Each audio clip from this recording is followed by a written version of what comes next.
WBC Grand Prix is well on its way. It's day 2 right here in the beautiful Boulevard City, right smack in the middle of Riyadh. And it's the opportunity for the super lightweights to take center stage right now. They say champions are born, but in this world, they're made. This is the road to greatness. It's long, it's brutal, and only the strong survive. Every day, before the world wakes up, they grind. Every punch thrown, every mile ran. It's all for one purpose. No shortcuts, no excuses, just sacrifice. Because this game is about facing adversity. It all comes down to this. Doubt may creep in. The Russian is moving Canelo. The body might beg to quit. The dream keeps them going. Who's gonna have more in the tank? What's down in a heap? This is the proving ground. This is the WBC Grand Prix. Yesterday was just the beginning. Today, 9 hours of untold stories about to unfold right here in Riyadh.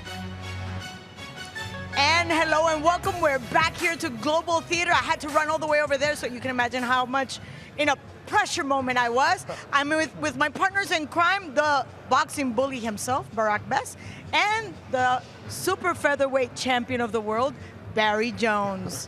Didn't we have a great night yesterday? I had a wonderful night, but you just reminded me it was 9 hours. Yes, it was. It didn't seem like that. I'm telling you, I came here with low expectations just in case, and it exceeded my expectations. The fights were amazing yesterday. I know Barry was getting ready to get into the ring because the competition was that good. Too good for me to get in the ring, I gotta be honest. I can't remember, without the top of a bill, a show being so competitive, evenly matched. I mean, there was one fighter that dominated his fight. Apart from that, even the guys who knocked their opponents out or stopped them, they were in hard fights. I mean, it was absolutely fantastic, and that 9 hours flew by. So I understand 16 fighters ended up with their hand raised after the fight, but the truth of the matter is every loss was sold with such a steep price. Right. I mean, even the guys that did not win could make it anywhere else. I say at least 5 of those guys we're going to see somewhere else. We're going to see on other platforms, and it might even see them get a belt. That's how close these fights were. That's how good these guys. The guy that I forgot to mention yesterday was Munguia. I really wanted to mention that guy because he just looked so polished to me. He looked so polished. He kind of reminded me of Canelo. I know I'll be bringing up big names, but he kind of reminded me of Canelo, his body shots. But it was his confidence. It's like he lost the first round knowing that that's okay, this is my style. I'm going to get to you and I'm going to stop you. Agreed. Was there another name that jumps? I mean, you could pick anyone out of the hat, but I sort of said Tishon Denson. I really liked the way he performed. But Brandon Mosquera was very, very impressive. He really was. And when you see guys with power and strength, you always think, if they can keep that energy for 12 rounds, they're going to be really, really quality championship fighters. I have one more name, and that has to be, first of all, Mosquera, who took that win with a third round knockout, and my favorite, Gully Powar.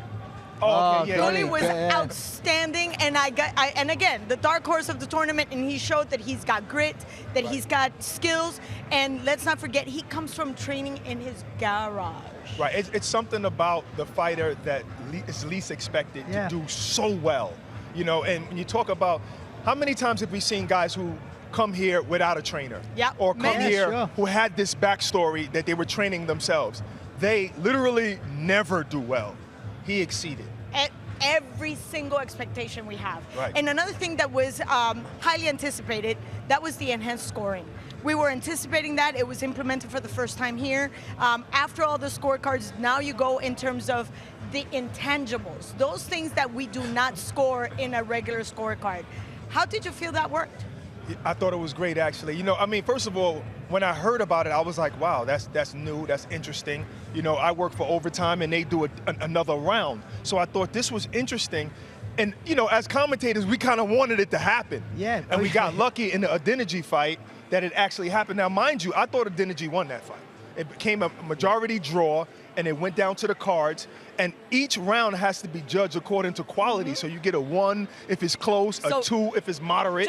I know we're short for time, but I just wanted to show this to you guys. There's a point for the close, 2 points for moderate, 3 for decisive, 4 for extreme, and obviously a knockdown. Right. So that really tells the story of a fight, because sometimes, don't you agree, the 10-9 falls short? Well, it's just because, you know, like, I'm the perfect example of it. Stealing rounds is great to win a fight, but if in a 12-round fight, if I nick 6 rounds, but you dominate, if I nick 7 rounds and you dominate 5, I win the fight. That doesn't tell the story of the fight, so I understand that. The story of the last night, for me, was how well prepared everyone was, how committed they were. Everyone fought like it was their last fight. I mean, that's all you can ask for. And you sort of leave it all in the ring, that old saying. It was sort of like that. And Gully Power, you know, fighting with the freedom gives you that. When you have no pressure you're not a favourite and no one thinks you're going to win. You fight with the freedom and abandonment. That's very, very rare. And you produce the quality like that, maybe box better than you ever have before. And once you do that, you're at that level. Your confidence goes up, and this is a confidence sport. You know, it's all about confidence. The skills great, but confidence is more sometimes. And once you know you can do it, you usually just go on from there. So it would be interesting to see him in the second round. But today, I think, dare I say it? Yeah, sure. Might be better. I agree. 140 pounds is not easy.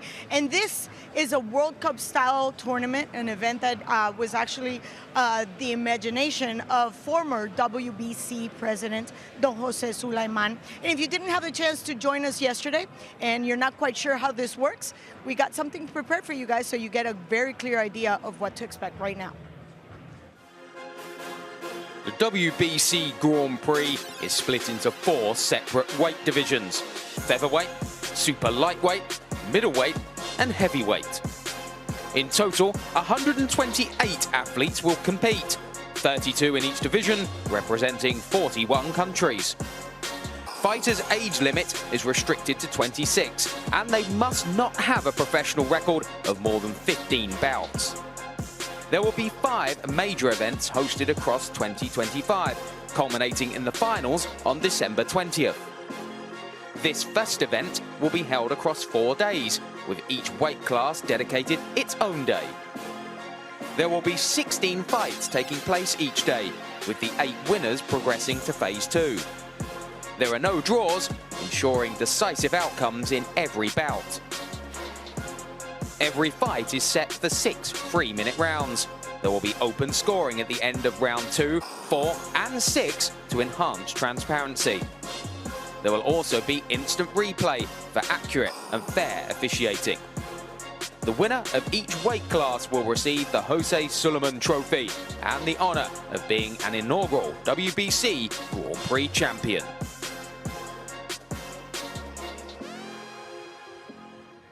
And now joining us, the man behind the scenes, the man that has made it happen, the legacy of your dad, Don Jose Sulaiman, Mauricio Sulaiman, president of the WBC. Your expectations, were they fulfilled? Absolutely, and more than, I could not sleep last night. I was just so happy. The dream has come true. 16 great fights, all the kids with so much emotions, and DAZN doing a great job. We had the instant replay. We had everything that we needed to really perform the way we won this tournament. We had the opportunity to see instant replay actually working beautifully, and then the enhanced scoring. That really brought a completely different image of what happens in the ring. How were you satisfied with that? Very satisfied. This is a pilot program that we've been working for 3 years, and now it's proven. We might be seeing a new scoring system coming up in the near future. I know we had a brilliant evening yesterday. We're looking forward to a great night tonight. 140 pounders, then we go to Mills, and then we go to heavy.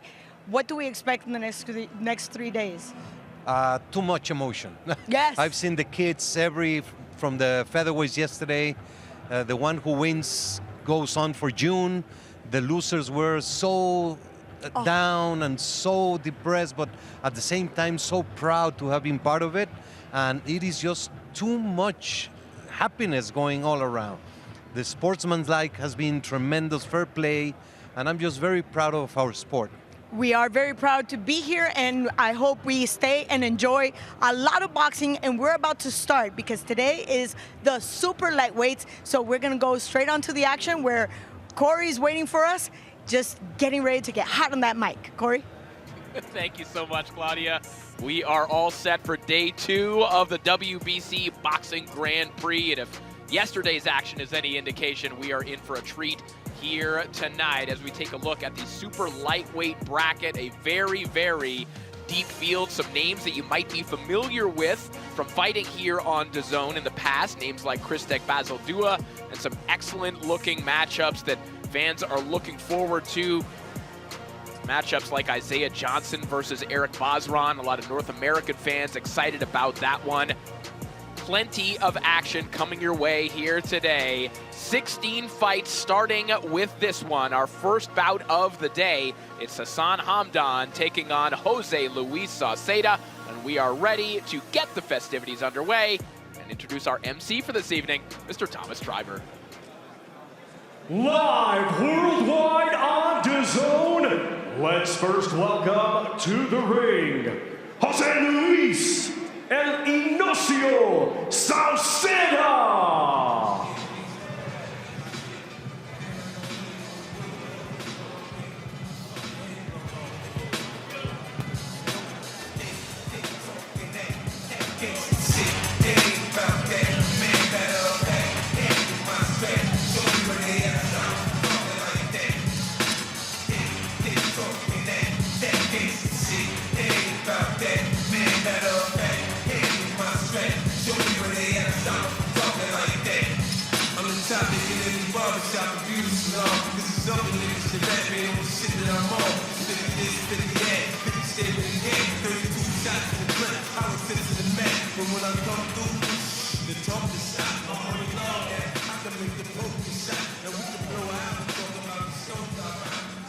And now let's welcome to the ring, Hassan Lionheart Hamdan.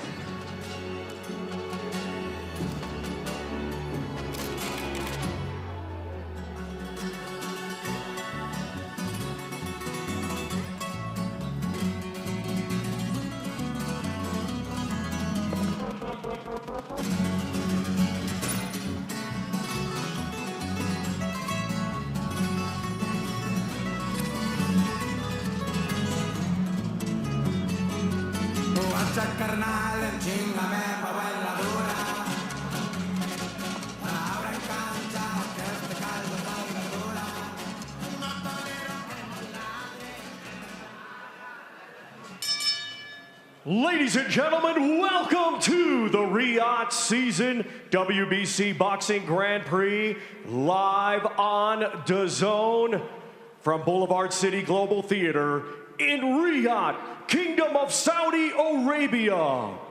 We would first like to thank the Kingdom of Saudi Arabia and the custodian of the 2 holy mosques, King Salman bin Abdulaziz Al Saud, His Royal Highness the Crown Prince Mohammed bin Salman, and His Excellency, Chairman of the General Entertainment Authority, Jia Turki Al Sheikh.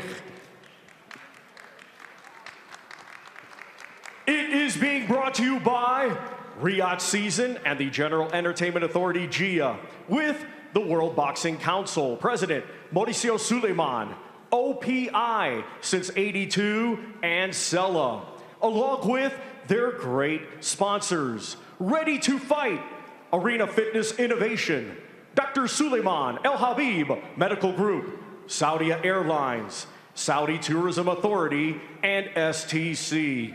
A big thanks to those great sponsors. We get day 2 started with the super lightweight division.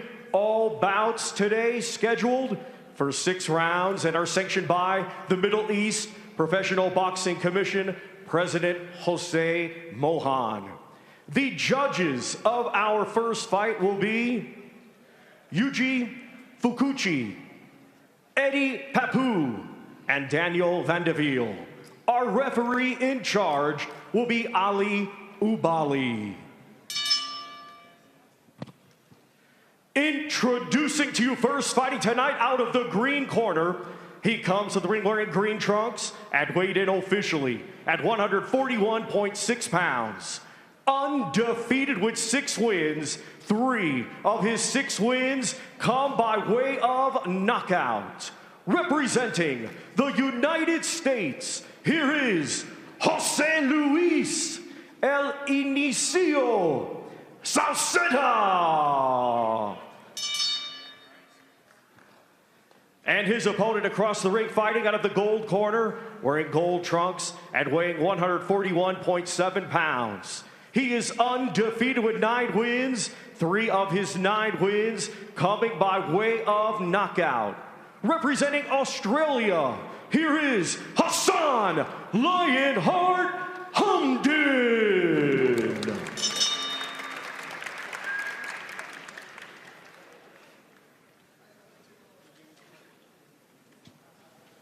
Gentlemen, I wish you a clean fight. That's what I want. No punch here, no punch behind the kidney, and be careful to be every time you punch and under the belt, okay? Have a good fight. May the better win. 30 seconds.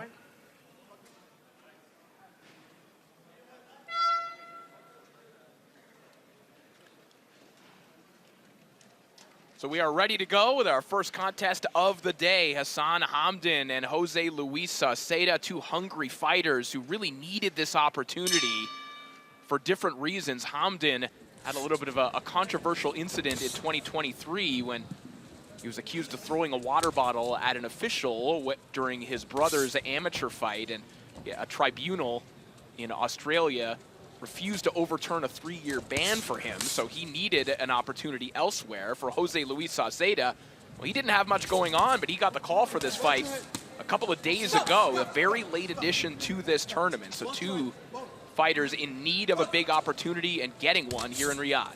Corey, the only way you could have found that out, you went to Australia and you spoke to his mother. What is wrong with you? Well, thank God he's here today. Hassan Hamdan also very happy that his trainer, the legendary Jeff Fennick, back in his corner.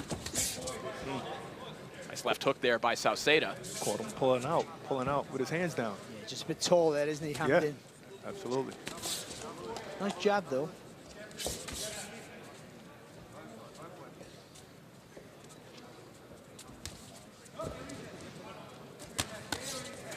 Again, that left hook connects there from Sauceda.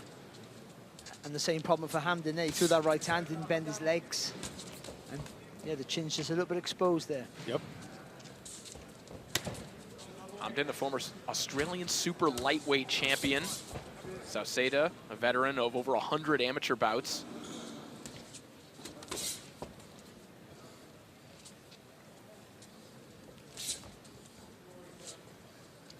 We're going to see how conditioned Hamdan is. He's had last 2 fights were first-round knockouts, so in a year, he's only been in the ring less than a round. And again, we go back to that conditioning fitness thing. Yep. It's 2 different brackets. Absolutely.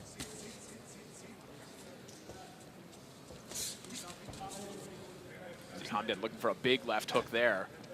It's been the left hooks of Sauceda that have been the story thus far as he backs Hamdan up briefly there with a couple of jabs, but Hamdan corner likes that right hand that he just connected with. And I think Sauceda can almost see what's coming as well, so even if he takes it on the glove, he's happy to do that. Good shot.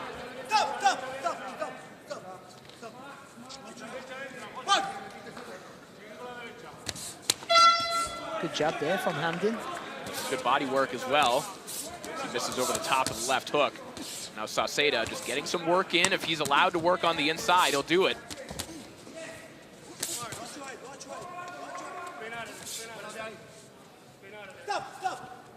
Just rushed his work a little bit there, Sauceda, for no reason at all. You heard that buzzer, wanted to finish fast, but there's no need to just smother some of your good work that you've done. Good competitive opening round to kick off day 2 of the WBC Grand Prix.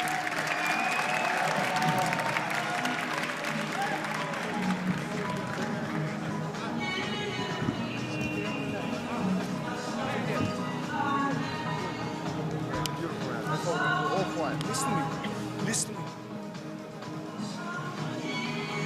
Yeah, so I thought that was a good round there for Saucedo, except for that last little bit at the end there where handing a little bit of a go, but taking the pace, pushed Hamden back with the jab. Good boy.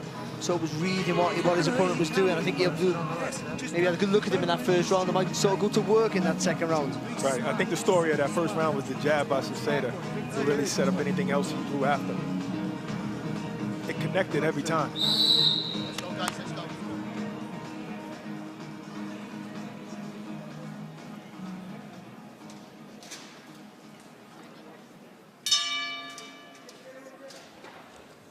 So round 2 now underway. Hassan Hamden and Jose Luis Saucedo. Hamden, one of the older competitors here in the tournament at 27 years of age.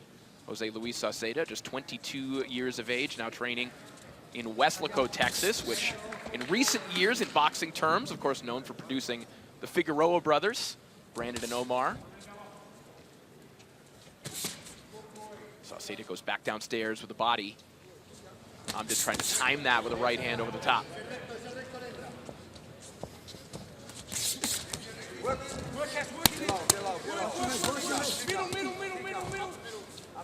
Stop! Stop! Stop! Watch your head. See what Hamden's doing there? His work's not that effective, but it's stopping Saucedo from getting his punches off. I think so, even though it looks a little bit scrappy, it's relatively effective.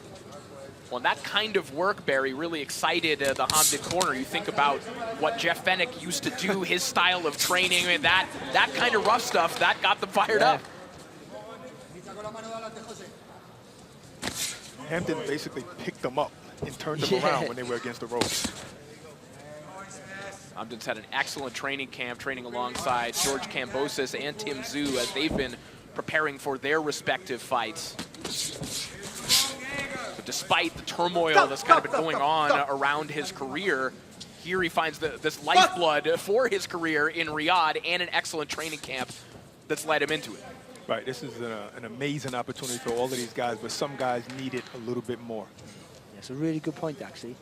There are some guys who are just stuck on that wasteland with nowhere to go, and as good as they are and as hard as they train, without the opportunities, you'll just disappear right from the hand sport. there from Hamden. And again, you do have to feel bad for Hamden as well, and he's pointed it out. He has one kind of moment, wicked uppercut there from Hamden. One emotional moment that's kind of become the story of his career and not his accomplishments on the national circuit, and not even him being here in Riyadh. The last news story you'll find about him is, of course, about the controversy. Sad thing, but sometimes that helps your career once people get, wind of it. Good work. Good counter right there after the right hand from Saucedo. Still touching a little bit with the punches if you want to be critical, but at least he's getting his more confidence that his punches flow a little bit better here. Hamden. Saucedo missing over the top of that right hand. Good bounce back round here for Hassan Hamden.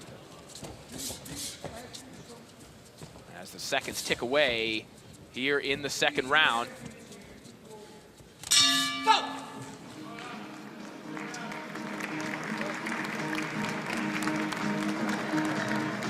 Well, speaking of the 140-pound division, Sheffield's newly crowned European champion Dalton Smith continues his assault on the 140-pound division as the Thunder takes on Canada's Mathieu Germain live on DAZN this Saturday.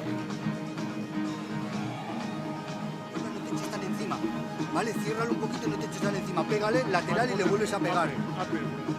Vale, pero le tienes que penalizar con esa derecha es la que te va a abrir el camino. Recoge la izquierda por abajo. ¿Le ha hecho daño con la derecha? ¿Le ha hecho daño a él?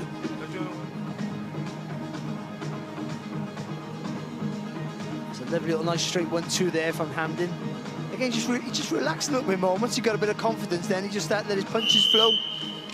And just a different fight from the first round to the second round.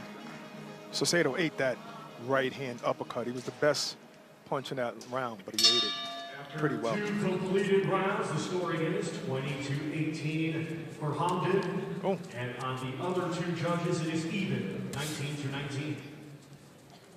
So there you heard the updated scorecards from MC Thomas Treiber. 20-18 for Hamdan on one scorecard and even on the other two.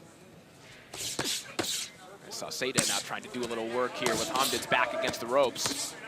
Good left hook connects there from Sauceda, a man who has dealt with so much adversity in his life and is really one of the best tales of boxing saving someone's life. This is someone who was adopted at the age of 3, lost his adopted mother at the age of 15, left home at the age of 16, and really literally found a home at the boxing gym, a place where he could go 3 times a day that would welcome him, and look what he's turned into through the sport.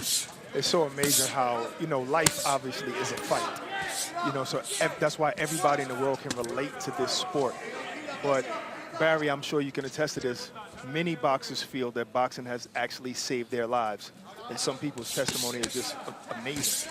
Well, we said about somebody yesterday, I don't know, where would you be if you weren't for the sport? It can just, you know, it hasn't got to take you away from crime. It can just make you a better person or give you, and what every child, young person needs is structure in their life.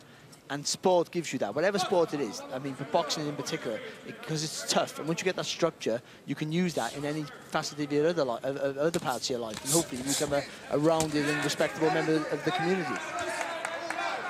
What happened to you? Or me, yeah, I know. Yeah. Some of us slip through the net.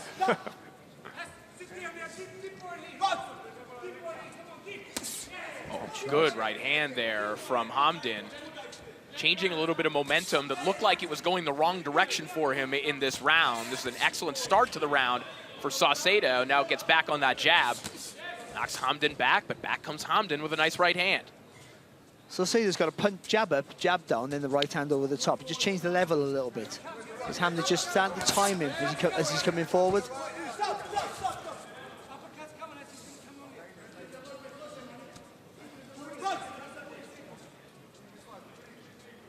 I feel like Hamdan, what do you think, Barry? I feel like he fights a little bit too square. Yeah, he's a little bit too upright, which gives him an opportunity to get caught after he throws the shots. And yeah, just brings that back foot forward every now and again. Right. But he's got nice fast reactions. So he's got a lot of good stuff to work with. Oh. For another big right hand, one of those connected. But again, as Bart was saying, he threw that second right hand that he missed. Square-footed. Yes. They traded right hands right in the middle of the ring here. Good action to close out the round. We'll head back into the corners and towards round 4.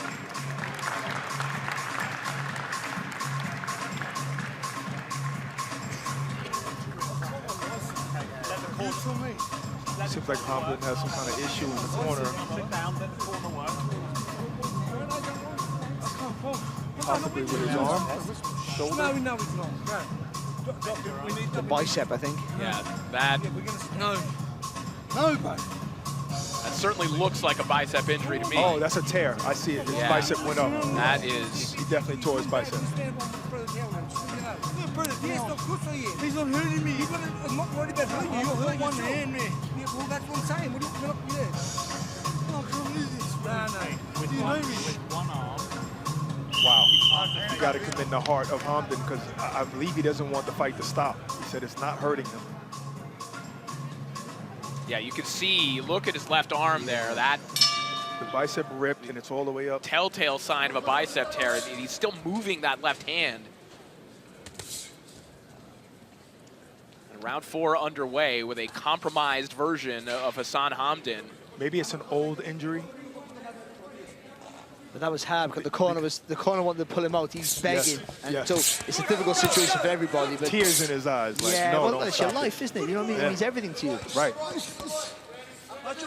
Look what he's already conquered already. The bicep tear is nothing to him. But without the jab to set everything up, it's going to be, if you can't use that arm properly, and if he tries to use it, it comes back slow and low. He's a target to get hit. Again, every once in a while, it's important to put boxing injuries in the context of real life. If you tore your bicep and weren't a boxer, you're not going to work for a little while. You're not continuing to fight. You're probably not sweeping your floor. I'm calling out sick for at least a week or two.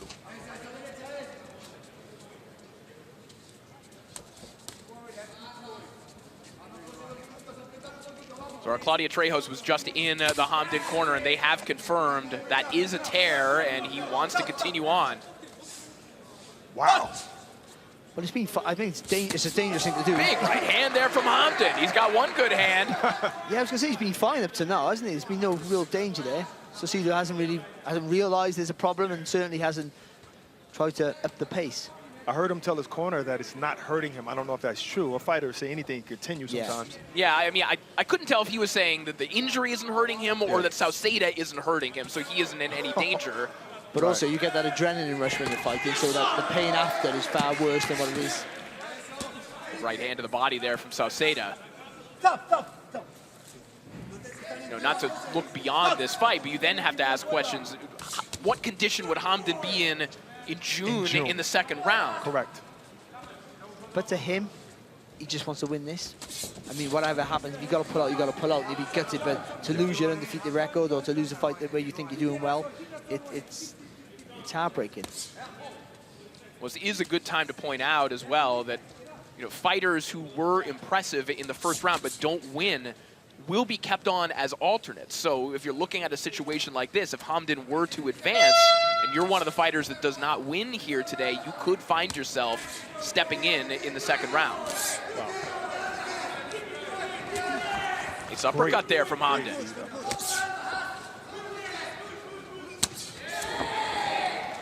The legs are still strong, aren't they? And he's moving well and taking his shots. I think he's taking control of this round. He's really only firing right hands, but he's defending well enough with that left hand. What a gutsy effort here from Hassan Hamdan.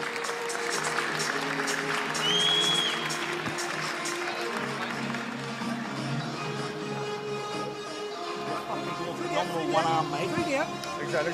Doing phenomenal, brother. You catch him with the right hand. Mauricio Sulaiman just came to reaffirm that he has a torn bicep, because that is phenomenal that he's continuing like this and fighting at this level. Because I don't even think the other corner knows of his injury, which usually doesn't happen. But even if you don't know, you got to be watching the guy and say, listen, his jab is non-existent. Yeah. So you got to be sliding and throwing that right hand over the top and really commit to it. Because that left hand is just coming out, you know, so soft or not at all. Just use that left hand up. That was a low blow. Yeah. Maybe he wanted to stop the action. After 4 rounds, the scoring is. And I wonder if that happened, because if you've seen the way. 38 to 38 even on the other 2 judges'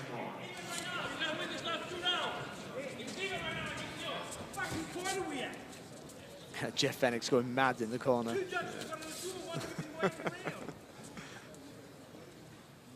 Open scoring to do that to you. Yeah, now Jeff Fennick yelling at the judges as well about those scores, and now getting admonished by the official. What's going to happen here?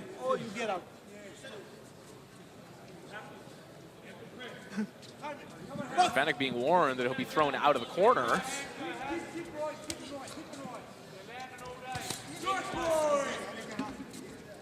Saucedo got to find another gear here.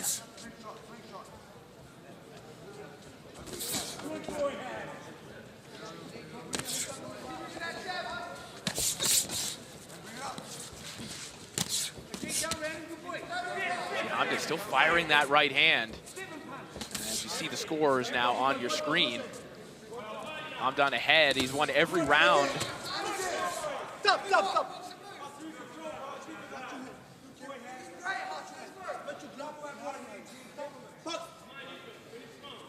We're hearing that Saucedo's corner is aware of the injury as well, so we'll see how that would change his approach. Barry, if you were aware of your opponent having that type of injury, is there anything that you would change? Would you try and punch that arm? Like, what would you do?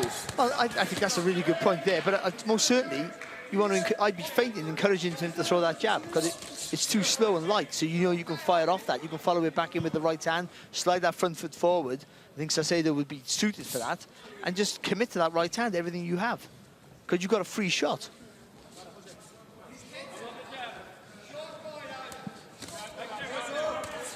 I mean, literally, you just got to put your left glove on your forehead, because you're just protecting against the right hand now. I can see the corner telling him to hit the arm, but if you look at it, he's still using the left to some degree. He's able to push off with the left hand. You know, you cannot imagine how much pain he's feeling doing this right now. I mean, we've seen some incredible one-handed performances. Barry, you'll remember Audley Harrison, Michael Sprott, last second performance. Remember Danny Williams? Of course, yeah, Danny Williams. Danny Williams, absolutely. Even Tevin Farmer recently against William Zepeda, basically a one-armed fighter for the majority of that fight. Boxers are a different breed, and Hassan Hamdan. Tevin Farmer fought a couple of months after getting shot in the hand. That's right. Deontay Wilder beat Chris Arreola with a torn biceps as well. Yep. Oh, big right hand there from Hamdan. A perfect placement on that right hand, and now he's feeling himself. Feeling himself now, and jabbing with that left hand. Adrenaline can get you through some incredible pain, and this is an incredible effort from Hassan Hamdan as he heads back to the corner. And sometimes you got to pump fake. You know, you got to psych out your opponent and say, no, no, no, no, no. You thought I was hurt. I'm not hurt.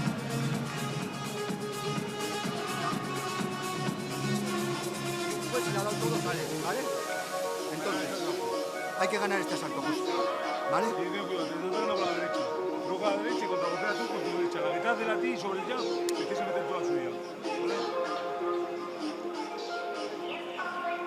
He's boxing so well. That's the movement that Saucedo should be doing, dipping and coming back with the right hand. But it's Hamdan that's making the move that the other guy should do. Slip and counter. Oh.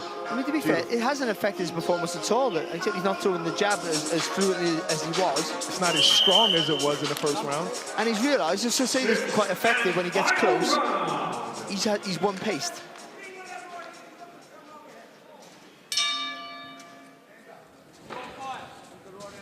Sixth and final round.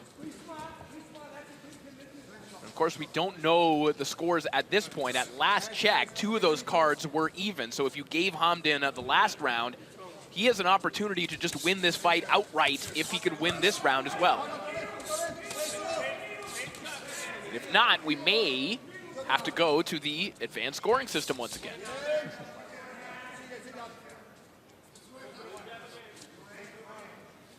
That'll be interesting, because no one's won any round convincingly. Enough, maybe. The biggest you might see on those cards with the new enhanced scoring is moderately. Yeah. Maybe. But closer to close, if you ask me. Yeah. Step back counter right hand there from Hamdan to the body, and I think Hamdan just had the bigger moments here and there. That's it. See, he's got him where he wants him. He walks him down quite well, Saucedo, but then he just doesn't really let his hands go. They should be quicker and more frequent.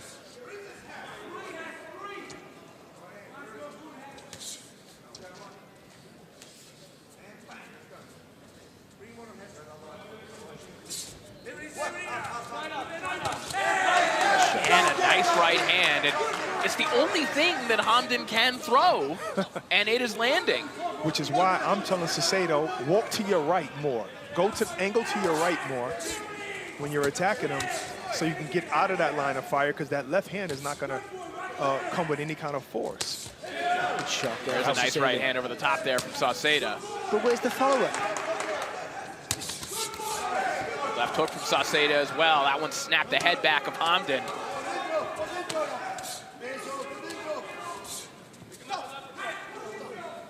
In a razor-thin fight here, at least on 2 scorecards.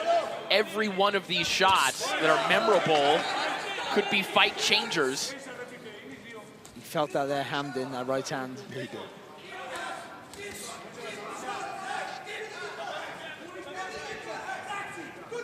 .40 seconds remaining in this contest. What could be a miraculous triumph for Hassan Hamdan.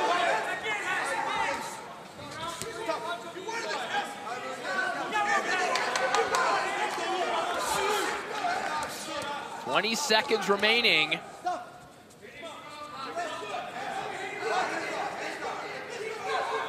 Hamdan corner imploring him to come forward here. He can't throw that left hand, but he can still move his head. Right. Some nifty defensive maneuvers there as he lands one chopping right hand there on the inside. he had that left hand, he could have landed a couple of left hooks. He positioned himself for it, but just couldn't throw it. This would be an incredible victory if he win this. Well, and this also illustrates the stakes of this tournament, because if this were just another 6-round fight, that were not a part of this tournament, you might just pull him out of the fight. Yeah. Right? I mean, if this were a fight back home, maybe. Well, they wanted to. Exactly. They were trying to get him out of the fight. Right. On this level, they wanted to pull him out. Yeah. But he said no. There's no championship involved, and I mean, and those trainers, certainly Jeff, will realise that, you know, losing a fight on an injury doesn't really, you know, derail you that much. Yeah. But it's your pride that's hurt, and everything it means for the fighter. And the fighter shouldn't really be able to talk the corner out of it, but he did, and I agree. We're glad, they're glad, and he's glad that happened. I mean, he lived up to the tattooed on his back that says Lion Heart, because he showed us today he has a lion's heart.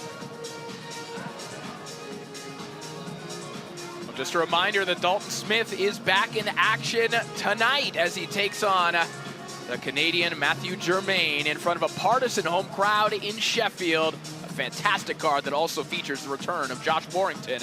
It's all live here on DAZN. Pardon me, that is, of course, tomorrow, Saturday, here on DAZN.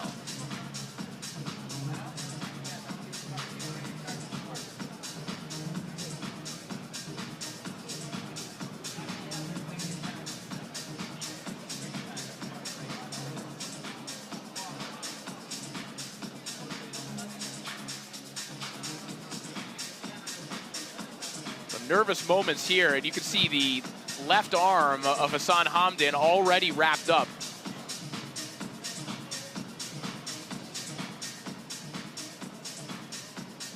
Has he pulled this off?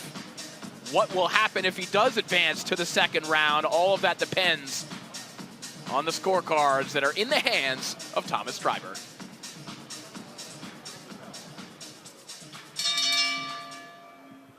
Ladies and gentlemen, after 6 rounds of boxing, we go to the judges' scorecards. Judge Yuji Fukuchi scores it 57-57, even a draw. Judge Daniel Vandeville scores it 58-56. And Judge Eddie Papu scores it 59-55, both in favor of your winner by majority decision and still undefeated, Hassan Lionheart Hamdan. Well, the Lionheart was a wounded animal, but he figured it out with one hand. What a performance from Hassan Hamdan, fighting through a torn biceps, sustained in the second round to score the majority decision victory over Jose Luis Sauceda. What a performance from Hassan Hamdan, who will advance to the second round of the WBC Grand Prix. Beautiful heart, but also skill. Yeah. Because it's like when Arturo Gatti got hurt against Mickey Ward. You know, one hand, he has to beat you with one hand. You got to be capable of doing something like that. But the guy we seen in the first round, totally different than the rest of the fight. Much better fighter.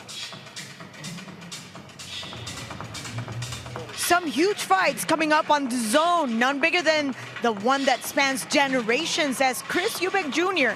and Conor Benn meet 30 years after their fathers had 2 brutal encounters.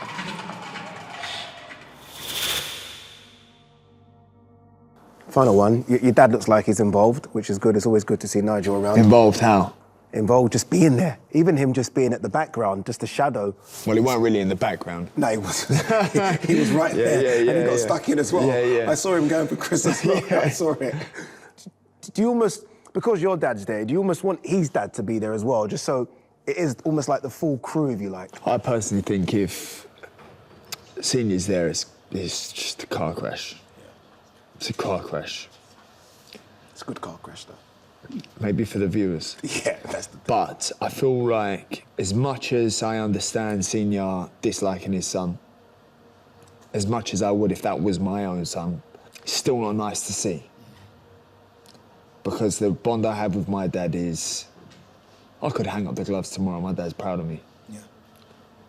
I could go back to doing my painting and decorating, and you know, me and my dad's relationship will still be the same.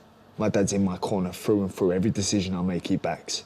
I think that's the father and son relationship you'd love to see most father and sons have, especially when you're in the same sport, especially when you're alike, especially when you're following in the footsteps of the man that made the path for you. You know, it's not nice to see. So, and I hope they sort their relationship, because outside of boxing, life is short. Yeah. 100%. Like, boxing's boxing. But then there's a whole life, but, you know, beyond that. Conor, good luck. Cheers. Chris Eubank Jr. versus Conor Benn is live next Saturday night. Fatal Fury is available to buy now at thezone.com/boxing. And this one is not to be missed. Live on DAZN Worldwide, April 26th. Eubank Jr. versus Benn. Over 30 years of rivalry and hatred. I do hate him. 2 warriors, 2 wars. But the feud was left unfinished. Then, a bloodline born. Legacy, respect. The next generation. My dad's my hero. A new destroyer.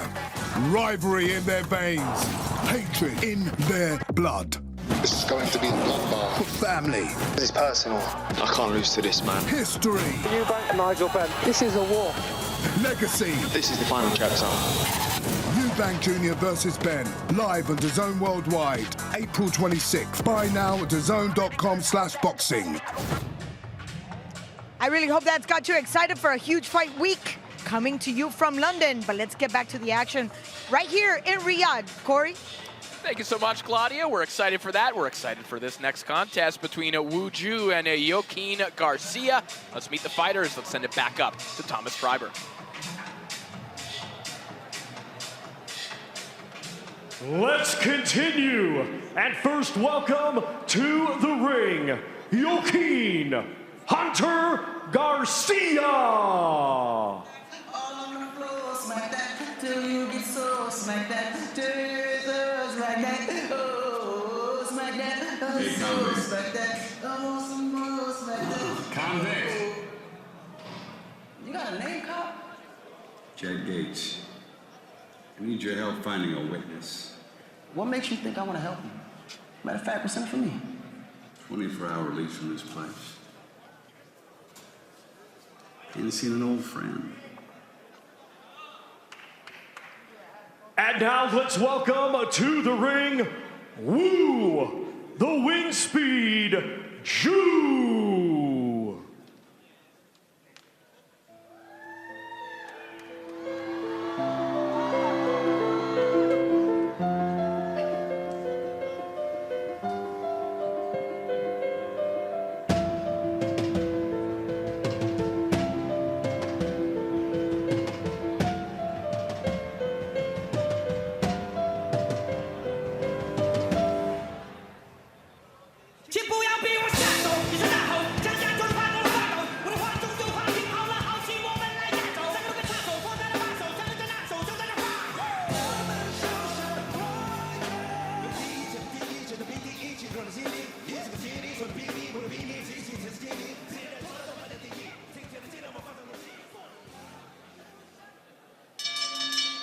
Ladies and gentlemen, this bout is scheduled for 6 rounds in the super lightweight division.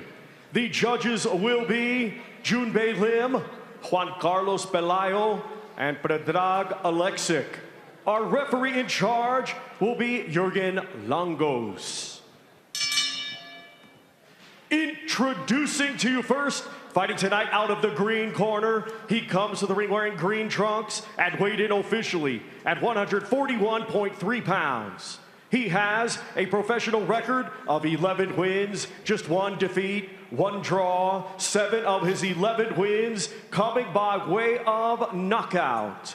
Representing Spain, here is Joaquin Hunter Garcia. And his opponent across the ring, fighting tonight out of the gold corner, he comes to the ring wearing gold trunks and weighed in at 141 pounds. His professional record consists of 14 wins, just 1 defeat, 2 draws, with 3 wins coming by way of knockout. representing China, here is Wu, the wind with speed, Zhu.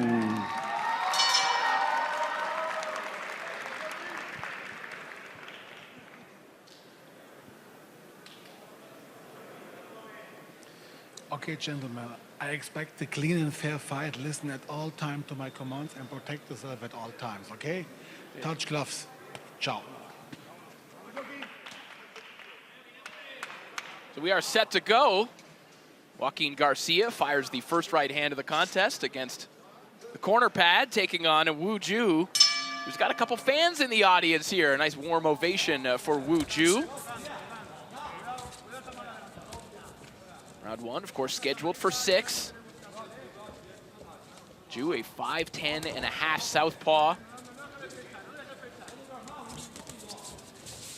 Both men like to be high-volume, aggressive fighters. Zhu can do so, backing up as well. Garcia's learned the sport primarily from former pro Kerman Leheraga, and we, of course, remember what his style looked like, and so you'll see some similarities in the approach for Garcia, who just took a nice left hand there from Zhu. Yeah, it's nice and sharp here, Zhu, at the minute. Garcia trying to force the pace, but just maybe walking out a few too many shots. Ricky Hatton style, maybe? Yeah.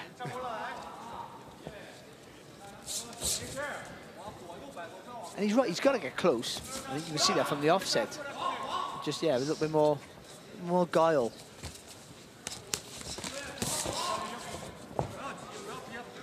Good work there from Zhu. Didn't land the first combination, just kept the combination going as Garcia backed into the ropes. Zhu, the former Chinese national youth amateur champion, who's a big part of the Chinese professional boxing scene. He helps train fighters and also worked to help train future trainers at a recent WBC convention in his homeland. Pretty long career in pros because he took so many years off during that career. Nice shot to the body there from Zhu. Sharp tonight. He's got the measure, doesn't he, of Garcia at the minute. I think he's measuring enough for that check hook right there. It's not landing flush, but it's scoring.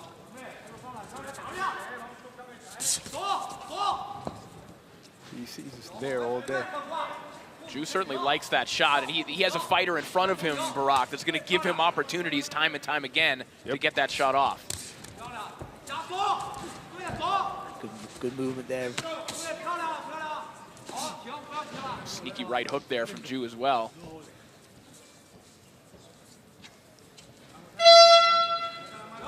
"30 seconds here of round one as Garcia tries to come inside behind a nice left uppercut. He's gonna have to get a little more creative on his entries here if he wants to get out of the way of those constant check hooks from Zhu. Something like that, a right hand to get him to the inside instead. I will say the thing about Zhu, though, is the way he moves takes a lot of energy, the way he throws the shots and everything, so he might start to gas out possibly.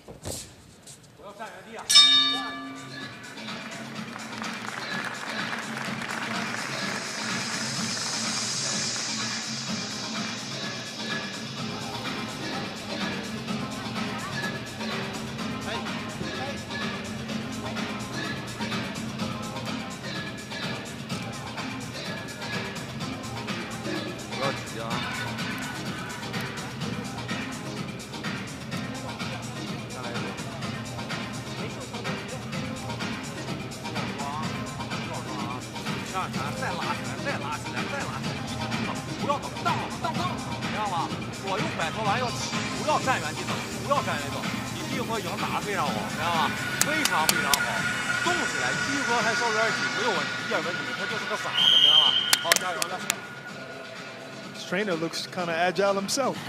He's on his toes.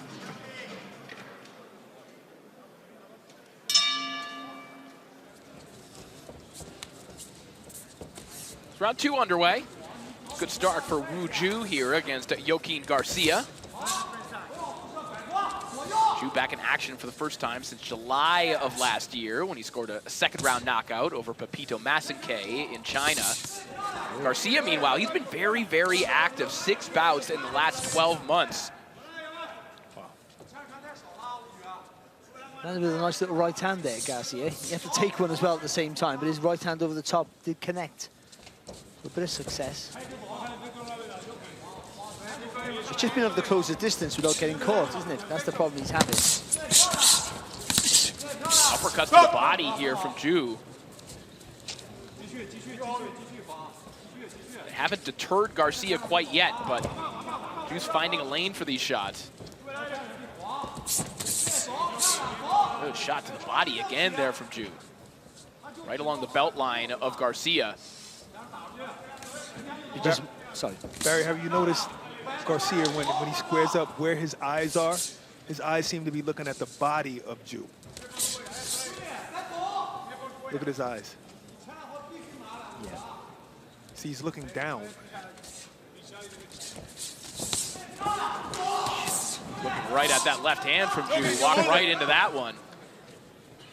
Just the way he doesn't step back or slide back, Ju. He bounces back, but it's really effective. He just gets enough distance there that he can still throw that lead right hook or walk you onto that straight left hand. Yeah, we've got a pretty big ring here in Riyadh, and you know, for springy, athletic fighters like Wu Ju, they can really make use of it. But he can take 2 or 3 steps, can he, to sort of like taunt you on enough for you to commit to yourself, and then when you throw, he's got you.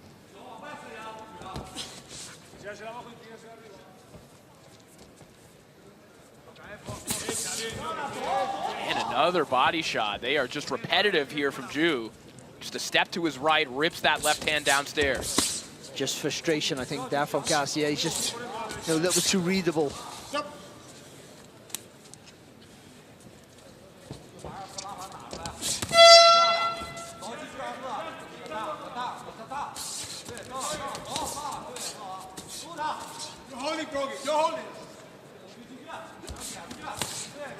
There's a good little left hook there from Joaquin Garcia.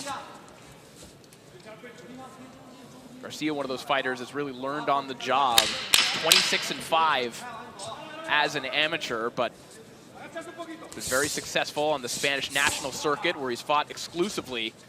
A step up in class here tonight, and he's having some difficulties with Wu Ju of China. Well, the face of boxing returns to DAZN on May 3rd as Canelo Alvarez takes on the undefeated William Skull for the undisputed Super Middleweight Championship. An awesome fight night from Riyadh is available to buy now on DAZN.com/boxing. Yeah, another good round there for Ju. That's all. Garcia landed with that big right hand, but they were few and far between.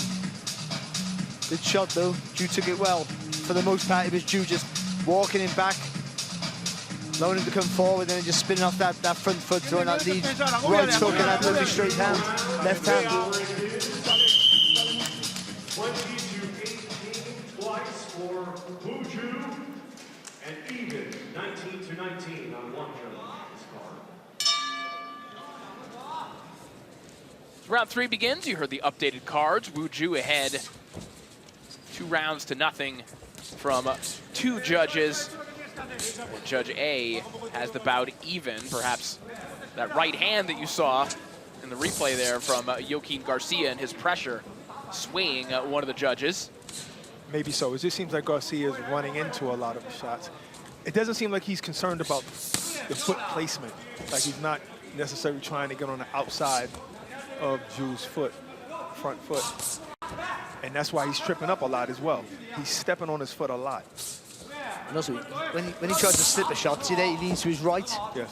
For Southwest, that's the worst thing you can do, because you know, there's a straight left, there's the left uppercut, there's too many options there for him to throw.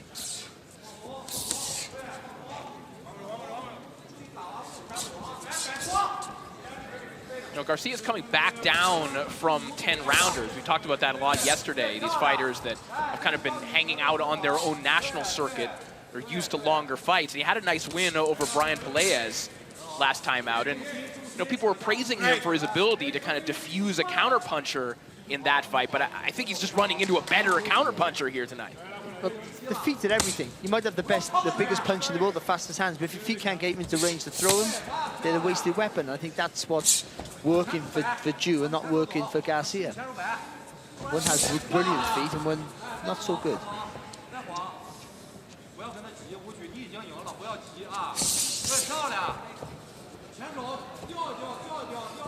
Garcia might have felt that right hook from Ju. He took a little time off.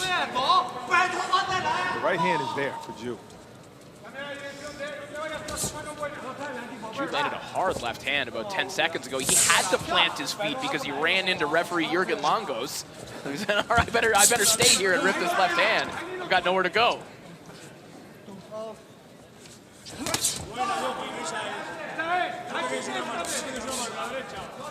It's a really good vision, hasn't he, Ju? Yeah. Because even there, Garcia threw a fast left hook, but he saw it, read it, and just easily evaded it. Absolutely. Smiled back at him as well, but Garcia not dissuaded, still bringing pressure and physicality, but will it be enough as he's admonished for holding there?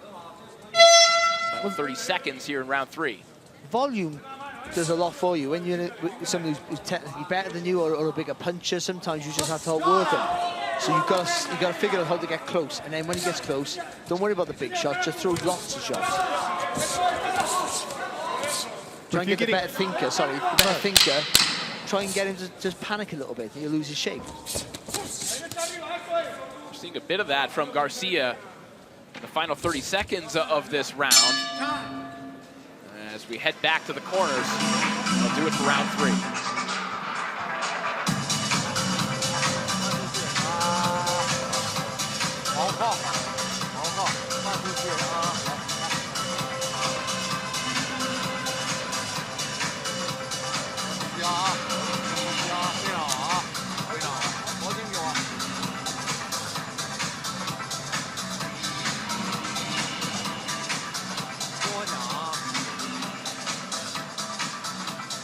Lovely time, left hand there from Ju.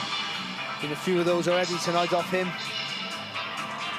Just a little bit faster, quicker, reads it better. His vision's a little bit better than Garcia's, but most of this we've been saying is the footwork for both. One's good, one not so good.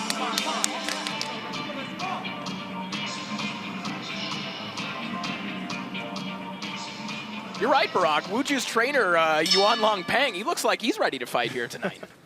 Definitely agile. Round 4 now underway.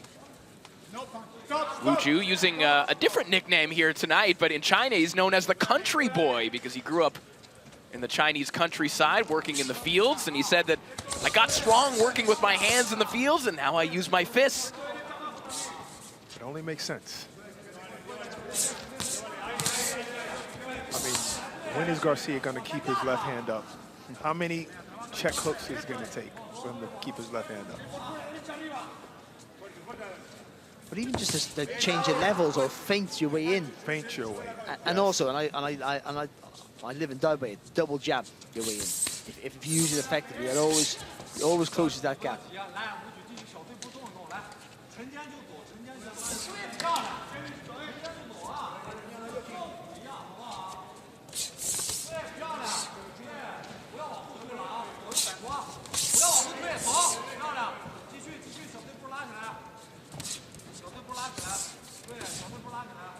Ju missing with that same check hook there.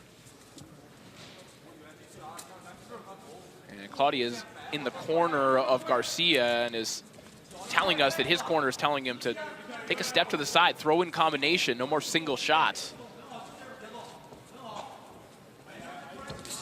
In other words, Barry, the volume that you're asking for. There's pressure, but it's not necessarily accompanied with a lot of volume. And it is easier said than done because you've got the guy sharper than you, and as soon as you get remotely close, he's going to let his hands go. Good shot. And he can punch on the move, and that's difficult to cope with. 2 straight flush left hands there by Wuju. Literally, Ju is positioning himself properly almost all times during this fight, being able to land those big left hands. He's angling it out. landing up left hands, and Garcia just doesn't have an answer for it. He keeps coming in the same way, straight, the same way, and there you go. Again, that's feet, and it's not about moving your feet, it's getting them wide enough, but not too wide, where you've got your balance perfected, and that allows you then to, to pretty much move your body anywhere within inside your, that reach of your legs.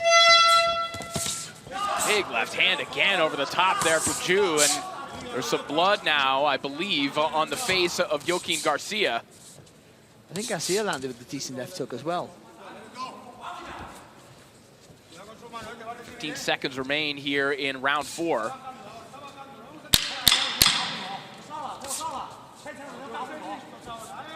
But if he keeps coming in on the inside, if Garcia keeps coming on the inside, he leaves Ju room to spin out to his right-hand side. And that's why they're telling him to go on the right hand, go on the outside of his foot.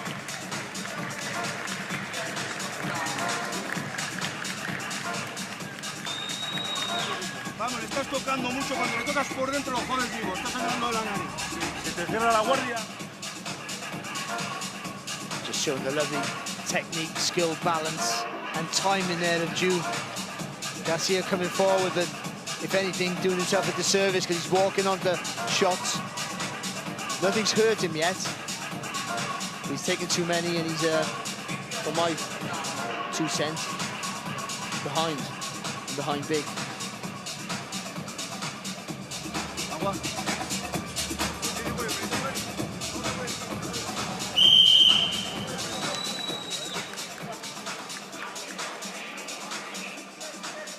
After 4 rounds, the score totals are 40-36 twice and 39-37 for the gold corner, Wu Ju. There you have it, Wu Ju head on all 3 scorecards at this moment. He does what he's been doing all night long, just runs Garcia into another check hook. Turned into that left hand there, Ju.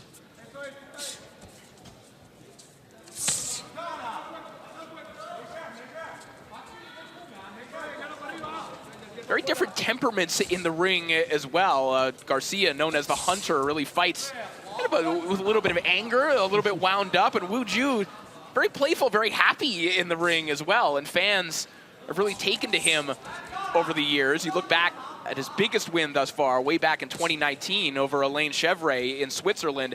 The Swiss crowd actually turned on their own fighter and started cheering for Ju in that fight. I love crowds like that. I love crowds that just appreciate a good fight. I think sometimes British crowds are like that.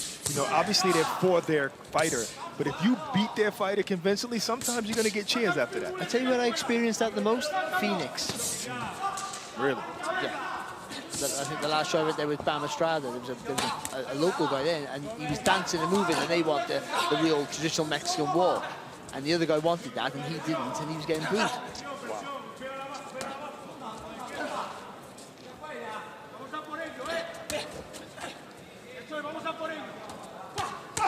Body work there from Ju.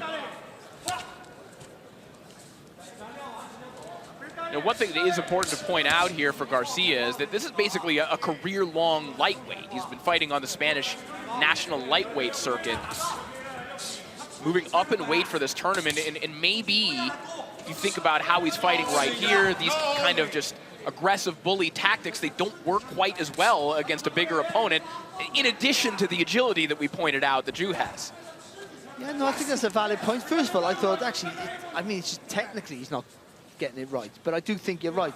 Your presence can be different at a different weight, and when you're moving up in weights, usually boxers move it better than brawlers. Shot. Sometimes when you have those kind of advantages, you can fail in other aspects of your game. You know, when your advantage is size or strength, and then you lose that, you can see your disadvantages much clearer. That's just 3 straight check right hooks there from Ju. Now spins out of danger and gets back to center ring. You see how Ju kind of settled down. You know, he's not expending so much energy now. He kind of has like more control of the fight now. Yeah, because he was really tense. I mean, he was working for him, but I just thought, you can't do that for 6 rounds. You're going to be exhausted. But yeah, you're right, he's relaxed and boxing so well.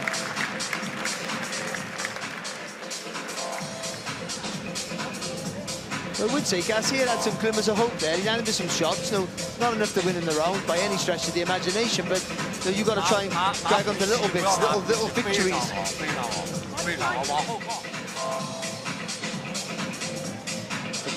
That straight left hand and the right hook have been shots that have been so easy for Ju to land with, too easy, too frequent.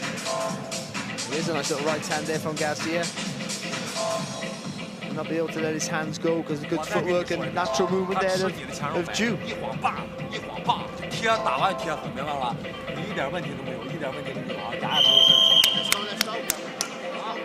Sixth and final round. Credit to both corners and the folks working the cuts in either corner, because both Garcia and Ju have had blood coming from their nose at one point in the fight, and it has evaporated. He's cut.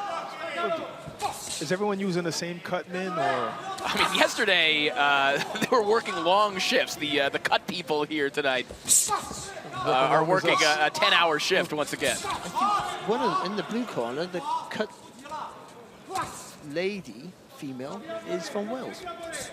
There you go. We're everywhere. We're like a plague.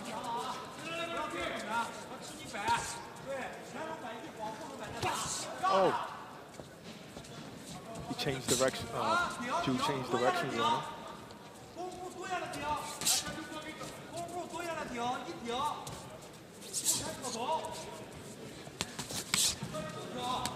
So you got to get. I know you want to land with a big shot, but if you're getting your feet close, which he has a couple of times already in this round, I say volume and finish heavy with the last shot.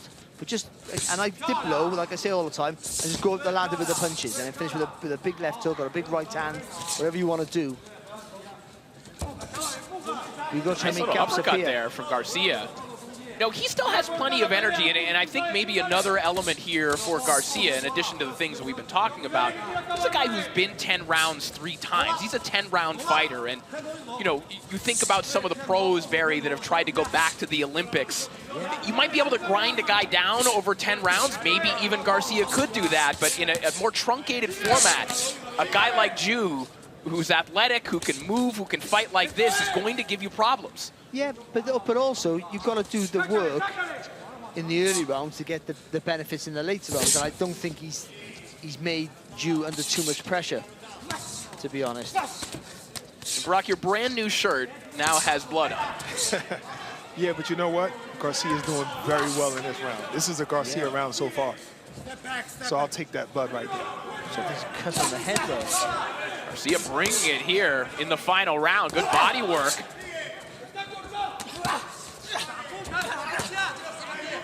As we try to do a little custodial work over here and call the fight, Wu Ju is gushing blood.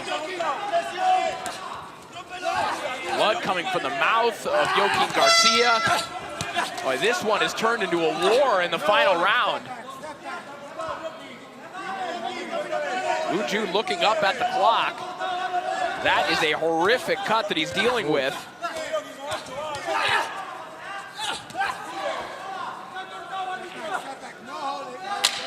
And boy, back to the point, if this were a 10-round fight, it might look a whole lot different.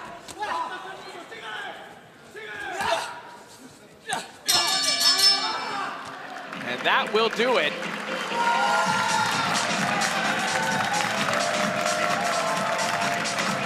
And we're going to take a look at an instant replay review here. And as a clash of heads. And again, the fight did end, so this would not have been consequential. But if this had stopped the fight, this is what the WBC officials would have seen in order to evaluate the circumstance. But it's Ju that's coming to he's coming to the head, not purposely, but he's come onto the head there of Garcia.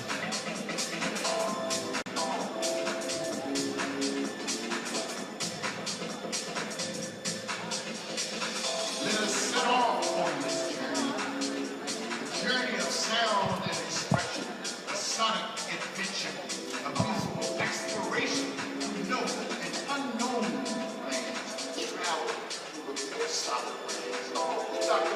Josh Taylor makes his Queensbury debut on May 24th, live from the OVO Hydro Arena in Glasgow. The Tartan Tornado takes on Echo Esserman as he fights for the first time at welterweight, and it's all live right here on DAZN. Of course, Josh Taylor, the former undisputed 140-pound champion.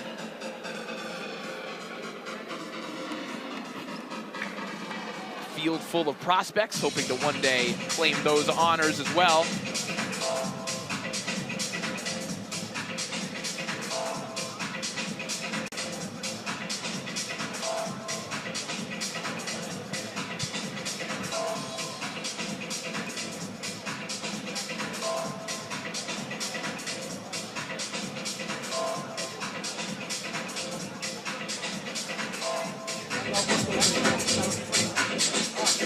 Looks like the scorecards are in the ring, so let's send it back up to our MC, Thomas Stryber. Ladies and gentlemen, after 6 rounds of boxing, we go to the judges' scorecards. Judge Predrag Alexic scores it 59-55. And both judges, Juan Carlos Pelayo and Jun Bei Lim, are in agreement. They both scored the same, 58-56. All for your winner by unanimous decision. Woo! The wind with speed, Ju! So Wu Ju will advance to the second round of the WBC Grand Prix. He'll have to heal up that cut. But we'll see him back here in Riyadh after that backflip. Back here in Riyadh in June.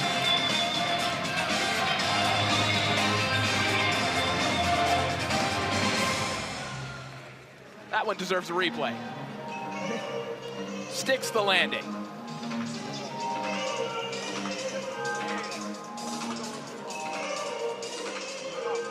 Today's super lightweight action's just a taste of what's to come as the reigning European champion steps into the zone spotlight this Saturday. The world awaits for you now, Dalton Smith. Big attack! I dare you. Simply too good. I would sling him in with anyone. I dare you to fight Dalton Smith. Brilliant shot.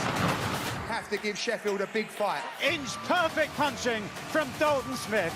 He's too good. Oh, tremendous!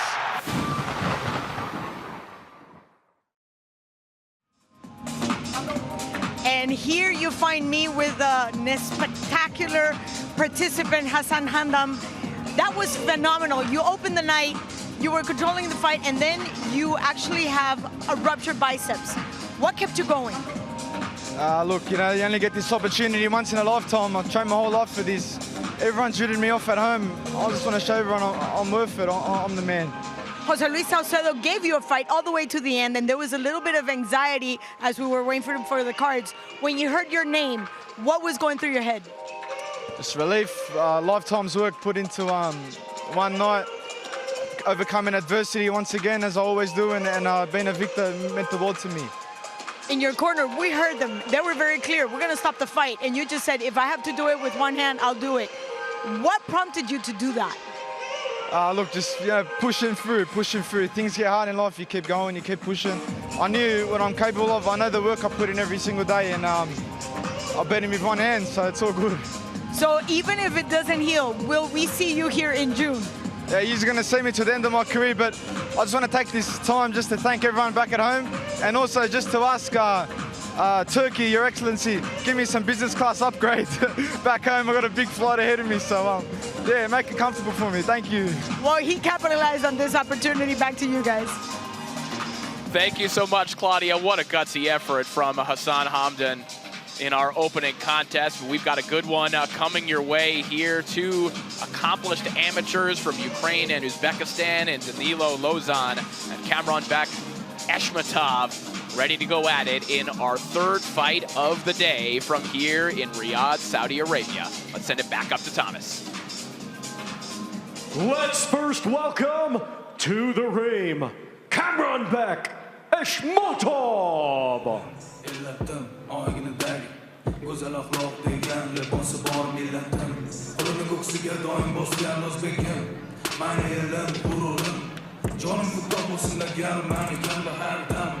سلام علیکی بار عاقبت آخر دم و دم خاطر جمع روز بگیم من میلتم دانشمند دیوان خانم بوی لرمی کسی بولم خرم نقل خرابات لر دیوان ایر مشایق عدالر ابن سینا بابالرم حضرت نقشبند دراجت اولولر بلو گردالر تیران کائنات سلرم بدش نیست در حمام و آدم سال حاضر میکن نخم ناهیان بردخوام یه لعنم لعنه یا که مشارت بلره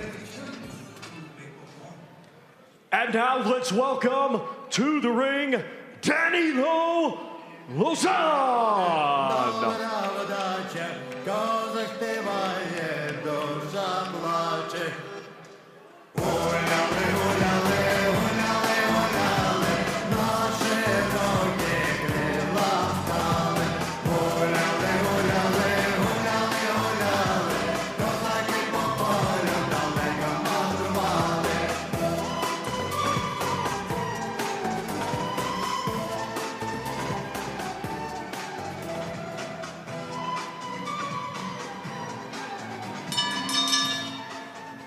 Ladies and gentlemen, this bout is scheduled for 6 rounds in the super lightweight division.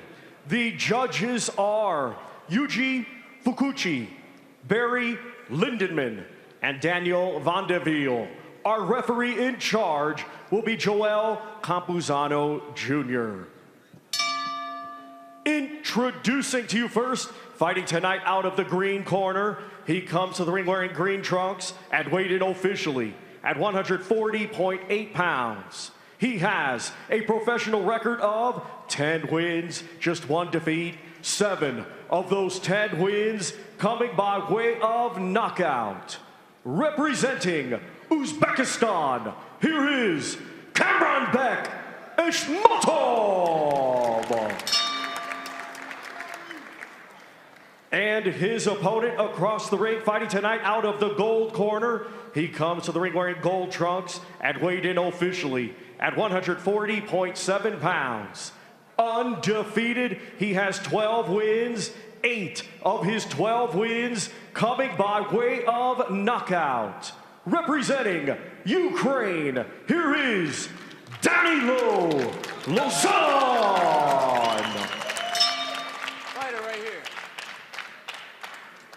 Fighters, you received your instructions in the locker room. I want a good, clean fight. Obey my commands at all times. Defend yourselves at all times. Do what you came trained to do, and that's some good, clean boxing, okay? Nothing behind the head, behind the back, below the waist. Touch gloves to your corners. We've got a good-looking fight here between Danilo Lozan and Kamranbek Eshmatov. Lozan, the European under-23 champion as an amateur, where he's kind of been oscillating between there and the professional ranks. And Kamranbek Eshmatov, a 4-time Uzbek champion as a youth, and a guy who's consistently in the top 3 in the Uzbek bracket. And as we know, that's a tournament that might as well be a world championship in certain years. So 2 excellent fighters going at it here in the first round. Yeah, you will expect, you think you're going to see some high quality combinations, punches, throws, the movement with the feet. From both the countries have different styles. The Uzbeks a bit more moving around the target, that semicircle, quite effectively, and for the Ukrainians is pretty much in and out with the feet quite often.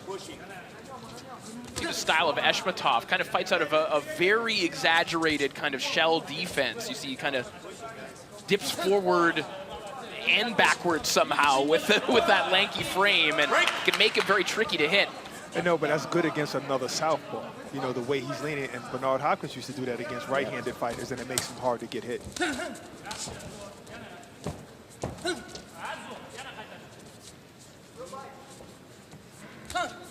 Look where his front foot is, right in the center of the stance of Lozan. So you know he's leaning back, still, if the gap appears, he can come back with a shot. Shot there from Lozan, nice left hand over the top. He finds the gap in that Eshmatov defense. He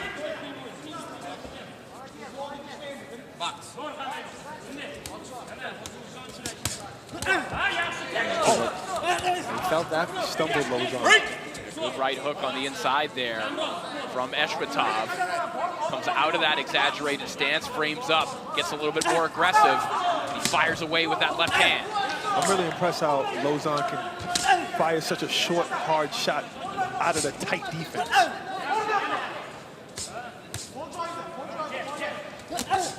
Big left hand again over the top there from Eshmatov. He doesn't load up. Everything is nice and short and precise.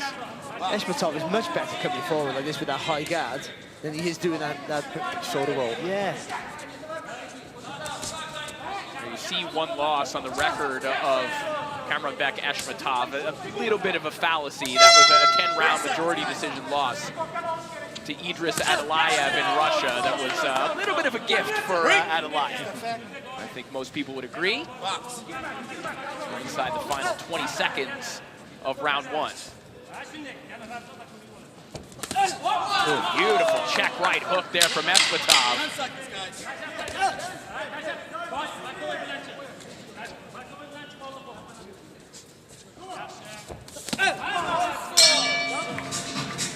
Good start to this fight. Eshmatov showed me a couple of different things. Wow.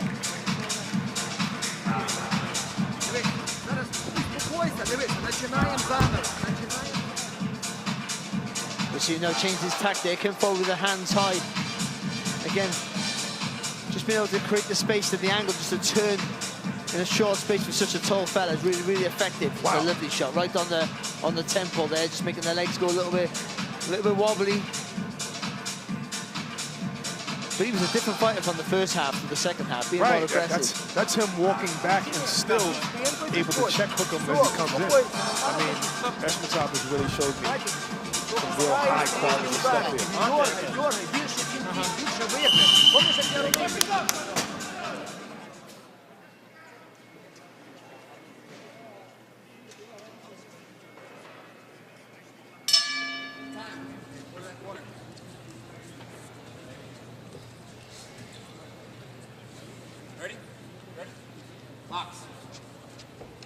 And we're back to action here in round two. Danilo Lauzon and Kamranbek Eshmatov. Terrific start for Eshmatov in the opening round. As you saw in the replays, buzzing Lauzon. And most interestingly for me, you know, came out again in that very exaggerated shell stance, has not gone back to it. He just he showed Lauzon something and then revealed that that was not what he planned to do the rest of the night. And thankfully, no, because this is far more effective being this way. You know, he's still got that wide stance, that front foot still in the center of the stance, but it's more menacing now. Making Lauzon just have another thought before he throws, just slowing him down. Good call for the ref. That right hook straying a little bit low there from Eshmatov. Doubles up on the right hook in the scoring region.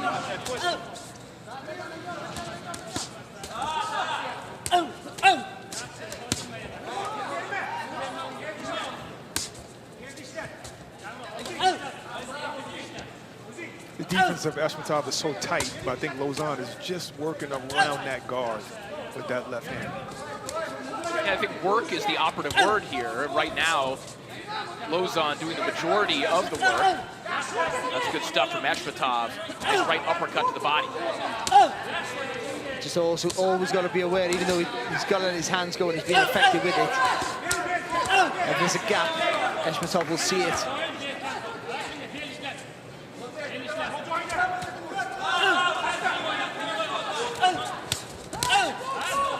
Good inside work here from both men. Nice shot to the body from Lauzon, but an even better uppercut there from Eshmatov. Comes back with a right hand, kind of flowing between stances there. We're inside the final minute of round two.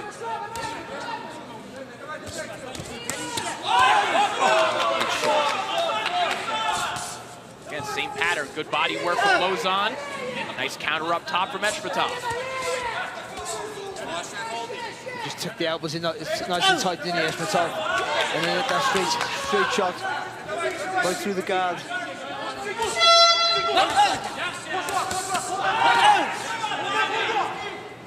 30-second horn seems to prompt Lauzon and Eshmatov to pick up the pace even more. as it's designed to do. Eshmatov going to the body with the left hand.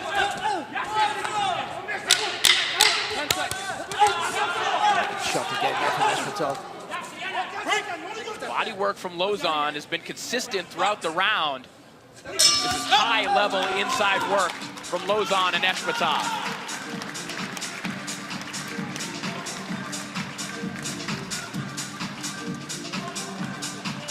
Well, Jai Opetaia would appreciate this kind of rugged yet technical boxing, and he will return to headline his second pay-per-view on DAZN in 2025 after a spectacular knockout of David Naika in January. He'll take on the undefeated Italian Claudio Sequeio back on the Gold Coast Sunday, June 8th. After 2 completed rounds, the scoring is 19-19 by all 3 judges.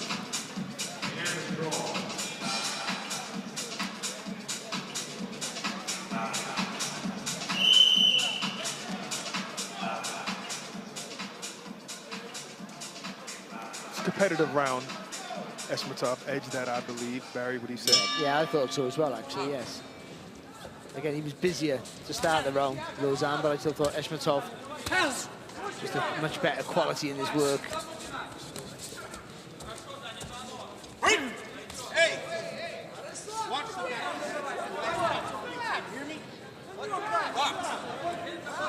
See Eshmatov getting admonished there, a rather stern warning. Work.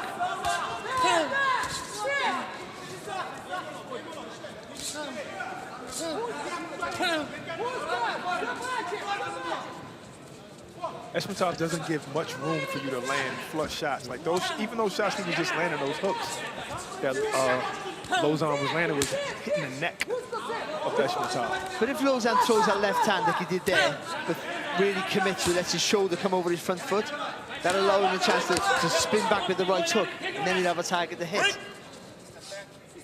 Sort of do what you shouldn't do and overreach with the shot.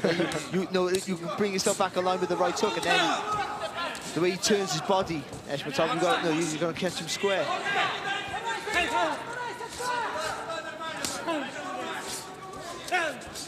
Watch the holding. Stop. You see Eshmatov when he really blades his body there. He's almost using his elbow, not necessarily as a weapon, but as a defensive mechanism. Yeah, a weapon.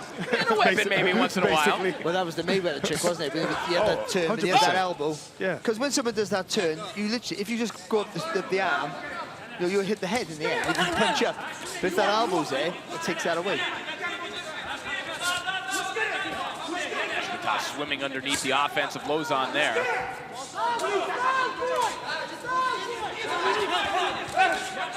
Good right hook there from Lauzon. Eshmatov has his habit of, when he's throwing the left hand, lifting up his back foot completely off the canvas. Oh, body shot there from Eshmatov. Break. 35 seconds remain. This is going to be a rugged fight no matter what. But if you're Lauzon, you have to like where this fight is taking place. He wants it to be on the inside.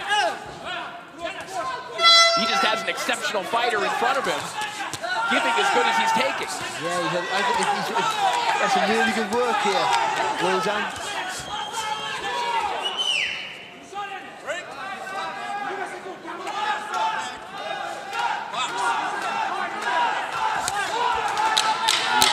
Contingent behind us starting to chant for Lauzon.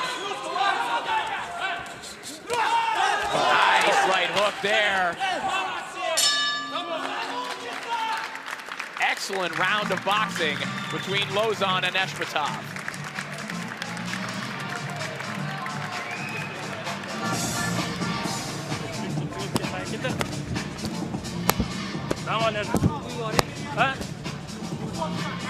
But the quality in the work, pretty good, isn't it? Because it's high octane, going really fast, but they're still looking for the shots, picking the tags really well. And even there with Lauzon, that little screw shot at the end with the right hand, just punching through the guard, really fantastic. Fighting in the phone booth kind of leans towards Lauzon's favor. And I think he might have a little bit more in the gas tank than Eshmatov. I think Eshmatov, I think he likes to walk forward and be the Watch the holding aggressive and pushing. counter-puncher. Next time you hit the back of the head, I'm When not he going changed to point. tact in the second half of the first round, I think he was far more effective going first, because he has lovely quality, and then when Lausanne throws back, he has quick hands and vision to get that counter shot into play. Certainly that fast right hook. Out of the ring. You tell him, ref. Ready? He likes his ring clean. Eshmatov's coach doing things a little bit differently here, taking a little while to get out of the ring, and I don't know if you saw that. I've certainly seen the towel waving technique to cool your fighter down, but what about smacking him in the head repeatedly with it, as they were doing in Eshmatov's corner? I don't know what that is. Oh, smack your head towel routine? He's going to get smacked with a point deduction here for hitting behind the head. Ready? Bad news for Cameron Beck Eshmatov. And in a fight like this, that changes your mindset for both. It gives Lausanne more confidence and maybe Eshmatov more urgency. Hard body shot there from Eshmatov on Danilo Lausanne, who said he wants to show the world the next generation of Ukrainian boxing here tonight.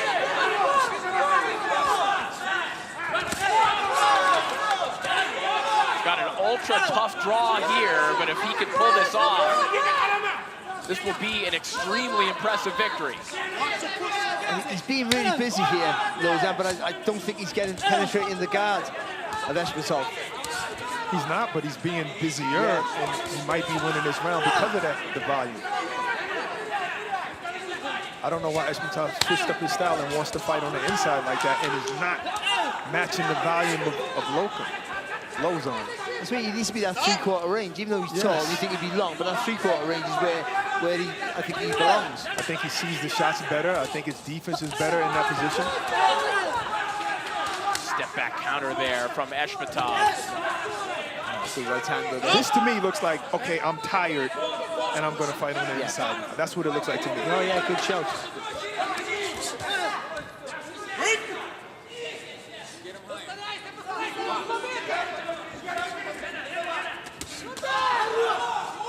Combination there from Lausanne. 22-year-old from Uman, Ukraine. Nice left hand over the top. He brings it back again. And that's what we're winning the round. All the stuff that he was doing before that, he was being busier, but I think mostly he was being blocked. But those clear shots with that work rate. And again.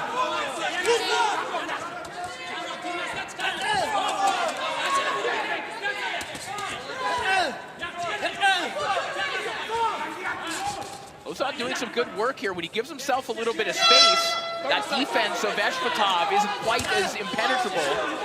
It's almost like Eshmatov, when he takes a step back, kind of lets his guard down a little bit too. And you're right, when you get tired, you start to lose your shape a little bit, and you can see that here with Eshmatov. You can see he's dropping his hands after every exchange. He's tired. Now Lausanne being warned.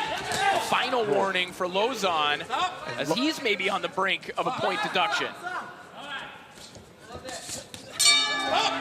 Rough physical fight, both inside and outside the boundaries thus far.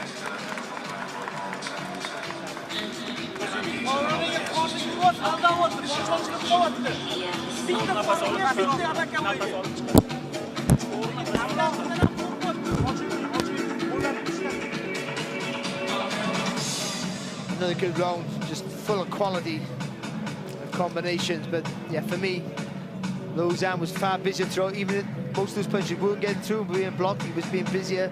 And then in the second half, picked his shots really well. What do you think about this taking the point? Well, I didn't see the infringement, but he said he hit him on the back of the head. I didn't see neither. I didn't see anything leading up to that. It didn't stick out to me that he was warning him. Not to say he did, I didn't see it. 39-36, all for the gold corner of Lausanne. I know that this is a no-nonsense judge that I've seen in the past couple of days.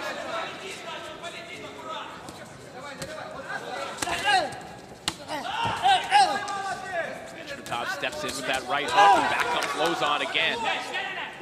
Just tight, quick work there on the inside from the Ukrainian. You know, I think you might have touched on this earlier, Barry, how conditioning, work rate can sometimes beat skill. Yeah, quite often. And maybe this is what we're seeing with Lozon. I think he's kind of shifted the momentum of the fight. Well, after the first round, I thought Eshmatov was going to bully him. And I think he's trying to bully him. But just by walking forward is not enough. I think he's getting, like you said, he's getting too close to the target. Yes. But just because you want to bully him, pushing him back, don't mean you have to get that close. Push him back with the punches.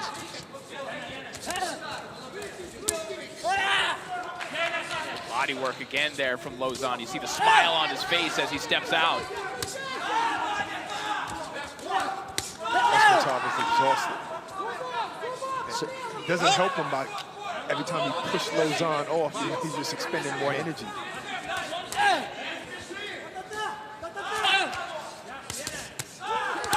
And this has just been a torrid pace, and it's interesting that you're seeing fatigue from Eshmatov, because this is, again, one of the fighters in this tournament that has shown that he can go 10 rounds. You would think that that means fitness in a shorter fight, but at a pace like this, you can get, a guy like Lozon can grind you down pretty quickly. Yeah, it's funny with pace because this has been a fast pace, but it's who dictates the pace. Yes. So you can slow a guy down, and the guy who fights at a frantic pace, you slow him down, he gets tired. Good shot.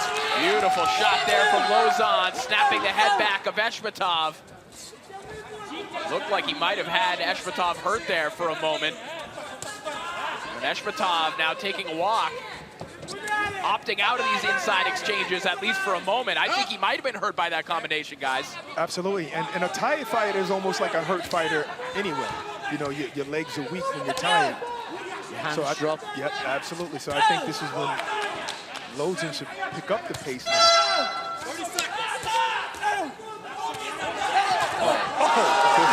Right hook there from Lozon, and Eshmatov now holding on. Back comes Eshmatov with a rocket of a left hand himself. But the sting's gone up the shots a little bit, I think. Good effort, though. Another one there from Eshmatov. He's not giving up, and he's going to need a knockout. So you know he's going to keep firing those shots in the final round. Eshmatov keeps lifting up his back leg. It's just making him be off balance, and it's taking away his positioning for the next shot. But that's because he's just tired. Yeah, of course. When you're tired, you make so many mistakes. Forget a lot of things. Technical mistakes. But I thought it was a really good round there for Lozon. I think he finished strong there, Eshmatov, but the majority of that round there was just work rate and quality there from Lozon. And again, fighting at a pace that you're comfortable at, your opponent can't match, and you have to be reactive. That's much more difficult. You have to regulate your breathing. It changes your whole psyche.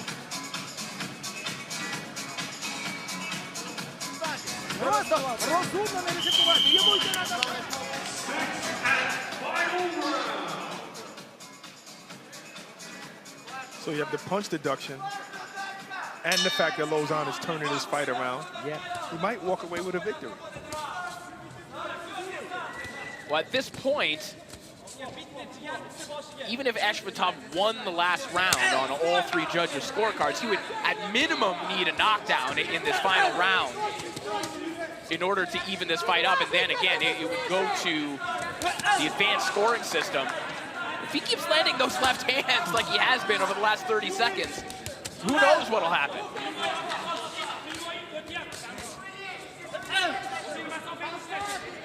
Uppercut on the inside there from Eshmatov.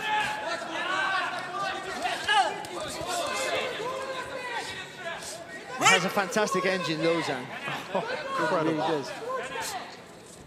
And everything's neat.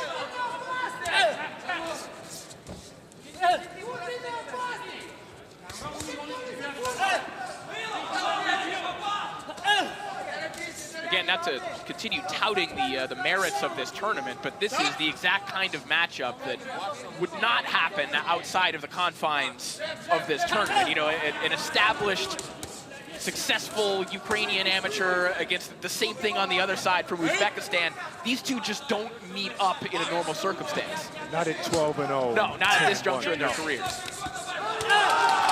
Good combination on the inside there from Lauzon, but back comes Meshmatov with a nice left hand and another one over the top. And these are Hail Marys, you know. He's really giving all he has, and he doesn't have a lot. He needs to get in the end zone here in the 6th round.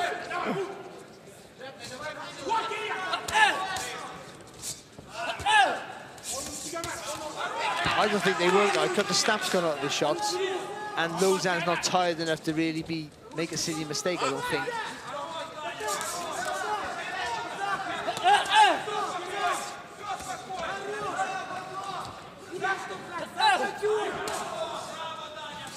You know he's tired. There's just big gaps between his work, isn't there, Esmeralda? You think back to how torrid the body work was from Lauzon in the early going of this fight, and it has continued. Maybe if he returns to the body, Lauzon, maybe he can get a stoppage. With a few seconds left in the round. This is a good performance here from Lauzon. I think I'll get shot. I think he's beat a better fighter than him. I mean, that makes him the better fighter, but you know what I mean? Right. Beautiful combination there from Lauzon. The 1-2, back with the left hand again. As we enter the final 10 seconds of this contest. It's like Lauzon fought 2 different fighters in this fight. That will do it. See the emotion already on the face of Danilo Lauzon as he's hoisted in the air. What a performance from the Ukrainian. And again, it's because of the caliber of the opponent that he had in front of him that we're as excited about what Lauzon did. Yeah, I think so. You know, I think it was fantastic. He's up against a guy who's, okay, not a better fighter, more gifted fighter, I think, who just didn't have the same engine and work ethic. And I think Lauzon's really gifted, technically very, very good. But against a guy who I think had, in the second half of that first round, had much better vision. And it looked like, you know, it wasn't going to go well for Lauzon, I thought, after that first round. But he turned it around, kept his shape, work rate, and tired Ishmasov out, and then went to work. It was a really good performance.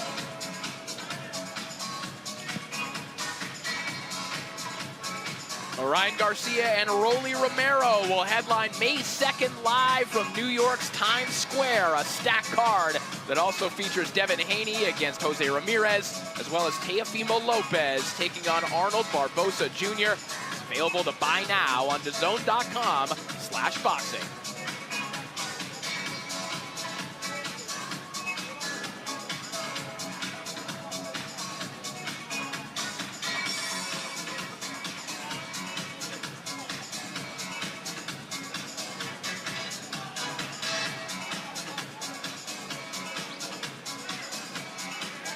Looks like the scores are in the ring, so let's send it back up to Thomas Treiber to make it official.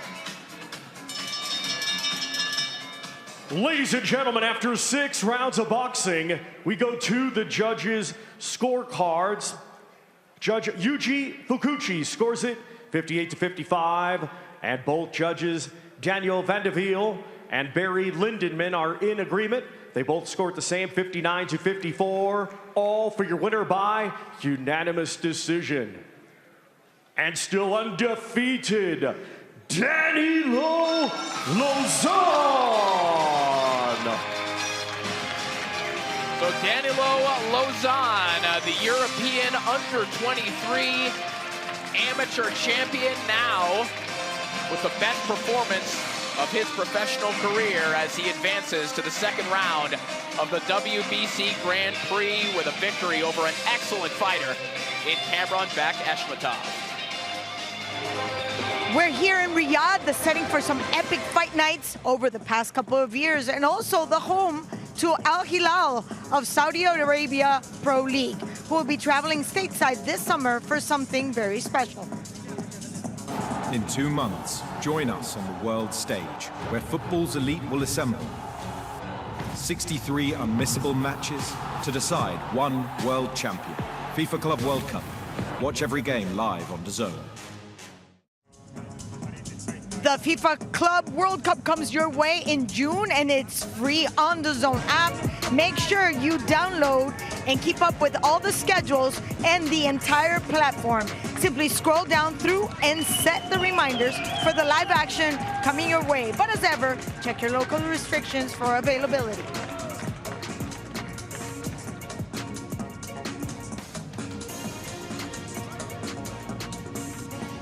And you don't want to miss these. The Knockout Weekend Bundle means you can make great savings on purchasing Garcia versus Romero and Canelo against School as a combined package. And there's a trio of fights from the UK to come as DAZN's partnership with Queensberry Promotions steps up a gear.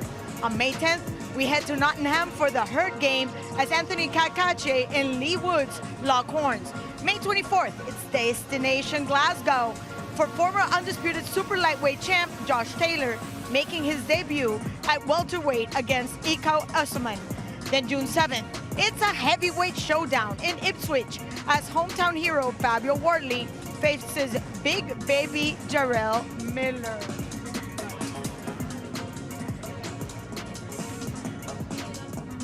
And we're having a fantastic day on day 2 here in the WBC Grand Prix. Tonight is the night for the super lightweights, and we have another gentleman who has been of paramount importance to make this happen. His Excellency Turki Ali Sheikh has had a wonderful message for all of us right here in Riyadh. Hello everyone. I hope you enjoy the competition, and I am very glad to have it in my country. In the beginning, I want to thank the Crown Prince, Prince Mohammed bin Salman, who is supporting us doing this competition. And thank you to my dear friends, Mauricio Sulaimani and WBC. The dream became truth. I hope we discovered champion from Riyadh, and I am very glad that my country is having this revolution and supporting to the boxing sport. Thank you so much, everyone, and I hope you enjoy it, and I hope we discovered a new champion.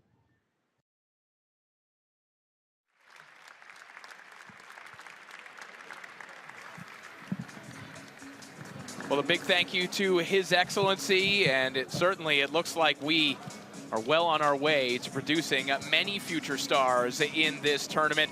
The action keeps on rolling from here in Riyadh. We're ready to meet our next 2 fighters. Let's send it back up to Thomas Priber. Let's continue. And first, welcome to the ring, Herman Brochero.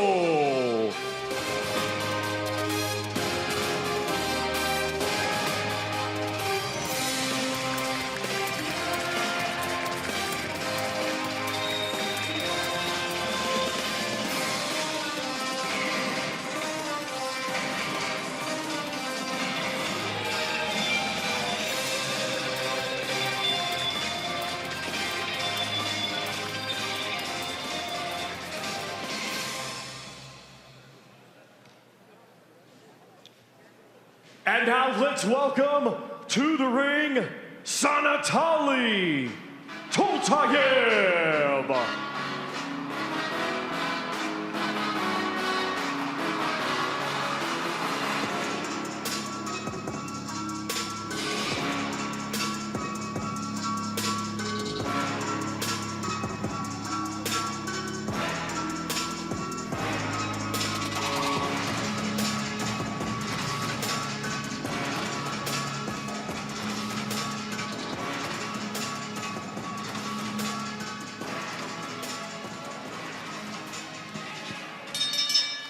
Ladies and gentlemen, this bout is scheduled for 6 rounds in the super lightweight division. The judges are Junbei Lim, Juan Carlos Pelayo, and Predrag Alexic. Our referee in charge will be Cesar Castañon. Introducing to you first, fighting tonight out of the green corner, he comes to the ring wearing green trunks and weighted officially at 141.5 pounds. Undefeated, he has 10 wins, all 10 wins coming by way of knockout. Representing Venezuela, Germán Brochero. And his opponent across the ring fighting tonight out of the gold corner, wearing gold trunks. He weighed in officially at 141 pounds. Undefeated with 2 wins, one of his 2 wins coming by way of knockout. Representing Kazakhstan, here is Sanatali Toltayev.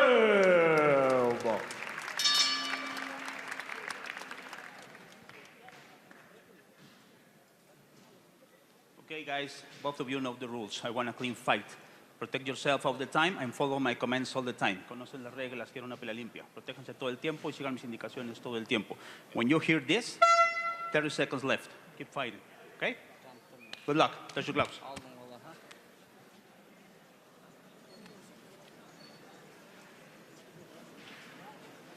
So our 4th fight of the day from here in Riyadh. This man, Germán Brochero, taking on that man, Sanatali Toltayev.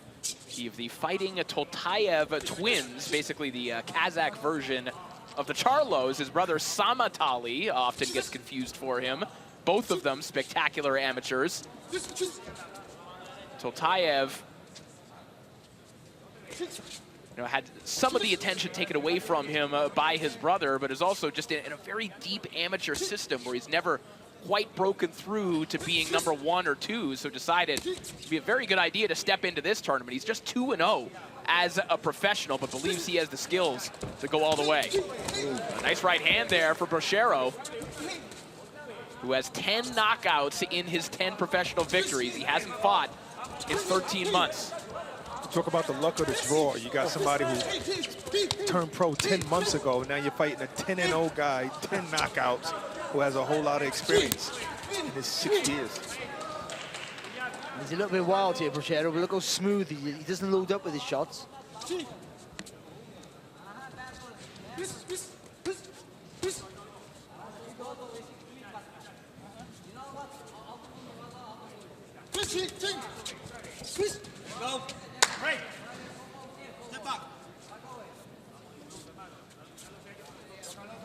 For a new professional, I think Toltayev looks like a, he looks poised, he looks patient for a pro. Yeah, and in his 2 professional outings so far, I mean, he's been taking some serious tests. His most recent win over Sardar Atakishiev in September of 2024. Atakishiev 11-1. First opponent he faced, 12-6-2, so he's not taking things easy. And nor should he. I mean, this is a man who won the Kazakh national title as a 19-year-old. You certainly have the skills to compete with fighters who are much more advanced or more experienced in the early stages of your pro career if you have that kind of pedigree. You win that Kazakhstan national championship, that sort of makes you almost a world championship level fighter in the amateurs for sure. You're looking to get a medal in the world championship straight away. It's an awesome tournament because they're so well schooled and they all punch correctly. And then you enter the pros as a grown man, 25, 26 years old, like Lomachenko. And you're able to take on stiffer competition early. 30-second horn seems to have emboldened Toltayev, who's just ripping some shots to the body. You see the face of Brochero saying, nothing hurt me. Seconds tick away here in the opening round. Very interesting clash of styles here between Toltayev and Brochero.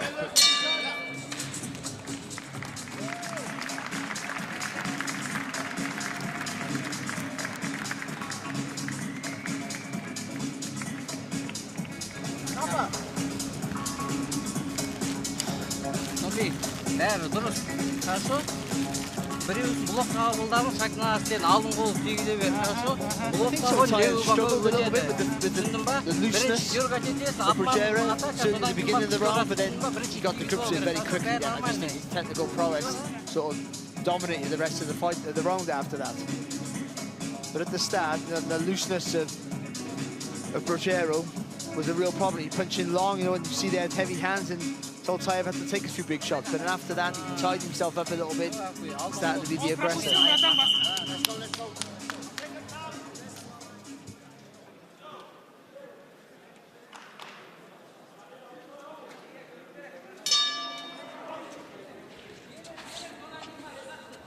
Round 2 underway. Anatoly Toltayev and Herman Brogero. Kazakhstan versus Venezuela. In our 4th fight of the day. Toltayev still very active on the amateur circuit as well, which is something you'll hear us say about many of the Kazakh and Uzbek fighters. And up until a certain point, basically they've decided that you don't really have to choose both. You can still collect that stipend from being a part of the national team, use the national training facilities, do all of that, and take professional fights when you get the opportunity. He just fought an amateur fight 2 months ago. Right. It's madness. And it is, right? How do you go back to that style and then come back and have a pro style? Yeah, it's 2 totally different ways of fighting. Just an absolute vocal dismissal there from Toltayev. Yeah, wasn't impressed, was he? And when you say loose earlier of Brogero, Barry, you're talking about how he's not as technical. He's like maybe wilder with his shots, wider. I think a lot of South Americans, when they throw a shot, they commit. And because he's long, he was all smooth. And I mean, and that's a problem because that's a hard rhythm to read at times. You can see why he knocks people out. He gets you on the end of that shot. But also, if he misses, there's a problem. And Toltayev just brought that front foot a bit closer and got inside pretty much, and then just made Brogero feel a little bit smothered. And with that, you're tense up. When you tense up, you won't want to throw as many shots, because when you do, it tires you out. Oh, good timing by Brogero. Little drive-by uppercut there from Brogero. Now he's moving around like Rigondeaux. One of the curiosities here for Brogero is just what will he look like even in these rounds, round 2. I mean, he started his career with 8 straight first-round knockouts. And we saw him go 6 rounds before he scored the stoppage last time out over Orban Montano. But the question is, will that power carry, and what does Brogero look like if he has to win rounds boxing, particularly against a fighter as well-schooled as Toltayev? I think if he has a target to hit, then I think he's fine, because he'll commit and he'll go for it. But if he has to start thinking, all that processing things in your brain, it manifests into a physicality. It tires you out. I think mentally he already made that transition in his mind, Brogero. He's saying, okay, now I have to box. You know, I hit this guy with hard shots. He's not going anywhere. Let me box now. Let me stay at a distance. Yeah, he's taking a little off these shots. He's gotten away from the fastball, throwing the changeup, so to speak, just touching to the body of Toltayev, who rips a nice left hook downstairs. He was trying to hit home runs with every punch in the first round. Nice right hand to the body. That's a good round for Brogero.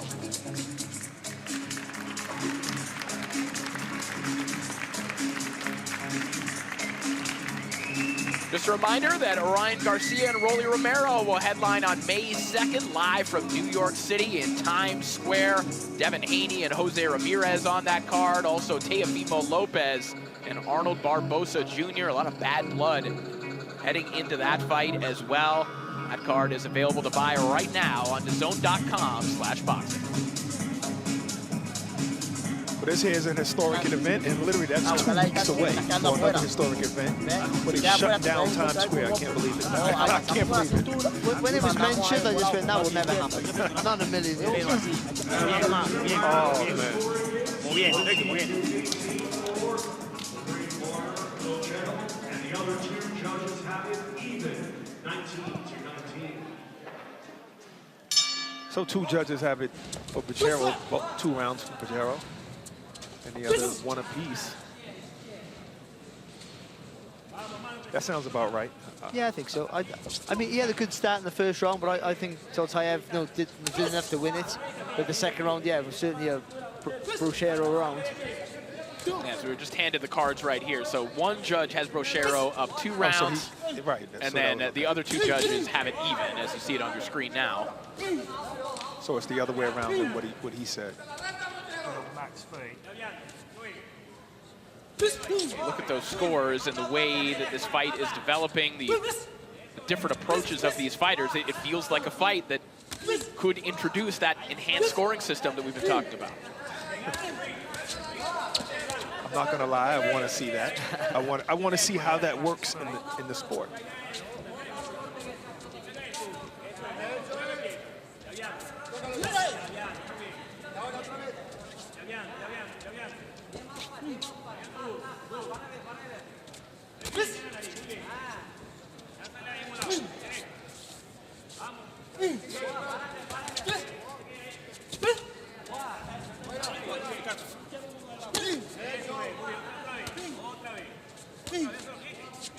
Sure, really controlling the pace of this round again here with that lead hand. Toltayev's taking too long, isn't he? Yeah, Toltayev not really showing a lot of urgency or trying new things to try to get to the inside here. Now he kind of sells out a little bit just to get in there. He's doing the right thing, trying to walk him down, put him under pressure, but yeah, at some point you've got to let your hands go just before you get too close. Good left hook on the inside there from Toltayev, but back comes Brashero with a chopping right hand of his own.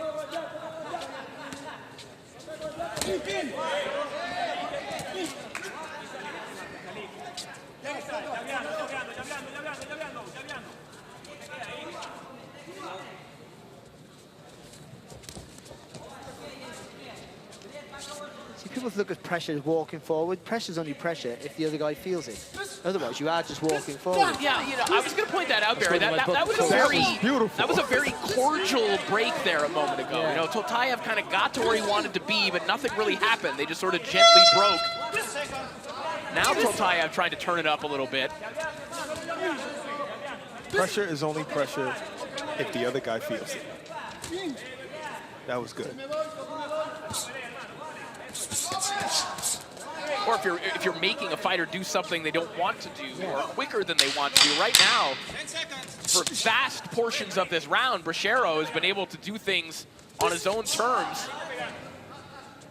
Especially when he's on the outside like this. I don't know why he keeps going on the inside, especially when he goes on the inside and doesn't throw punches. He just smothers them.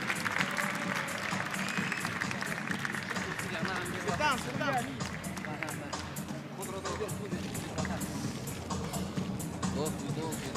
Хорошо, енді осылай. Енді почувствовал, хорошо, блок. Ана өшіп жатыр. Үшті ұмытпа, хорошо. 2 раунд қалды. Хорошо? 4 раунд өтіп кетті ма не? Мынау 5-ші раунд па? 3-ші болды. 4 болады.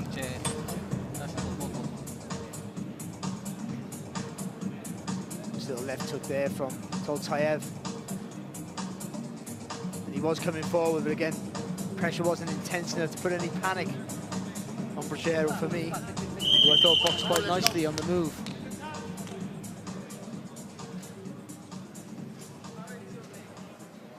But it's almost like Brashero takes breaks by going inside, but he's not letting his hands go enough, and you're giving Toltayev a chance to, you know, to get those score-ups of points. Round 4 now underway as Brashero starts off by flicking that jab to the body and then ripping a nice right hand to the body. Long distance, Brashero looks beautiful. Yeah. He looks effective.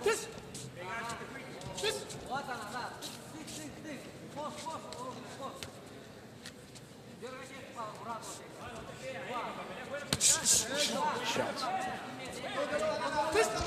So that crouch stance there with that jab.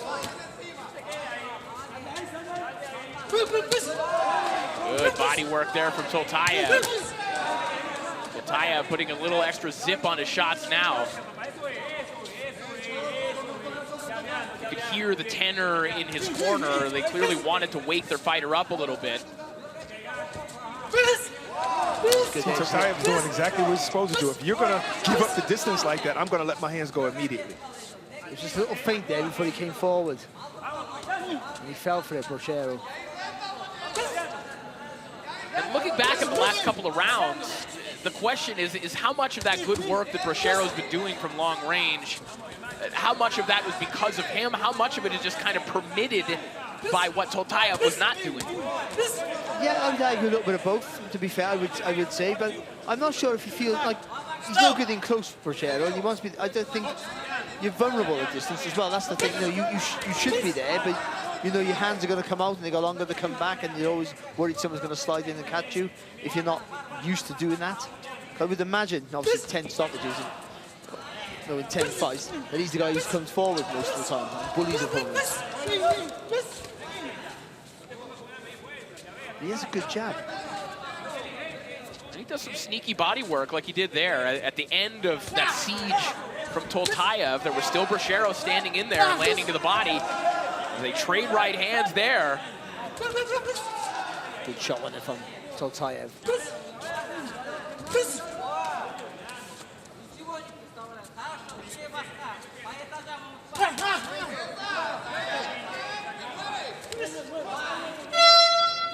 This is around the time now as we're past the midway point of this fight where on paper you would think that Toltayev, one of the best amateurs in the world still,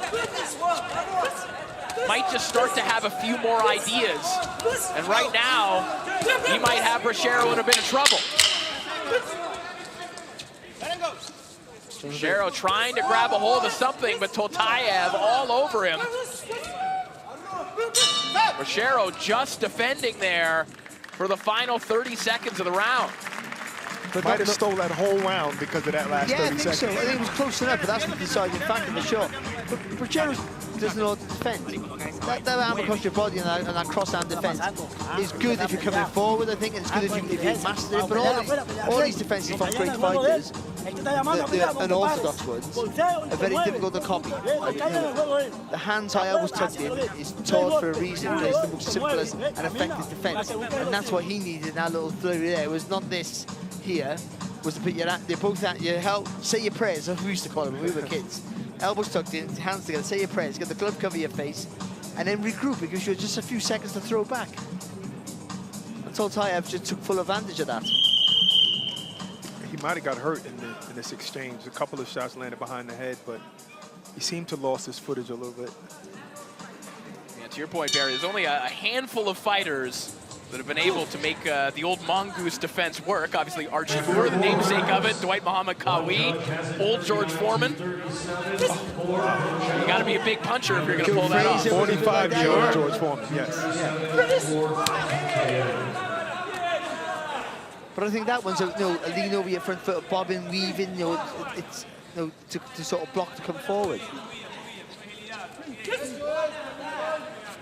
Just an update on the scores now. So Bracero ahead on one scorecard, 39-37, but Toltayev ahead, 39-37 on the other two.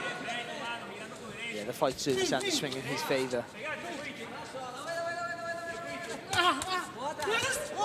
But when he shows a bit of urgency, Toltayev, he's far more effective.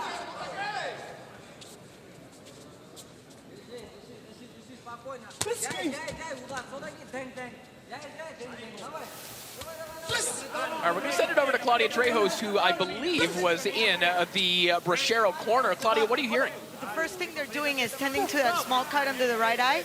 But the most important thing is they admitted to the fact that he is tired. There's very little gas left in that tank, and apparently it's the altitude that's taking advantage of him right now. Oh, interesting. Thank you so much, Claudia. Yeah, rare that you'll hear a corner just flat out admit that their fighter is tired. And like I said before, maybe that's the reason why he stops fighting from the inside and he goes inside. He doesn't do punches. And I said, it looks like he's resting when he's going inside. And that's exactly what it was.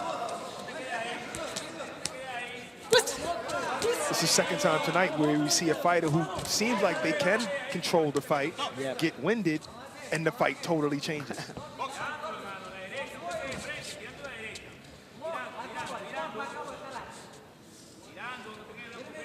In the early going, it was very impressive, and still is, the fact that Bracero is ahead on one of the scorecards. I mean, this is a guy that didn't even win his own Colombian National Amateur Championship.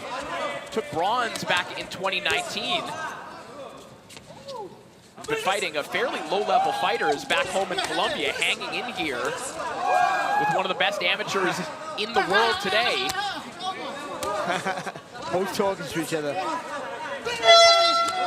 Which is pointless because they don't speak the same language. So.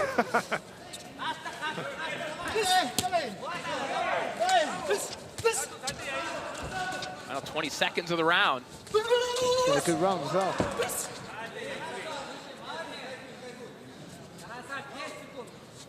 Bracero finding a reserve of energy, perhaps. Looks a lot more energized, but not after that. Let's go. Right in the temple, that left hook. I'd like to see that. Yeah, replay. that one not scored a knockdown, but perhaps we will go to an instant replay to investigate that. At least we will on the production side. I thought it was a left hook on the temple. Those ones don't seem like they hit sometimes. Right. Because your leg gives way, it doesn't mean that it's a slip, you know?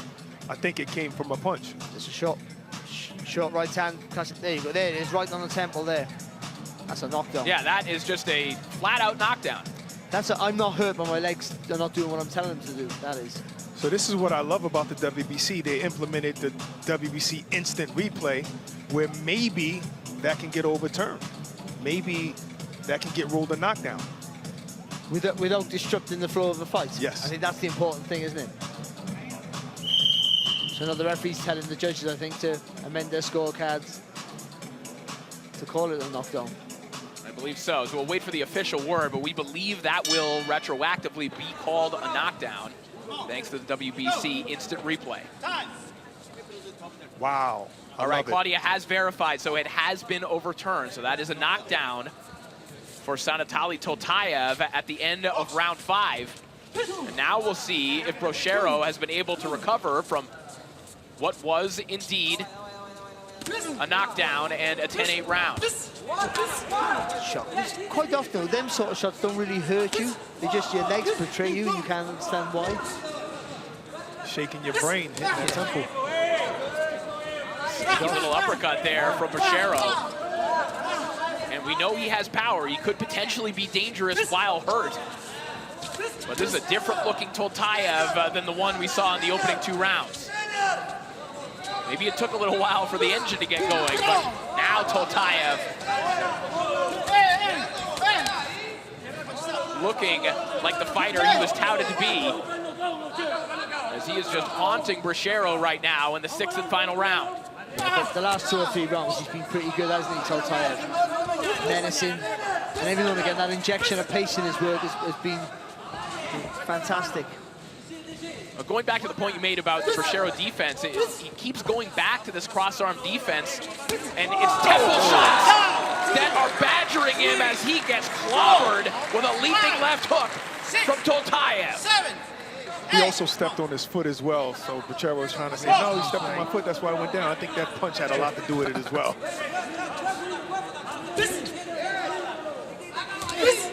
Half a round for Toltayev to work with here if he wants to score the knockout. 2 knockdowns now scored for Sanatali Toltayev of Kazakhstan. You got to throw the left hook here, Toltayev, but then throw the uppercut straight after. Oh, it was right there. That left hook was there. He's doing that right thing over the top. I think the other got to bring the head up. Big left hook there from Toltayev. Bracero trying to find some space in the ring, trying to fire back. He is out of sorts right now and got blasted with an uppercut there from Toltayev.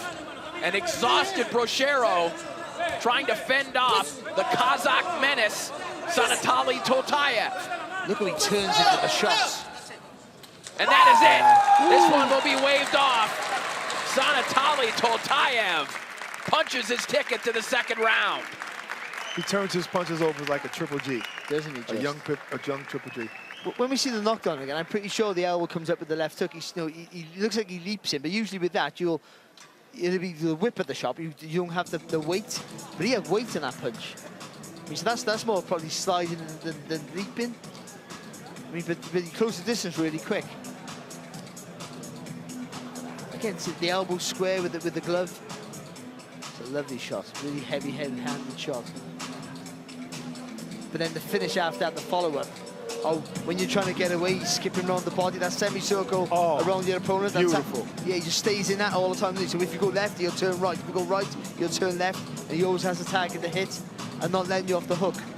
And the referee was spot on. Borchero bounced off the ropes and he turned with him, and he still was on him, still punching. There was no way he wasn't going to get that stoppage. That was a beautiful performance. I tell you who does that, but differently.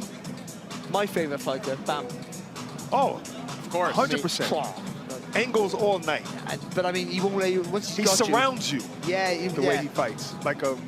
Not like Roy Jones Jr., but Roy Jones Jr. could do that too because of his speed. But Bam will surround you with his ankles. I was surprised that the referee stopped it, but I'm not mad at the stoppage at all. Yeah, I thought it was pretty good, to be honest. I know you're saying this, you want to stay in the fight, he's on his feet, but he was just taking punches for fun then. Yep.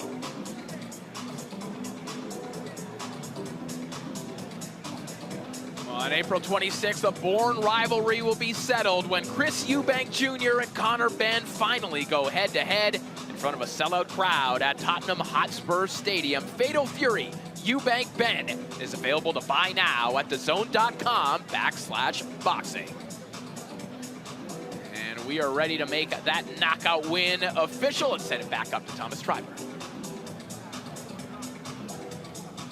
Ladies and gentlemen, here is the official time. 2 minutes, 26 seconds of round number 6. Our referee in charge, Cesar Castañón, stops the contest. Therefore, your winner by way of technical knockout and still undefeated, Sanatali Toltayev.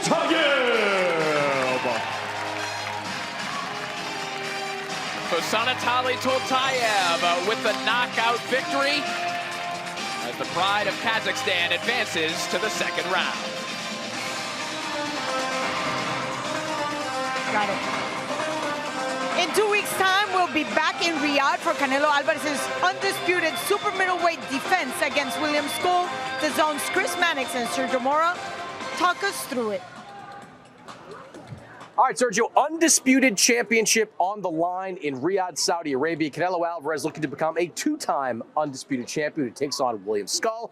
William Skull cashing this winning lottery ticket after picking up the belt that Canelo vacated last year. Not a lot of people know much about William Skull. What do you think his path to victory is going to be in a fight like this? By annoyance, by frustrating Canelo, by being the bigger fighter, fighting at a range, not engaging. These are all attributes that Skull does bring to the table. He has that Cuban type style. He has power. He's going to be naturally taller and longer and bigger, maybe even stronger. But the experience level is going to be on Canelo. Canelo has made a career beating down and chopping down big trees like Skull, tracking down movers, beating down bigger men. So nothing new for Canelo. Everything's going to be on Skull. Can he rock him? Can he frustrate him? Can he build enough points and build enough rounds to take this and cruise into a decision? That's how Skull wins this fight. Yeah, Skull beat Vladimir Shishkin, legitimate win, to win this title, but he didn't throw a lot of punches in that fight. And that's what concerns me. You got to be able to engage with Canelo. You can't just jab him from the outside. You've got to throw right hands, mix it up a little bit. That doesn't seem to be William Skull's game. Canelo has not knocked up an opponent in a long time. 3 years since he's picked up a knockout. His last win coming against Caleb Plant. Do you think we see a stoppage in this fight? No, because like you said, it's 3 years, but it's been 6 opponents. He's gone the distance all 6 times, 12 rounds. That's a lot of wear and tear for an older fighter, a fighter with over 65 professional fights, a fighter that's been fighting since he was 15 years old. To be going the distance over and over and over, just way too many miles in that odometer, I think Skull might go the decision. Even if it's in a loss, I don't see Canelo stopping this man. All right, well, Canelo just needs to win because we know what happens if Canelo Alvarez wins. Sets up a big showdown with Terrence Crawford. Canelo versus Skull is part of an epic double bill on The Zone with Ryan Garcia against Rolly Romero the night before. Order each separately or both as part of our Knockout Bundle weekend. Go to thezone.com/boxing for more details. The Zone, the global home of boxing. Listen up. Let's have it. We know you've always got your eye on the prize, the championship belt. And why wouldn't you? You're a finely tuned, well-oiled boxing watching machine, capable of consuming over 185 fights on The Zone every year. We've gone big, we've gone global. Churning through combinations, comebacks, and non-stop knockouts. With big fights every week, you're the best in the world. So go on, get that belt. Champ The Zone. Undisputed. And we continue here in Riyadh with the Grand Prix. We go for fight number 5. Corey. Thanks, Claudia. We are ready for our next contest. It's Nkosi and Matt Boley. And it's Thomas Streiber with the introductions. Let's first welcome to the ring, Marwan Madbouly.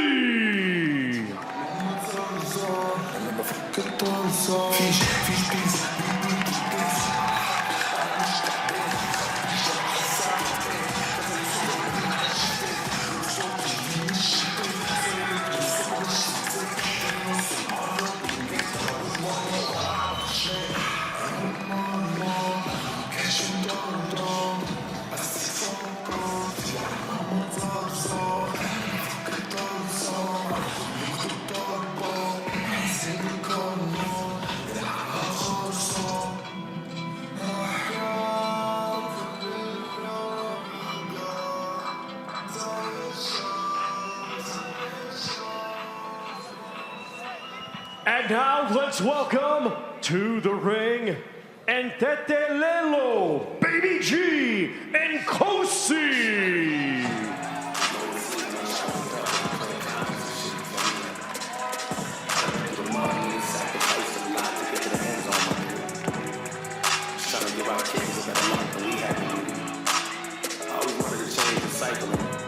Create a new generation, pass down everything I work for. I'm just thinking out loud. Look, I wonder what life will probably take me, yeah. Won't break me, yeah. But show some love to niggas who hate me, yeah. That's crazy, yeah. I kept my cool without no AC, yeah. Got something to prove, I jumped in the pool and now I'm wavy, yeah. And lately I've been trying to hold my blessing. I'm talking to God and showing the blessing. Ladies and gentlemen, this bout is scheduled for 6 rounds in the super lightweight division. The judges are Yuji Fukuchi, Eddie Papu, and Daniel Vanderveel. Our referee in charge will be Don Turan. Introducing to you first, fighting tonight out of the green corner, he comes to the ring wearing green trunks and weighed in officially at 140.9 pounds. Undefeated, he has 5 wins, 3 of his 5 wins coming by way of knockout. Representing Egypt, here is Marwan Madbouly. And across the ring, fighting tonight out of the gold corner, he comes to the ring wearing gold trunks and weighed in at even 140 pounds. His professional record consists of 7 wins, 2 defeats, 4 of those 7 wins coming by way of knockout. Representing South Africa, here is Ntetelelo, Baby G, and Nkosi. Goal corner, move forward. Boxers, obey my instruction all the time. I don't want to see any rabbit punches, kidney punches, or below the belt. Protect yourself at all the time. Last 30 seconds, you will hear this sound. Don't stop fighting. Continue to box. Touch gloves, go back to your corners. Good luck.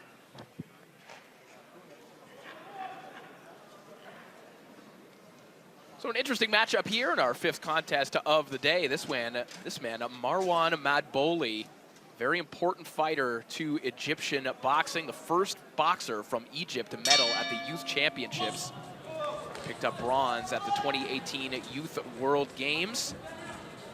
Taking on Ntetelelo Nkosi of South Africa, trained by Damian Durant. A terrific trainer from South Africa, and of course the son of the late Nick Durant, who produced dozens of world champions. So anyone who's in the Durant camp, you certainly keep your eye on them if you're in the South African boxing community. Nkosi has his work cut out for him because Madbouly is a very experienced, very good fighter.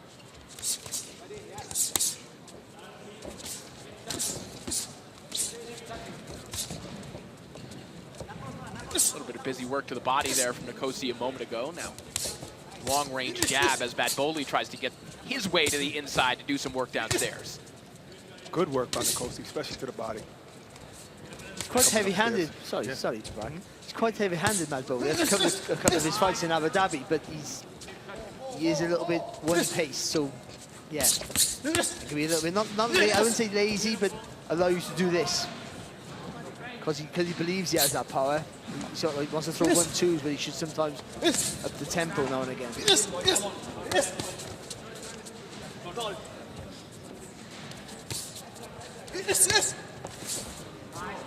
Quick combination there from Nkosi. Is that patience by Mad Bowley, or maybe just Nkosi, his work rate is a little high right now? No, Nkosi's really high, but I mean, you can't match not everybody, but I mean, you can't think you're going to walk everyone down and bully him. So you've got to start doubling up your jab and go with them a little bit, or try and discourage them after they throw straight away. Sort of block and counter with the same hand and try and upset their rhythm. Double left hook to the body there from Nkosi. Good shot. Sharp right hand as well as Mad Bowley trying to get things going here. Absorbing a lot of shots here in the opening round. Yeah, good defense by Nkosi too. He's blocking a lot of shots. Not those.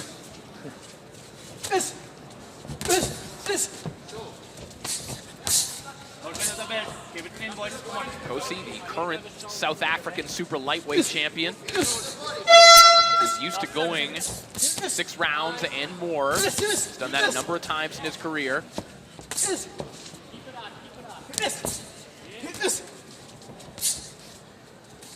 Certainly not pacing himself in the early going here. I was just thinking, I was like, can he keep this up for 6 rounds?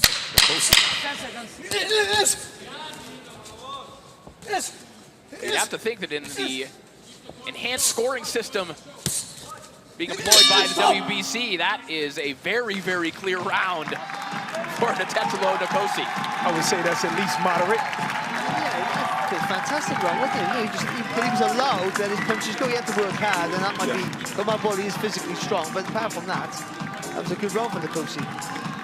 Well, the FIFA World Cup, the Club World Cup is coming to DAZN as part of your DAZN subscription. Some of the biggest names in football battle it out to become the globe's greatest. And what's more, the entire event, every game, every goal, it's live and free here on DAZN. Jab, Jab, keep it up. Jab, keep it up. Turn the elbow if you can. Deep cut, see that? Good round. Okay, I like the work to the body. You keep investing your power in the body. Down. Good instructions in the corner of Nkosi. I'm just wondering the way he's breathing, can he keep up that tempo? Round 2 underway.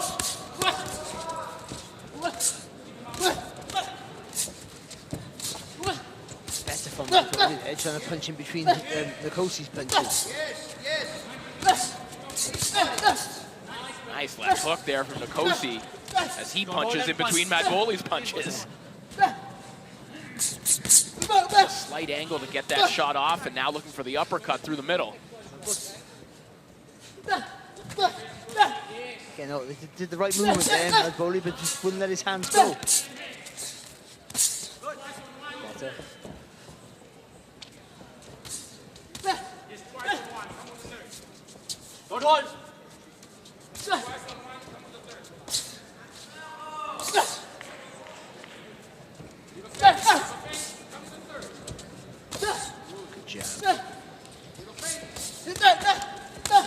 Excellent body work again there from Nkosi. Gets the right angle, doesn't he? You throw that left hook to the body. Unorthodox the way he gets there, but it's effective.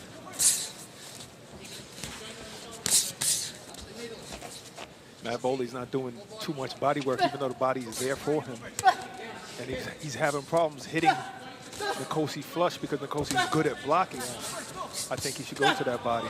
Yeah, Mad Bowley is getting to the spaces where he wants to be. He's crowding Nkosi, but Nkosi is still able to do the better work and the majority of the work overall. 2 good uppercuts to the body, make it 3 there from Nkosi. He started the round, Mad Bowley, the right way. He wasn't fighting at the same pace. The punches had a different rhythm as well. But now he's gone back to what he was in the first round.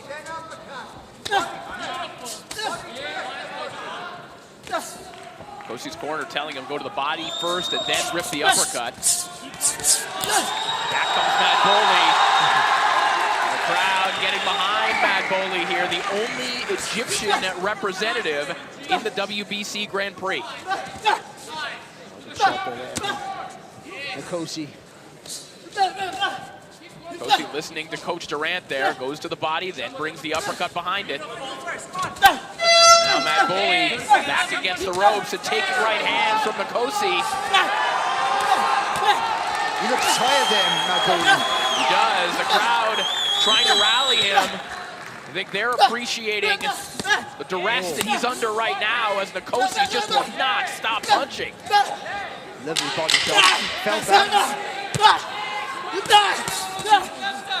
Kosi is just absolutely relentless right now.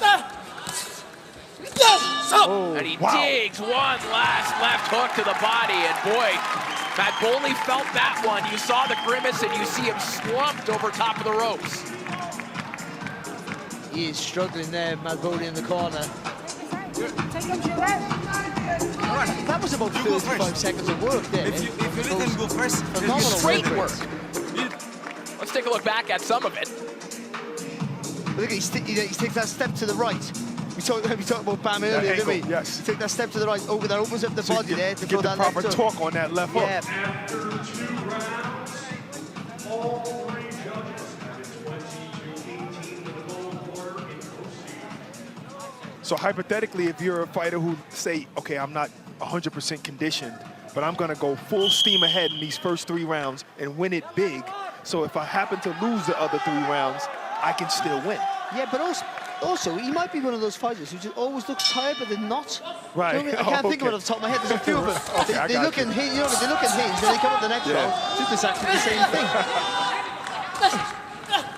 But what he's done, he's tired of Matt Boley. Yeah, I mean, right. I don't think that 1 minute of rest was enough for Matt Boley. He's in the same spot he was in before. Parked against the ropes as Kosi is loading, and that right hand has him in trouble. The ref is watching closely. Matt Boley taking a thrashing right now. He's changed the weight of his shots there, Kosi. How clever is that? They're going to be fast, and when he hurt him, he sat down on every shot. He's a deceptively clever fighter. The ref is about to jump in like double dutch. Good body work again from Kosi and 2 straight right hands. That was beautiful. He faked up top and went downstairs to the straight right. This kid can fight. Nothing coming back, and that is it. What a win. The underdog dogged out of the victory. Baby G, Tetelo Kosi. Welcome to the 2nd round. He was very, very good. I mean, I say deceivingly clever. I mean, not deceiving, just clever. I mean, the good work rate as well. I was deceived. Yeah. Well, I think because he looks like he's blowing from the offset. You think? Yeah, it looks like he's blowing his whole load. But you know what? Fitness is not time. Fitness is recovery. So, you know, you can blow. But if you can recover in that minute, you can go again. But also, you're picking your shots. So what he's done there, he's made Matt Boley tired very, very quickly. But there was, just before the end of the last round, he hit with a lovely body shot. There were 2, but the last one doubled him up. And he did well to get back to the corner, Matt Boley, but then from there on, he was on borrowed time. This is not just wasting shots. This is not wasting power shots. All of those are just perfectly timed, perfectly played shots. But he changed. I think once he had him hurt, he went from being speed to weight. I mean, and that's difficult to do. That it's usually just punch your natural punch. So he went very fast. And when he felt he hurt him, he sat down on the shot, and every shot was solid. That's a very impressive performance. Beautiful performance. I'm gonna pay attention to his name moving forward.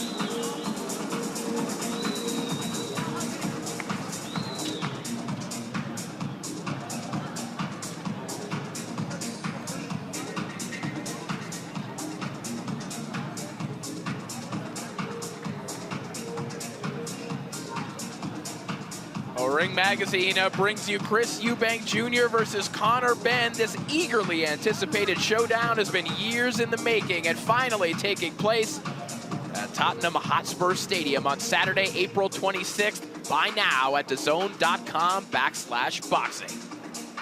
Let's send it up to Thomas Treiber to make this one official. Ladies and gentlemen, here is the official time. 1 minute, 1 second of round number 3. Our referee in charge, Don Turan, steps in to stop the contest. Therefore, your winner by way of technical knockout, Ntetelelo, Baby G, Nkosi.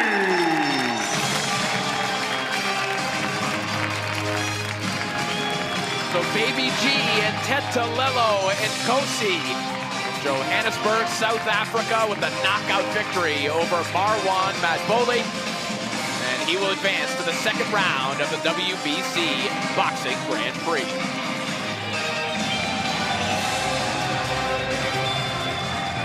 The super lightweight action continues here shortly, and you can catch the current European champion this Saturday live on The Zone. And Jamie Ward and Darren Barker will be there. Darren, there's a lot of cliches often thrown around in the wonderful sport of boxing, the chaotic world of boxing, but a typical one is no room for error, must win. But when you look at Dalton Smith right now, ranked #1 with the WBC in a terrific 140 pounds division, why take this fight? Why not sit and wait for your opportunity against Alberto Puello? Why take the risk against Matthew Germain? Do you know what, Jamie?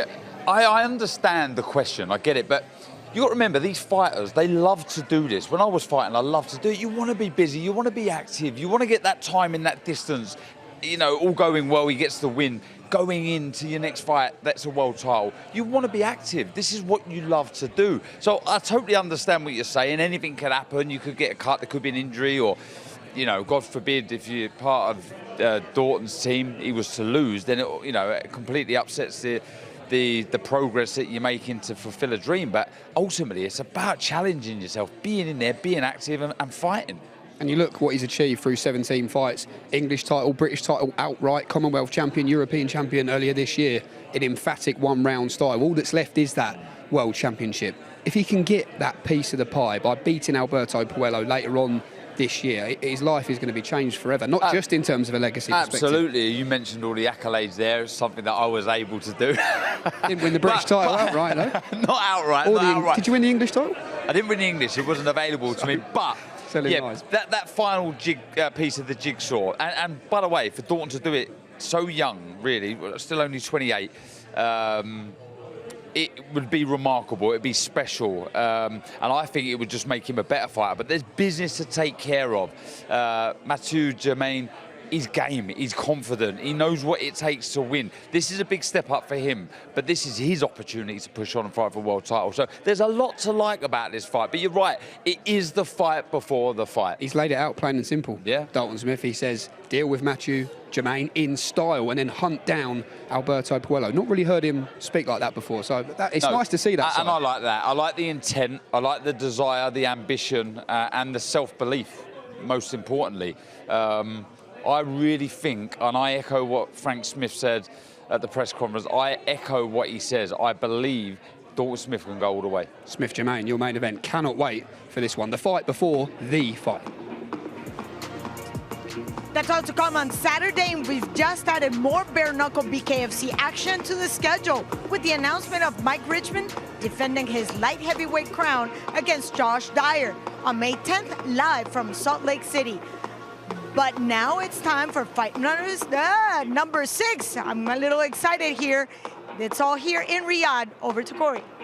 We're all excited, Claudia. Don't worry about it. And we're excited to get a look at Muhabio Tursunov, one of the best amateurs in the world, going back and forth between the amateurs and the pros, taking on Michael Adesoden.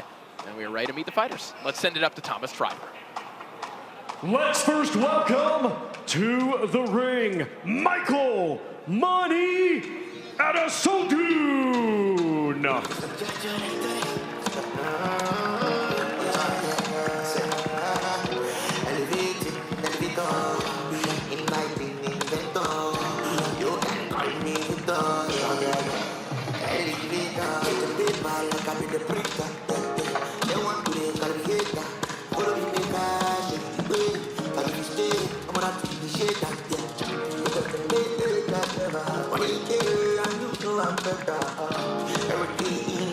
If you know I'm a motherfucking winner, I just know this feeling never losing.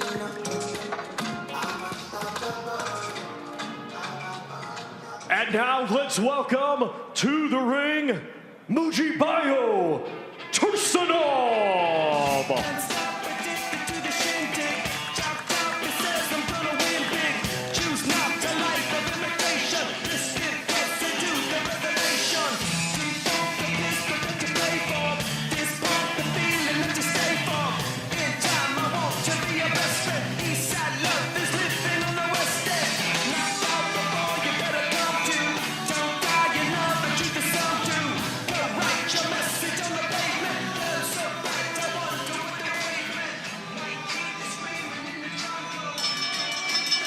Ladies and gentlemen, this bout is scheduled for 6 rounds in the super lightweight division. The judges are Junbei Lim, Juan Carlos Pelayo, Barry and Lindemann. Our referee in charge will be Ali Ubali. Introducing to you first, fighting tonight out of the green corner, he comes to the ring wearing green trunks and weighed in officially at 137.8 pounds. His professional record consists of 9 wins, just 1 defeat, 1 draw, 7 of those 9 wins coming by way of knockout. Representing South Africa, here is Michael Money Adesodun.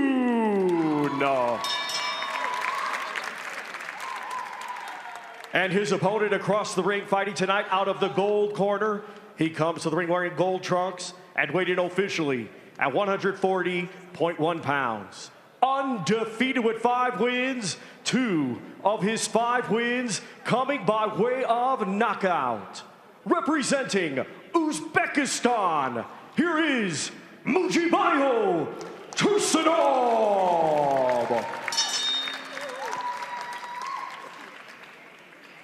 Okay, gentlemen, I want a clean fight.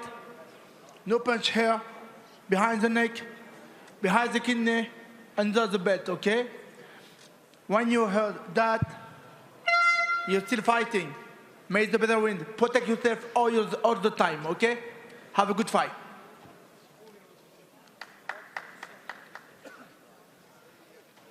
Well, this is one of the fights in the tournament that the boxing hardcores have had circle. They want to get a look at Mujibayo Tursunov, the 2025 Uzbek Elite Amateur National Champion, tonight taking on Michael Adesodun of South Africa by way of Lagos, Nigeria. The day after Tursunov won the Uzbek National Amateur Championships, he then had a professional fight. He scored a 2nd round knockout in his homeland of Uzbekistan the very next day. I don't know how these guys switch back and forth. But I think the amateur code is not called that anymore, is it? But the former amateur code, it's not so flighty as it has been over the last sort of 20 years with the computer scoring. It's sort of reverting back to the traditional boxing, if you like. So the transition from that code to this code is not as big as it was. That's a good point. And I think with Tursunov, I think with his experience, this is why he just went straight into the pros fighting 6-rounders. Didn't even fight a 4-rounder. Yeah, looking a little deeper into Tursunov's resume as well. If you extend that pro career to his IBA pro bouts, he's got a win over Mohamed Sabir Bazarbayuli, the Kazakh Olympian. He has a win over Chuma Choki, who we saw yesterday as well. He's fought Lazaro Alvarez, the brilliant Cuban amateur. So this is a guy who's been fighting some of the best in and around this level and some of the best amateurs, period, and he is one of them. He has a win over one of the fighters we saw earlier, Esmitov. His left hand there, though. Good shot from Adesodun. Good shot as well there from Adesodun. Lovely left hand. Adesodun, a national champion in his own right, at home in Nigeria, where he had 44 amateur bouts.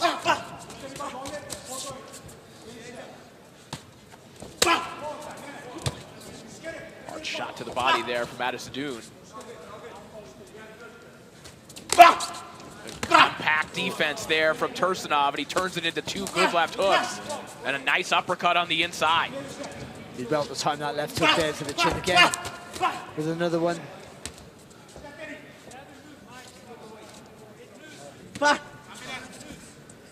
A tall southpaw is always going to be a problem, isn't it? It's going to take a while to figure out.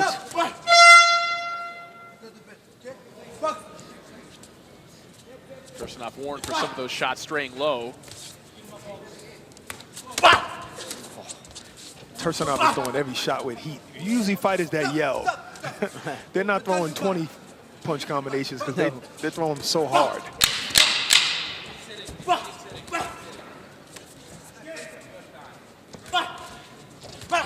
Sweet right hand there from Tursunov, comes behind it with a left hook, and that'll do it for round 1.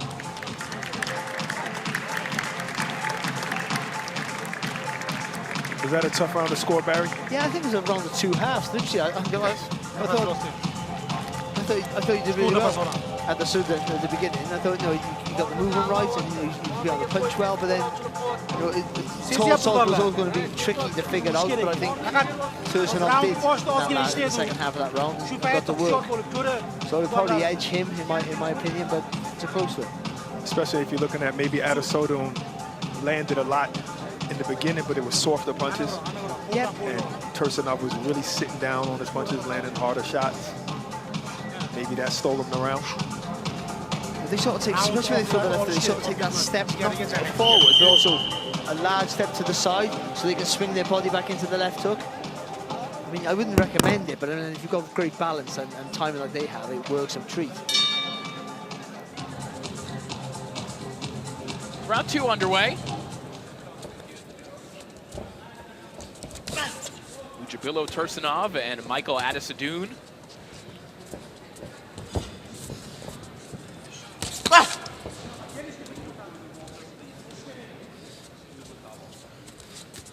Adesanya was able to develop his record relatively easily in the early going. 4 of his first 7 stoppage wins came as a result of his opponent quitting on their stool. This right hand to the body there from Tursunov. Yeah, but just before that, there was a long left hand from Adesanya, and also a nice little uppercut as well. I think something we've seen throughout the tournament here is even in matchups where the amateur pedigrees seem vastly different, or maybe it looks like someone is totally overmatched, it's not the case. I mean, we've seen some guys really surprise us so far in matchups against vastly more experienced and more accomplished amateurs. And not to say that Adesanya is necessarily winning thus far, but he is having some good moments here against Tursunov, a guy who many would consider to be one of the favorites in this tournament. We've seen that a couple of times, and I think it just goes back to styles make fights. You know, I think this particular style that Adesanya is doing is just working against Tursunov. He's had the better moments in this round for sure, Adesanya. And just keep angling. When he keeps angling out, kind of throws Tursunov off. Keeps circling to his right.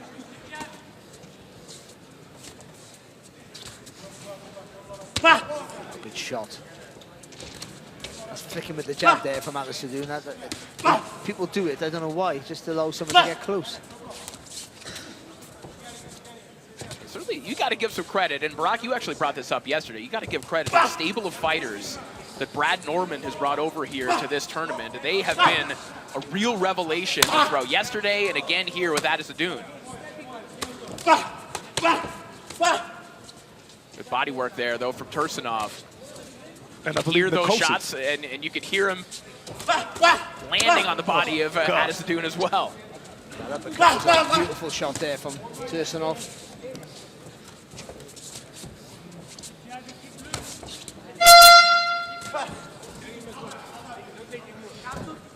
I love when the boxer jabs to the body, to the guy who's pressuring, to the power puncher.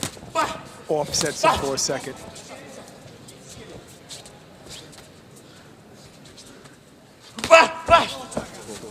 Beautiful timing left hook there from Tursunov, just inches away from getting caught himself, but his left hand got there first. Yeah, but Adesanya fires back straight away. Don't allow him to take over. Adesanya got to be careful with throwing those uppercuts from so far of a distance, though. He gets caught. The second event of the DAZN Queensbury Partnership sees Anthony Kakache take on Lee Wood for the IBO Super Featherweight World title on May 10th, live on DAZN as part of our 185-plus fight nights a year.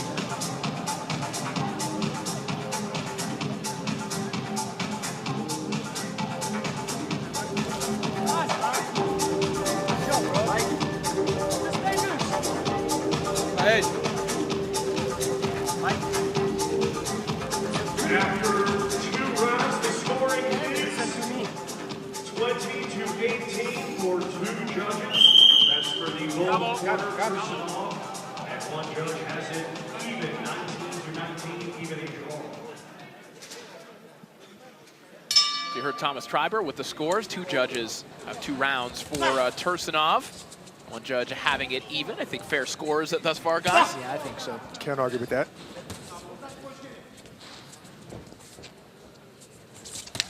You got to give a lot of credit to Adesanya here. And Barry, you talked about this yesterday. Just the mental complexity of facing someone like Tursunov. It's not just pressure. It's the angles. It's something to think about all the time and having to do it very quickly. Adesanya has never seen anything like this caliber before, but he's handling the moment well. Yeah, so it's not just the pressure with the feet and also the punches, but the constant upper body movement, making you think all the time. It just tires you out because you tense up. And then when you tense up, then you get tired. Who does it the best? Alexander Usyk. He looks like he's just bouncing in and out, but what he's actually doing is just making you, these big guys think all the time, think, keep putting thoughts in your head. And while you're thinking, you're not working. Yeah, it's like if you're at the optometrist and the picture's just changing again and again and again, and you can't. What letter am I looking at? It slows him down, and that's the beauty of it. It slows him. Some people do it with power, like Nazim Hamid with jumping, crack, and it slow you down because then you're afraid to throw a punch. Others do it with movement in front of you, just making you think all the time, like a buzzing bee around you. This right hand to the body there from Tursunov. Adesanya starting to lean in and engage this inside work a little bit, and Tursunov, I think, is liking that decision as he wraps a couple of left hooks around the elbow of Adesanya. It's important enough for Adesanya not to start losing his shape and composure. He's been pretty good to this point, but when you're up against someone who's technically much better than you, if you start losing your shape, then so many errors and gaps appear, and they'll take advantage of that. Well, and going back to what you were talking about, Barry, one of the ways that presents itself is you start to make changes that maybe you don't have to make. Adesanya was having some success. Now he's doing something different, and Tursunov is starting to pull away a little bit in these exchanges. I think Adesanya, he fights good from a distance, but I think right now he's fighting from a distance on the front foot, and I think he should do it on the back foot. Yeah. Actually, that's a really good point. Well, people think you should always go forward. Right. Yeah. See? Just moving back. He backed himself into a corner, but just staying long and moving backwards, you can score points. But even in that moment, Brock, he was able to get out of the corner and then come back with that left hand. And then just landed with the left hand there again. Oh! Nice chopping right hand there from Tursunov. That's not a knockdown, I don't think so. Oh, it's called not a knockdown. It'll be scored a knockdown. That wasn't a knockdown. He was already going down to that knee. Luckily, we have instant replay to verify that. That was a bad call. But I love to see the instant replay. I don't mind being wrong. I think when he went down on the knee, he threw a shot, missed, and went down. And then he got straight back up. He lost his balance. But the problem is that if he just caught a clipping shot, then you've got to call it a knockdown. See, he missed the shot, banged his leg, so he went down. We got to see a different angle.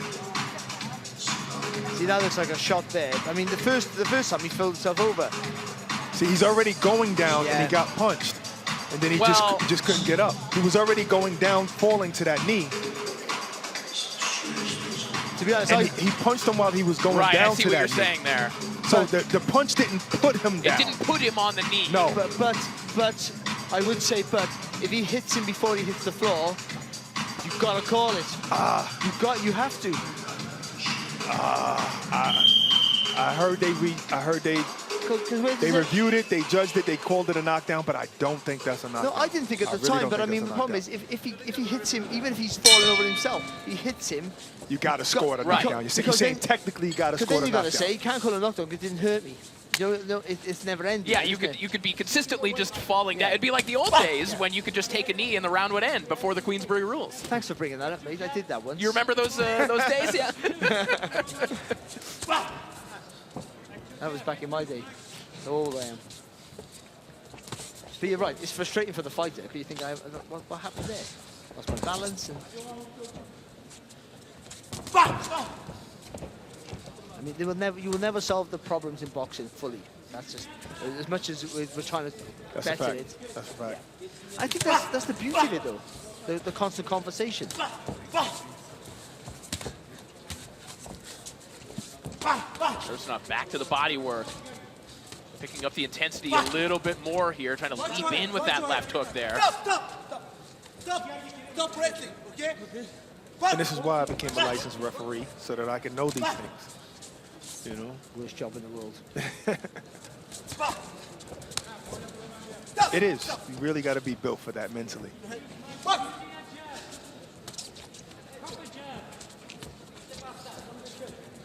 He had a Sadoun corner right now telling him to throw the jab. But they're saying proper jab. Yeah, qualifying it with a like proper Barry jab, was saying, yes. Don't flick it. Now, yeah, they, again, verified it even more, telling him you have to bring that jab back to your chest. Well, one of my worst, but one of the bugbears for me, and I say it as well, unfortunately, is touch. Touch him. Yeah. I mean, I understand what you mean, but I mean, when people actually just touch him, what's the point in that? Again, you have to be supremely clever and gifted to do that. Right, because it has to be setting something up. Now, you'll see a Lomachenko do that, but he's setting up other shots. He has you thinking it's coming from here, then he's hitting you there. And he has the vision to see what's coming back as well. Right. I mean, so he can evade it just in case it doesn't work. But Tursunov is really overwhelming Sadoun this round, who's being forced to move at a pace that doesn't seem very comfortable to him. And Sadoun is pushing his punches. There's no snap in his punches anymore. There might be a little bit of fatigue. But I think Tursunov can keep his chest over his front knee and bob and weave that way. I think he can punch as he's coming forward. Chopping shots on the inside here from Tursunov.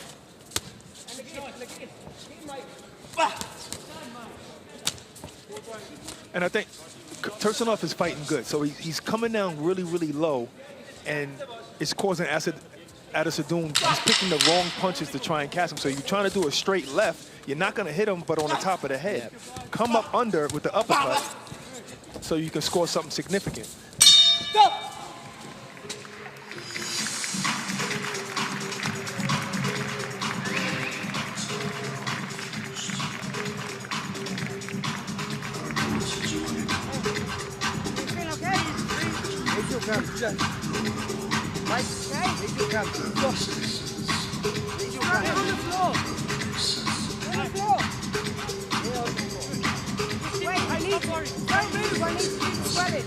What about Bush? Hey, stay loose, man.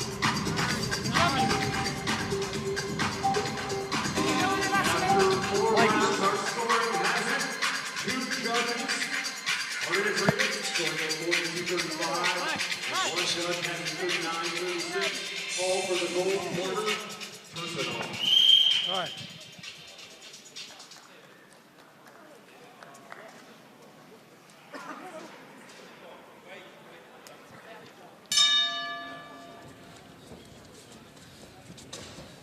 Back to action now here in round 5 as we were just handed the scorecards, 40-35, 39-36, and 40-35 once again for Mujabilo Tursunov, 2025 Uzbek national champion.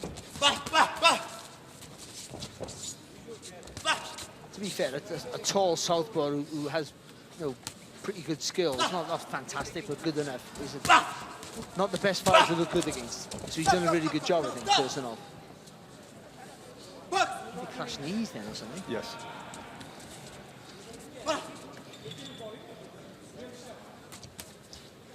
I think a fighter like Tursunov also, because he's a power puncher, because he's a puncher, they don't get credit for good defense. But if you look, the subtle defense that he shows inside is pretty good. The way he's able to slip shots and have some of them shots bounce off his gloves. And that's the thing, the hands are always high, aren't they? Quick Combination there from Tursunov, and Tursunov's got the defense, but his defense sometimes is just the overwhelming offense. His defense is the footwork and not knowing where he's going to be at.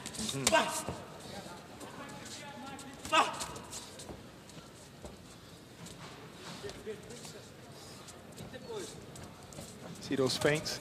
He'll feint to the left. He'll feint going to the angle to the left, then to the right.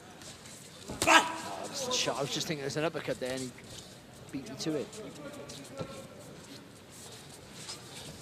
You know, Adesanya hasn't really been physically beaten down here, guys, but it looks like he's kind of been mentally overwhelmed by what's going on here with Tursunov, and understandably so. This is someone that I don't think anyone would look forward to meeting in the first round of this tournament.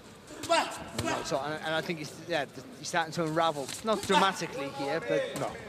Just that we talk about, I say it all the time, but it is, you're losing your shape.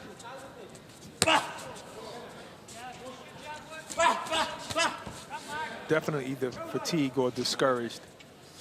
It's stopping him from actually throwing the punches he needs to throw. Well, and often those things go hand in hand. Yep.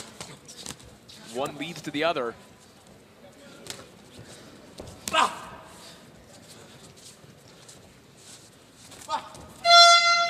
Yeah, he's throwing a punch now, isn't he? Adesanya. Adesanya just kind of getting walked from rope to rope, absorbing flurry after flurry. Not enough for the referee to stop this fight, but even though he's watching closely, I don't know. I don't see any signs of Adesanya really getting hurt. Nice chopping right hand there from Tursunov. That might have done a little bit of damage. Seconds tick away here in round 5 of a dominant performance from Tursunov.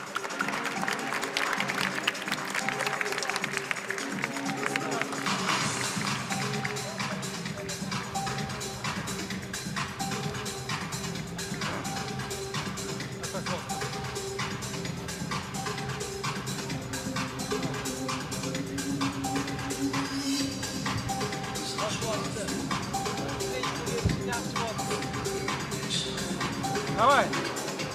Oxirgi round sal erkakroq ko'rib turibdilar. Qattiq ekanman. Qattiq bol, faqat qo'l tushib ketmas. Bu ham ishlaydi. Nothing for you. Get in the shot. Wait for the first 30 seconds.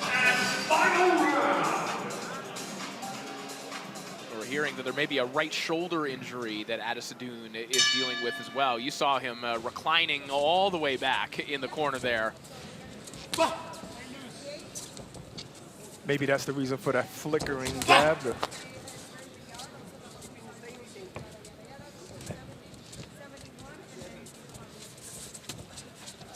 at that, though. He's not giving him any space, is he?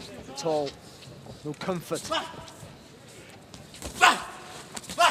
I thought that last round was really impressive there by Tursunov. You know, just the work rate was fantastic. Didn't waste the shot.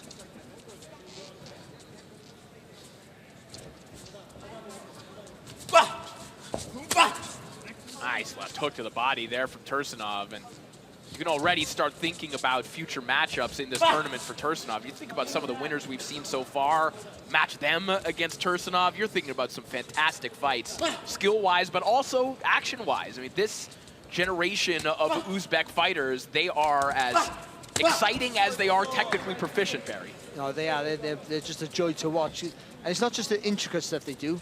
They have good work. Their work ethic is really good. That's important. And they're not afraid to go in the fight. They punch correct. I would say, to be honest, Tursunov has slapped a bit with the left hand, especially when he punches to the body. It makes the sound, but it's with the fingers. When he throws to the head, he turns the elbow up and gets it correct for how they're taught. I always like to throw the left hook with the palm facing me. You get a bit more speed and use the forearm as well to get a bit more leverage. But they're taught to, palms down and front two knuckles. But he punches with the fingers with the body. I think it hurts more. It hurts more that way. You hear some fighters say that, oh man, I feel his knuckles in the glove. It's when you're punching with the knuckles. And also, you don't break your hands. That's the thing, because the bones in your front two knuckles go right up your arm, and the other two knuckles, they stay at the end of your fist, and that's what the bandages are for. They're not to protect your knuckles, and protect your hand from breaking, from spreading. Well, that way of throwing the left hook, just for some people, is just uncomfortable. It just anatomically doesn't feel good for them and their elbow to turn it all the way over. No, you have to do it from a young age. Right. And be taught that way, yeah. 40 seconds remaining in the contest. And because of open scoring, we know that Mujabilo Tursunov has this one in the bag unless Michael Adesadoun could produce a miracle here in the final 20 seconds. Adesadoun might have beat someone else. He shouldn't say that, but I mean, you know, he's come up like he's a really good operator here, but I think he's pretty good, and he's awkward and he's tall. I agree. And Tursunov's done a really good job in that regard. It's not his night, but it's not over for him. One final check hook from Tursunov, and he can skip back to his corner with a victory in the bag.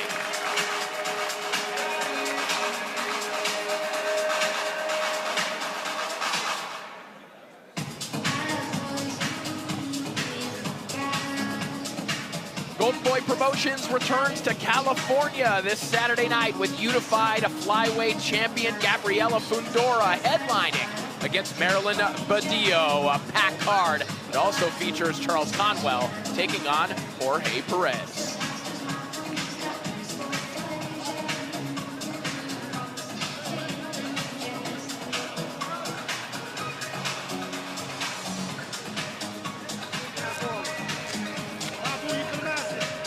Well, I think for the people out there who are filling out their brackets, making predictions, they probably assumed that Tursunov would at least be appearing in the second round. I'm sure some people are predicting a deep run for Tursunov. A tough assignment for Michael Adesadoun here tonight.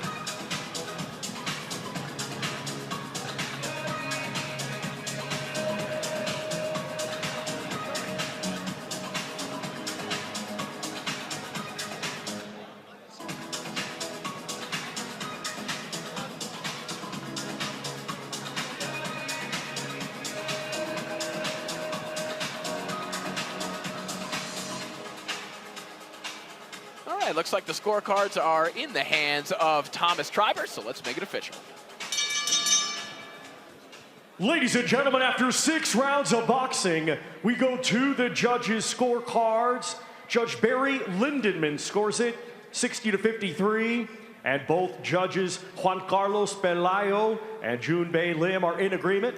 They both scored the same, 59-54, all for your winner by unanimous decision. And still undefeated, Mujabilo Tursunov. So Mujabilo Tursunov of Uzbekistan with a wide unanimous decision victory over Michael Adesadoun, and he will advance to the second round.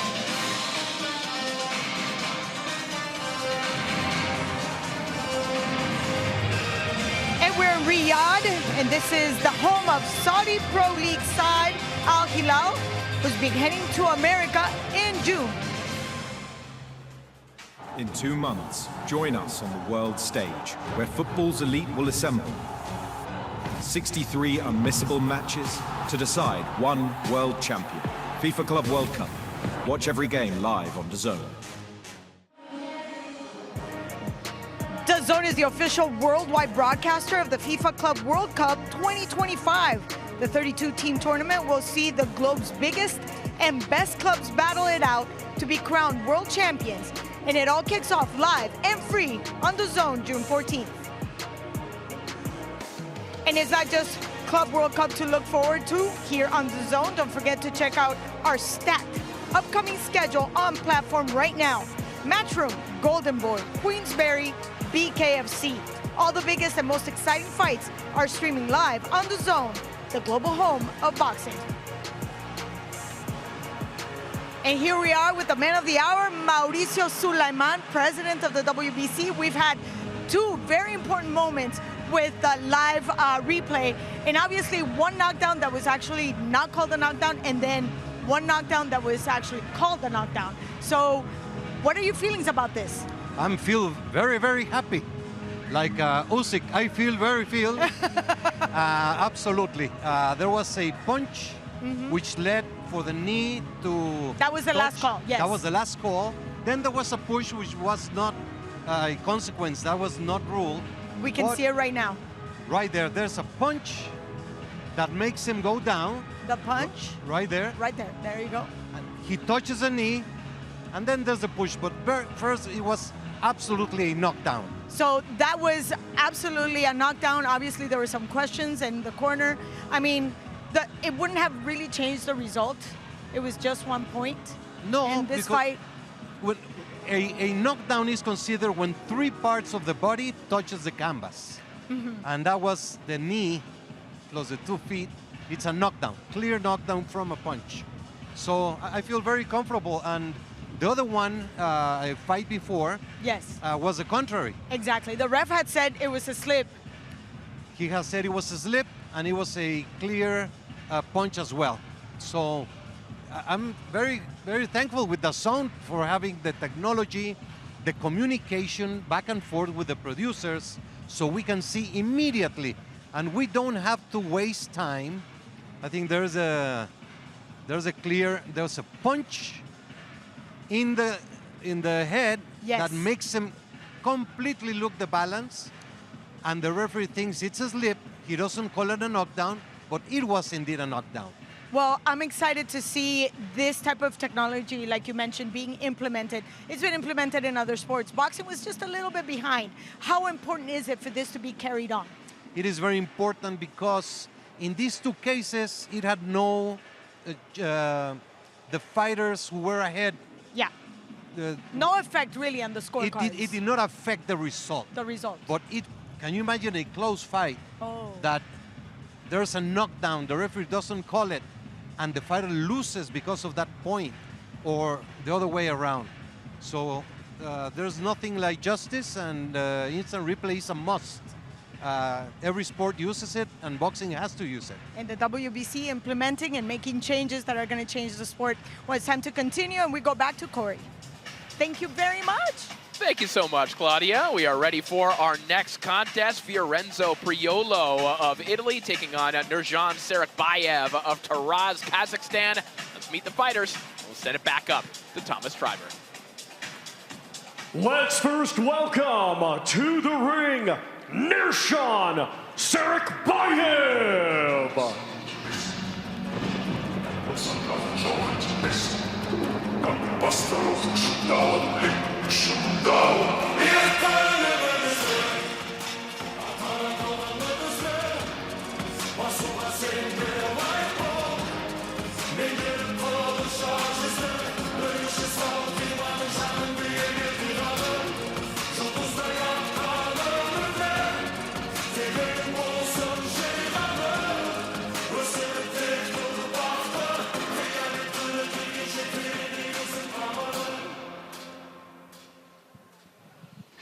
And now let's welcome to the ring, Fiorenzo Priolo.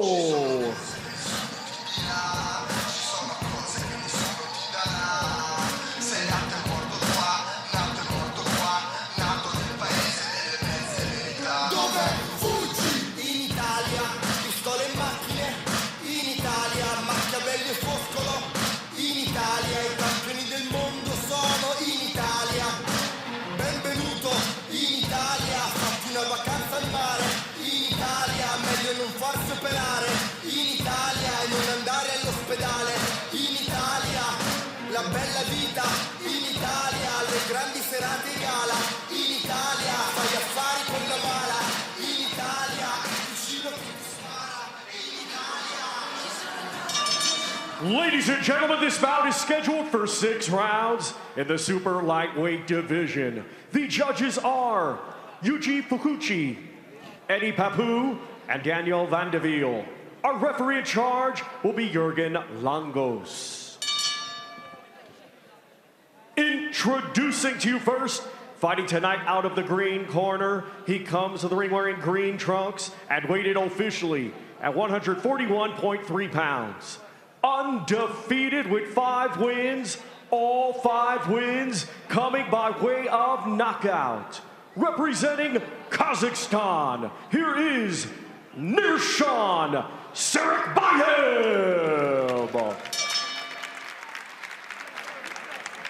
And across the ring, fighting tonight out of the gold corner, he comes to the ring wearing gold trunks and weighted officially at 141.5 pounds.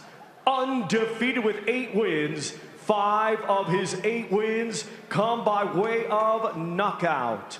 Representing Italy, here is Fiorenzo Priolo.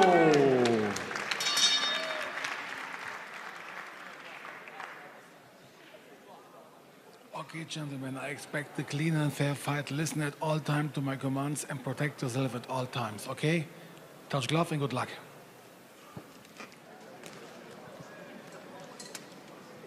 So these fighters, Fiorenzo Priolo and Nurjan Sarikbayev, with very different runways leading up to this fight. Sarikbayev has not fought as a pro since July 25th of last year. Priolo won a decision over the undefeated Estonian Mark Andreev on March 30th. 3 days later, he got the call to be in this tournament, so he said, sure, I'll fight again 2 weeks later. Why not? Send me my ticket to Riyadh. At least the camp's already done. That's the plus. And you're close to the weight. All that helps. Sarikbayev, when he has been active, scored nothing but knockouts. 5 knockouts in his 5 wins. He's yet to go past round 2 as a professional. He was fighting on the elite amateur circuit representing Kazakhstan.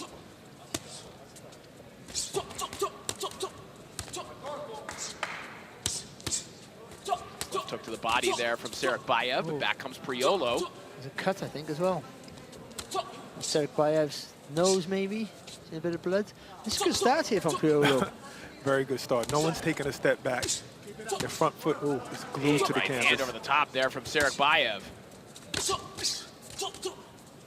They're whipping that uppercut. Good work again.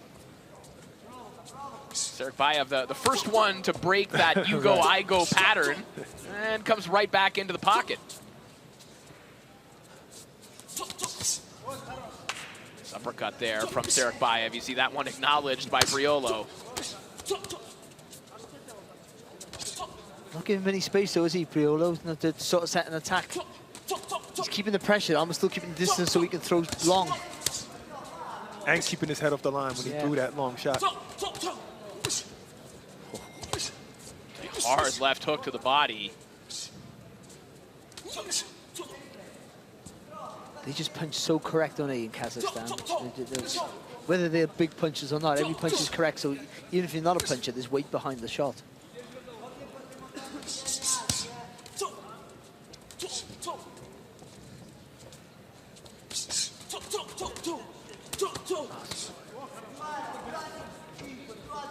Again, the pattern emerging here is volume and hustle from Priolo, and then Sarikbayev comes back with something heavy to the body, or a nice left hook up top like that one.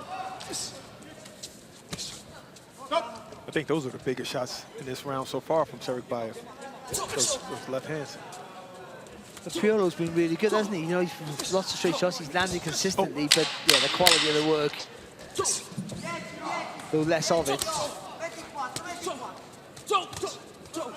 Right hand in the midst of that exchange there from Priolo, but then a little quick combination from Sarikbayev, much like the ones Priolo was throwing at him. That's a good action round to kick things off. Sarikbayev has to be careful about that uppercut, though. He missed about 3 of them. You know, he's throwing them so far back. It's a backhand uppercut from across the street. But the way he whips it through the middle, it's a hard shot to defend against, or even see. That's a fact. You just got to position yourself properly. Oh, look at that left hook. Oh, that comes. It almost comes like, almost like a bowl over, isn't it? So it comes, it arcs the shot over, so it just rips you down.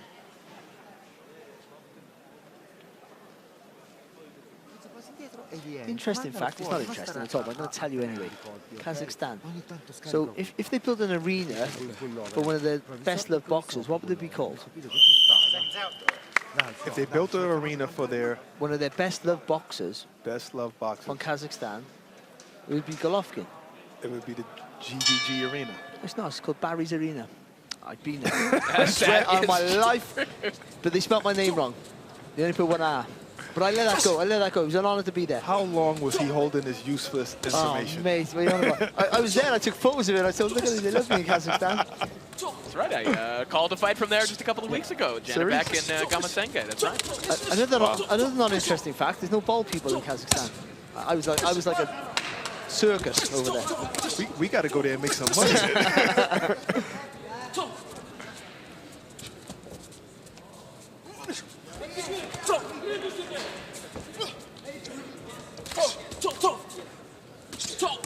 Oh, lovely. Good work there from Priolo. Beautiful. You can see the lovely head of hair on Sarakbayev popping back after that shot. Don't worry, he won't go bald.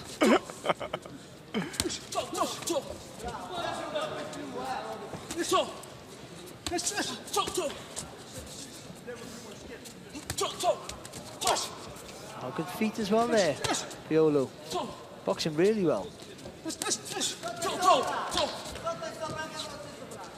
Priolo's been spending a little bit of time training at the Salas Boxing Academy in Las Vegas, working alongside Alberto Puello, current WBC 140-pound champion. He was training alongside Rabesi Ramirez and Carlos Adames.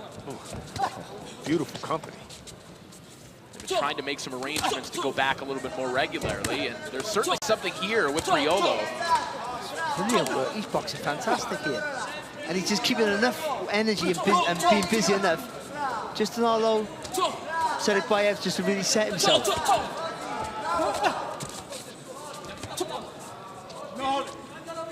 Again, we mentioned this in a couple of fights ago, didn't we, about when you're up against a guy who's technically better than you, you sometimes just work with volume will just, you know, extinguish that.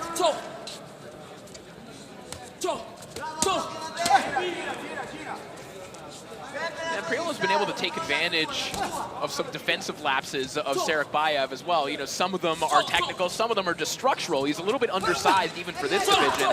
Having the punch up, the chin is in the air every once in a while, and Priolo's been able to capitalize. I know, so Sarakbayev's used to hitting people and they panic with the weight. So once you hit them, they're in the defensive mode, and then you can just step forward with the arrogance of a puncher, as I mentioned the other day. Good left hand to the body there from Sarakbayev. And that was from the left-handed stance. It's a little awkward from that stance. He doesn't look as technical. He's letting those left hands fly, and there's another one to connect. Flush on the face of Priolo. And Priolo's just firing with him. And up to this point, he hasn't blinked yet, Priolo, when he's taking a shot. That's a great round for him, that is.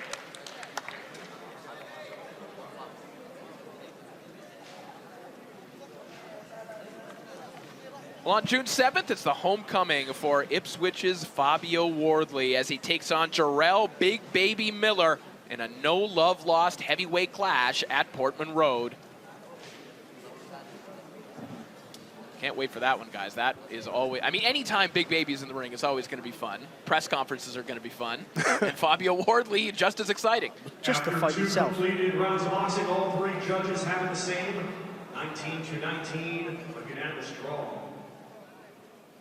I make that about right. I thought Priolo was fantastic in that round there. Just so busy, but also quality in all his work against a guy who's, you felt his power, you know how hard he can hit. But he hasn't phased him one bit. And Fabio Wardley boxes like that. The most instinctive, not like he doesn't box like this, but I mean, nothing that, he needs to get hit to be better, he's better. He's the most reactive fighter that we have in the UK. And if he wins a world title, that's the most unique story in world boxing. He's white collar boxing. Oh, really? He came from. So, yeah, massively. Didn't come the amateur route. White collar boxing. You know what white collar boxing is? Yeah. We laugh at that because the quality's so poor. Right. He's come from that. And he looked like a gimmick. We thought he was going to be a gimmick, and he just with a bit of power, but he's not. He's more than that. The most unique story.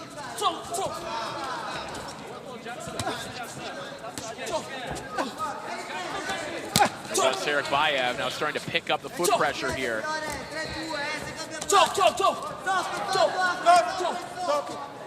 Again, the activity, the work rate of Fiorenzo Priolo still outpacing Serikbayev even at this point. And the bravery there to stay in that fire as well, stay in the range. It's 2-1 there from Priolo. Yeah, I'm so glad. I was about to say, I'm glad he switched back to orthodox. I think his shots are a little too wide. Good shots coming from the southpaw stance, and it's just able for Priolo to see them better.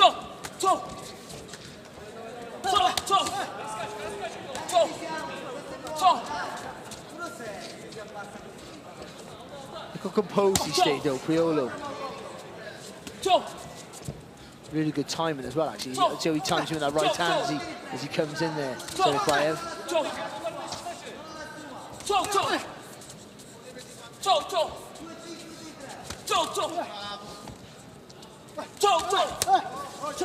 Good body shot there from Serikbayev. Serikbayev tonight being forced to fight contrary to what the tape has shown on him thus far in his very truncated pro career against lower level of opposition. He's been able to pick his spots a little bit more. Tonight, having to force the issue a little bit more, but walking into just a structurally sound Fiorenzo Priolo in terms of his technique. He's getting out-fought and out-thought in this round. He's squaring up. Yeah. Just walking forward. Good shot. Priolo, who has never fought as a pro outside of his region in Italy, he must have picked something up at that Salas Boxing Academy. He is looking terrific here in the third round. The jab is fantastic from him. It doesn't look, it's not a pretty jab, but it's just effective, isn't it? It just comes out nice, stab in every time he throws it. Yep. Great company breeds greatness.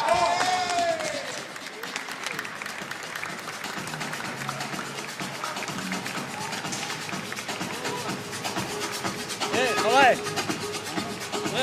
Қолды көтеріп, ойдан істесейші. Лепшаға тұрғаннан кейін печеньден ұл көріп қой.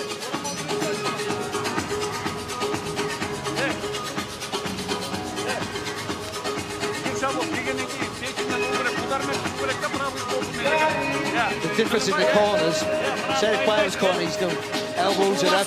There's a bit of a panic, a lot of fast chat.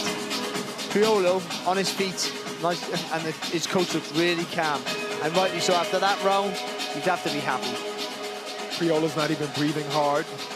Definitely relaxed and composed. He's forced to fight at his pace. It's such an advantage if you can do that.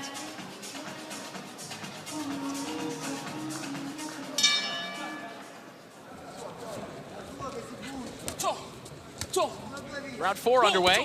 Fiorenzo Priolo of Torino, Italy, taking on Nurzan Serikbayev.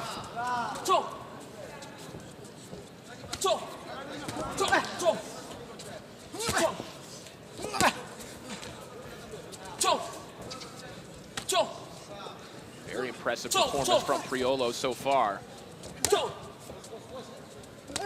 You and I spent a lot of time talking about this earlier on today, prior to the broadcast. We've seen fighters like Priolo, and I think he's a good illustration of this, win fights in this tournament by being excellent at the basics. Priolo isn't doing anything particularly intricate. No, he's doing everything. I mean, there's nothing's really sexy about his style, but it's massively effective, and it's the correct way. I mean, a good shot. Excellent left hand there from Serikbayev, and there's still that threat of the fight-changing power from the Kazakh bomber, the 24-year-old from Taraz, Kazakhstan. Tell you what, Priolo takes a great shot though. Look at him, not even blinking. Yeah, you do the basics well, and it's the shortest route to the target, straight punches down the line.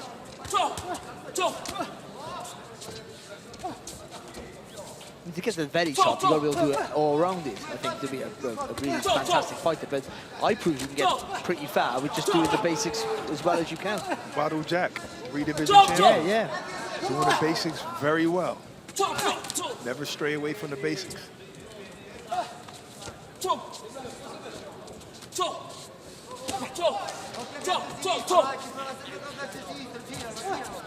whatever happens in this fight, and Sergio has the power maybe to, to maybe get out the bag, the better boxer here is Priolo, by far.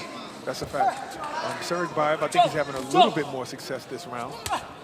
Got touched up again with that left hook, and there was a 2-1 about 5 seconds prior to that that knocked his head back, and Serikbayev is gushing blood from his nose right now as well. Which is fine for us because we're already headed to the dry clean. You two, not me. You didn't get blood on I thought you didn't bring your Tide pen. Were you withholding that from us, Barry? It's the umbrella I have. Nice body work there for Priolo. Sneaking that right hand underneath. Serikbayev is just relentless in his pursuit of Priolo.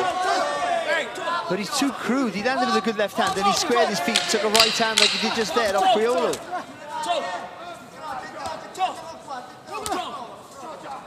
Serikbayev is just all out 100% effort all the time. But if you lose your form against a guy like Priolo, who is arrow straight with everything, these are the effects. Too, it's fought with some pace, mind, isn't this? Really pacey. Breathe out your mouth, breathe out your mouth. 1 minute,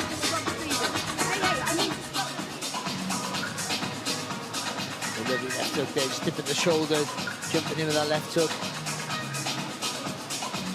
But again, and even under a bit of pressure there, Priolo, he still keeps his form and always looking to fire back.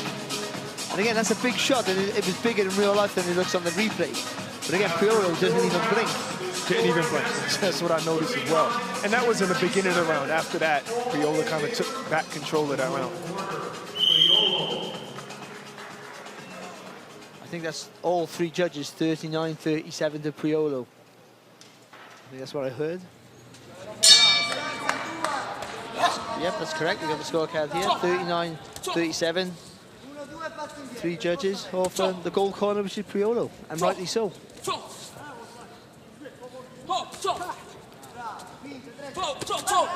lovely. 3 rounds to 1 for Priolo. Got such good timing. This would mean that Serikbayev needs these last 2 rounds in order to even this one up. To force the enhanced scoring system. Correct. Okay. Even there, Serikbayev there threw the right hook and then whipped on with the body shot, and all he hit was elbow, sorry. Where Priolo keeps that guard nice and tight.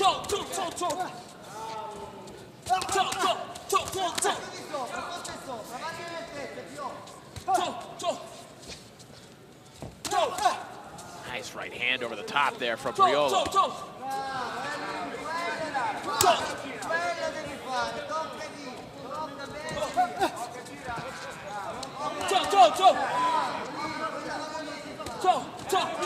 This is so good to watch. It's so good to listen to. I like the rhythmic vocalization. Yeah. With the toe. Yeah, that one. He's going toe himself to a victory.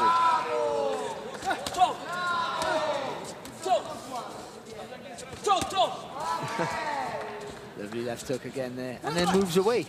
You know, he's doing everything right. Serikbayev looking absolutely shattered. Taking a look up at the clock, but jumping right back into the fire and going toe-to-toe. He's just fighting Serikbayev is just fighting off pure will right now. You know, skill has abandoned him. The thing is, he's hit Serikbayev. It's hit Priolo with shots there from Serikbayev. He's hit him with the shots that should have an effect. Yes. You know, I'm not saying to knock him out, but should knock him back, knock his confidence off, push him, get him a little bit startled, but nothing.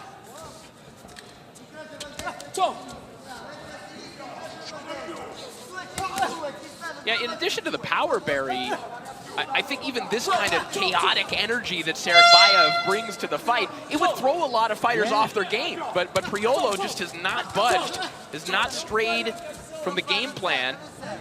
Well, he comes at different angles to you, doesn't he? So he comes low to the left, and he comes low to the right, then he comes over the top. It's hard to defend against unless you just keep your form. It doesn't matter what happens around here. What happens is what I'm protecting. Great right hand there from Priolo. Priolo starting to put it together. Serikbayev not throwing back at the end of the round.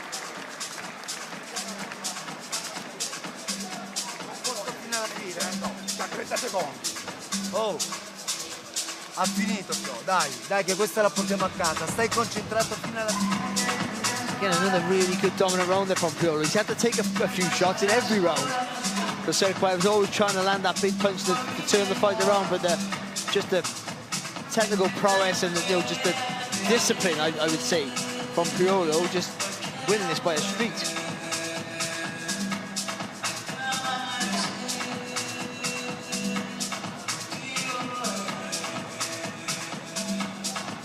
Again, nothing, but he doesn't get deterred about missing. He just keeps throwing. He doesn't get the foot too close either, like a lot of fighters do when they throw combinations coming forward. By the end of that round, Serikbayev had nothing else to return fire with. Round 6. Now, we'll see if that sequence meant anything. Did it mean that Serikbayev was maybe hurt? Was he just kind of riding out the round, saving his energy for the 6th and final round? He knows the scores. He must know that he needs something gargantuan here in the final round. I just think his tank was on empty. Yeah. And also, when you're used to having things your own way, and nothing works for you. Start getting a little dismayed. Oh. Good left hand to the body. Oh, nice left hand there from Serikbayev. That one has his corner excited, but back comes Priolo. Now, Barry, that shot should have hurt somebody. Yeah, it should have, I know. Should have hurt somebody. I mean, his whole body, he moved the head right from the right to the left-hand side, didn't he? And that's a big head as well. That's a lot of weight. A lot of hair. Oh, he's been a revelation tonight. Priolo, just fantastic.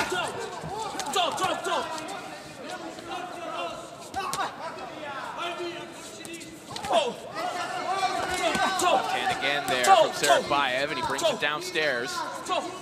Again, Priolo just keeps getting the last word. Even when he gets hit from Serikbayev, he throws something back. Well, you got an easy target there. Walking in squared up, head first. But I think that unorthodox, as you were talking about, Corey, would be an advantage against other fighters, I think, who would panic around that. But Priolo couldn't have done this without having the chin he has. I would say that for a starter, because some of the shots that Serikbayev is hitting with, I think he probably deserved more from that, reward from that.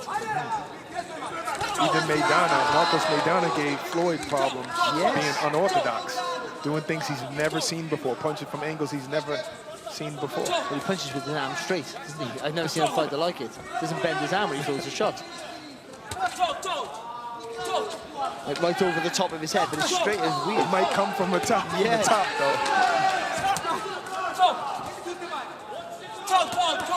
Oh, good shot. Good reply there from Priolo as Serikbayev trying to find a rally here in the final 30 seconds.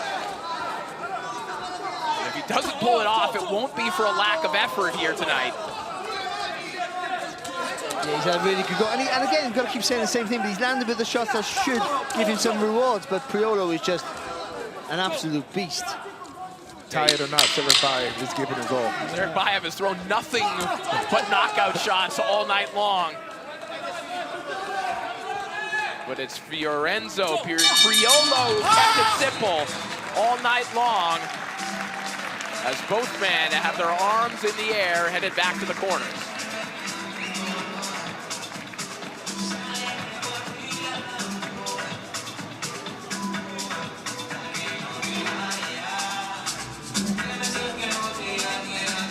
I thought Priolo was brilliant from start to finish. He was absolutely fantastic. His work rate, his chin is phenomenal, and more importantly, technically very, very good.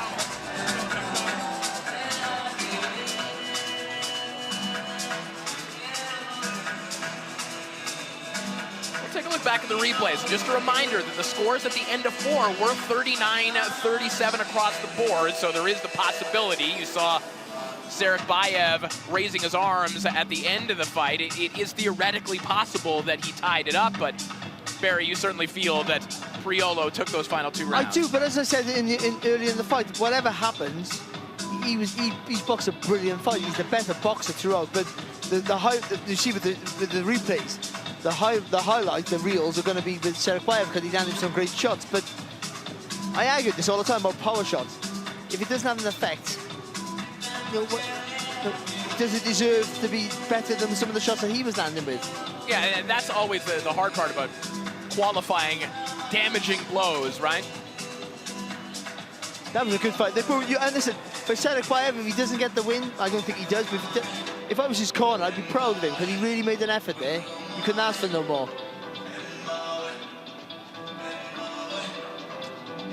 We're going to see some bombs being thrown in this one. It's the rematch they're calling the Inquest, and it's coming to the Zone on Saturday, May 17th, as Johnny Fisher and Dave Allen pick up where they left off in Riyadh last year. After the controversy of Fisher's victory, will it be repeat or revenge at the Copper Box? Looks like Thomas Treiber has the decision in his hands, so let's send it back up to him to make this one official. Ladies and gentlemen, after 6 rounds of boxing, we go to the judges' scorecards. Judge Eddie Papu scores it 59-55, and both judges, Yuji Fukuchi scores it 58-56, and Daniel Van Viel in agreement, scoring it 58-56. All for your winner by unanimous decision. And still undefeated, Fiorenzo Priolo.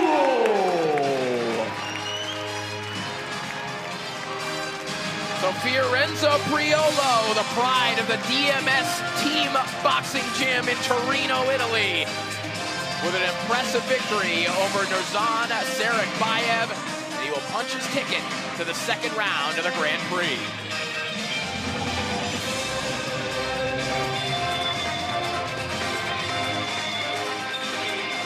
Plenty more to come here from Riyadh, and plenty on the DAZN platform just for you. Hello, people. Me again. Fight Week on DAZN is non-stop action. Access all areas of the biggest fights. That's fantastic. From grand arrivals and weigh-ins. I'm not here around, I'm here for war. To open workouts and pandemonium at the presses. You're gonna be so much pain. All analysed by the biggest names in boxing. I'll end this. Get him out of boxing, it's over. That and so much more, even before the bell rings.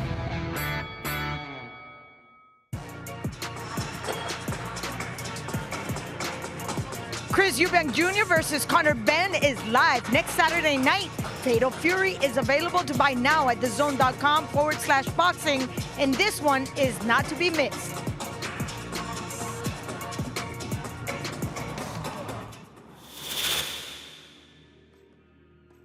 You said Kelbrook Golovkin there. Jamel Charlo did it with Canelo. I point those two out because ultimately the bigger man won. They were brave in their jumps. Kel was brave in that fight against Golovkin. Jamel, maybe not so much against Canelo, but ultimately the bigger man won. Size means a lot in this sport. Size and experience means a lot. He's got both of those things on you. What do you bring to the table? Sheer will, grit, determination, explosiveness to win. There is nothing that will stop me from beating that man April 26. You say size matters. If size mattered, the elephant would be the king of the jungle. That's a good point. But he ain't, is it? No, he's not. Not at all, actually. Not at all. So as far as that goes, that man who's supposed to be sitting there is getting ironed out. He's getting muled. Do you understand the pressure going into this one? I feel like you're talking to someone who's dealt with pressure from 19. They said, you can't do this. That ain't no pressure's pressure.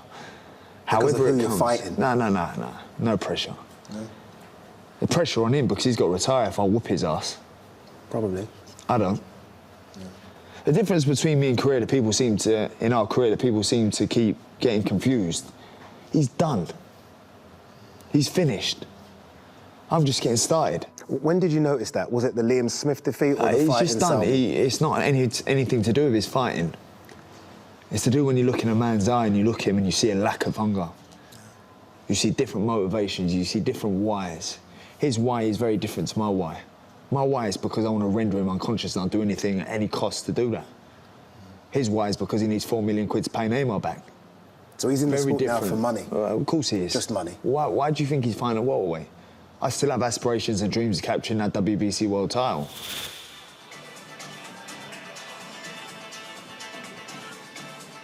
Can't wait to see Conor Benn and Chris Eubank Jr. in the ring coming up here on DAZN. And to find a through line here, Conor Benn once knocked out Samuel Vargas, who has sparred extensively with Spencer Wilcox, who we're seeing right here in our next matchup against Samuel Quay. Let's meet the fighters. Let's send it back up to Thomas Driver.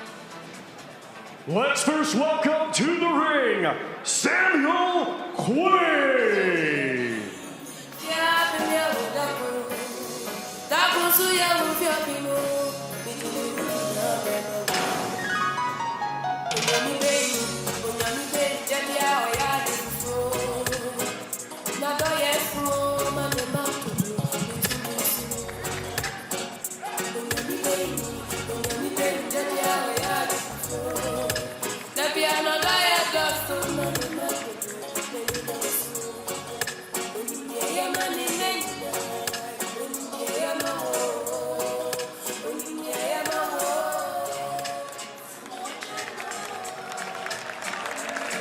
And now let's welcome to the ring, Spencer Wilcox.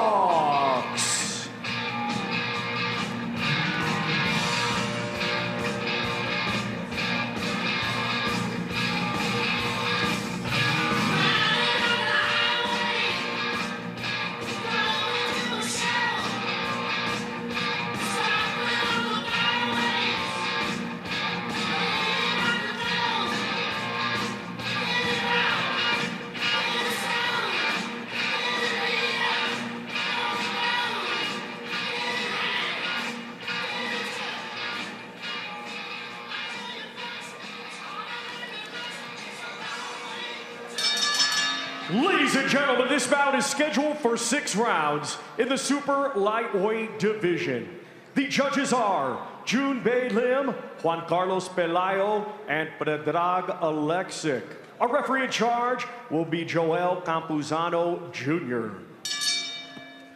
Introducing to you first, fighting tonight out of the green corner, he comes to the ring wearing green trunks and weighed in officially at 139 pounds. His professional record consists of 10 wins, just 1 defeat, 7 of those 10 wins coming by way of knockout.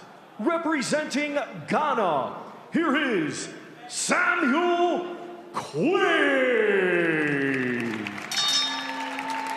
And his opponent across the ring, fighting tonight out of the gold corner, he comes to the ring wearing gold trunks and weighed in at 140.8 pounds. Undefeated with 10 wins, 5 of his 10 wins coming by way of knockout. Representing Canada, here is Spencer Wilcox.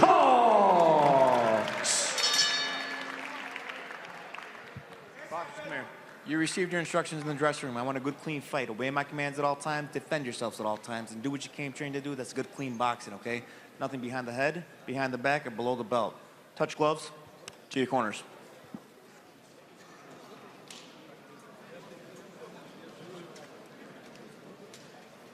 So we are set to go with our 8th fight of the day. Spencer Wilcox of Steeltown, Hamilton, Ontario, Canada, taking on Samuel Quay, the 10-1 23-year-old from Ghana.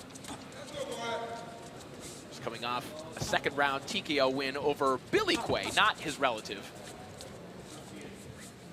That was all the way back in September of 2024. Spencer Wilcox has been out of action since December of 2024 when he scored a 5th round TKO win over Javier Rojas in Toronto. That jab from Wilcox kind of took the footing away from Quay. Yeah, well timed, wasn't it? That's the only punch he's thrown, but they're all like that. We can wait for him. Caught him stepping in, caught Quay stepping in. Wilcox, part of the Fighting Wilcox family. His brothers, Stephen, Brad, and Jesse, all professional fighters as well. All pretty good fighters as well, and he learned the sport. They all did. From their father, Bob Wilcox, who you see in his corner here tonight, although he's handed the reins over to Eric Belanger, who is now the lead trainer for Spencer Wilcox. Belanger, originally from Ottawa, Ontario, but now making his home in Las Vegas, where he runs the Split T boxing gym. So Wilcox getting a more expansive array of fighters and sparring and experiences out there in Nevada. Barry, was your father involved in your career? Yeah, he was in my corner for almost every fight. He wouldn't be. I asked him to be my trainer, he wouldn't. He just said, I don't know enough. I mean, I lived him for that. Wow. Because he took his ego out of the equation. And yeah. Nice right hand there from Wilcox. Well, I couldn't do it. I don't know, you can watch your son. Oh, well, sorry, you have a son who's boxing. Sorry, mate. Not anymore. I couldn't do it. Yeah, I couldn't do it. This is tough. It's very tough. Though I think my youngest daughter would be pretty good because she's aggressive. She's already a bigger puncher than I. Well, I don't know if either one of these fighters are a bigger puncher than you, because nobody's really letting their hands go. No, but I understand though. You don't want to make a mistake. You see, Wilcox always he's thinking, but at some point you've got to start, pulling the trigger a little bit. Yep, that was a good jab to the body by Wilcox.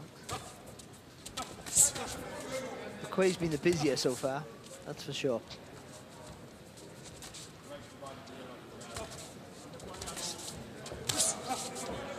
Jab to the body there from Wilcox. That's been the main weapon from Wilcox here in the opening round. You got a good defensive jab, haven't you? The way he sort of just anchors down on the back foot, just puts that left hand out there, that you walk onto it. Got a right hand from Wilcox that backs Quay up, and that one might have buzzed Quay momentarily. Definitely 10 seconds remaining in the opening round. Yeah, you're right. You felt that.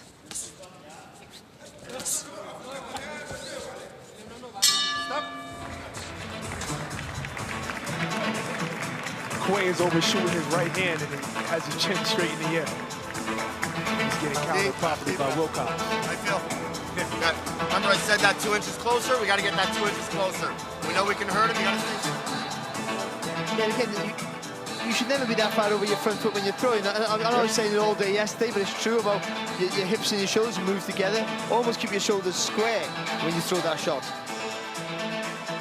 I mean, you can adapt as you get better, but I mean, that's going to be the thing. Unless you're going to drag your front foot really close, you heard him, then you can fade, he'll start to bite, okay? You lead him with the front foot, takes the power away, puts you in a really bad position to get countered. Right. 5 more easy rounds. Let's pick it up. 20% more, okay? Get down.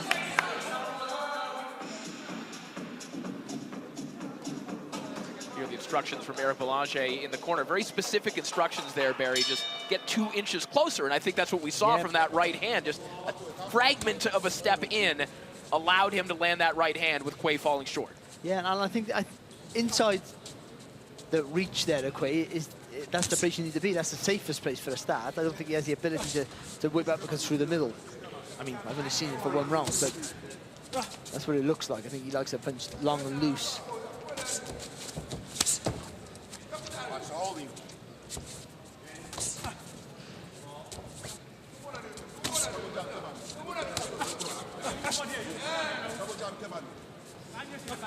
And that jab from Wilcox just continues to pester Quay. He's one of the few fighters in the Grand Prix who has gone the 12-round distance. He did that against Daniel Quay. He seems to be fighting only fighters with his own last name. I'm very glad that we haven't called his career fights leading up to this. It would be very challenging. He's beating all his cousins. You know what, I should have put that in my contract. Could be undefeated. Good left hook there from Quay. Dinks that downstairs to the body of Wilcox.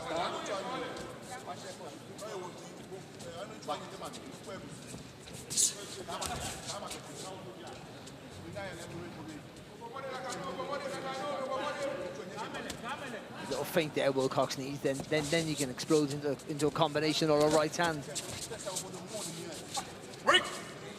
Again, I think if Wilcox, if he sort of slides that front foot in, bends the knees, explodes the right hand over the top, I think that a shot that'll come off.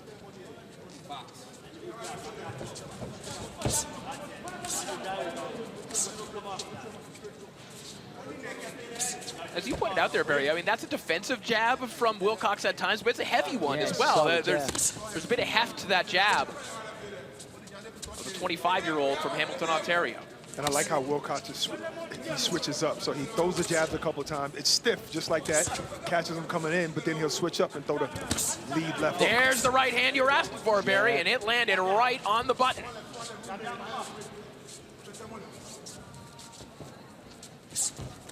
Quay has not thrown anything back since, well, there's a shot behind the head, but since getting touched with that, there's been defense only from Sam Quay. I think Quay can only fight at one length.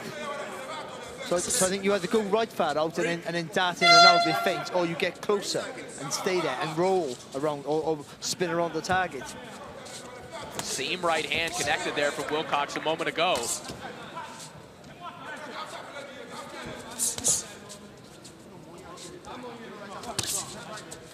Break. Just missed, landing on the shoulder of Quay as 10 seconds remain. Quay fires back with his own right hand.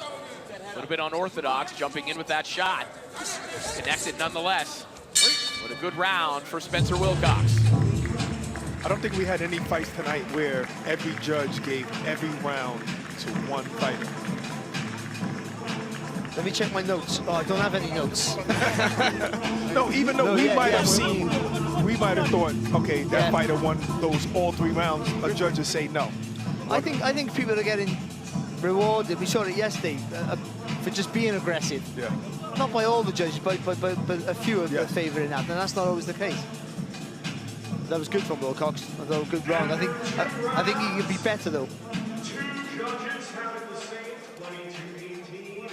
See? The smug look on your face. I wasn't trying to say it to be right, but this has just been happening. Well, you being right? No, not me being right. Just that nobody's given one fighter all of the rounds. Even though it looks like Wilcox won both rounds. Well, that's my opinion. Yeah. One judge clearly enjoying the work of Samuel Quay, the current Ghanaian 140-pound champion.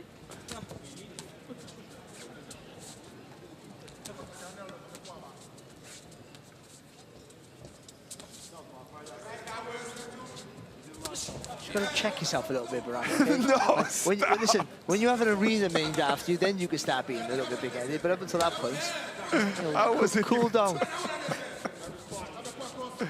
I wasn't sounding like that. At least I didn't think I was.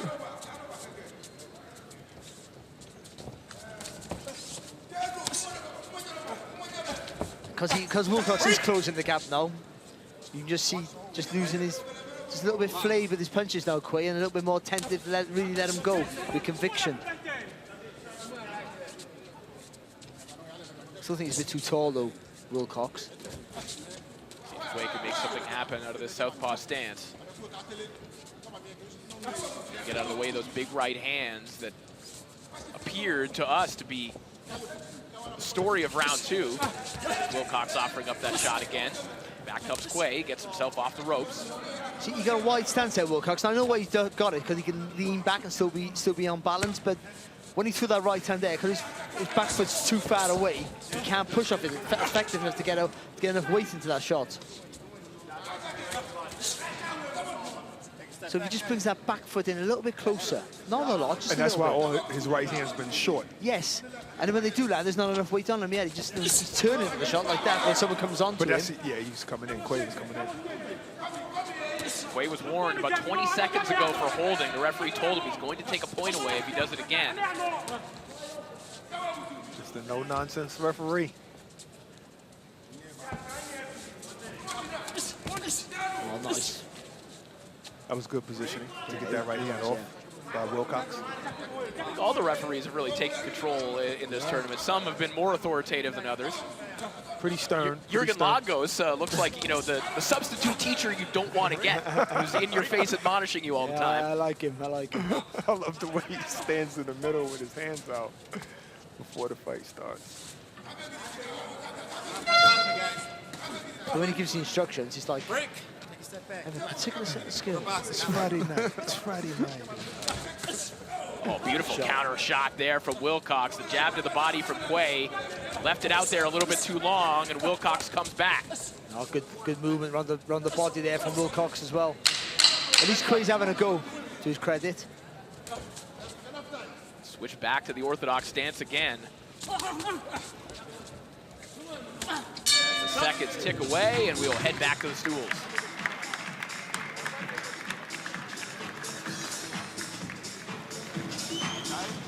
I need more than one. Okay, you're waiting for something to happen. You got to make it happen. He throws, you're stepping back. He's giving you all sorts of mistakes, but you're stepping out of it. Stand there. You're faster. You're better. Okay, when he's fast, hand you go, bam, bam, bam. Counter that shit right away. Let's start putting some hands on this guy. You're better than this, man. You're winning. But you can do better than this. You're letting him get away with all sorts of fuck-ups. Okay? You can hurt him. You hurt him with one, and then you're waiting. Yeah. Deep breath. Give me some focus, okay? Flip that switch. This ain't smart. Flip that switch now. Fill your lungs. Out nice and slow. That's it. You got 3 more of these bad boys? I know you do. Safety air dying. Now.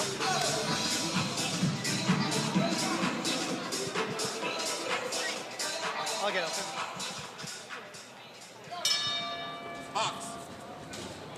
It's round 4 underway. Barry, what do you think of the instructions in the corner of Spencer Wilcox, to a degree echoing some of the things that you were saying about Wilcox as well? Yeah, I think he's boxing well, but yeah, just look at that back foot. Again, I've got to go get that back foot a little bit closer, just and get a little bit lower, and I think he's fine. And just let that right hand go, commit to it. Eric Belanger feels that Quay is making more mistakes than Wilcox is capitalizing on at the moment. He wants to just take a step in, throw a few more combinations. Oh, maybe throw a few more right hands like that. Big right hand over the top there from Wilcox. Quay starting to apply a little bit more pressure, but in doing so, opening up even more. But Quay's also a little bit wild as well, so you have got to be a little bit cautious about just, being a bit too gung-ho. But I think you're right. I think he can increase the pace a little bit here, Wilcox. Good jab. Did a good job all night for him.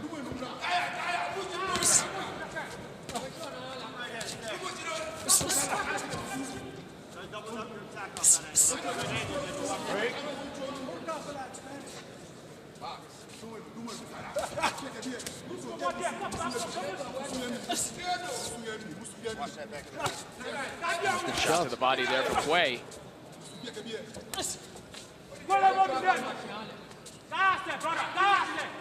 Quay, along with Holy Dorgbetter, who we saw yesterday, and Shakul Samed, the Ghanaian representatives in the WBC Boxing Grand Prix.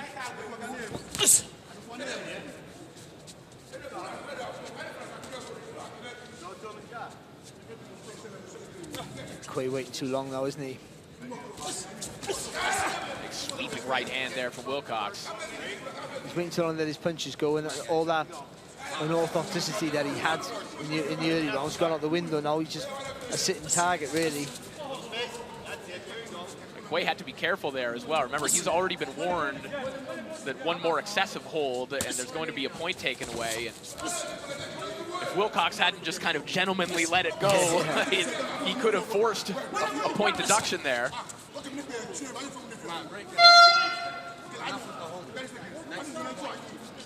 There again, another warning for Quay for holding. 20 seconds remaining here in round 4, and Wilcox launches another right hand. That one popped the head back of Samuel Quay. I think we have another example of another fatigue fighter who, all skill goes out the window. Becomes a little sloppy, and that's Quay.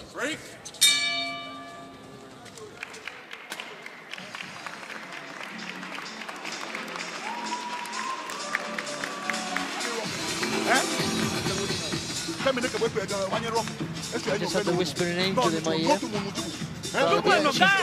was saying that in the Quay corner, they were asking to sit in the pocket a little bit more and work away. But, I mean, it makes sense, but I think you can only punch from one range, I think. I don't think you can work inside effectively.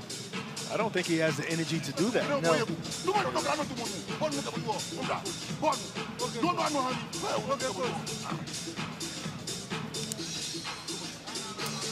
But also, I understand what they're saying about not moving your feet too much and tiring yourself out. I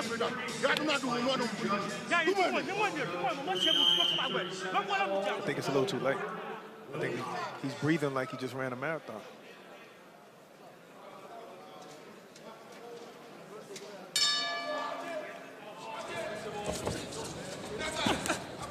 Round 5 underway. You heard the scores from Thomas Triber, 40-36 twice for Spencer Wilcox, 39-37 on the third scorecard. Quay's picking it up. That's what you got to do, just throw.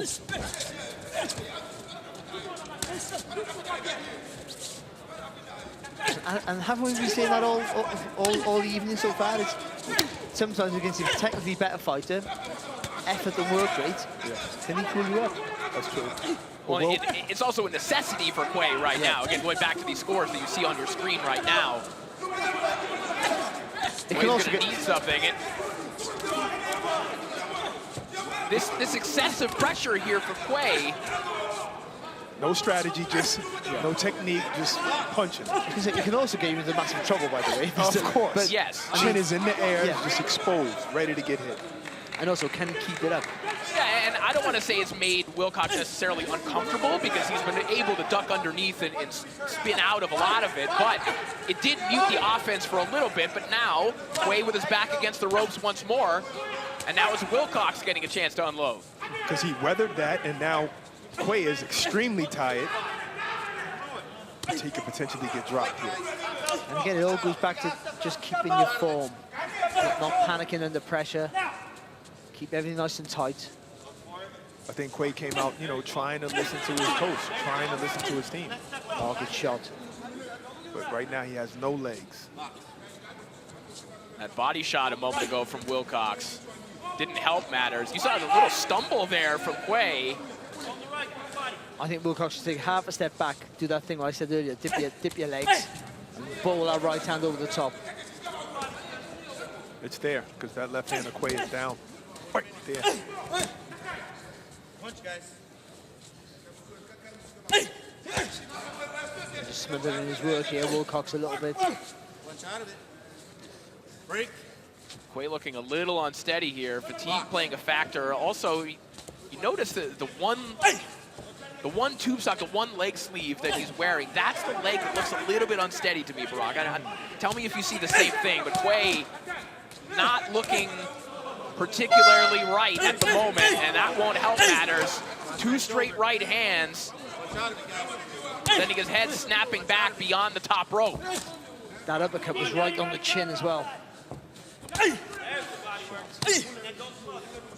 Break. Keep your head up. 10 seconds. Just an unsteadiness about Quay's movement right now. And that'll do it for round 5.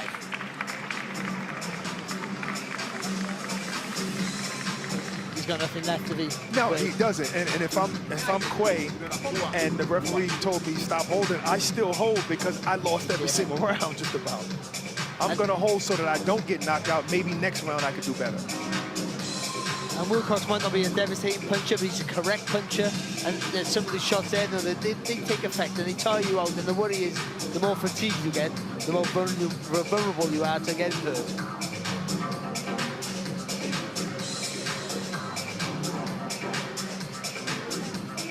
You know you fatigue when jabs move you like that. Yeah.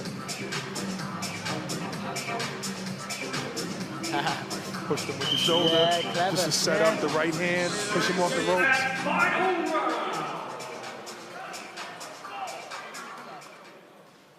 Sixth and final round, and it's all or nothing for Sam Quay, who looked in round 5 like he had absolutely nothing left. Maybe an opportunity for Spencer Wilcox to get a stoppage victory here in the opening round. Strong jab to the body.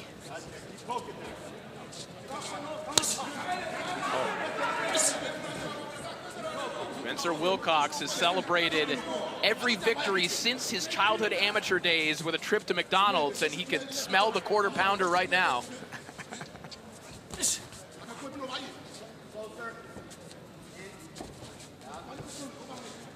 You don't have to go to the shop now. The delivery service in this country is quicker than waiting in line. Fastest room service I've ever had in my life.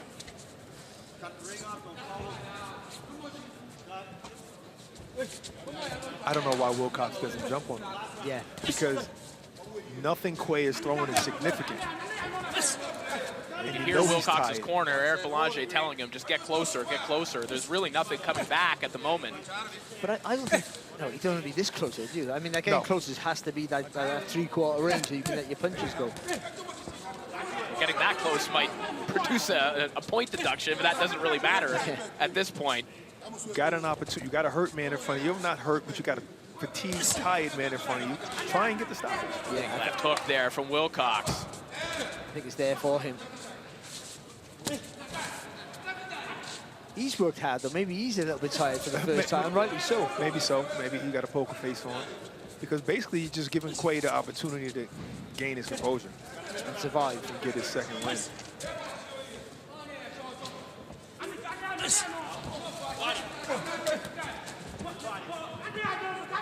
Closing in on the final minute of the contest.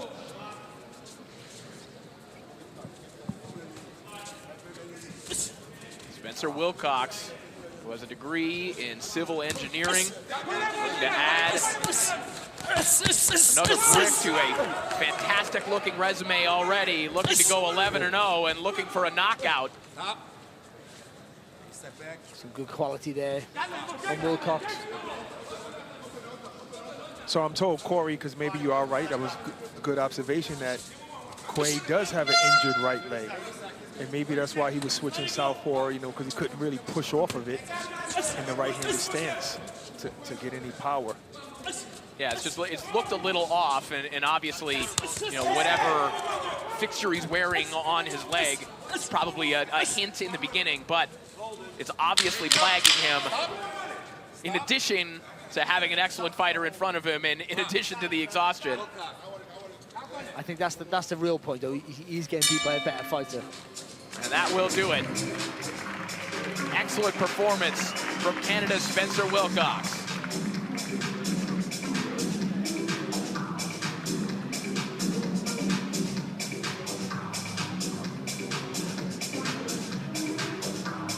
Again, dominating the final round there. Wilcox took a while to really let his punches go, but when he did, lots of quality in his work. See it in, and starts off with a nice little left hook. Good shot. He did walk around the ring a little bit too much in the early part, and maybe then Quay off the hook with a stoppage looked maybe possible for him, but a good win all in all.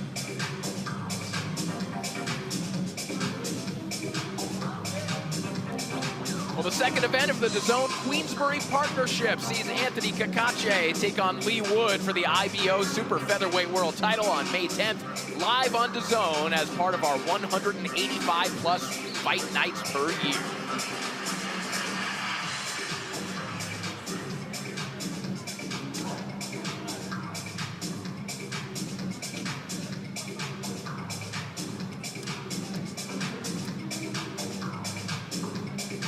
Spencer Wilcox getting ungloved, and I believe there is a McDonald's just up the road. I think we passed it on the way over here to the venue.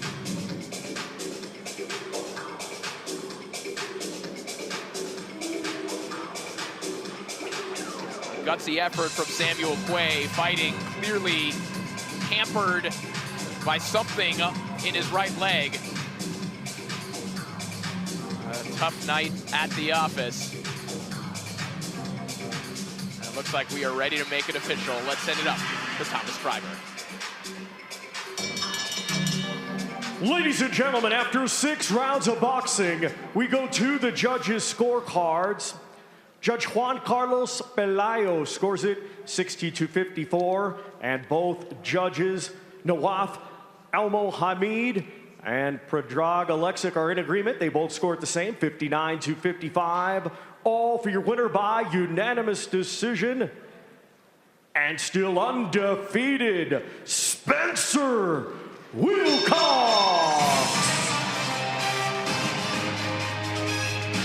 Well, there'll be a party in the Hammer tonight as Spencer Wilcox advances to the second round of the WBC Boxing Grand Prix with a victory over Sam Quay. All Riyadh season boxing events are live on the Zone with more fight week action than anyone else. We're the global home of boxing. I welcome all. That's what I'm boxing for, to show them why you're the greatest. I'm one of the best, if not the best in the division, so that's what I got to do. Oh, and she couldn't handle that one. Down she goes. Bad news! Undisputed champion of the world, Sweet Poison.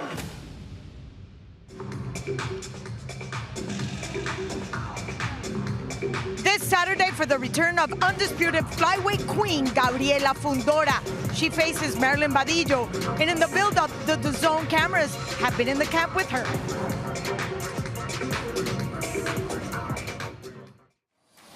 Here is the undefeated flyweight from Coachella, California, Sweet Poison. Engaging with that left hand, boom, right on the chin.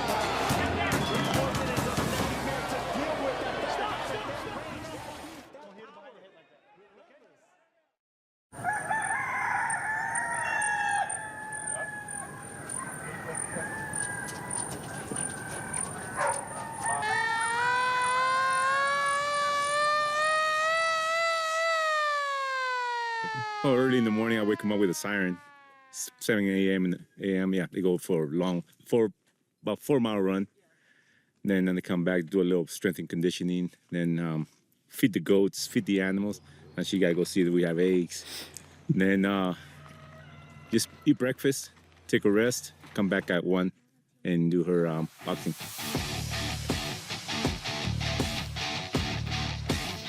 What got me into boxing was actually my mom. I was always watching her, and my brothers were training too, but it was just more me gravitating, focusing, just watching her compete in the amateurs and going to all these tournaments. Even when I was younger, I was underneath the ring, kind of just watching my brothers do their thing in fights, and my mom was reffing them and judging them. So I was always around boxing, watching it, and then eventually I got into it. Oh, well, too bad. You can't Our life is boxing. It's not any camp, and it's just, we step outside, there's the gym. We come into the gym, ring's right here, and it motivates you. It's seeing, say if I'm on my break, right? Not really, but I'm still watching my brother do his thing, or my little sister, and we're just, it's so knitted that it's in the system. It's part of like breathing, sleeping. It's just boxing's another one of those things. Right now, what makes us different, we're the first in history to be the first brother and sister duo and boxing to be champions at the same time. So, trainer of the year, I think so. Having them in the corner, it's just another advantage, another plus. That we're so tightly knitted, and I don't have to get to know my coach or get to know who my partner is. That they already know what I'm thinking, and they know kind of what I'm seeing inside the ring, and they're that extra pair of eyes that I know I can rely on and trust outside the ring. So it's just a great bond, and we're I wouldn't have it any other way, honestly. Cannot wait to see Sweet Poison back in the ring, but here in Riyadh, we're ready for fight number 9. Corey. Thank you so much, Claudia. We're looking forward to this one. Alan David Krenz, one of the ones to watch in this tournament tonight, taking on Crisalito Beltran of the Philippines. Let's send it back up to Thomas Schreiber to introduce the fighters. Ladies and gentlemen, the Riyadh season WBC Boxing Grand Prix live on DAZN is being brought to you by Riyadh Season and the General Entertainment Authority, GIA, with the World Boxing Council President Mauricio Suleiman, OPI since '82, and Sella, along with their great sponsors. Ready to Fight, Arena Fitness Innovation, Dr. Suleiman El Habib Medical Group, Saudi Airlines, Saudi Tourism Authority, and STC. A big thanks to those great sponsors. We would also like to thank the Kingdom of Saudi Arabia and the custodian of the two holy mosques, King Salman bin Abdulaziz Al Saud. His Royal Highness, the Crown Prince Mohammed bin Salman. And His Excellency, Chairman of the General Entertainment Authority, JIA, Turkey, Al Sheikh.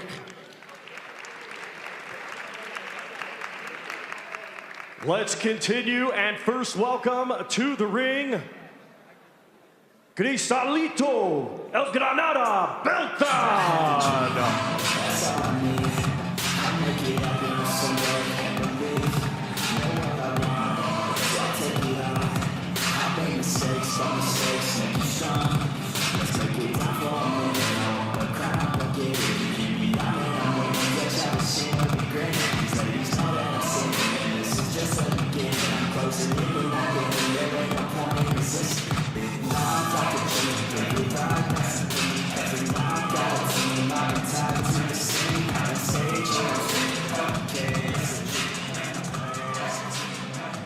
And now let's welcome to the ring, Alan David, Russian Cringe.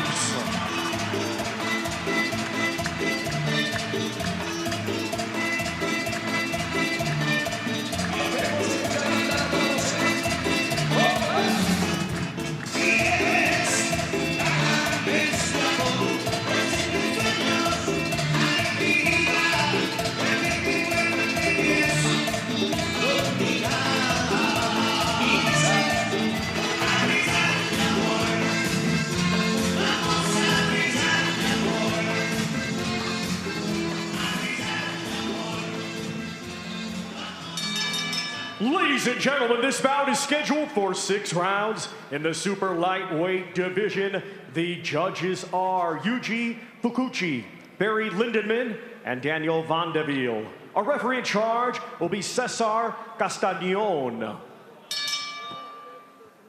Introducing to you first, fighting tonight out of the green corner, or in green trunks, he weighed in officially at 140.5 pounds. Undefeated, he has 8 wins, 6 of his 8 wins coming by way of knockout. Representing the Philippines, here is Cristalito El Granada Beltran.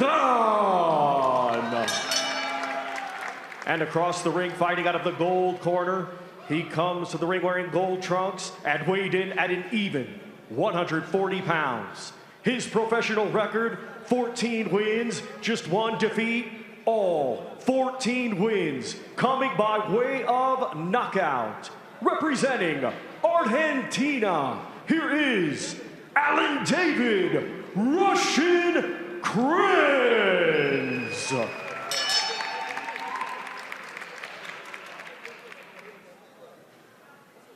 Okay, guys, both of you know the rules. Protect yourself all the time and follow my commands all the time. When you hear this, 30 seconds left. Keep fighting. Good luck. So Alan David Crenz, one of the tournament favorites, one of the ones that scouts and some of the promoters I've been talking to have told me they have their eyes on in this one tonight, taking on Cristalito Beltran, the 8-0, 21-year-old from the Philippines.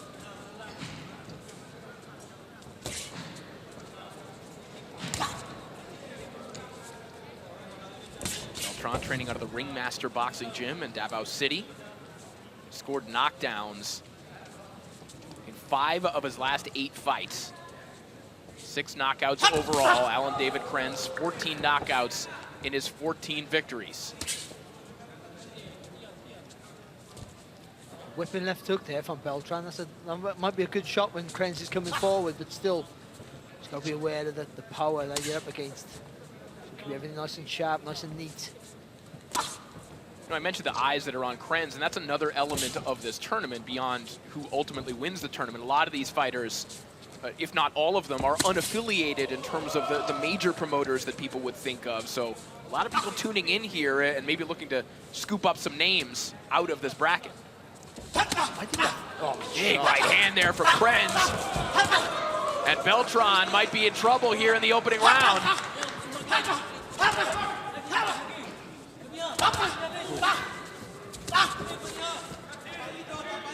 I think tournaments like this is what boxing actually needs, you know, to weed out the fighters who do not take it seriously, who are not actually as good as a lot of these fighters are today. Because it's literally the only sport where you don't have to be good to participate. It's a big right hand from Alan David Krenz, who is looking like the goods right now. And when he throws that left hook, he doesn't throw that right hand straight, he sweeps it across the chin.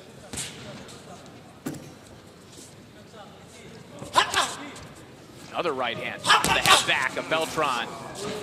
He's taking him well, Beltran, to his credit. Let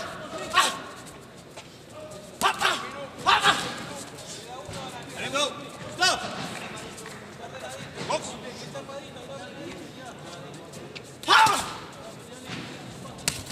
Good shot there from Beltran, good right hand. Beltran not discouraged by the power of Krenz. Trying to take away that momentum Krenz just had. Beltran fighting for the first time outside of the Philippines, letting his own power shots go. Krenz just turning the corner, coming back with his own. Did you see Beltran just punch the left elbow of Beltran and then shot a right hand? Oh, harsh fall there for Beltran. And a warm applause from the audience. We love an acrobat. Big right hand there from Krenz. Beltran ran into that one. And now he's going to need to run away. But time runs out instead. That's a knockdown.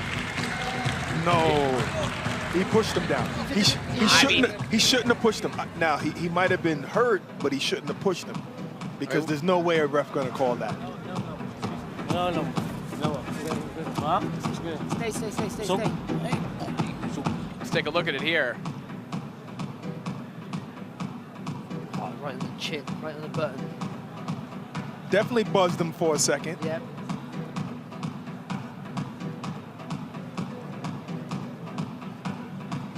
Then he caught that's the shot that hurt him there. He caught him again off the ropes. He caught him again when they were next to the ropes. And then he put, maybe he was going down, but he pushed him. He should have never pushed him. Look at that. Because that's the one. They're both throwing, but one of them's a bit neater, isn't he?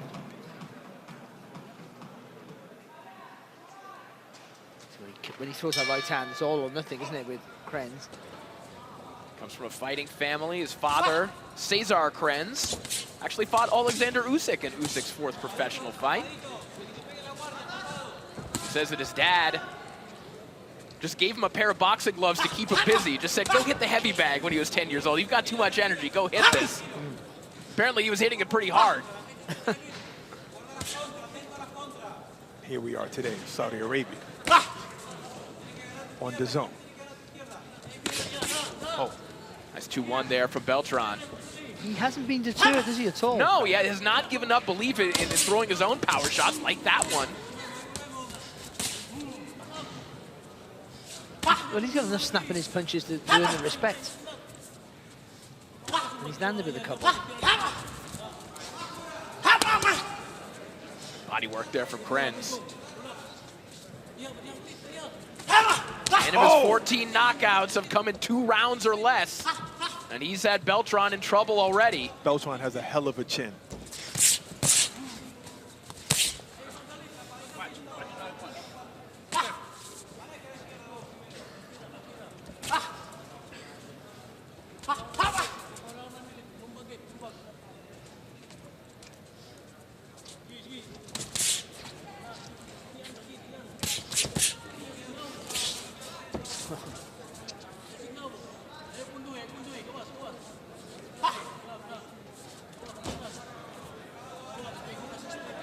Quieter moments here, a little bit of a reprieve for Beltran, who's been under siege for the vast majority of this fight.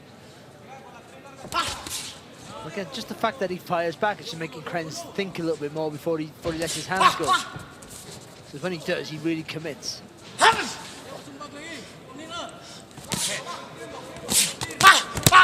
Hard right hand, and that left hook drops Beltran. Nope, no knockdown, no knockdown. Because of that elbow, that left elbow still pushed him down. He should have got out of the way, and maybe he would have ruled out a knockdown. I understand what you're saying, but that looked like a knockdown. Definitely looked like a Nice knockdown. reply there from Beltran. He felt that. He certainly did. Now Krenz is backing up. What a turnaround this would be for Beltran. Beltran has a chin. Break. Stop. Stop. All right, we're getting word that that potential knockdown will be reviewed at the end of the round. See, I think a fighter messes up his work if he pushes the fighter down. See blood coming from the nose of Krenz. Likely courtesy of that right hand that had him backing up. A slugfest here between Krenz and Beltran. You see the acknowledgement at the end of the round. They just need to commit more to their punches. My first thought is a genuine knockdown. Oh. Same again, though, isn't it? Yeah, that's a left hook. And that's then the not elbow, enough force. push him I down. don't think that's enough force to push him down. Let's see this. Again, you can't. The problem is, it's when you slow it down, you can't see if there's enough force. If you look at this right here, after the hit, he's coming back up. You see, he's coming back up, and then he got pushed down. That's not. He was actually coming back up, and then he pushed him down. I gotta disagree, man. I don't think that he pushed him down, and they gotta show that in real Let's speed. look at it. Let's look at it in real time. See how he's coming up? You seen the momentum coming up? You don't see the momentum coming up? No, I don't think so. I think you saw it, Corey. No? I did not see that. I think that's a knockdown for Rock. I think the one that I did. All right, that was not a knockdown. Brock, I appreciate you taking up the plight of the injured fighters all the time, and I think you're overestimating how much force there is on these pushes. I think you were spot on with the first one, and I disagreed with it originally. I think you got that right, but that one, I think, for me, I thought it was a knockdown. Oh, big right hand from Beltran, but back comes Krenz. But Beltran now on top of Krenz, who is gushing blood. An all-out slugfest here in the 140-pound division. This is a fight. We've been handed the scorecards at 20-17 twice, 20-16 for Alan David Krenz, and yet, look what's happening here. So that means that one of the judges gave him a knockdown, or at least gave it a 10-8 round. Because of his 2016. Yeah, there would have to be a 10-8 round there, but look at that left hook from Beltran, and Krenz forced to back up once again. Oh, that's two knockdowns, isn't it? Yeah, that's two knockdowns. That's two knockdowns, 2016, 'cause it should be 2018.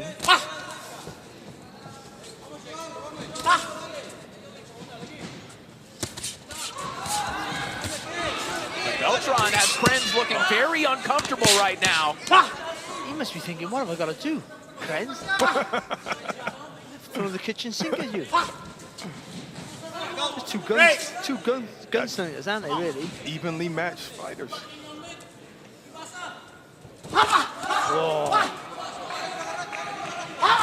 Oh, huge left hook there from Beltran. Shook the legs of Krenz a little bit.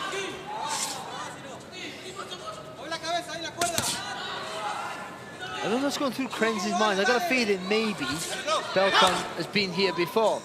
But he's got to be thinking, what have I got to do? And it's not working. Why isn't it working? Everyone I hit feels it. Right. I mean, the difference is when Krenz gets hit with a hard shot, maybe the nose is broken. He looks a little dismayed, but Beltran doesn't when he gets hit with the hardest shot. Yeah, and maybe having breathing difficulties as well because of the condition of the nose. Broken nose or not, he's still in this fight. Oh, good combination here from Griselito Beltran. What an action round.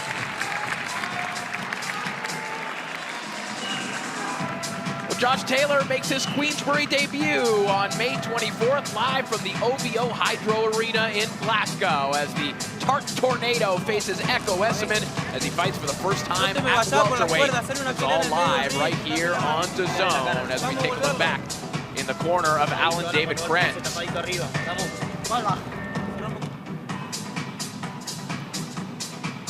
Oh, what a shot that was. There from Beltran. Krenz tries to pay him back with a lovely punch. I mean, they've both been brilliant, great Slip, to watch. counter, and then put the left hand up for defense. Very good movement. Oh, again there, just sitting back on the back foot there, trying to get him with that left hook. And all these shots are beautiful counters, just slipping the shots of Krenz. Just a fascinating turnaround in this fight. You think back to the shots that Krenz was landing, the fact that he had Beltran down after the replay review, but now, again, even if you're looking at the scorecards, but then you're looking at the fight over the last 3 minutes, who do you think is looking like they're more likely to get stopped? Yeah. It might be Krenz right now. Does. I mean, like I said, I did not see any discouragement on Beltran, no matter how hard he got rocked, even with the fake knockdown that you guys called. And the referee was in agreement with y'all. Yeah, so with the officials and everyone else. The officials, watching, so the yeah. referee was with me. No knockdown.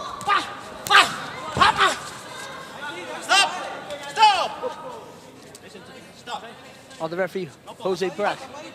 That one. Was this your referee teacher at referee school? Was this It was Jack Reese, actually. Shout out to Jack Reese. He just recently retired from the game. Yeah, good referee. Huge right hand again from Beltran. Krenz manages to walk through it and unloads with a huge right hand of his own. This is great. Oh my goodness, what a left hook from Beltran again. We might have the fight of the tournament unfolding right now. Break. Stop. Without any legit knockdown. Yeah. Just let it go, mate. Let it go. Okay. I can't. I'm sorry. You were wrong at the end of it. I'm like a bitter ex. Beltran connects on another right hand there. That one backs up Krenz.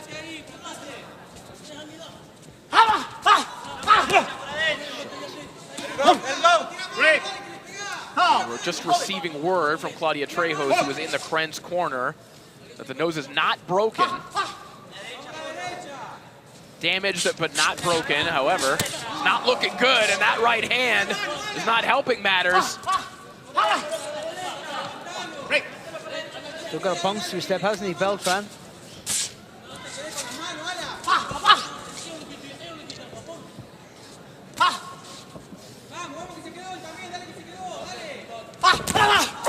Another pull counter right hand for Beltran. I don't understand how he's taking all of these shots. When you look at what the face of Krenz looks like right now, how in the world is he absorbing these shots? And the same could be asked about Beltran. Something you could use that for either one, couldn't you? It's fantastic. Yeah, but Krenz has to start switching up and punching off the line, getting his head off the line when he punches. Even if he's going to jab, move that head. Stop keeping your head in that same spot. Beautiful 2-1 there from Krenz, but he runs into a left hook from Beltran. It is bombs away in both directions. Krenz and Beltran with the fight of the night.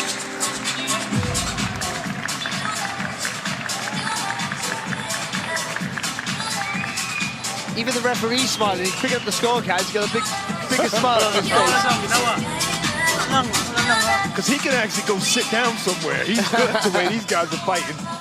He doesn't even have to intervene. There's a good right hand there from one of the good right hands there from Krenz that just bounced off the chin. But look at that though from Beltran again. Krenz not showing any signs. As both fighters showing tremendous chin, tremendous power, and it might just come down to will. Oh, it's a lovely time left hook. Beautiful stuff. Krenz is doing his best work going forward, but then again, that's also Beltran's best work countering, moving backwards. Well, they've just had to do some shoe repair in the corner of Beltran. His shoe completely broken, so now held together with duct tape, which can fix anything, including boxing boots. Oh, duct tape saves lives. There you go, 38-37, twice, and 38-36, both for Krenz. All three for Krenz. That just tells me that Beltran's still in this game. Yeah. He's still in this fight. And those scores for Krenz obviously buoyed by that knockdown because the momentum has been in favor of Beltran over the last 2 rounds. Huge uppercut there from Krenz. Spoke too soon. No, but that's what this fight has been. You know, as soon as you say something, the other fighter comes back. The ebbs and flow in the fight is tremendous. To be fair, Krenz has shown a good engine, because usually with guys who are big punches like that, the way he punches, or like stiff and solid, right? If they can't get you out there or make an effect, they tire quickly. Where Beltran's more of a smoother puncher. He commits, but it's more of a, you know, he uses his body to transfer the weight. Right. But to be fair to Beltran, he stuck Krenz. He stuck to his task. Krenz targeting the body now. That's something he hasn't really done in this fight, but he might be discovering that Beltran is a hard man to get out of there. But as he thinks about going to the body, he opens himself up to an uppercut there from Beltran, who launches another right hand that rocks Krenz backwards. Whether broke or not, that nose is definitely troubling Krenz right now. That's why he just took that slight little break. Oh, what an uppercut from Beltran. Another knockdown, huh? Another knockdown? No. Listen. That's the same knockdown. Stop being pedantic. We know what we see. Nice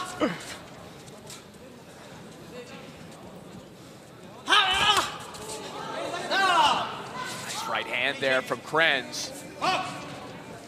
I don't know how much punishment Krenz could take with that nose. I think it's really bothering him now. What a tough guy he is. The problem is that you start breathing with your mouth open. And then you Yeah. get caught on the chin. Well, and we've seen him change his pacing. I mean, he was a violent, menacing force in the beginning of this fight. Not to say that he isn't still a dangerous man, but he's having to fight in spurts now. Step back. 30 seconds. 30 seconds remain here in round 5. Even right. Oh, God. Oh, he felt that. Yes, he did. Big right hand from Krenz. I was just about to say Krenz is threatening but not committing, but see? You can't say anything in this fight. Break. 10 seconds.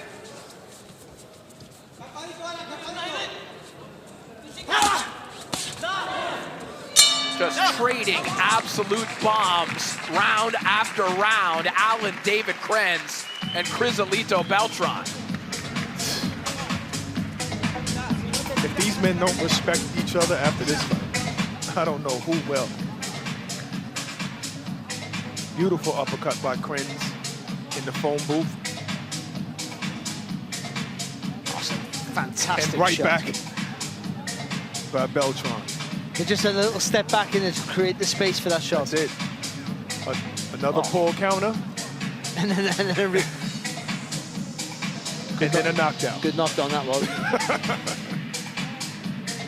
It's been an epic fight, it really has. This is fight of the night, for sure. Claudia's been in the corner again and said that it's not broken, but there's tissue damage, and he's swallowing blood right now. There, Krenz in the corner. What doctor was in the corner saying it's tissue damage? But that's their expert opinions. Okay. They've been to the hospital 3 times, that guy with the hat on. The other one's had hair transplant. I'm only joking. But that's their opinion of it. Anyway. Okay. I understand that. I know there's a lot of problem with that You've nose. become really stroppy since you got the knockdown wrong. I don't know what your issue is. Big right hand again from Krenz. They're picking up right where they left off. This has been a spectacular slugfest. Look at the trunks of Alan David Krenz. They have turned pink with blood. If you're a promoter, you'd want this fight on your shoulders. 110%. Back comes Krenz, 2 straight right hands, a chopping one at the end of that sequence. And like Corey's been saying basically all night, which is just the credit to the matchmakers for tonight, an 8-0 fighter, if you're a promoter, you're not fighting a Krenz. Oh, shot. And also, this is why. These are the fights that promoters, not fighters, because I never think that fighters are afraid to take fights. The people managing them are afraid that this might happen. But you know what this can do? Now moving forward, when you get into the boxing world, you have a loss on your record, and no one knows what you really went through to get that loss. Right, but anyone, the best at that time. Anyone watching this fight wants to see Krenz and Beltran again. Oh, 100%. So we just have to get to an era where we're like MMA, where you can have losses on your record and be very well respected. So we need a 128-man tournament every single year. This needs to be a part of boxing, and as a whole, not just WBC. Like I said yesterday at the show, with these new super cars that we're having, kids like this are not getting the opportunity to be on those big bills anymore as much as they used to. Still, some of them, but not all of them. So this is a proper platform for them, and these two, as well as many of the fighters have and will throughout the tournament, get their rewards with contracts, and for sure. But these two just fight each other every day of the week. But not for them. There's no longevity in this, by the way. Yes. They put miles on the clock, these sort of fights. Absolutely. Closing in on the final 30 seconds of a fight that these two men are going to be asked about probably for the rest of their lives, and a fight that will wind up on some year-end lists, I'm sure. As a 6-rounder, it might not wind up on the big fight of the year list, but it's going to be on your end-of-year playlist of fights you want to watch again. Yes, sir. Yes, sir. What a war between Alan David Krenz and Chris Alito Beltran. Krenz is not trying to be first right now. Incredible fight. Unbelievable fight between Krenz and Beltran. Whoever wins this, but if Beltran doesn't get a contract from somebody, whoever it may be, he will be avoided like the plague. Without backing, because who wants to fight him? And actually, Krenz the same, because you can't hurt them.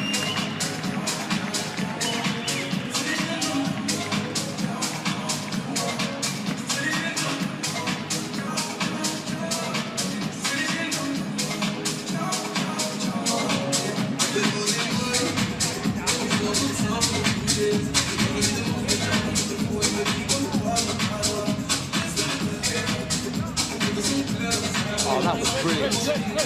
Unbelievably brilliant. I mean, the question, too, for Krenz is, if he does advance to the second round, can he heal up in time with the nose tissue damage that was reported, but also that cut as well? Yeah. Coming back in June, I mean, it's not a guarantee. I don't think it's that bad, that cut. Yeah, but it's not very deep, is it? So I think, lots of small stitches there. Who knows? But it's not long, is it? With the training and the sparring you've got to do before a fight. Do you remember the beginning stages of the UFC where fighters would fight 2 to 3 fights in one night? So imagine a fighter at heart. They'll act like the cut is healed, they'll act like the nose is healed, and they'll return back to this ring in June.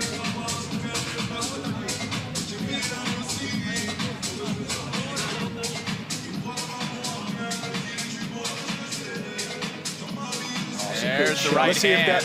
Yeah, you just see the blood. Oh man, these guys in the truck, you guys are phenomenal.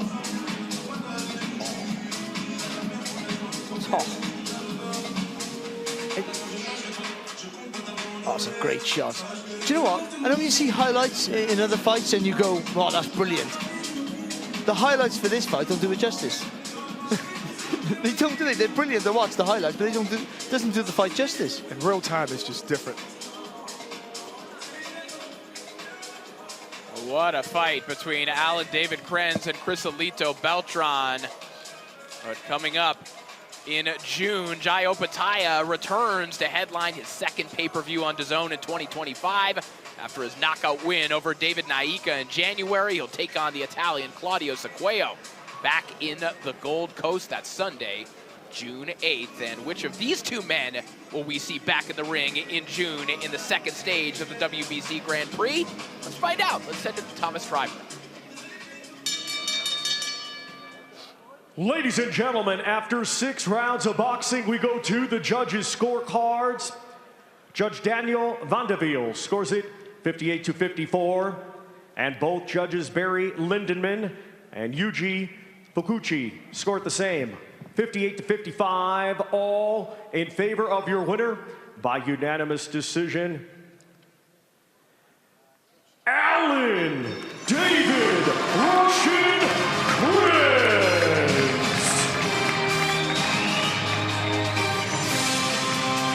So Alan David Krenz emerges victorious in an absolute war, dare I say a 6-round classic here at the WBC Boxing Grand Prix, and will advance to the second round here in Riyadh in June. And understandably, respect on either side of this memorable war.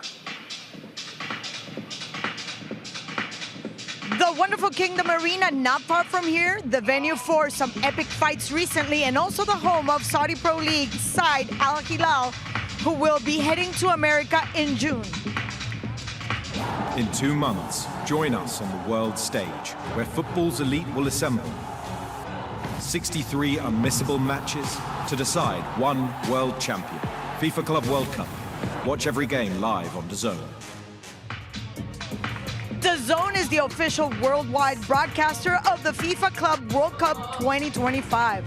The 32-team tournament will see the globe's biggest and best clubs battle the whole thing to be crowned the world champions. And it all kicks off live and free on DAZN June 14th.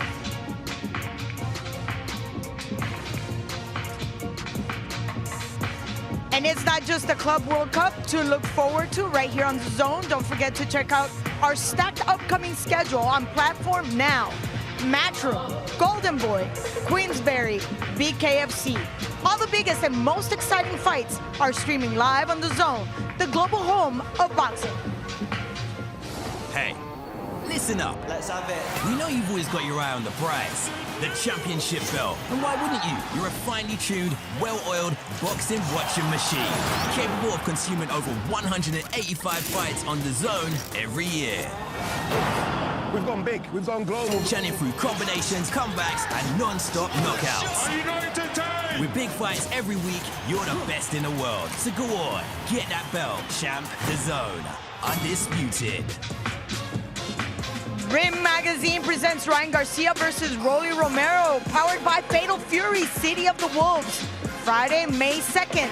A card that also features Devin Haney against Jose Ramirez and Teofimo Lopez versus Arnold Barbosa Jr. Then the following night, it's Destination Riyadh for Canelo Alvarez's first professional fight outside of the U.S. and Mexico, as he puts the undisputed super middleweight crown on the line against undefeated William Skull. Buy these fights separately now or as a package to make some great savings. Check out DAZN.com/boxing for all the information. And let's go back to the action with Corey. Thank you so much, Claudia. We are ready for our next fight. How do you follow what we just saw? Well, F.A. Connick and Almo DePaz, they're going to give it a go. Let's meet these two fighters. Let's send it back up to Thomas Schreiber. Let's first welcome to the ring, Almo DePaz.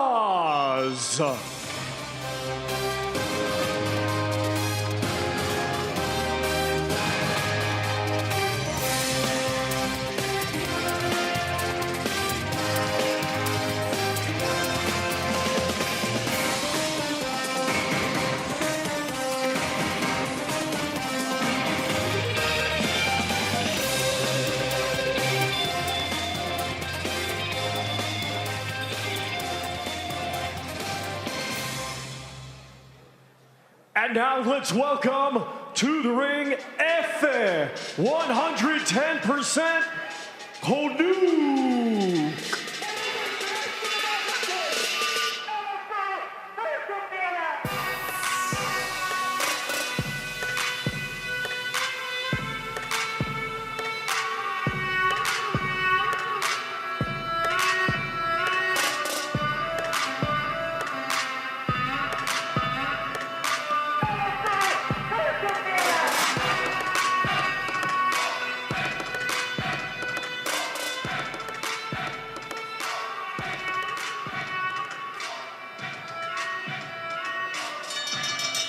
Ladies and gentlemen, this bout is scheduled for 6 rounds in the super lightweight division.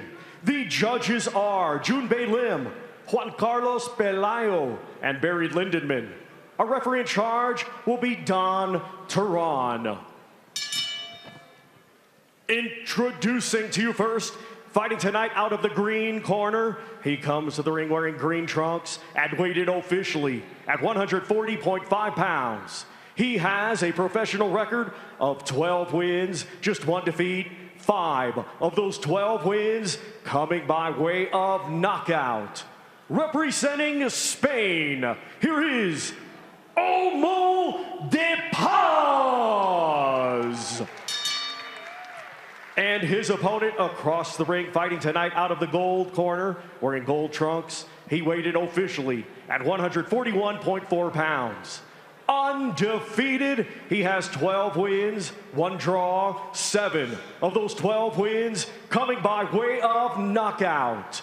Representing Turkey, here is Efe, 110% Konu.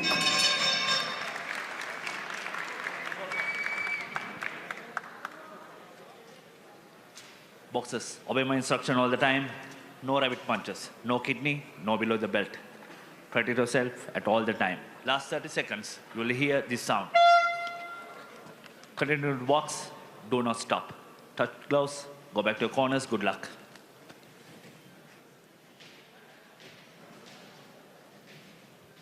So we are set to go with our 10th fight of the day, Efe Konuk and Olmo de Paz. Konuk comes into this one with 4 wins over undefeated fighters, including maybe the best win that anyone has in this tournament period, a win over former bantamweight champion Pungalung Sorsingyu in January of 2024. Olmo de Paz mostly been boxing regionally in Spain.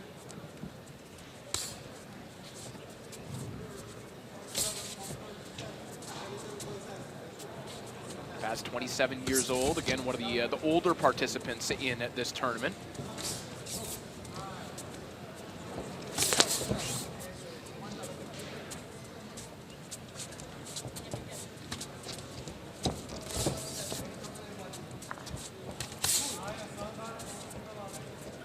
His feet are too wide there, Konuk.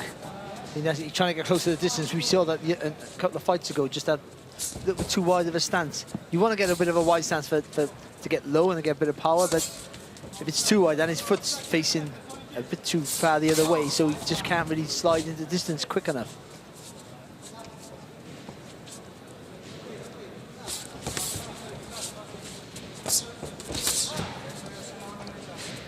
Shot to the body there from de Paz. With 3 of his wins thus far have come over fighters with winning records.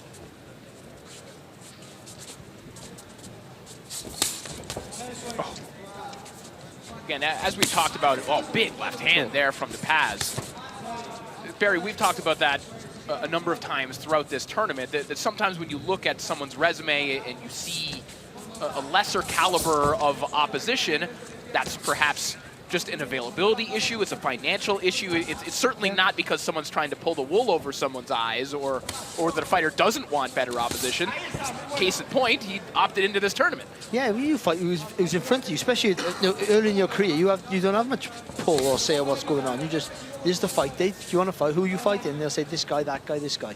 Unless you're already signed up with a promoter and they're pushing you for bigger things. Otherwise, you have to earn your spot the way through, and that's the fight whoever's available, whether it's people who count with losing records or they're all a bunch of undefeated fighters who go on to win things. Like I did. Sorry.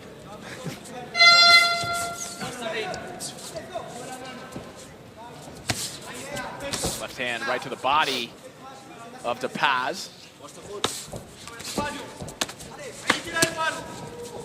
It's a good opening round here from de Paz. A lot of good body work. Now he climbs the ladder with a nice right hook up top. I know Konuk has, a great resume. He's fought some pretty good fighters, but it doesn't look like a big difference in skill set here in this particular fight.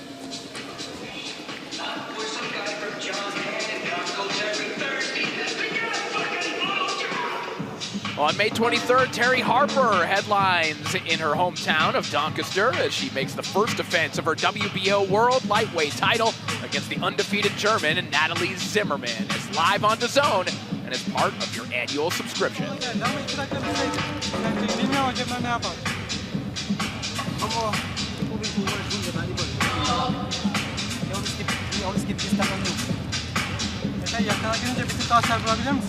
You have to go inside your leg, closer to him, because like he always block your leg all the time.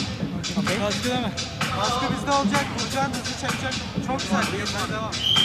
Let's go. Go.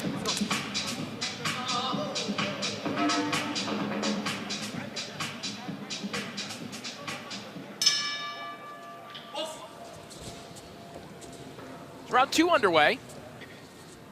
F.A. Canuck and Almo De Paz in our 10th fight of the day.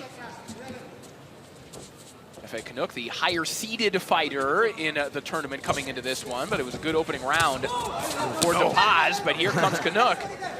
Just want to say, I thought that would settle the nerves of De Paz that first round. They go back to the corner, they got a lot of good responses there, and I think he had the upper hand, but still got to keep the concentration.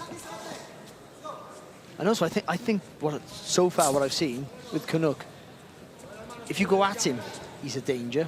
If you keep it at this distance here, I think he struggles a bit.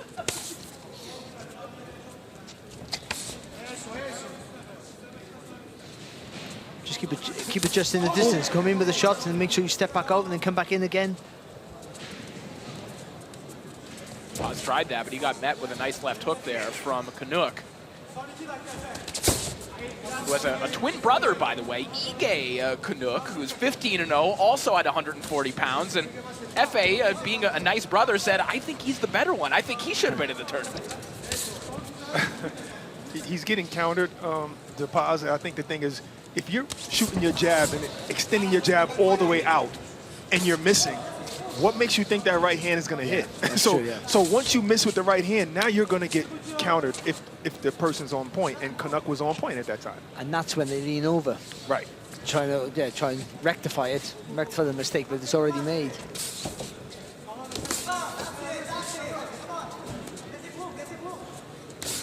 There's a shot. Nice counter shot there from De Paz.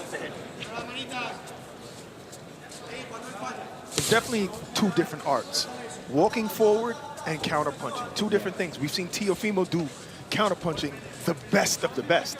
And then we've seen him try to walk guys down like Jermaine Ortiz and not look so great. Yep. Two different arts. Two straight right hands to the body there from Canuck and make it 3. Now De Paz trying to come over the top of the left hand. That one's blocked by Canuck. De Paz just got to be more on that jab. That's the first thing. And then not step too close. You've got to get your feet right, but not step too close for that left hand.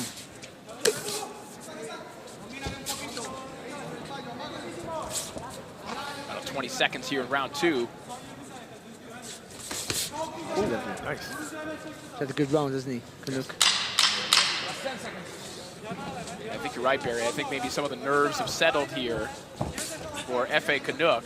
Good bounce back round for the representative of Thailand, with roots in both Dubai and Turkey, as you see the Turkish flag on his fronts as well. I think it's like what you're saying, Barry, that Canuck is just more comfortable going back or counter-punching rather than trying to be first, fighting a taller fighter. I think, Connor's feet, he stays nice and low, and that's good if someone's coming at you then. Your hand attack is defined clean, and you can maybe generate power by staying on that back foot. But if you want to advance, you've got to bring your feet closer, a little bit closer together. All 3 judges with 19 to 19 at unanimous call. Vale, vamos nulo. Vamos nulo, pero yo no quiero un nulo. Hay que pensar en 15.000 en tu carrera. Vale, pero saca los But Paz was doing well in the first round, but not trying to push him back, just trying to make sure he scored with the shots and commit to the punches, but make sure he didn't go too close to the target. Now he's trying to push Canuck back. He's getting caught way too often. Round 3 now underway. All three judges have given both of these men 1 round thus far.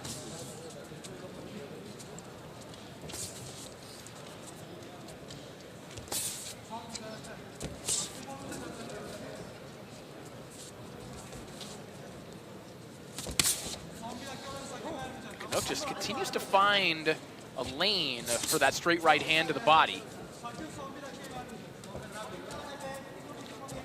That right elbow of DePaz kind of flares out every once in a while, gives him that opportunity.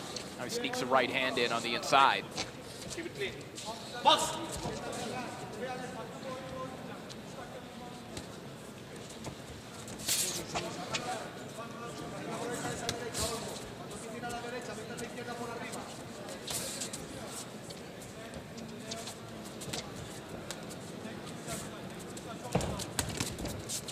There's a left hook there for Canuck. When he throws that right hand to the body, there's an opportunity to come over the top of the left hook.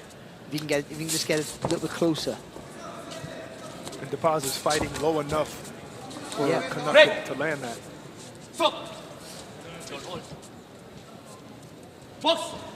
Warning for DePaz for holding there. Steps back into the left hand to the body of Efe Canuck.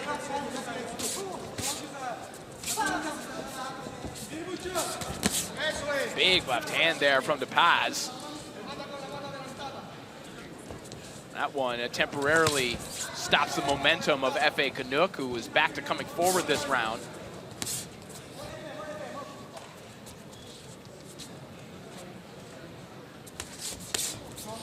Yeah, Paz is just waiting a bit too long though, isn't he? He's going to be caught. A good shot there though, a good effort.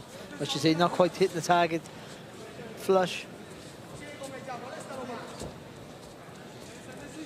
Both of them do very, very well counter-punching, but they're hesitant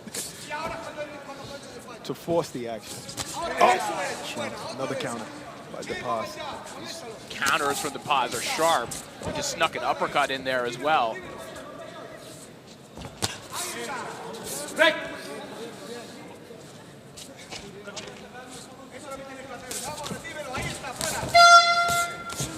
Has a little bit off balance. Canuck trying to capitalize on the moment here.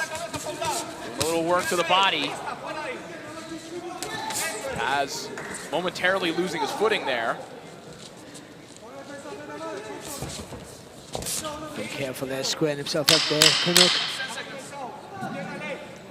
Final 10 seconds of round 3. Paz misses over the top with the left hand again. Canuck to the body with the right hand. Just continues to steal those shots downstairs. Good work for both men in that 3rd round.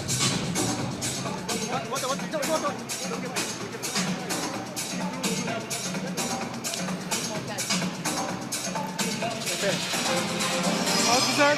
Yakın mesafeden. Bekliyorsun, az vuruyorsun, sert vur. Bu bütün gücün. Uzaktaki yumrukların aşırı güzel. Bu kadar. Nefes almanı istiyorum.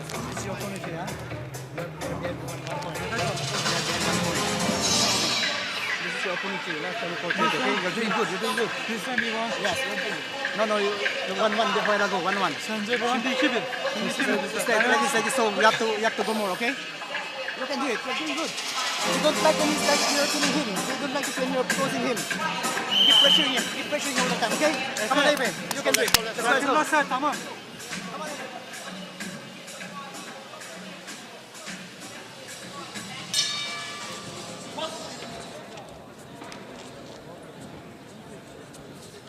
Round 4 now underway. 10th fight of the day here at the WBC Boxing Grand Prix. 140-pounders taking center stage here today, and these two have a heck of an act to follow. If you're just tuning in, I mean, obviously watch the rest of the broadcast, then hit rewind and go back and watch Alan David Krenz and Crisolito Beltran. Just an extraordinary fight leading into this one. But when you tune into a fight late, what do? Do you press that button that says start over or watch live? It's a good question. Watch live. Yeah, I have to watch it live. Good body work again from Canuck. That has been consistent. He gets the left hand involved to the body.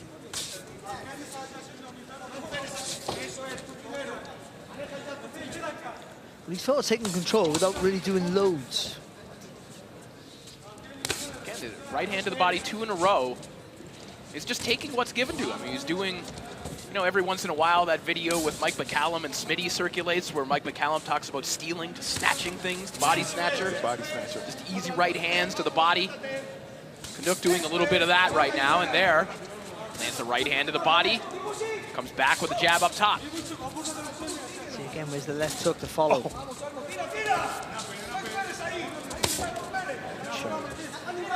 Harder right hand to the body. A little uppercut downstairs there from Canuck. I think he just hit the protector, I think.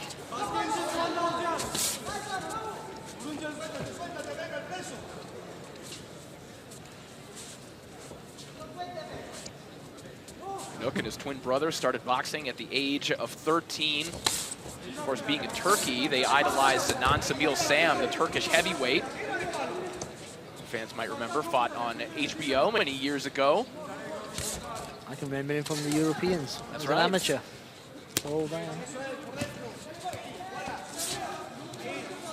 I was in the same tournament, that's what I mean. That's what, like, we're both old men. He's a little bit bigger than I. Just a look.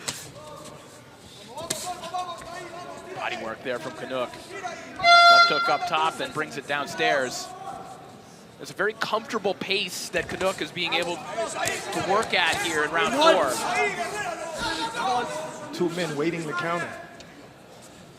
Maybe the most experienced professional fighter in the draw.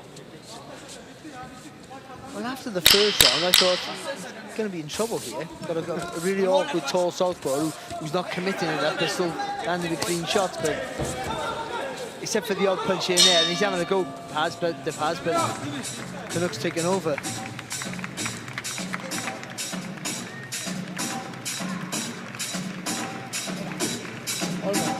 Tienes que soltarte un poquito, porque no estás aprovechando todo lo que puedes aprovechar. Puedes aprovechar el doble, pero tienes que soltarte. Métele palos de 2 en 2, que es lentísimo cambiando golpes también. Muy lento, tío. Entonces Es más rápido tú que él. Claro, y eso tenemos que aprovecharlo, no podemos estar atentos. Porque en el momento vamos a coger un asalto y este combate va por golpes claros. Tienes que meter tú más, ¿vale? Venga, que no queda nada. Además él está cansado y no le estás tirando abajo. Tienes que tirarle más abajo, arriba y abajo. Tápale la visión y abajo, tápale la visión y abajo. Y remata con la mano adelantada. Vamos, vamos, vamos.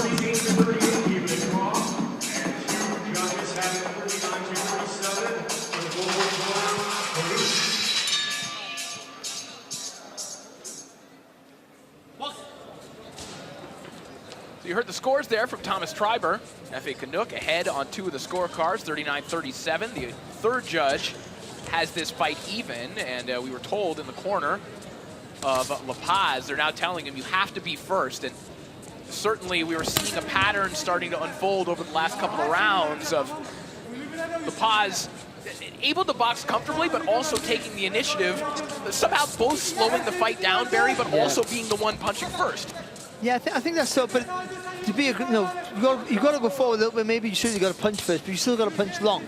I mean, if you're just gonna, if they say you've got to do more work, you end up just rushing towards the target, but then you just the target to be hit. So I do think it has to be a little bit smarter than just that. But I do think that he's got to increase the output for sure.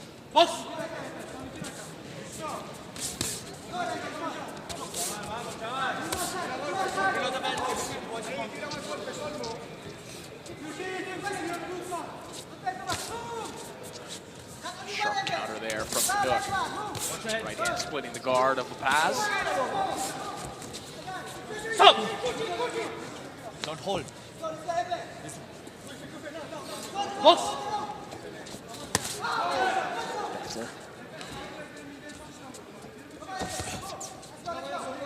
He doesn't trust his jab, does he? No. La Paz. No, he seems way more hesitant than Canuck to throw shots. Warning there to La Paz for holding.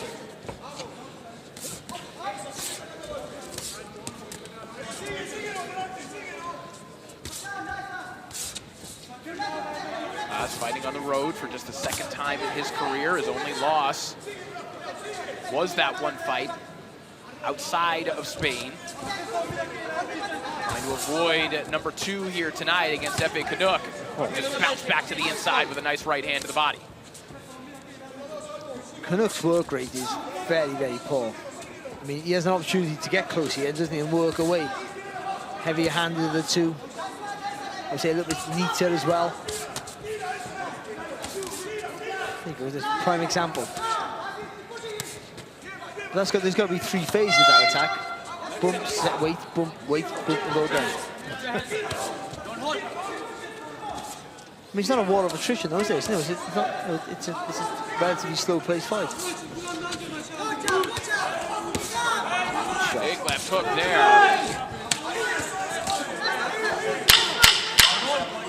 Looks like maybe a little bit of blood coming from the ear of Canuck. We're gonna get a closer look at it at the end of the round as Canuck lands 2 more good counter right hands to wrap up the round, and there is also blood coming from the nose of DePaz. And that's what the blood was on the side of the face. You're right. Let him look. Let him do the work. Let him do the work.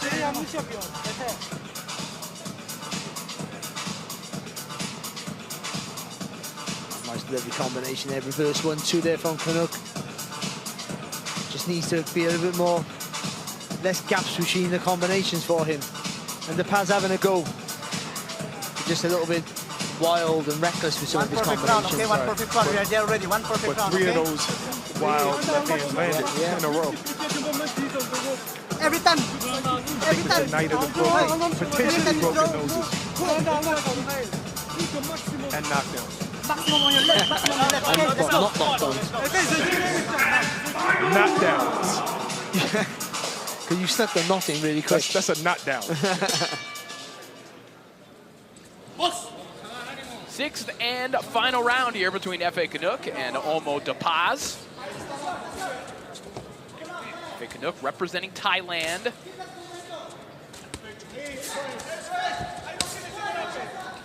Rolls under with a nice left hook, looks for that same shot again. And DePaz, who has been warned for holding, just grabs a hold there, stop the proceedings.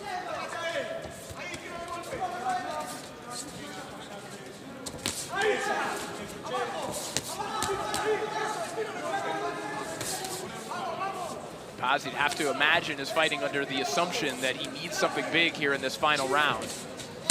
Oh, God. It is possible, mathematically, that he could even this up on the scorecards, make it a majority draw if he were to have been given the last round. However, the way that we were seeing it, guys, I don't think that is likely. We're trying to force the pace here now, but again, landing with some shots, but a little bit too reckless. That's why he's getting caught coming forward. But at this point of the fight, it's just about effort for him now, isn't it?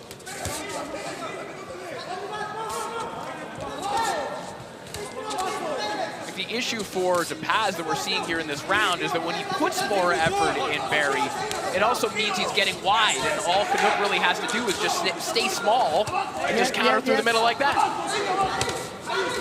But he's walking close, then punching rather than punching. You can do two different things, but when you have the reach, you should be punching and then walking. Punching, then walking.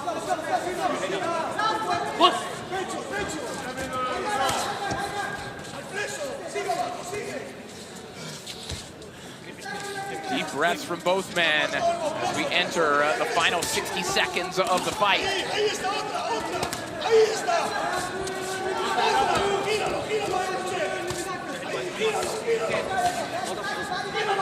Paz giving his corner the effort that they're looking for. Canuck there to match him.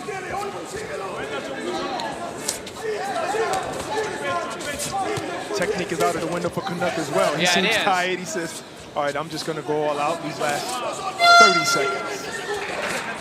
To that point, you wonder what would have happened if DePaz turned it up a little bit more in previous rounds. And maybe went to the body more. Was that measured pace that Canuck was taking, maybe because he was conserving what was left in the gas tank. You can see the finishing line now, so you can get that adrenaline rush of going for it, but I don't think he trains at the pace that he should do. Look at this. Oh my, what an exchange there. Dangerous stuff. They are just unloading in the final 10 seconds.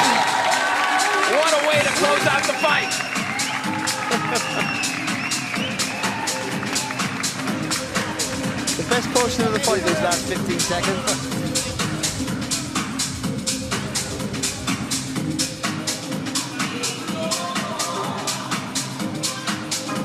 Again, both just at the point there where you just got to dig down and go for it. But look at this, fantastic stuff. Just no thought for your own safety or your own well-being or defensively of what you should do right. Just swing until the bell goes.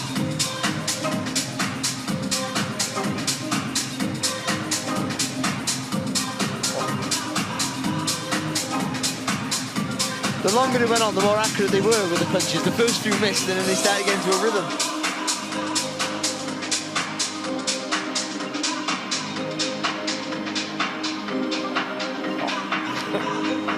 But the Paz needed that. Canute didn't, but he's still obliged. I don't know if that's something we should applaud or... I mean, you always see fighters smile after exchanges like that. It's like they feel like they're being naughty by breaking all the rules like you're talking about. Just throwing everything out the window. I know when you're in like a hard fight, I want a hard fight, a hard thing. You sort of like enjoy it in a way, even if it's not naturally your style.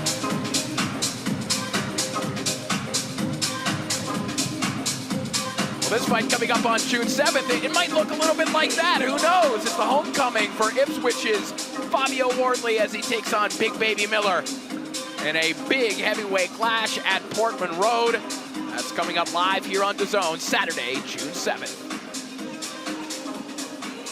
All right, we are ready to make this one official. Let's send it back up to Thomas Driver.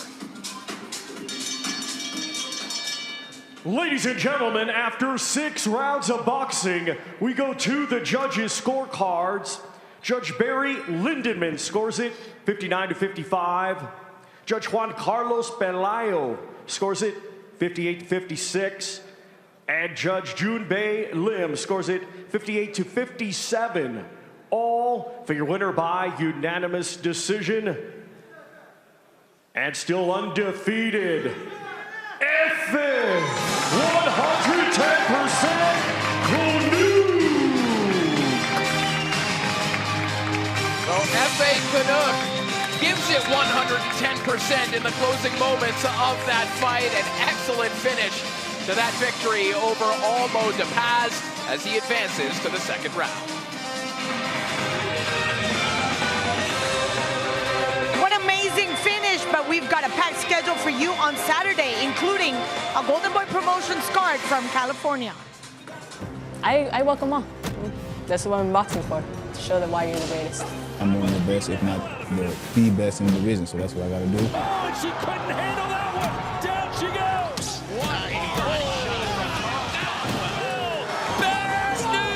Undisputed champion of the world, Tweet Poison.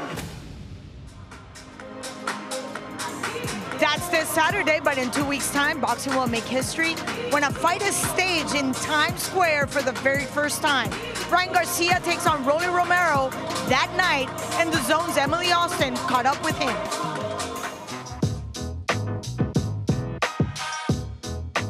I'm gonna read you something, and now this is either something you've tweeted or it's AI. Oh, So you need to tell us if this is real or AI. Oh, God. All right, Okay, let's go. Tweet number 1. AI. No, I'm just kidding. Everything on AI. I don't like stupid people. That's me. Okay, correct. If I fought a grizzly bear, I honestly think I could win if I landed clean. I don't know. Maybe AI. AI. AI? Yeah. No, that was you. That was me? Oh, my God. Oh, no, it was AI. It was AI? All right, cool. Oh, Okay. Devin trying to be Floyd, but forgot you actually have to entertain the fans, too. oh, that's me. Yeah? No, that was AI. That was AI? Oh, my God. That's a good one. I'm going That to is have a to good use one. that. You should start asking AI. I'm going to ask AI for tweets. my punchline. I whooped Haney, that's the tweet, easy work. That's me. Yeah, okay. Why do people act like I can't sing? If I wanted to, I could drop a hit song today and take over the music game. No, that's AI. AI? Yeah. But didn't you? We recorded a song. Yeah, we did. Yeah, not the best vocalist. That's why I never dropped. But Wait, I forgot how I went to. the song? Yeah. Ryan, don't miss. Yeah. Stupid. You should drop it. You should walk out to it. Oh, no, All you're right, pushing it. You should. Okay. Tweet number 6. Spider-Man lived up to everything. See it now. No, that's not me. Yeah? It was you. That was me? What the hell? I'm dead. The government's been watching me since I'm 15. I know too much. That's me. No. Oh, God, this I'm one's crying. getting me. I don't even know myself. Oh, God. Tweet 8. So far, I'm witnessing one of the greatest fights I've ever seen. Hashtag Taylor Serrano. That's me. That's Yeah, me. That was a great fight. Funny how people switch up when they see success. Keep the fake love away. That's me. I'm pretty sure it's not, but I think you did put something There similar had to out. be, yeah. That's AI. Sounds like you, though. Yeah. Tweet 10. The worst thing that happened to boxing is expelling the king. Yes, that's me. Yes. I hope this one's you. I fear God, not Kanye. I hope that's me. That's so It funny. was you. Oh, Okay. These are crazy. People act like I'm supposed to care what they think. Newsflash, I don't. That's me. No, that's AI, right? Oh my God. He's gonna take notes of this and tweet all of I'm it. using all of these. If I don't love me more than everyone else, how the am I supposed to love you? That's AI. AI? That was you. Oh, I'm glad we taught you a lesson about yourself today. It was Thank so you. I learned fun. a lot about myself. Don't miss my fight May 2nd against Rolando Romero live on DAZN.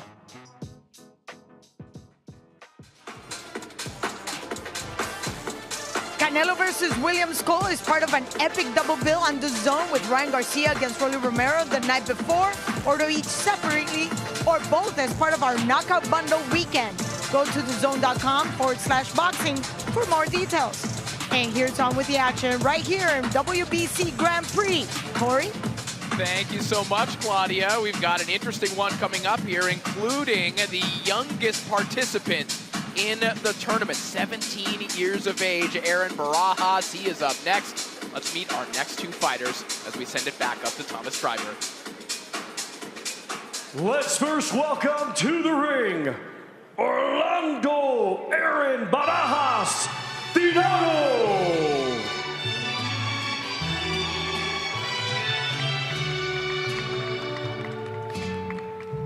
Yo sé bien que estoy afuera, pero el día que yo me muera, sé que tendrás que llorar. Llorar y llorar. Dirás que no me quisiste, pero vas a estar muy triste y así te me vas a quedar. Con dinero y sin dinero. Yo hago siempre lo que quiero y mi palabra es la ley.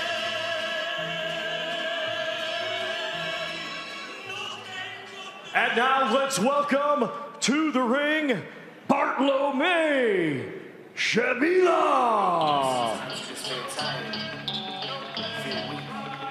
When you feel weak, you feel like you want to just give up. But you gotta search within you. Find that inner strength and just pull that shit out of you and get that motivation to not give up and not be a quitter. I read you want to just fall flat in the face. So I collapse, I'm spilling these wax, rolling this film to the day that I drop. They never say that I'm not killing them. Cause when I am not, then I'ma stop pinning them. And I am not hip-hop, and I'm just not Eminem. Subliminal thoughts when I'ma stop spinning the women I'm caught in wax, spinning them in heart. Ladies and gentlemen, this bout is scheduled for 6 rounds in the super lightweight division. The judges are Nawaf Al-Mohamed, Yuji Fukuchi, and Daniel Vandeville. Our referee in charge will be Ali Ubali. Introducing to you first, fighting tonight out of the green corner. He comes to the ring wearing green trunks and weighed in officially at 141.2 pounds. Undefeated, he has 6 wins. 2 of his 6 wins coming by way of knockout. Representing Mexico, here is Orlando Aaron Barajas Tirado. And his opponent across the ring fighting tonight out of the gold corner. He's wearing gold trunks and weighed in officially at 141.3 pounds. Undefeated with 9 wins, 3 of his 9 wins coming by way of knockout. representing Poland, here is Bartłomiej Szybila.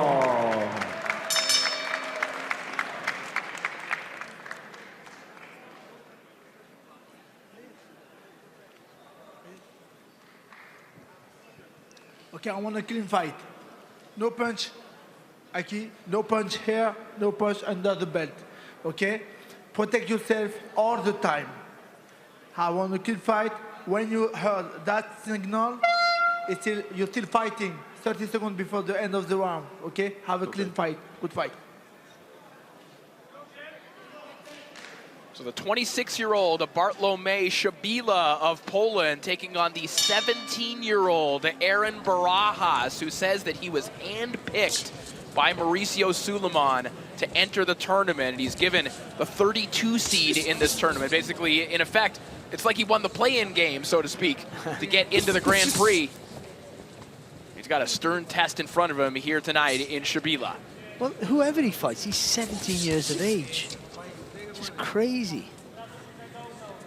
Already 6-0 as a professional, coming off an 8-round decision win over Naim Garza.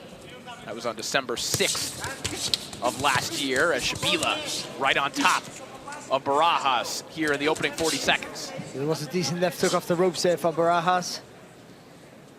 He didn't panic under that assault either, and that shows a maturity for the young man. 17 years old, but might have fought the better competition already.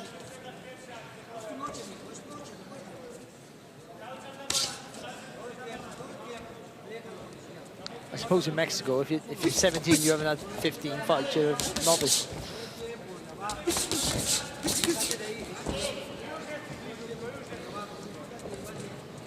Szybila bring a lot of aggression here in the early going.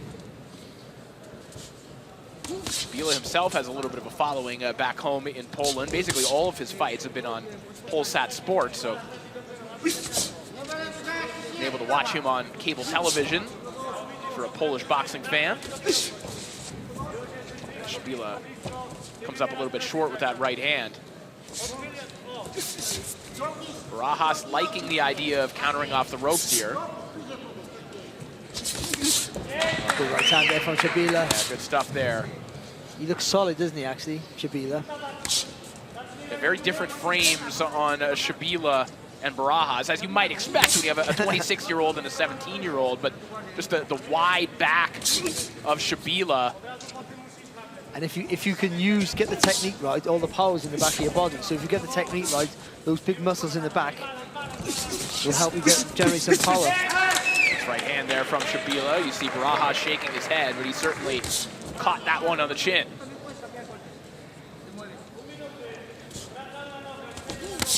Oh, lovely. Really, that was a clever little bit of work there. Over 200 amateur fights somehow by the age of 17 for Aaron Barajas. Did he have time to do anything else? Well, you know, in the amateur system, you start at 8 years old, and he probably was very consistent. Counter uppercut in the midst of that ambush there from Szybila. I turned pro at 18, and I had about 116, and I thought that was crazy. That's mad.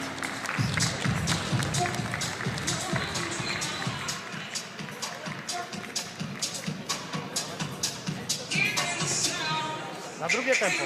Bartosz, nastraszamy lewym i dopiero zaczynamy lewym na dół, nie? Mocny wdech. That was a good round, good start certainly from Szybila. I thought he had the better of the two there. Barajas was, dangerous with the counter, certainly with that left hook. But the man coming forward was a bit more weight in his shots, was certainly Szybila.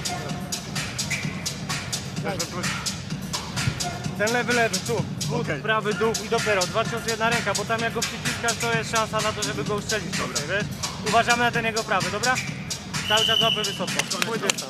Szybila has taken deep breaths already. He expended a lot of energy edging that round out.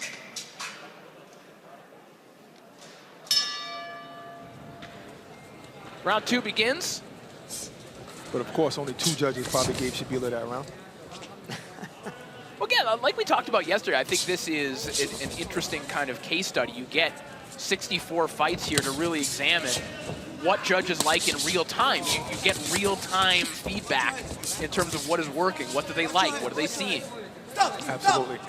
And because we have so many fighters, we're seeing that array of different styles. We're seeing the guys who want to counterpunch. We're seeing the guys who want to put everything on every shot, maybe like a Shabila.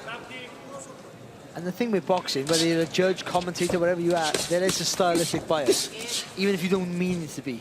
And sometimes you go the other way, to not try not to have it, then you have a bias towards the style that you're not a massive fan of, but certainly you have your favorite styles for sure. And a lot of it sometimes is cultural. So if you might have a Mexican judge, you can almost assume what they're looking for. Claudia, why are you looking at me?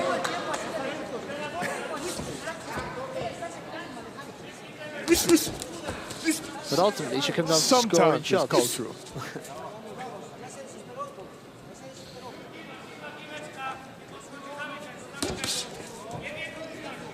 The punches landed are the first thing you look for. So that makes it simpler. Good shot. Supposing your theory is true here, Barack, there wouldn't be any country favoritism going on here, national favoritism, because it is not Barajas who is applying pressure right now. It is Shabila who's trying to force the kind of fight that he's described liking best. He describes it as a fast, physical fight at middle distance, and this is what he likes to do. He doesn't want to go all the way in. He wants to get to kind of mid-range and then just unload with power shots.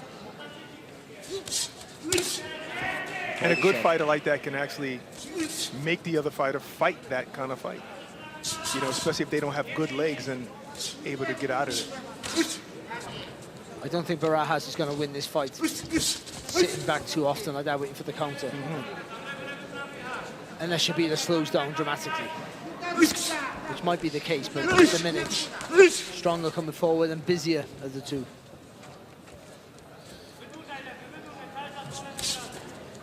It seems like, you know, Barajas has the legs to counter some of the efforts of Shabila, but he's not punching enough.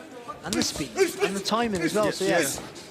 He has it. He seems to have it. Nice right hand over the top there from Shabila. Cause Barajas to hold. Shabila himself has over 130 amateur bouts. Runner-up at the Polish National Championships. He is off to a good start here against Aaron Barajas. Let's hear these scorecards. You say that with skepticism. No, we might get 20-18 all across the board. I never took you as a glass half full sort of fella. No, I'm not. I'm not at all. I'm only joking. I'm not. I know you're not. I know you're not.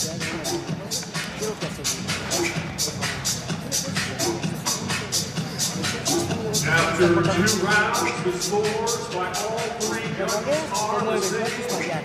Luego regresas a tirar la con todo, con todo por acá. Vamos bien, repitiendo los golpes. No dejes de arriar, pinta, de arriba. Uno, dos ganchos, uno, dos ganchos. Pum, perfecto, pum, pum, pum. Cuando me siento 4 o 5 golpes y se mueve. 4 o 5 golpes y se mueve. Va bien, hijo. One thing I don't see on the face of Barajas is any kind of discouragement, no matter how much pressure Shabila's putting on him. He seems, I mean, to be 17 years old, he seems very comfortable in it. Yeah, I think he boxes with maturity, but I think he can come forward to be a counter puncher.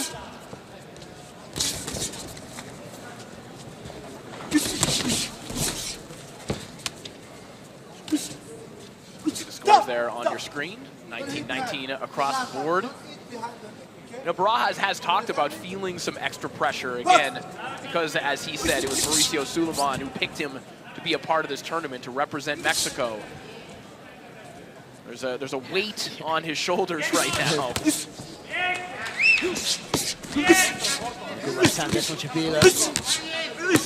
Hard body shots here from Shabila. Good left hook counter there though from Barajas. But again, I think he can slip and slide and dip coming forward.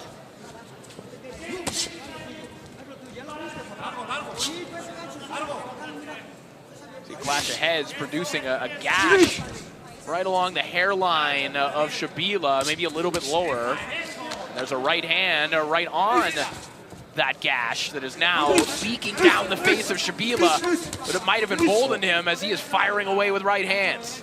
But the best shot in that combination was the uppercut from Barajas.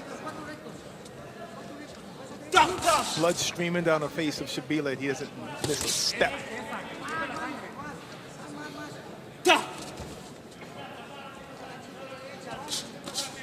I think maybe one of the reasons, Barry, why Barajas isn't stepping forward a little more. Shabila presents a pretty imposing figure. Yeah. You're a 17-year-old, you see this muscle-bound, grimacing man charging in front of you. As we take a look at this cut right now. Now Shabila is basically planting his feet in front of Barajas and daring him to come forward. That's the right tactic. You're the man here. You tend to think, oh, let me just put loads of pressure on this boy, and he will crumble possibly. And there's the clash of heads. That's just unfortunate, isn't it? No one really did anything wrong there, did they? Just both coming forward. Right.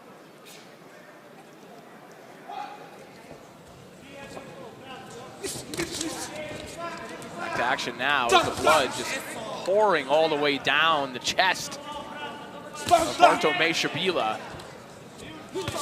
Looks like a pretty bad cut. Well, this is a positive development for Aaron Barajas. Again, inadvertent that the heads came together. And they nearly did again. You saw Barajas shaking his head as if to say, not again. But unless that cut gets wider or deeper, if it doesn't run into the eye, then, you know, you got to let it continue.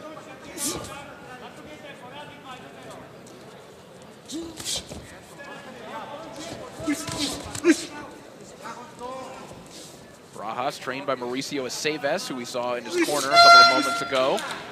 Led Julio Cesar Martinez to a world title. A vastly different style than Julio Cesar Martinez, so credit to Aceves, able to train solid fighters with very different approaches. Good combination there from Barajas.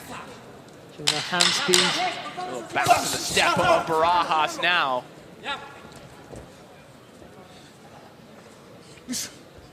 Whatever tension he might have been feeling, given the gravity of the situation, he seems to be loosening up as we head back into the corners.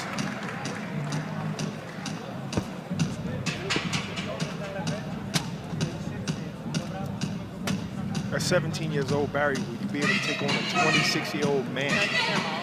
In the amateurs, I think. But this is different. I'm not quite sure. I mean, I remember when I turned pro at 18, the skill set originally, I fought an undefeated fight in my first fight, but still, compared to boxing in world-class amateurs, they weren't as good technically, but the presence. I remember when I boxed a journeyman, an old-fashioned journeyman, who would really give you a hard, nice work. And the first 3 rounds, I felt I was like Sugar Ray Leonard in my mind. But the last 3 rounds, I ran for my life. He just walked me down. But that's you learn something. And in the next fight, then I had a guy who went to be a British champion, so competitive fights, and I think that's what you need. Right. The fights to learn, the fights then they'll show if you have some minerals, the grit.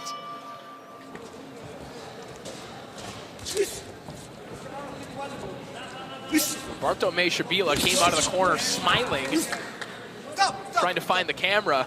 That was a brilliant uppercut, right uppercut by Barajas. But remember, when you're a kid, 17 to 18 is a massive gap. Yes. It is, isn't it? Like 16, 17 years old. Yes. Those 12 months, you develop so much. So he'll be so much stronger in 18 months, 16, 12 months' time.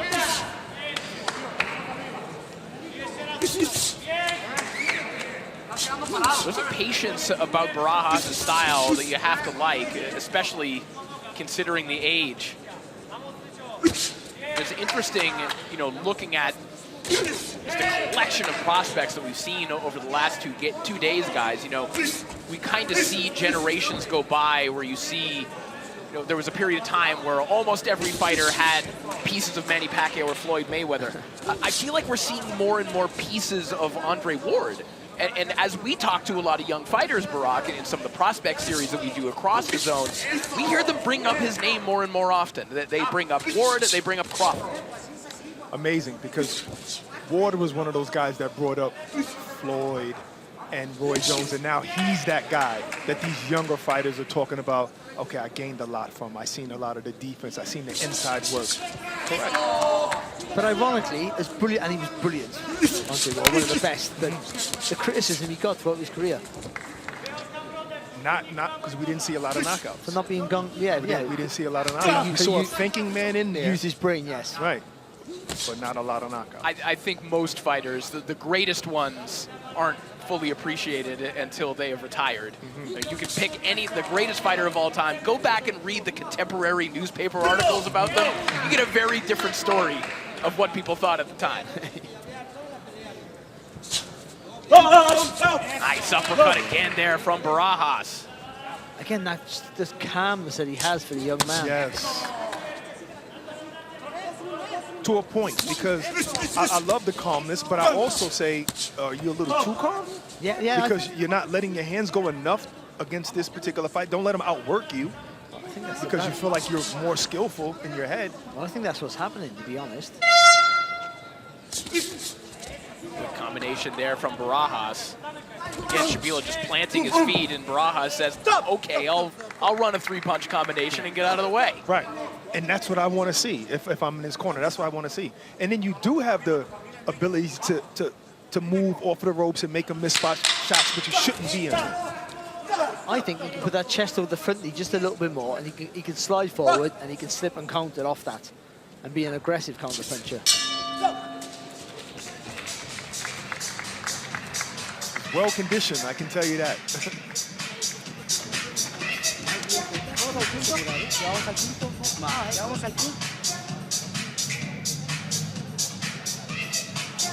showing that hand speed there, just that acceleration of pace. And he sees an opportunity to let his hands go there. Barajas, maybe a few more of those, a little bit more frequent with helping. 5-punch combination. Trabájale acá para que acá trabaje, pum, cuando él va abajo para que baje la mano, pum, esa derecha vamos a la derecha. Vamos a la 2-1-2s, end it with a 1 and move. Well, I can't speak Spanish, so I know that's about trying to get the variation in the work, isn't it? Cuatro rectos y estás abajo, cuatro rectos tiene el gancho, uno, dos ganchos, uno, dos, pum. Sí, está trabajando bastante, sí, está fuerte. Está trabajando bien, hijo. Nomás no te dejes provocar.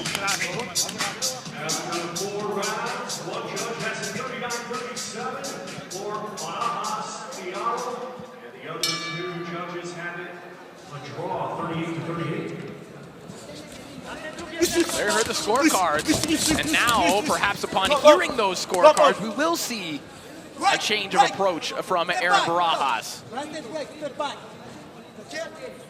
we've got the scorecards in our hands now. Yep, 38-38, twice 39-37.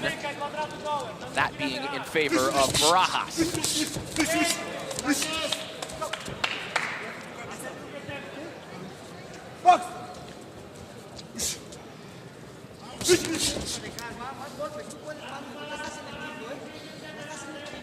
Shabila fighting with some added motivation here tonight. He became father of a newborn around this time last year. He's just smothered, certainly in the last round, smothered his work a little bit, Shabila.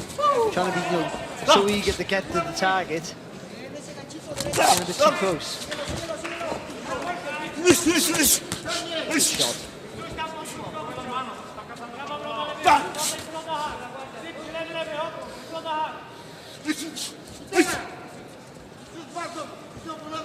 And the confidence of Barajas in his defense there.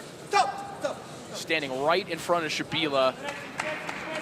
Just a slight dip backwards to get out of the way of that right hand that is thrown with ill intentions.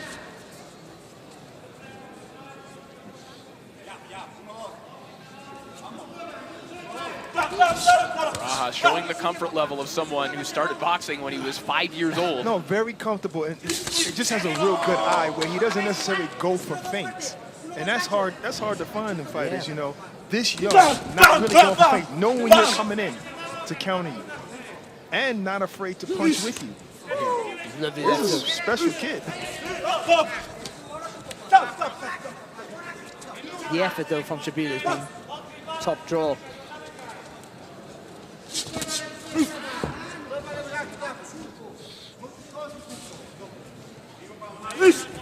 Claudia Trejos was in the corner of Barajas. Mauricio Aceves is telling him, aim the right hand for the cut of Shabila. They're saying, make him bleed. Overhand right all night. But I think where Shabila slowed down only just a little bit, he's an easier fighter to read now for Barajas, and that's why he's, for me now, he looks a bit more active because there's bigger gaps and more target to hit. But also, he's expending so much energy. Even when he's not punching, he's doing a lot of moving. You know, he's doing a lot of, wasting of energy. But when at the start of the fight, when he's sharp, that works for him. But when you slow down, it just becomes an unwanted movement.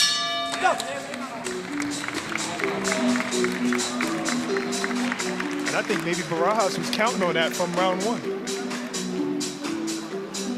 But I'm never a fan of that. I think you should always try and win every round. Not in a 6-round fight. Yeah. Not in a 6-round fight. I can see Floyd doing that. But not in a 6-round fight. Even Floyd tried to win rounds. The minimum effect he could. That's true. That's true. But he would wait till you get tired as well. But I do think he's edging out the rounds, Barajas. Yes. Good combination there. And then it with a left uppercut. The last 2 rounds, especially, have been really good rounds for Barajas.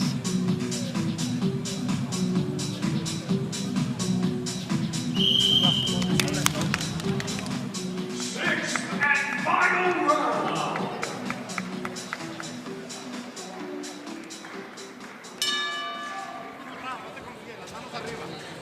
Sixth and final round here between Bartolomé Shabila and Aaron Barajas, the 17-year-old from Mexico City, Mexico. Lovely combination there from Shabila. He's one of those guys, I don't think he can punch, but every punch looks snappy. So I think gives the impression he's a big puncher, but I'm not quite sure that he is. I say he was like that, Chris Eubank Jr. He throws his shots like a bullet, and actually, I don't think he is a massive puncher. Right hand to the body there from Barajas. Yeah.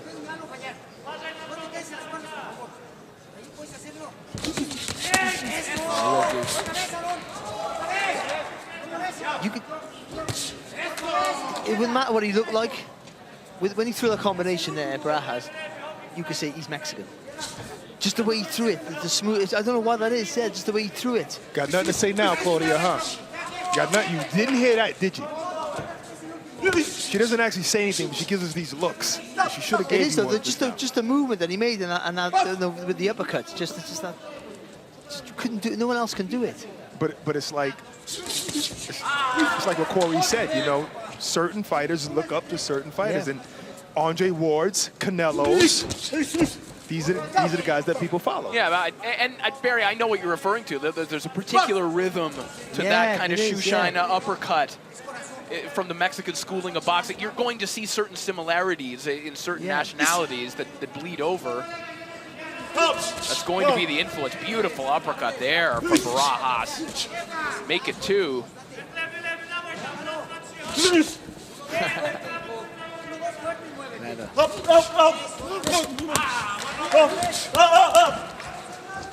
Now remember the scores at the end of round 4, 38-38 on 2 scorecards, and Barajas ahead on the other. So again, a mathematical possibility depending on how the judges are seeing the previous round and this one, that we could have to consult the WBC's enhanced scoring system. Especially since Shabila kind of turned it up, showing a little desperation right now.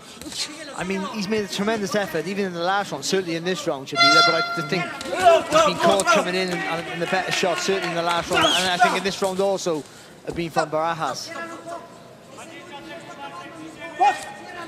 And I thought he was going to get overwhelmed after the first round. It's been a story of the night, right? Yeah, it really has. First round deception. It's been a tournament full of surprises. Will the Cinderella story of the hand-picked 17-year-old continue in the second round?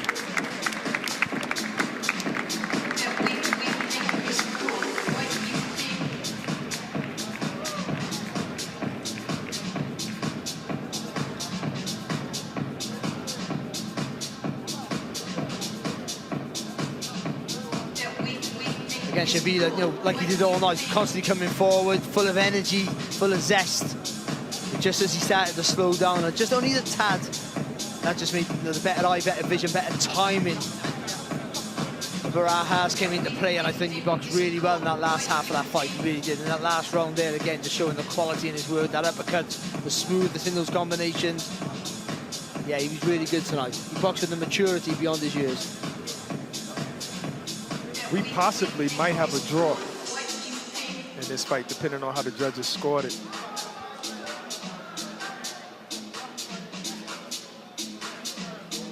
Well, the FIFA Club World Cup comes to DAZN as some of the biggest names in football battle it out to become the globe's greatest. And what's more, the entire event, every game and every goal is live and free right here on DAZN. It starts Saturday, June 14th.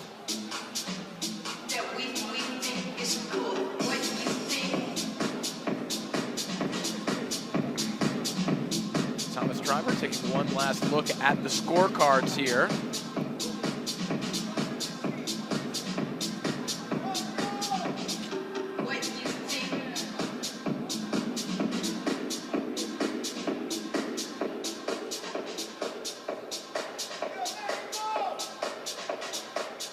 Shabila trying to take a peek over the shoulder of Thomas Driver. Barry, did you ever do that? What's that? I don't think I would want to know. I couldn't see over the top rope.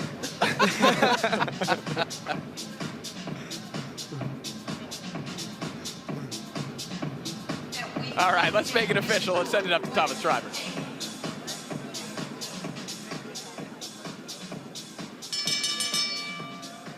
Ladies and gentlemen, after 6 rounds of boxing, we go to the judges' scorecards. Judge Yuji Fukuchi scores it 57-57, even a draw. Judge Daniel Vandeville scores it 58-56.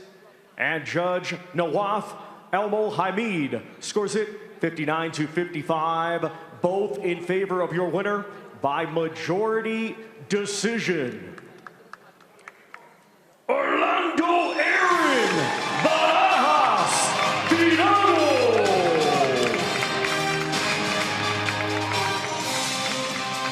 So the 17-year-old wonder kid from Mexico City, Mexico, Aaron Barajas, with an impressive victory in the opening round of the WBC Boxing Grand Prix. And we will see him advance to the second round.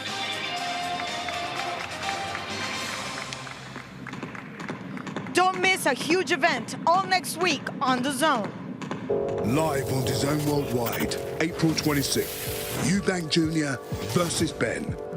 Over 30 years of rivalry and hatred. I do hate him. 2 warriors, 2 wars. But the feud was left unfinished. Then, a bloodline born. Legacy, respect. The next generation. My dad's my hero. A new destroyer. Rivalry in their veins. Hatred in their blood. This is going to be the bloodbath. Family. This is personal. I can't lose to this, man. History. Eubank and Nigel Benn. This is a war. Legacy. This is the final chapter. Eubank Jr. versus Ben. Live on DAZN Worldwide. April 26th. Buy now at DAZN.com/boxing. Chris Eubank Jr. versus Conor Benn is live next Saturday night. Fatal Fury is available to buy now on DAZN.com/boxing, and this one is not one to be missed. And here we are with Alan Krenz, who took a massive win today, a very difficult fight, and it kept going back and forth, back and forth. What are your thoughts of your opponent? Una pelea que estuvo al tú por tú, Alan, muy difícil. ¿Qué opinas de tu oponente? No, la verdad que un guerrero, pegaba fuertísimo, se la reaguantaba, así que un sueño poder hacer esta pelea en este lugar. It was very difficult. He could definitely be a warrior. He can hit very hard. And it was a real dream come true to be able to be here and take this win. And of course, that punch was right on your eyebrow. It was a point that was actually called a headbutt. Did you agree when they overturned it? En algún momento ese golpe que te dieron en la ceja al corte, habían dicho que era un cabezazo, pero después dijeron que era un golpe. ¿Tú qué opinas? No, yo sentí que fue una derecha. No me preguntaron si no le hubiese dicho la verdad. Guerrero, la verdad, estoy muy contento de la pelea que hicimos. Se lo hice saber a él. creo que debe estar un poco triste. Obviamente, creo que a todo deportista le pasa, pero tiene que estar contento de la pelea que hicimos. Well, they didn't ask me anything about it, but I know for a fact it was a right that went right into my eyebrow. It's definitely a warrior. I told him that. I was very happy for the fight that we did. And at this point in time, you look kind of frazzled right now. Are you ready for the next round? Te ves un poco golpeado. ¿Estás listo para la próxima ronda? Ya estamos listos. El lunes, si Dios quiere, volvemos a entrenar. Vamos a dejar de descansar un poco la herida, pero después lo otro, vamos a aguantar el dolor y vamos a hacer otra pelea así en junio. He says he's ready. He's definitely flying in on Monday, and he might just take care of the cut, let it heal, but he's ready to train, and he's going to be back here in June and give us the same exact fight. Congratulations again, great win, and we look forward to seeing you here in June. Felicidades y esperamos de tenerte de regreso en junio. Muchas gracias. Vamos a dar otra guerra en junio. He's going to give us another war in June. Back to you, Corey. Wow, sign me up for that one. Cannot wait to see him back in the ring, and we're looking forward to this fight as well. Carlos Utria, another name with a little bit of buzz around him from those in the know coming into this tournament tonight, taking on Elian Guerrero from Spain via the Dominican Republic. And we are ready to meet these two fighters as we send it back up to Thomas Triber. Let's first welcome to the ring, Elian, the GOAT, Guerrero.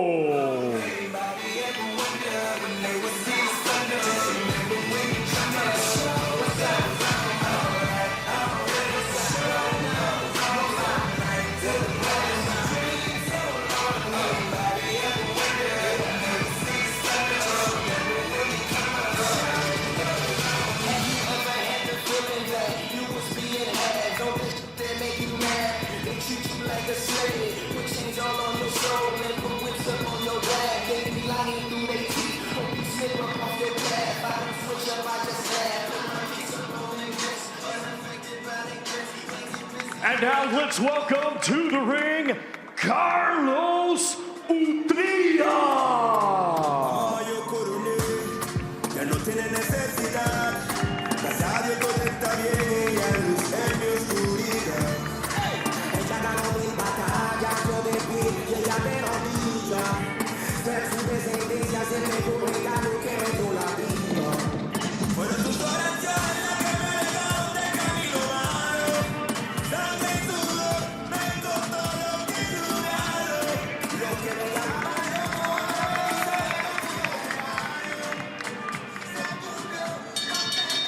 Ladies and gentlemen, this bout is scheduled for 6 rounds in the super lightweight division. The judges are June Lim, Juan Carlos Pelayo, and Predrag Alexic. Our referee in charge will be Jürgen Langos. Introducing to you first, fighting tonight out of the green corner. He comes to the ring wearing green trunks and weighted officially at 139.3 pounds. Undefeated, he has 9 wins, 5 of his 9 wins coming by way of knockout. Representing the Dominican Republic, here is Elian, the GOAT, Guerrero. And his opponent across the ring, fighting tonight out of the gold corner. He comes to the ring wearing gold trunks and weighed in officially at 141 pounds. Undefeated with 9 wins, all 9 wins coming by way of knockout. Representing Colombia, here is Carlos Utria.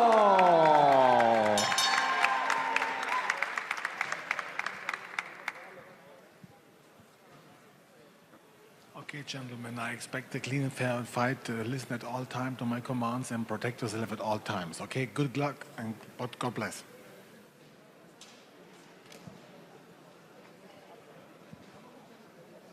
We are set to go with our 12th bout of the day. The knockout artist from Colombia, Carlos Utria, taking on Elian Gonzalez. Gonzalez had a fight scheduled in March of this year in Spain. He opted out of that to take a position in this tournament.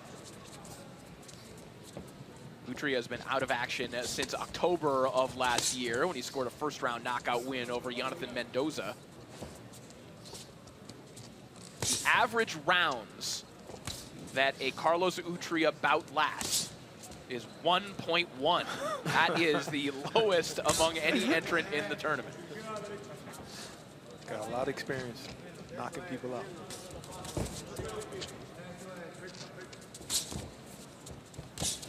Nice jab, Utria. Nice jab, but sometimes fighters have a habit of throwing their chin up in the air when they jab, like even higher in the air. And that's what he's doing.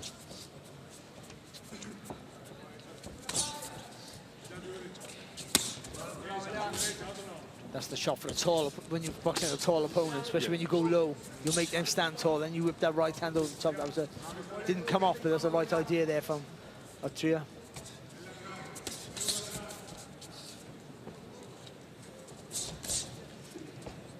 And Elian Gonzalez taking this opportunity, the tournament opportunity, on relatively short notice, but that's been a theme in his boxing career. You go back to when he had just 20 amateur fights. He got a call on a Thursday at 8 p.m. and they said, hey, do you want to box in France tomorrow at 8 p.m.? He said, oh, yeah, okay. When he got there, he realized it was against Olympic silver medalist Sofiane Oumiha.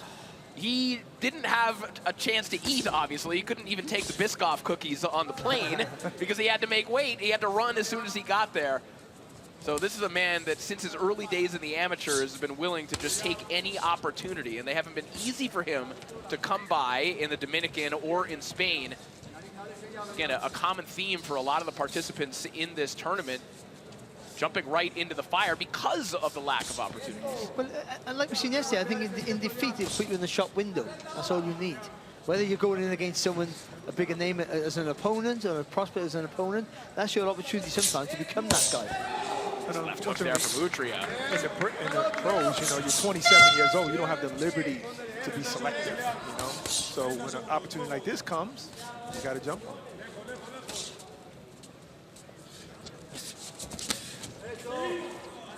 Good follow through with the left hand by Guerrero.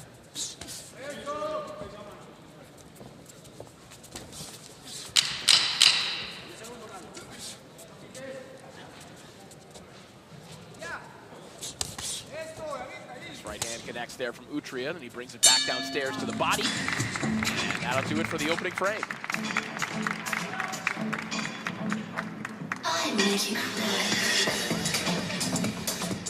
Pero te me estás confiando mucho, ¿oíste? Ya le lleva la recta abajo ahí, ya abajo. Métele la recta arriba. Dice que lo encontraste. Cuando ya lo encontres, le metes el doble ya, la recta y el gancho. Sí, oíste, eso no tiene duda.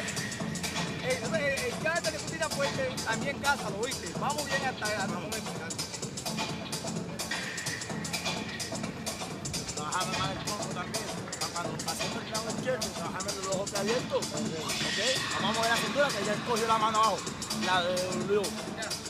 Métele con ese de aquí, oíste, ahí, para que lo haga bajar la mano. Cuando lo haga abajo, te metes en la red, oíste.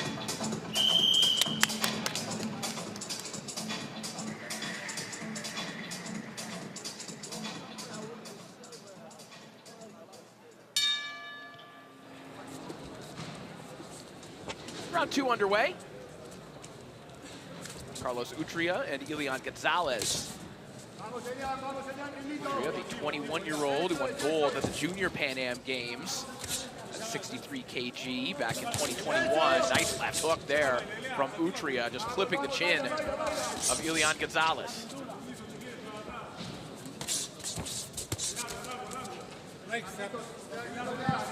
Haven't seen that power yet, have we, from Utria, that his record would suggest he has. Shown fast hands and, you know, a nice calmness to his work, but can't see where that power's come from. Right hand to the body there from Utria. Utria whips that uppercut downstairs as well. Hard right hand over the top, and Guerrero in some trouble now. Another one from Utria. Elian Guerrero. Oh, he is in danger now. Guerrero hunched over, trying to survive. This body assault. One more, and down goes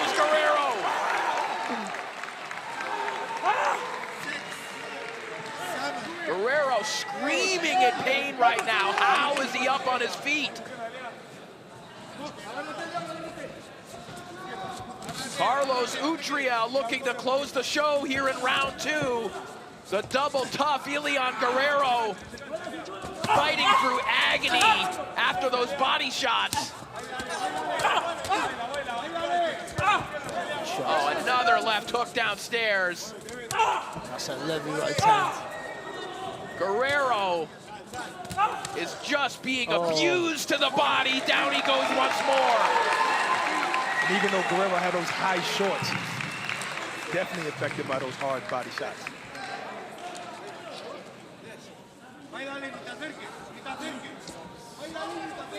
50 seconds is a long time when you've been winded. And still going forward. Yeah, look at Ilian Guerrero, still trying to come forward, trying to breathe through the pain of these body shots against a ferocious knockout puncher in Carlos Utria.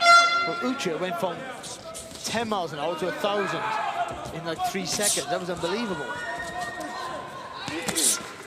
Big right hand over the top again. Utria absolutely flattens him with another right hand.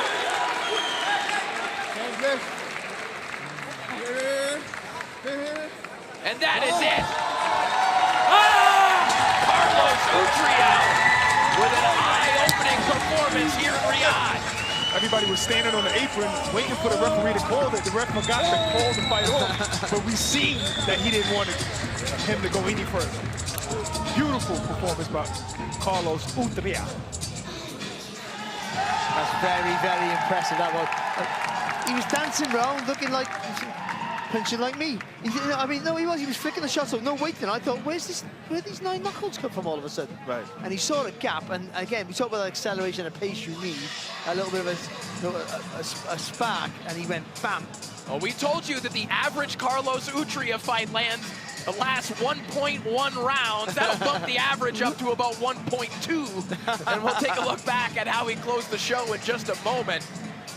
What a performance from Utria. Oh, so lovely. You see the tip of the shoulder, throw that right hand. The technique is absolutely fantastic. And that body shot, look at that. He was crippled up there. Utria had seen that. It went to the head and he dipped down to the body there again. Oh, it's a great shot. Just the smoothness and the angle of the punch. Did well get up there, Guerrero, showing his toughness. Oh, look at that, the grimace there. I mean, the worst thing to give a puncher is a sign that you're hurt, but you can't help it with a body shot. You have to expel that air. Ah. Ho, ho, ho.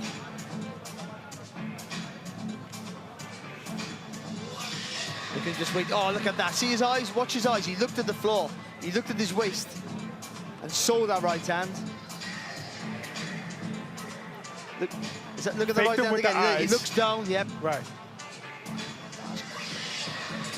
Oh, great body shot again. And this is the one now. And it wasn't even a body shot that ended. That's how powerful this kid is. It was a shot up top right here. Boom. There's the right hand there. Bam. There you go. That was the one. That was it. That left hand already finished him. And he took his time as well. You know, I mean, he accelerated his work, but he took his time, made sure he hit the target with every punch. A great finish.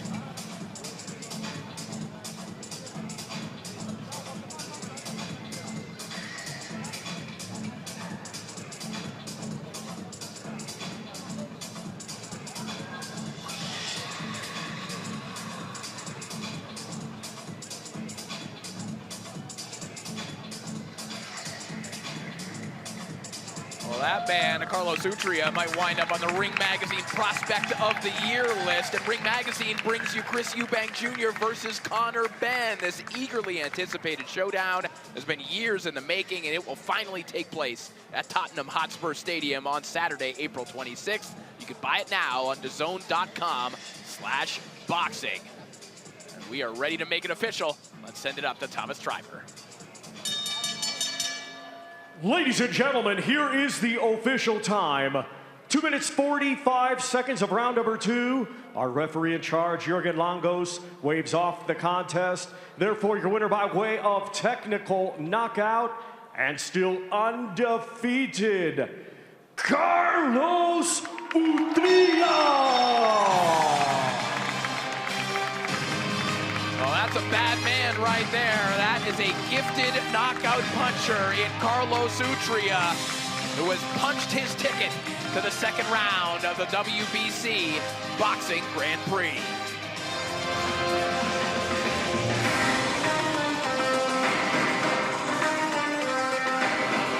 The Kingdom Arena setting for some epic fight nights over the past couple of years, and also the home of Al Hilal of Saudi Pro League, who will be traveling stateside this summer for something very special.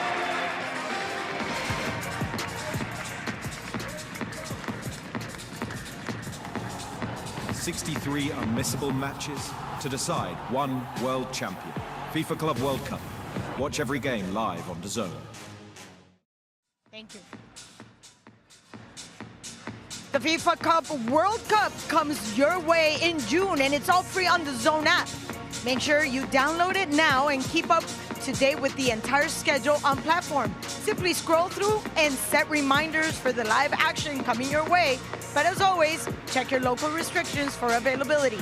And we're going on with the action with Corey.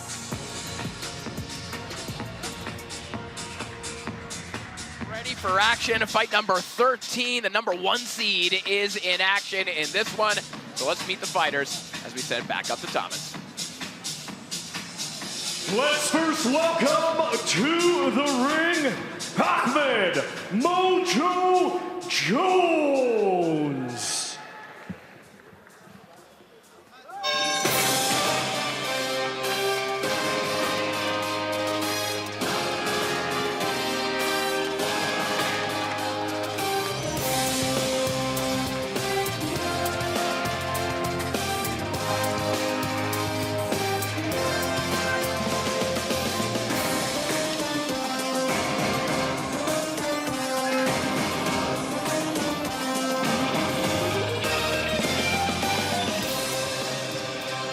Now let's welcome to the ring, Gerald Intu.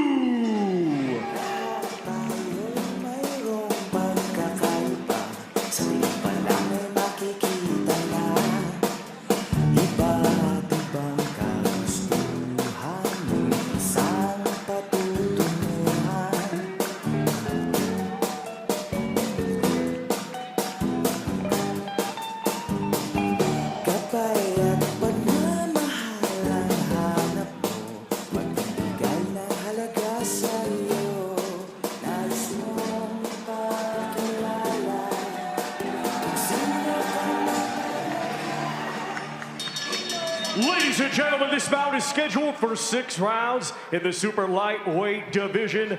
The judges are Nawaf Al-Mohamed, Yuji Fukuchi, and Daniel Vandeville. Our referee in charge is Joel Campuzano Jr.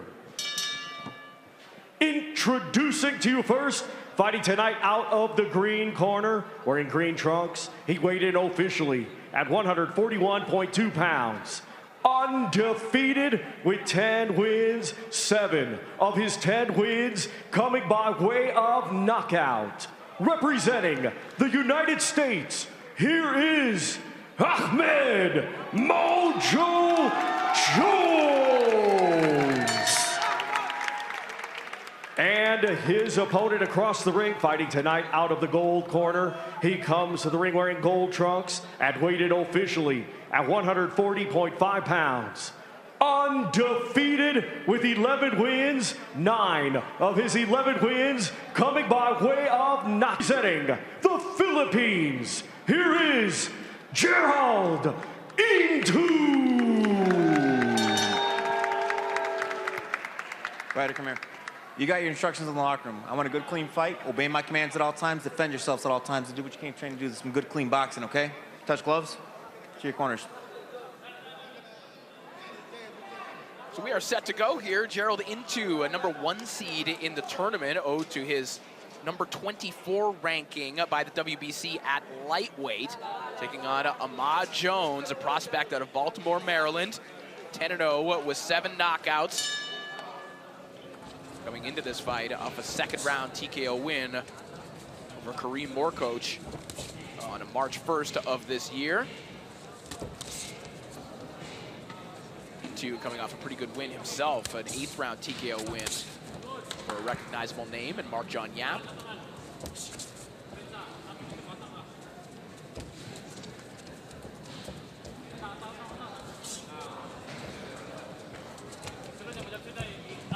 See who commits first here.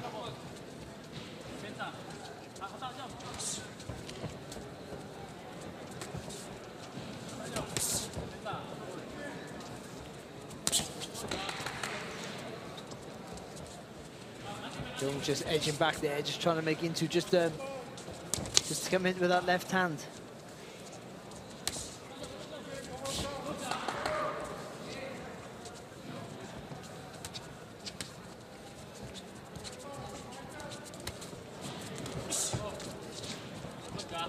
Jones trying to counter the body with that right hand.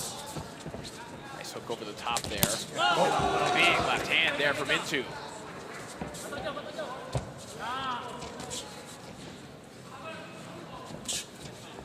There was no tell on that punch, was there? No. Right on the line.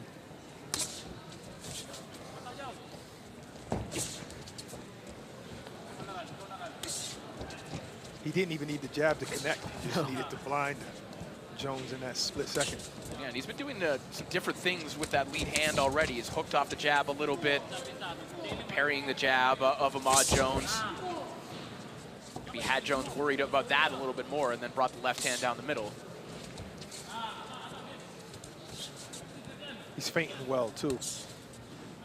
And that's what Jones should be doing, actually, with a guy who's looking to unload that left hand. So he's not really tense, but he's cocked, ready for it. You always got to threaten him to throw it, and that's it. That's feinting with the feet.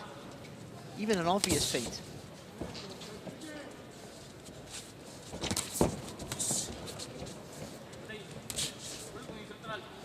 Jones switched southpaw accidentally after not connecting fully with the right hand.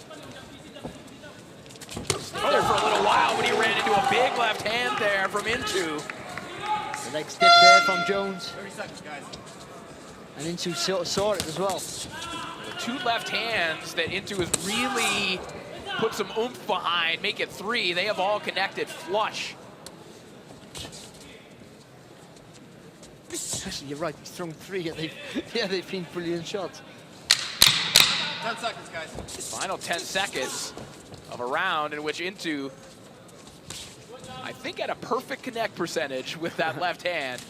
Excellent start for Gerald Intu of the Philippines.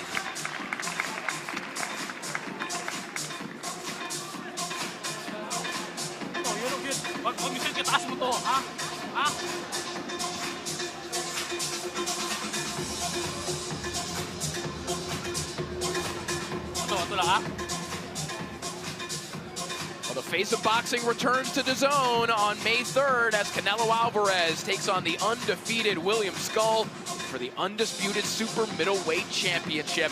An awesome fight night from right here in Riyadh is available to buy now on DAZN.com/boxing. What a career Canelo's had. It's just unbelievable, isn't it? 66 fights. He got 2 Hall of Fame careers in 1 career. Good shot. Beautiful. I think just a perfect distance, wasn't it? He's aiming for the back of your head.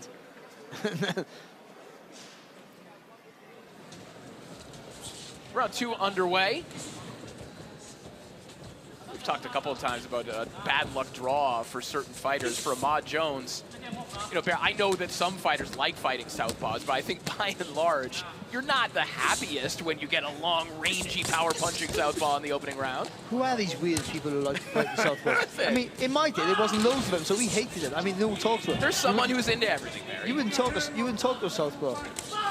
I'm a boxer. God, nice to meet you, mate. Yeah, I am a southpaw. We'll say see you later. So how was it trying to find sparring back then? Yeah, difficult. I mean, sparring, no, because people go to different people's gym. In the UK, I can only speak from. I mean, they're more sociable than they used to be, I think. I never lost to a southpaw, actually. The left hand connected there from Into. Jones tries to fire back with a right hand. Jones only had 35 amateur fights. He started boxing at the age of 13. Things moving slowly overall for Jones. He works as a private security officer outside of boxing. You don't want to run into Ahmad Jones. Whoever he's providing security for, just leave him alone. I'm not stealing out of his store. Nope. That little mark and maybe a swelling under the right eye there, Jones.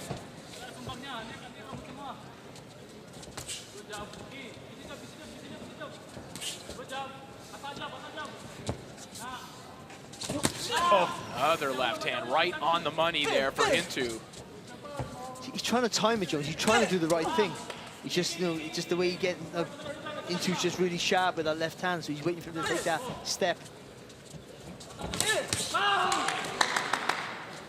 Again, and it's all about, you haven't got to get your foot on the outside to be, you haven't got to do it to be successful, but it helps you. It puts you in a better position. Right. Could you square him up for the right hand? Right. And it's harder for you to get countered if you're on the outside. Yeah, and theoretically, it takes their left hand away out the play. Not always, but especially not always against a taller guy. Of course, he can punch over you. But either way, you've got to dip to your left, so you've got to come to the blind side of his front hand for sure. Dipping to the right, puts you in trouble. Yeah, it is. And Jones is not actually trying to do that. He's going from the inside, trying to land his punches. Thought about that right hand. I think in his mind, he's going for the shorter distance. Yeah. To the target. And it sort of makes sense, but I mean, when they're tall and in a different stance, it's got to play it back to front. Snappy jab there from Into, and that'll do it for round 2.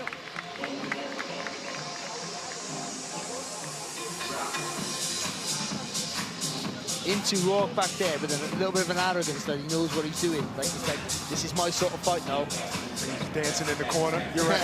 maybe you're right with that.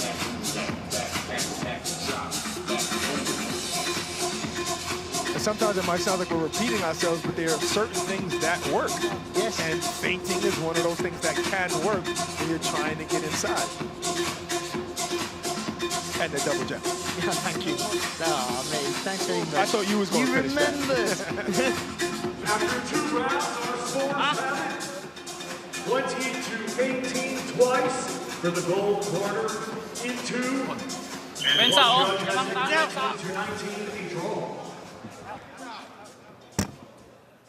Barack, you're shaking your head. No, I was just thinking about something. Oh, you are? Okay. I was thinking about the scorecard. You were reconsidering taking something from the store that Ahmad Jones worked at. I might go to that Walmart after all. Just handed the scores. 20-18 twice. 1 round apiece, according to the third judge. Maybe that third judge saw some good work. You know, it's not like Jones is not showing effort. But even just having the #1 seed for a young man, I mean, I'm not sure how good the seedings are, but just a tall southpaw as well. When you obviously, it looks like Jones needs to work off the jab, and that sort of sometimes makes it hard to establish the jab against a southpaw, certainly a tall one with a pretty snappy left hand.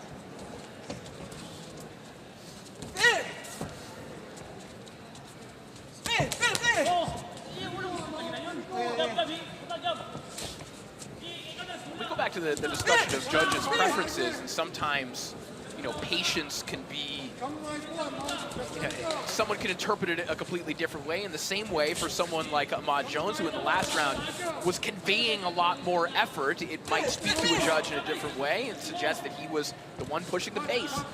It can, but then when you got fighters like Barajas who will show you patience but have the more flush, cleaner shots, then I think the judge will have an understanding. But also, how the fight is going. I know when a guy loses 5 rounds easy, then does better in the 6th, and they give him the wrong, but he's just done better. Don't mean he's done enough to win. That happens a lot. Quick counter shot there from Into his corner, like that one.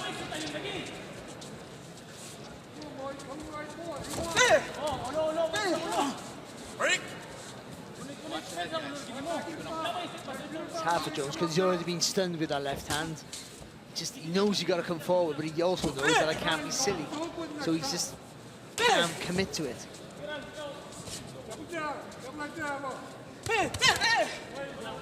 You hear Jones's corner asking him to double up on the jab. He does so immediately and then goes downstairs. Oh, there's a nice right hand there from Jones. And he's been trying to do that pull counter all night. It's just that Into is not always committing so far. That time he committed, and he got caught with that right hand coming in.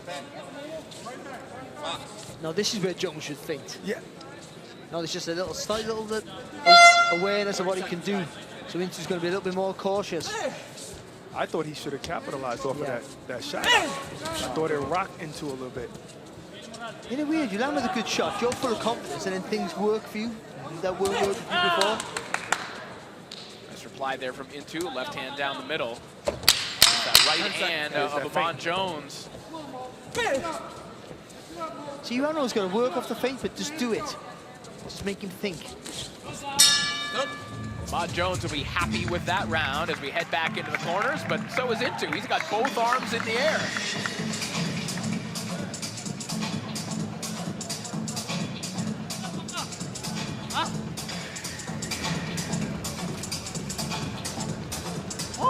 Bang jab, big jab, sulot, bang. Jab, isip lang, bang. Maksudnya isip bukat yan. Balik-balik, bago. Taas mo na.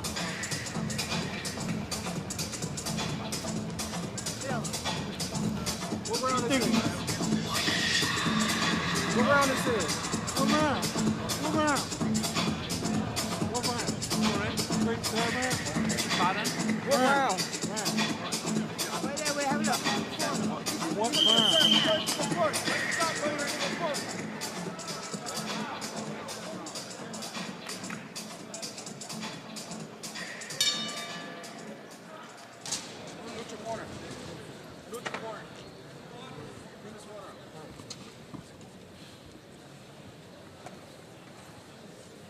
Things tidied up in the neutral corner.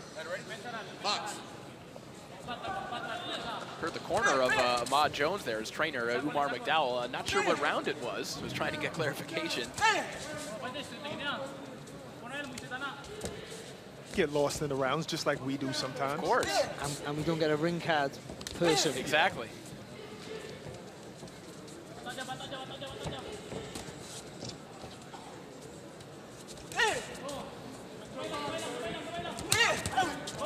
Confidence boost of a round there in round 3 for Ahmad Jones. It's up to Intu now. He landed with that left hand, not as flush as he'd like, but to try and put a bit more hurt back on Jones. Good right hand to the body there from Jones. Intu trying to counter that shot. The check right hook. It was the right hand of Jones that got there first. You see where Intu's parrying that? I'm not parrying. I mean, welcome back, parry. The parrying the jab there to Jones. Jones is flicking up. Jones should use that and make him parry it twice, and then half throw it and come around with the hook over the top.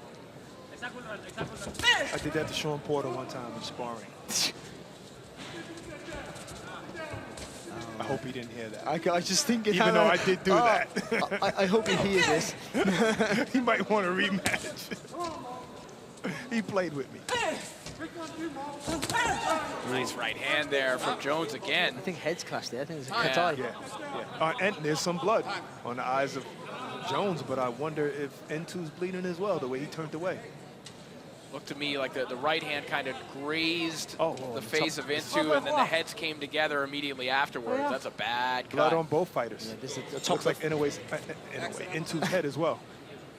The top of the forehead of Intu, isn't it? Definitely cut into his head. You get this quite often with a southpaw and orthodox fighter, but oh, look at that. Intu's right gone hand. right into it. Yeah.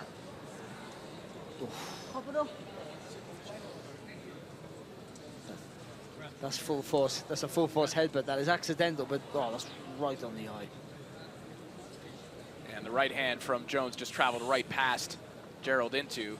See, not just the cut. It's in a horrible place, by the way. It's the pain, by the way.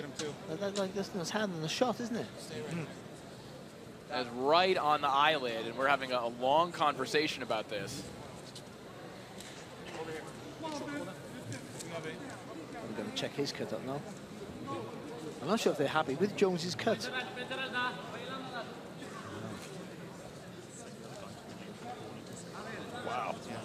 So does it have to be 4 completed rounds for it to go to the scorecards? We all want to carry on to the end of the round at the moment. Could become in a normal fight, yes. A technical draw, doesn't it? Yes. But this is a normal fight. It's a 6-rounder, isn't it? So yeah, I guess so. Yeah. With 4 completed rounds. So it would be a technical draw then if it gets stopped by cuts. How's your eyes? You don't want to What would that do with the setup of the tournament as well? That's a good question. Oh well. Who advances? No, they have the advanced scoring. Okay. Yeah, we're getting word that we would go to the scorecards if this were to be stopped now. Even without completing the 4th round. Okay. Actually, I think they're going to continue. Ready? Box. After a long deliberation, we will get back to action. And both fighters given the opportunity to not continue. They have both opted to continue, and we're back to action. I'll tell you what, that's going to be worse for Jones as well, though. Unless there's a real swelling on the forehead of Into, that's going to be a lot worse for Jones with that right over that eye. Because you feel it pumping as well, so it really it disturbs your concentration. Nice left hand there from Into. That one backed Jones up momentarily.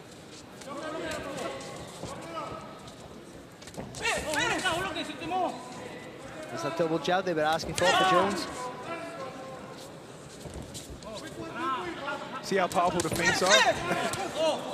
Feints get you in there sometimes. Step in left hook there from Jones. The intensity is picked up after that break. Maybe a little recharge of the batteries, but maybe a little bit of urgency, not knowing what the impact of these gashes are going to be. See blood coming from the nose of Jones now as well. 10 seconds, guys. Inside the final 10 seconds of the round.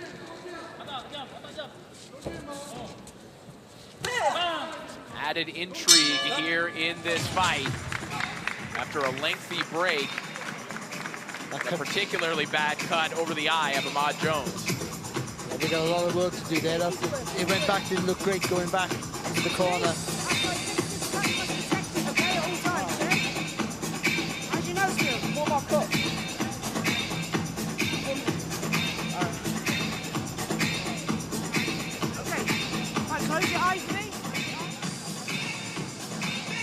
There's a head clash once again, and just some added clarification. Because a minute had transpired in the 4th round, that is why we would have went to the scorecard. So, take another look at this head clash again. So you score that 4th round? You would score that round, yeah, as a completed round. Two judges have it 39 to 37 for the gold corner Into, and one judge has it 38 to 38, a draw. You heard Thomas Treiber with the updated scores. Into up on 2 of them, dead even on the 3rd. 39-37 on those 2 cards that Into is up on. Nice left hand there from Into. Backing Jones up. Jones trying to gather his feet here, trying to fire back. And that's what happens when you pull back and then you rest and you think your opponent's not coming back. Take your eyes off the prize for a second. You get pounced on. And also going back in straight lines. I mean, any more than 2 steps, and then you put yourself in trouble. So you've got to do 2 steps and then pivot to the left, pivot to the right. Doing the math here once again. 39-37 for Into, and then 38-38. That would mean that Jones could theoretically win this fight by winning the final 2 rounds and doing so particularly conclusively to take advantage of the WBC enhanced scoring system. So if it were a draw at the end of the fight, if he could win these rounds big, he could still win it. Yeah, that's a fact. But he would definitely have to win these 2 rounds and win it big. And he's losing this round at the minute, I would say. In that case, he might want to think about a knockout. Unless he gets the knockdown. Of course. Right. Remember when I said that guy hasn't showed us any power? I got used to you being wrong. You know, with the knockdowns and everything. Yeah, mate.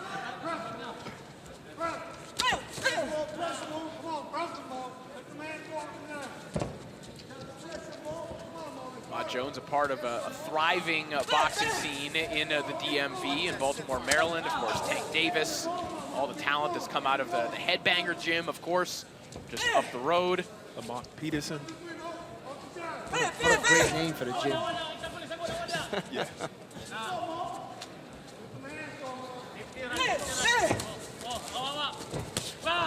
Chopping left hand there from Into. Fair to Jones, he's trying to force the pace here, isn't he? It's not working out for him, unfortunately, but you're trying to push Into back. 30 seconds.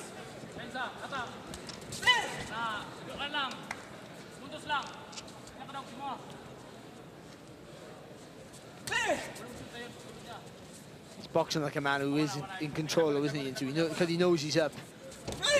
Just, I'll wait for you to make a mistake. 10 seconds. Sharp left hand again. And if indeed Gerald Into won that round, he might be close to sealing the deal here, provided he doesn't get dropped or stopped in the final frame. Yeah, you would tend to think that the fight is his now. He's just going to be safe and clever, hasn't he, in this last 3 minutes? Getting deeper. Let the cutman work and then be getting some and eye. No problem. Okay. Let the cutman do the job and then you'll stop the time. Stop. If he takes one more punch, I'll throw the towel in. Yeah. No. Let the cutman work and then the doctor will come and eye. Those eye tight mode. You're not protecting the cut. Move the space and put it back to the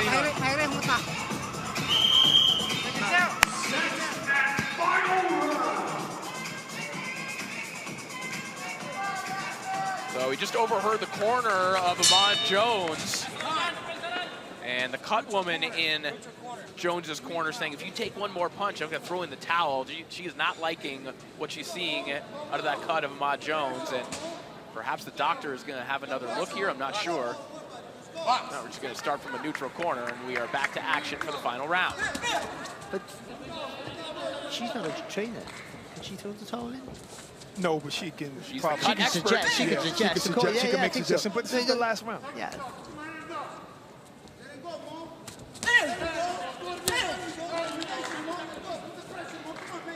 Jones coming out with a little bit of urgency here. Oh. And knowing that this fight is in jeopardy in a variety of ways, either on the scorecards or if he starts taking some shots here, his corner is talking about maybe calling this one off. Seems to be holding up so far, and he just got hit flush. It's a horrible situation for Jones because he tries too hard and he's just reckless and walks onto a shot. And if he tries to stay calm, then he doesn't do enough. I mean, the balance that you got to get right. And it's easy for people to just rush him, but that's not always the right move.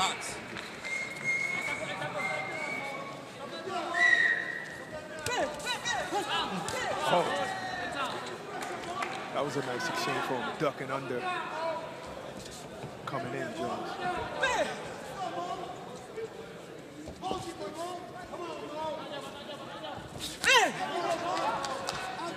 He's almost inviting him to come forward, isn't he? Into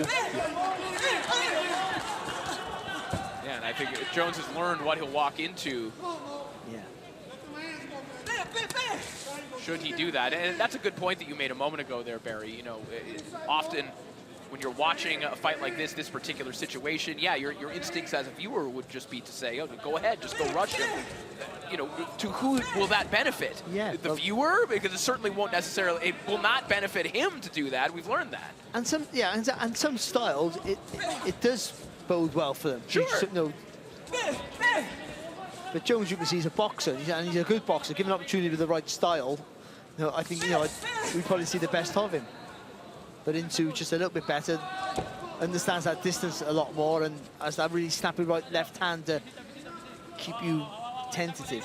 But whose round is this? Because Intu's not throwing too many shots this round. He doesn't need to win it, does he?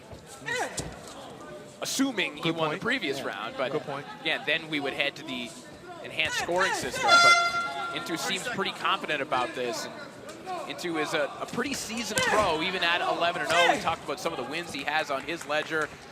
It's promoted by Sandman Boxing, which historically has had a terrific eye for Filipino talent. And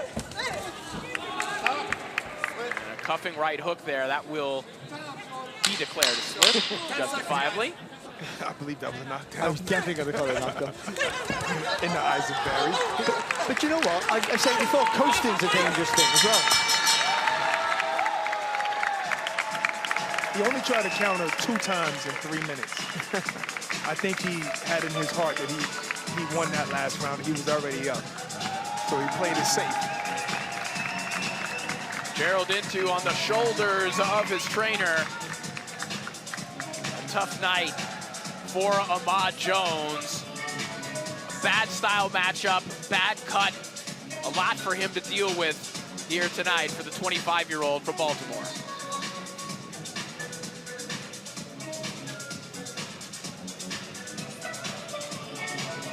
Well, the unified flyweight champion, Gabriela Fundora, is back in action as she puts her titles on the line against Marilyn Badillo, a packed card in California that also features Charles Conwell taking on Jorge Paez.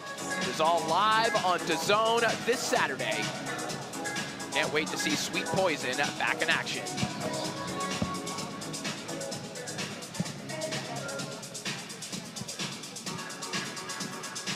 So a very measured and controlled performance from Gerald Into here tonight. Really stayed within himself, and Brock had a fairly simple game plan here. Use your legs, use that sharp left-handed counter, and things really started to unravel for Ahmad Jones after that clash of heads. Yeah, I think it was a good game plan, and only thing I would critique is the last round. Just giving that last round up, taking that time off, assuming that you won the fight. And again, and that's knowing the scores. He knew there was at least a little bit of a risk in that, right? There was a little gimme room. So I get it. I understand that. But I think Jones can hold his head up high because he was the efforts were great in his favor, but he just came up a little bit short, in our opinion. All right, the scores are in the hands of the MC, so let's send it back up to him. Back up to Thomas Driver. Ladies and gentlemen, after 6 rounds of boxing, we go to the judges' scorecards. Judge Nawaf Al-Mohamed scores it 59-55, and both judges Yuji Fukuchi and Daniel Vandeville score it the same, 58-56, all in favor of your winner by unanimous decision. And still undefeated, Gerald Into.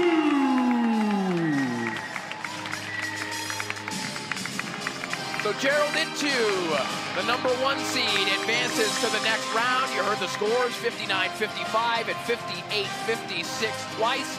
We'll be seeing more of this southpaw from the Philippines back here in Riyadh in June. And a reminder, we have the middleweight and heavyweight Grand Prix this weekend. And in just a few weeks' time, 2 British heavyweights run it back.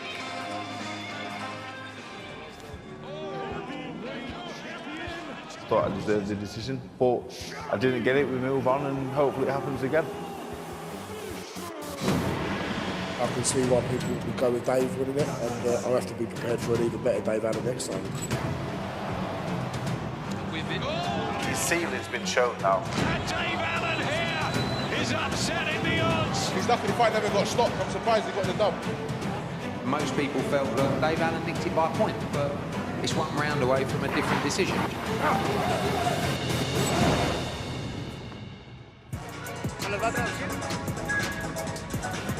Heavyweight action, there's nothing like it, and you won't want to miss these. The Knockout Weekend Bundle means you can make great savings on purchasing Garcia versus Romero and Canelo against Skull as a combined package. And there's more to come from the UK as DAZN's new partnership with Queensberry Promotion steps up a gear. On May 10th, we head to Nottingham for the Hurt Game, and Anthony Kakache and Lee Woods lock horns. May 24th, it's Destination Glasgow for former undisputed super lightweight champ Josh Taylor making his bow at welterweight against Iko Usman. Then June 7th, it's that heavyweight showdown in Ipswich as Fabio Wardley faces Big Baby Jarrell Miller.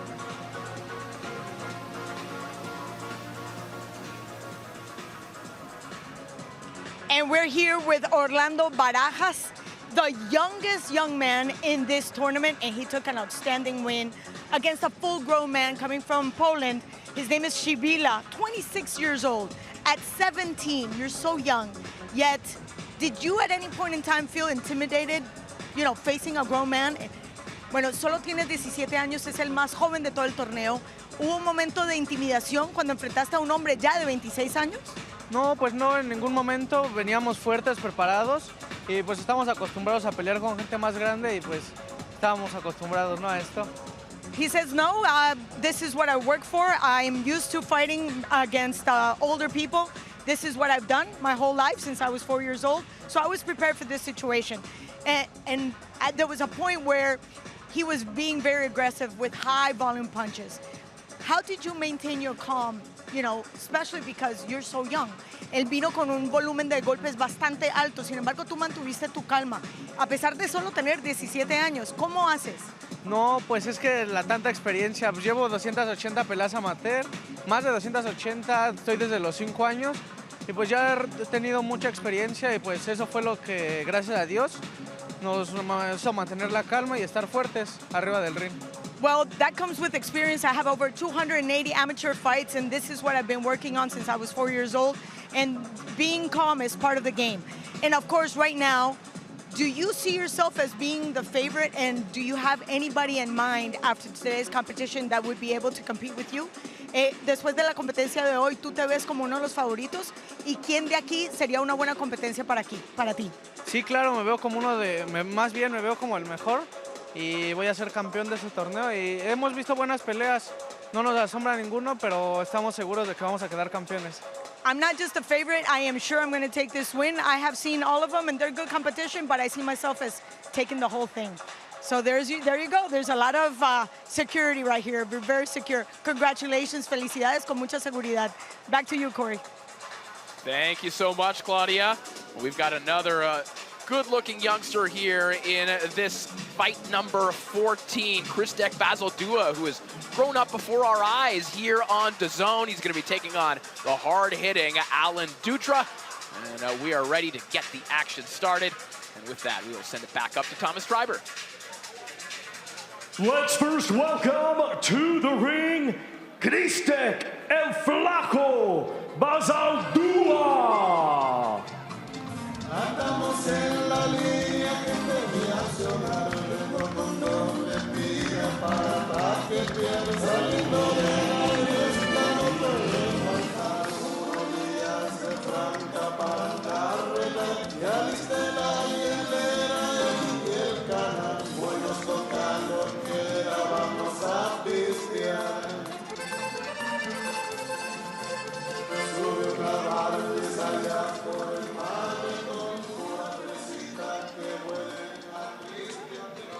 And now let's welcome to the ring, Alan Dutra. Tuve que sobrepasar muchos obstáculos. Ahora cuando llego prendo el espectáculo. Unos pendientes a cuánto me estaba el facturo. Otros dicen que ya se saturó. Yo tranquilo sacando cálculos. Le doy corriente como en los receptáculos. La envidia siguiendo pero no me capturó. A todos los haters yo les tengo malas noticias. Estoy donde estoy gracias a la divina justicia. La incetería Michael no la auspicia. Tú los ves roncando con todas las cadenas ficticias. Estoy en el tope de la pirámide y no en la alimenticia.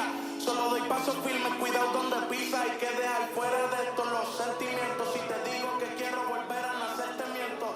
Hasta los ciegos han visto mi crecimiento. Lo que sea que haga va a ser... Ladies and gentlemen, this bout is scheduled for 6 rounds in the super lightweight division. The judges are June Bay Lim, Juan Carlos Pelayo, and Barry Lindenman. Our referee in charge is Cesar Castañón. Introducing to you first, fighting tonight, out of the green corner, he comes to the ring wearing green trunks and weighed in officially at 141.1 pounds. Undefeated with 6 wins. 1 win comes by way of knockout. representing the United States, here is Christek El Flaco Basaldua. And his opponent across the ring, fighting tonight out of the gold corner. He comes to the ring wearing gold trunks and weighed in officially at 141 pounds. Undefeated with 14 wins, 8 of his 14 wins coming by way of knockout. Representing Argentina, here is Alan Dutra.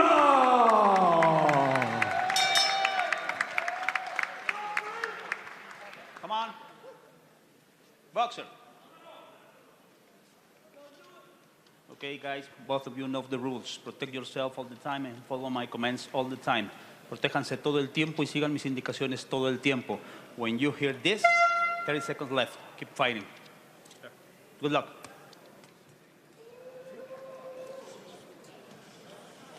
So a big step up here for Christek Basaldua, the 6-0 prospect we've seen in each of his pro fights here on DAZN, signed to Matchroom.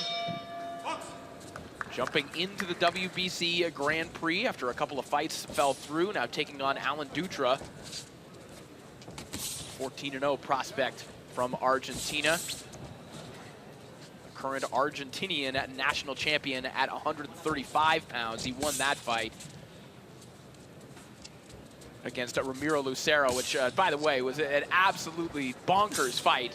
A come-from-behind knockout win from Alan Dutra in a fight that it seemed like he was seconds away from getting knocked out in. That's the kind of adversity that Basaldua has not yet had to face in the pros, but Basaldua was considered a true blue-chip prospect. He was the #1 ranked fighter in his weight class in the United States at the time that he was signed by Matchroom. And there's a pressure with that. People expect you to do stuff, and your development to be quicker than it should be as well. Sometimes you're not afforded the time to develop properly, and that can be an issue at times. Hey, think about the names that Matchroom USA has signed, and the criticism they have faced on their ascent. Guys like Emma Williams, Diego Pacheco, for example. Yeah. Different thing, Barry, when you grow up on television, essentially. There was a time when prospects like this, you wouldn't see them in a tournament like this, but you wouldn't see them on the screen at all. And if you did, they show 2 rounds of clip. If a couple of fights got short, I don't think earlier tonight we've seen this, and they'd show a little bit of your fight if you were very, very lucky. Shot to the body there from Basaldua. I think Basaldua has a little bit more pop than his record suggests, having only 1 knockout and 6 wins. That was a nice feint, wasn't it? Yeah. Little double feint through the jab.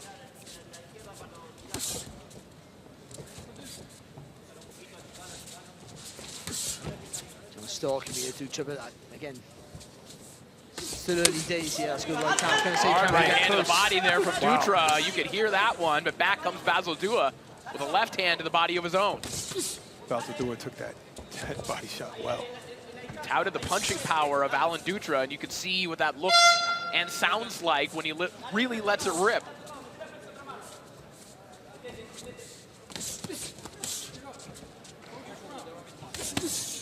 Sharp left hand there from Basaldua. Nice uppercut there as well. Seconds remaining in the opening round as Basaldua picking up the volume here. Good opening round for the prospect from Los Angeles, California.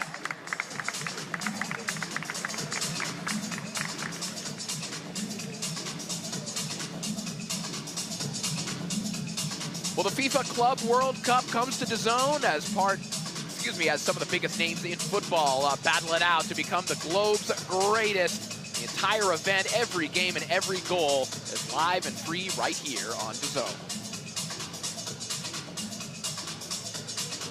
Vamos que puedes entrar con finca, vamos. Tirale chap, pam, te vas metiendo, pam, te vas metiendo y la derecha el preso de vuelta. Vamos, despertate, dale, dale, despertate, vamos.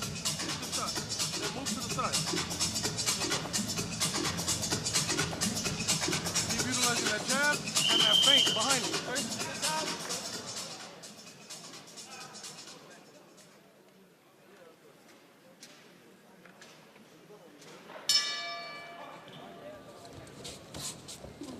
Round 2 now underway. Good start for Krzysztof Bazaldua. Bright prospects in the Matchroom stable. You referenced Diego Pacheco, his stablemate, also his longtime friend. They've known one another since they were kids. And in a lot of ways, Bazaldua has talked about, you know, Pacheco kind of setting the table for where he wants to be and how he wants his development to look. Another young fighter for him to look up to, who was matched good in his career, in my opinion. A clash of heads there, I believe. A shot behind the head as well. Yeah, it looks like Dutra will be warned. Maybe turning his body a little bit too much for the referee's liking. Catching that shot behind the head. It's a sharp counter left hand there, Barry. I like that one. Yeah, he knows how to use his reach as well quite well, doesn't he, Bazaldua? He just keeps popping that jab out all the time without taking that step forward or leaning over the front foot. Not actually so hard for Dutra then to counter off that. He has to take that extra step or jump into an attack.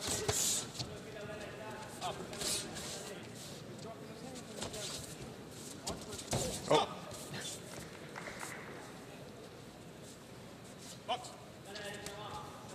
And Bazaldua back up to a vertical base.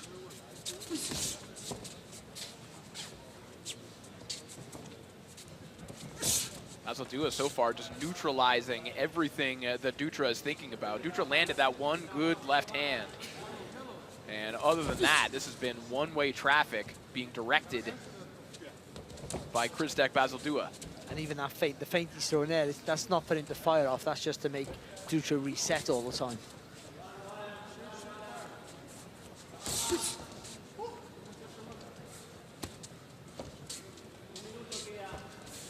Barry, sometimes you hear fighters talk about the fact that, oh, that is a big-time clash of heads.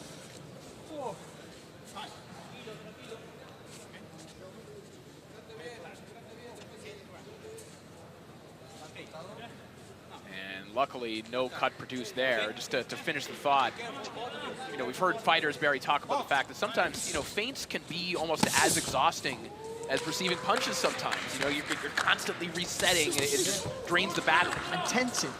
The tension is the worst thing that drains the energy.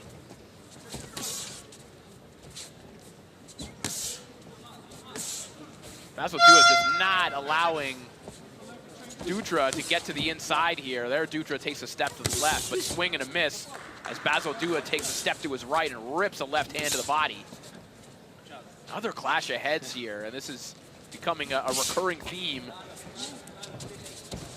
of 3 clashes of heads in 6 minutes of action. Moving nice here though, Bazaldua.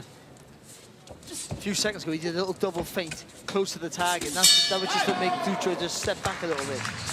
Beautiful 1-2 to finish things off at the end of the round. Mira, perdiendo los 2 primeros rounds, tenés que salir a ganar la pelea. Vamos, ¿querés perder? Entonces, ¿qué tenés que hacer? Salir a laburar, no le dejés laburar a él, no le dejés la distancia de él, tenés que salir a laburar, vamos que vos podés ganar la pelea. Vamos, son guardias encontradas, tenés que tener más cuidado con los...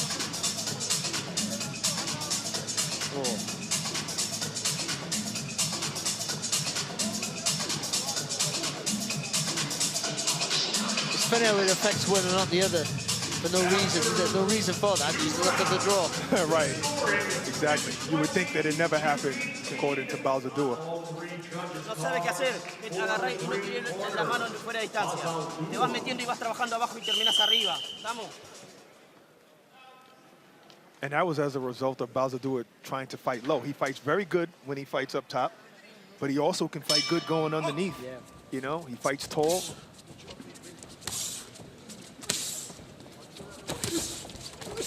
Another uppercut to the body there from Bazaldua.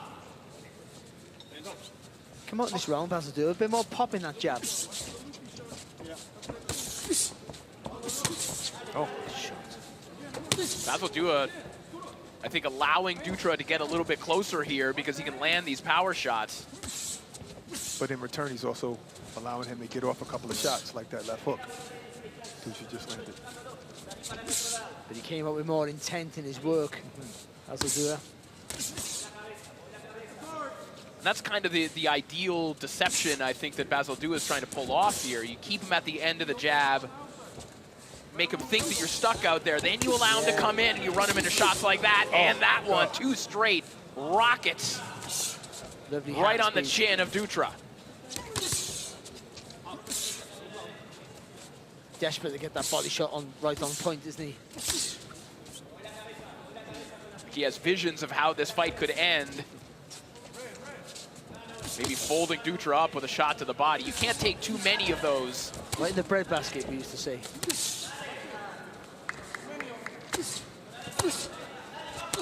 Good shots.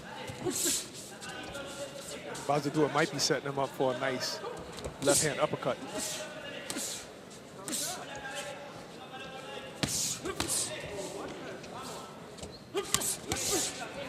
Left hand again. They're coming in every fashion here. A left-hand buffet being fed to Dutra at the moment. Well, good shot there from Dutra. I was just about to say, Basil Dua can see the shots coming, but not that right hand. Talked about Dutra being in situations like this where he looks like he's out of it and he comes back with something spectacular. He'll get back on the jab. Basil Dua.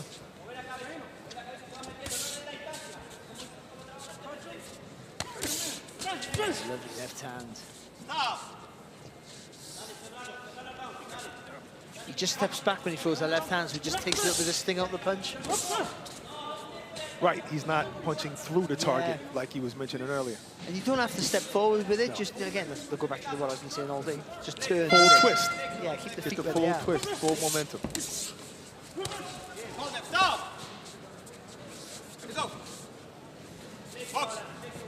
20 seconds remaining here in round 3 as Dutra tries to find the body of Basil Dua. Yeah, Dutra has landed about 2 shots of significance in this fight, but they both look very dangerous. Oh, and another one. And make it 3. That one might have buzzed Basil Dua. He's leaning on him. And Basil Dua will have some time to recover. Good left hook right at the bell from Dutra. He was buzzed. Basil Dua was buzzed. Just a little bit wobbly there, wasn't he? Sitting on the stool. Yep. Saved by the bell.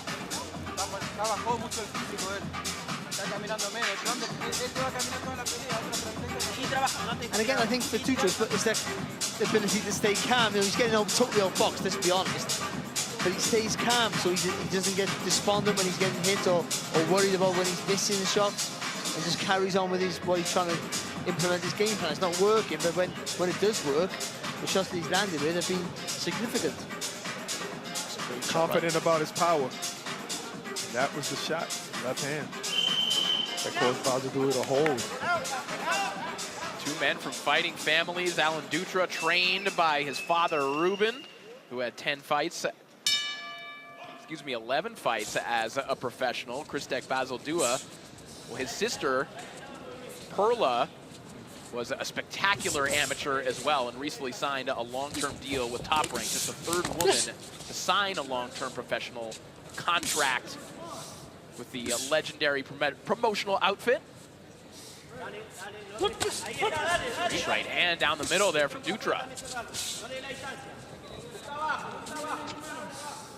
And again, right on the chest. He didn't try and reach up to the head and maybe miss. Right on the middle. That's sort of a lesson for when you're the shorter fighter. Sometimes you just got to punch your level. And if you don't hit the chin, but you hit the chest, you're pushing him back. You're hitting something. You can get past that straight left. I like the way he went to the body. Basil Dutra with that jab.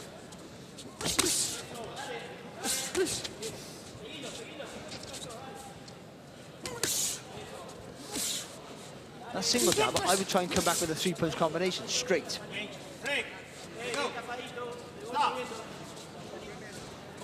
4 straight punches, just follow the punch back. You know how Zab Judah used to draw the fighter in and then catch him with the uppercut, that left uppercut? That's what I want to see from Basel Dua. Zab Judah, he's the greatest 6-round fighter there's ever been. He was, wasn't he? I know he's a championship fighter. I mean, for 6 rounds, he was brilliant. Beyond brilliant. One of the most powerful 140-pounders I've seen. Explosive power.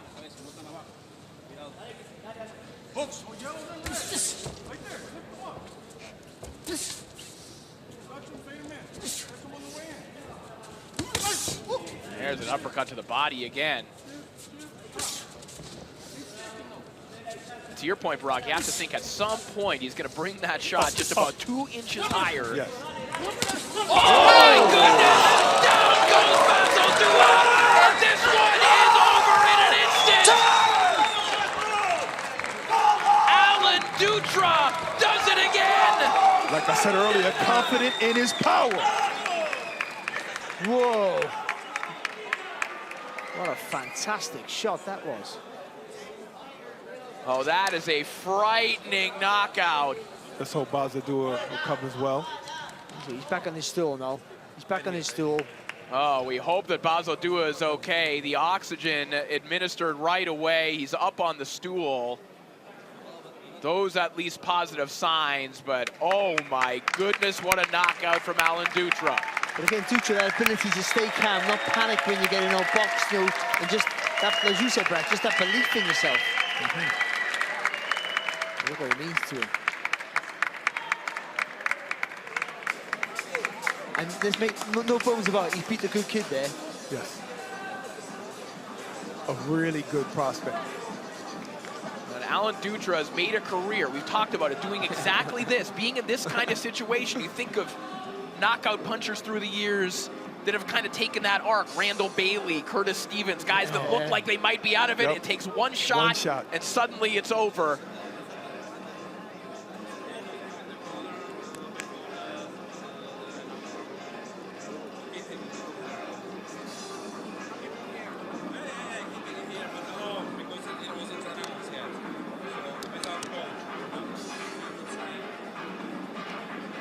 Sheffield's newly crowned European champion Dalton Smith continues his assault on the 140-pound division as the Thunder faces Canada's Matthew Germain live on DAZN this Saturday. As the doctors continue to tend to Krzysztof Basel Dua, see what this victory means to Alan Dutra. We're seeing Basel Dua being communicative right now, getting ungloved, and I believe we feel comfortable in showing the replay in just a moment.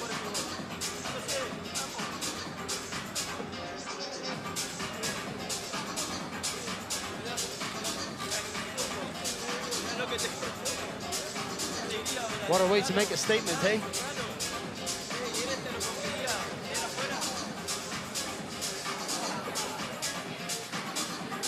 Let's take a look back at this knockout. A sensational one from Alan Dutra.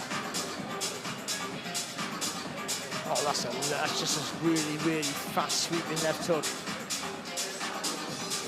I mean, you could say, you know, Basel Dua, you know, was square-footed. He should have been, but you know, he didn't really do much wrong there. Look, he's trying to get back on shape. Just got caught with a really good shot. I mean, a slight lax in concentration, maybe trying to be critical. He dips the legs, doesn't he? You know, puts his head over to the right-hand side, and then just whips that left hook over the top. Well, he threw away the left hand. Now, if he threw a real jab, he might have blocked it with the shoulder. Yeah.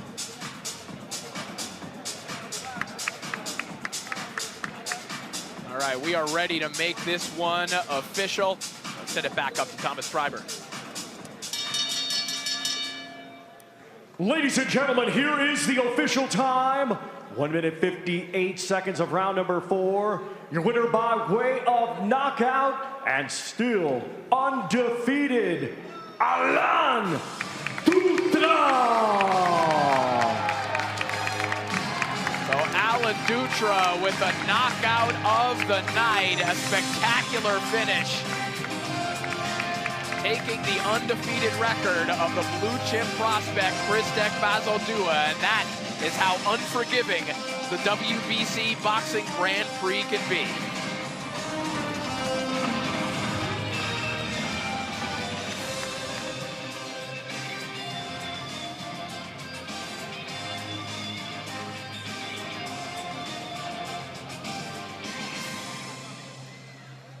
In 2025.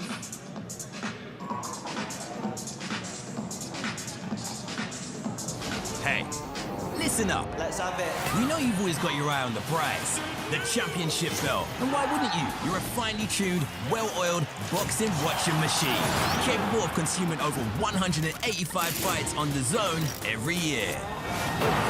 We've gone big, we've gone global. Churning through combinations, comebacks, and non-stop knockouts.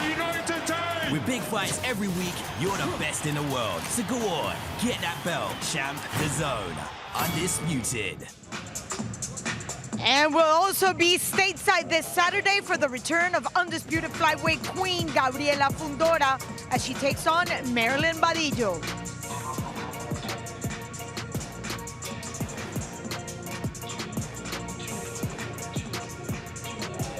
And now we go on with the action, Corey. That's the reason, so that's what I gotta do. Oh, she couldn't handle that one. Down she goes.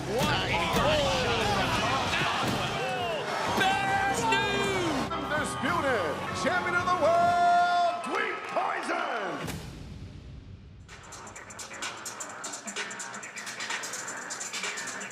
And now we go to Corey. Thank you so much, Claudia. We've got a good one in store right here. This is one that North American fans have been talking about over the last couple of days. Isaiah Johnson from the United States taking on Eric Bazran, two accomplished fighters going at it here in the second to last fight of the day here in the 140-pound portion of the WBC Grand Prix. Let's get the action started. And to do that, let's send it back up to Thomas Treiber. Let's continue. And first, welcome to the ring, Eric Easy Bazran.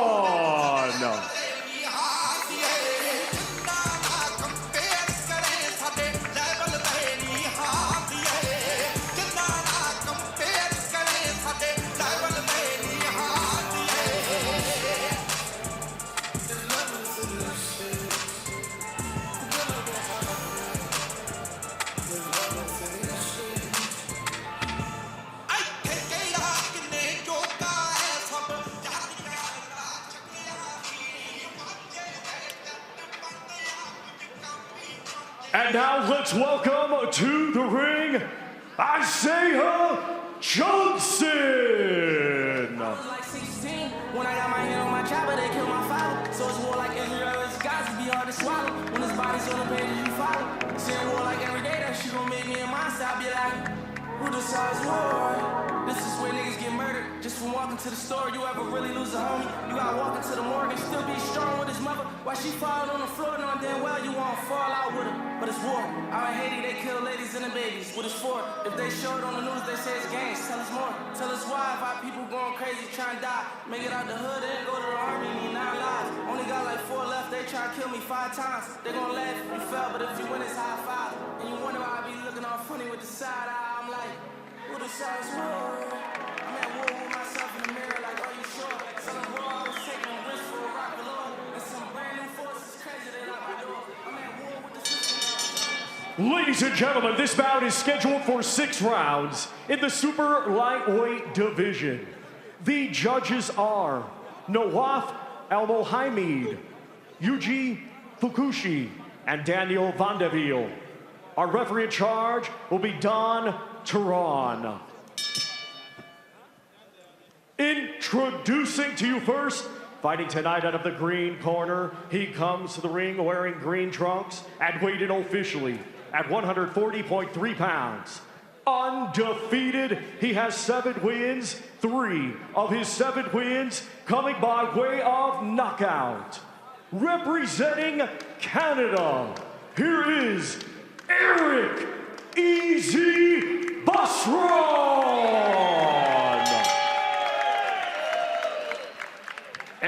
his opponent across the ring, fighting tonight out of the gold corner.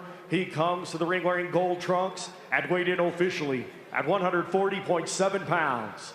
Undefeated, he has 11 wins, 7 of his 11 wins coming by way of knockout. Representing the United States, here is Isaiah Johnson.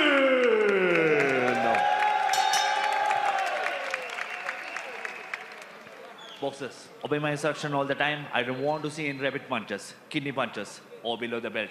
Protect yourself at all the time. Last 30 seconds, you will hear. Do not stop fighting. Continue to box. Touch gloves, go back to your corners. Good luck.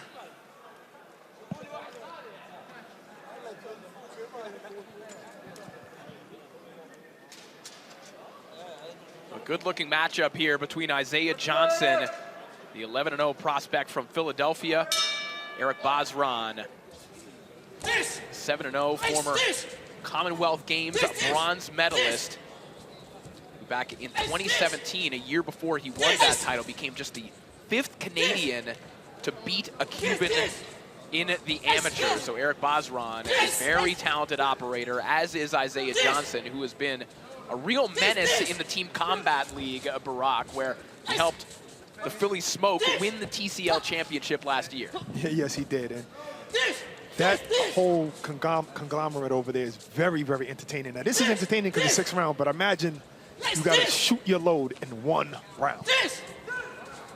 And I'm sure you was happy for Bazran beating a Cuban. I mean, I'm an appreciator of the Cuban boxing system also. What have you got against Cubans? Oh, no, he's exactly. a Canadian. That's He's a what Canadian. I have nothing against the 100% no. But he has everything for the Canadians. Ask Claudia how much I like Cuban boxing. Listen, mate, She just verified. the more you resist, the more Cuban you can look. He's digging a deeper hole, right? It's a knockdown. Was that a knockdown? Johnson looks massive.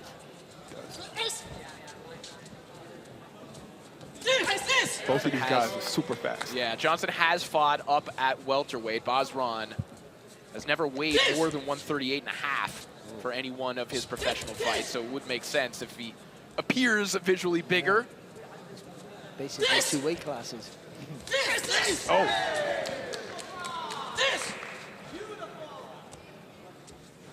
Right hand connecting from Bazran there a moment ago. You hear the Bazran corner, which again includes Eric Boulanger, as well as his promoter, Dan Otter of Three Lions Promotions, who also promotes Ryan Rozicki.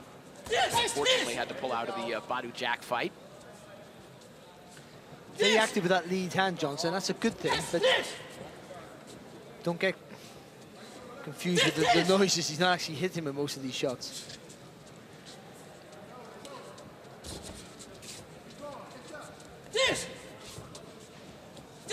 Not too many significant punches landed. I like there was Bazran had a straight right to the body that landed well. Fast hands, haven't he, Bazran? Shots falling short here. And it might be that singular right hand from Bazran that could win him the round. There's another one that sneaks in.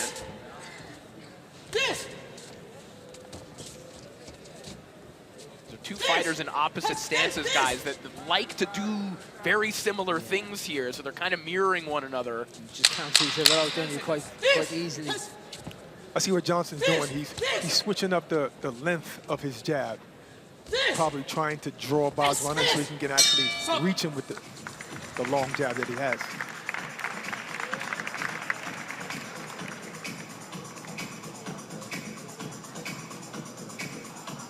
Well, on April 26th, the Bourne rivalry will be settled when Chris Eubank Jr. and Conor Benn finally go head-to-head in front of a sold-out crowd at the Tottenham Hotspur Stadium. Fatal Fury Eubank Ben is available to buy now at thezone.com/boxing.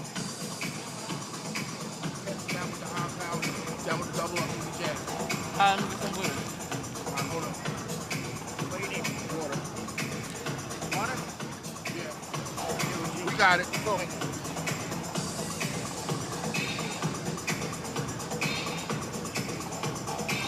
Good.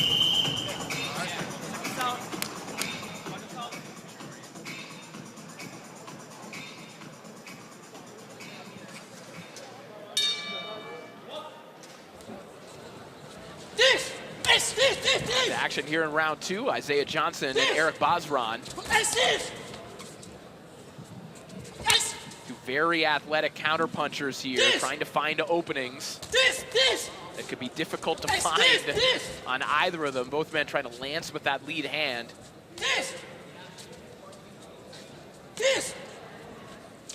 Again, with how athletic and how responsible both men are, these are rounds that could come down to just a couple of shots, guys. Oh, absolutely. You can see that here. It's definitely going to happen. Somebody's going to have to take that risk, and the problem is more, I would say, for Bazran, because he's been the shorter fighter and the orthodox fighter. He's got to be taking a bigger risk, I think, trying to come forward.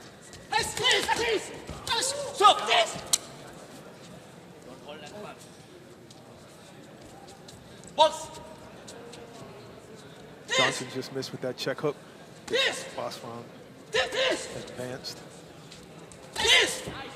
Oh, good jab by Bazran.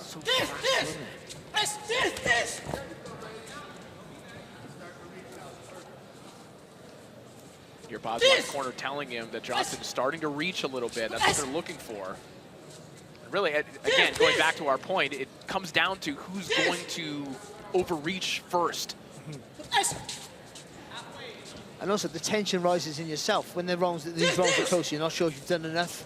I mean, the longer that goes on, then the more panic inside. You've got to try and control that. The uncertainty makes you maybe make mistakes, force the fight maybe too much.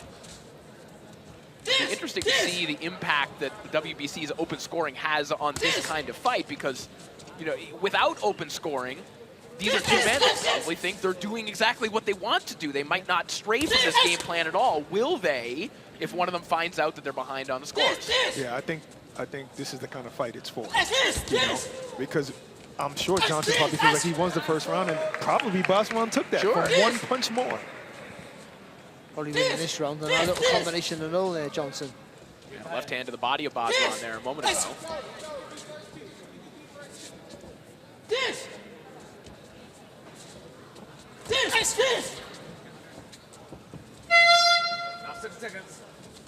One thing working in Johnson's favor here, he is throwing more punches, and there's no disputing that, because you can hear every single one of them. You mean when he's yelling this every time? No, this. Maybe this.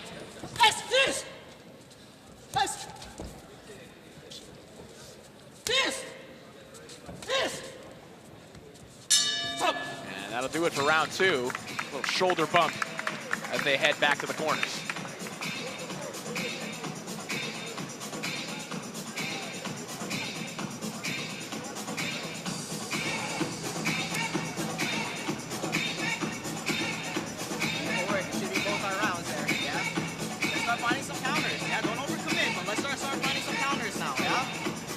Can't beat you in this first game. He's not even committed. He's just trying to bait you. So keep beating first. Let's start fucking finding counters. You need the box. Start finding some counters. Don't overcommit. Move after you counter. Don't just stand there. Move after you counter. 2 times this round. 2 times. You pick a moment. Hit him with something. Give me a combo. 2 times. Don't rush it. Take your moment. Let's start picking the corner, Bazran. And the other 2 judges have it 19-19, even a draw. So there you heard the scores. Eric Bazran ahead on one of the cards. Dead even on the other 2. I'm guessing those 2 judges gave the first round to Bazran and the second round to Johnson because of that one exchange where Johnson seemed to land a couple of punches. Yeah, I think that sounds about right to me as well. Yeah, and I think there was a wider gap in activity in that second round there for Johnson, and the vast majority of this on either end is not landing. A lot falling short. Both these men with good feet able to just step slightly out of range. There's the exchange. It's going to take a fighter to commit, and Bazran's doing it.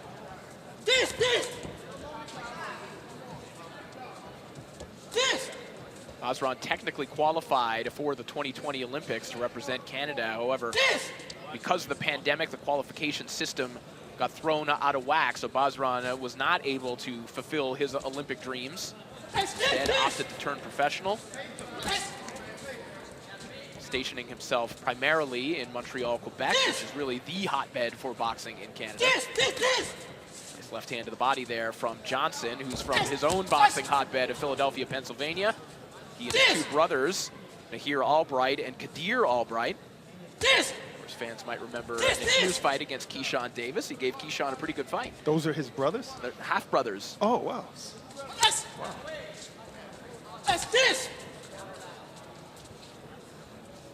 Not massively, but Basran's just trying to be a little bit more forceful here, isn't he? Ever so slightly. Yes. Oh, 100%.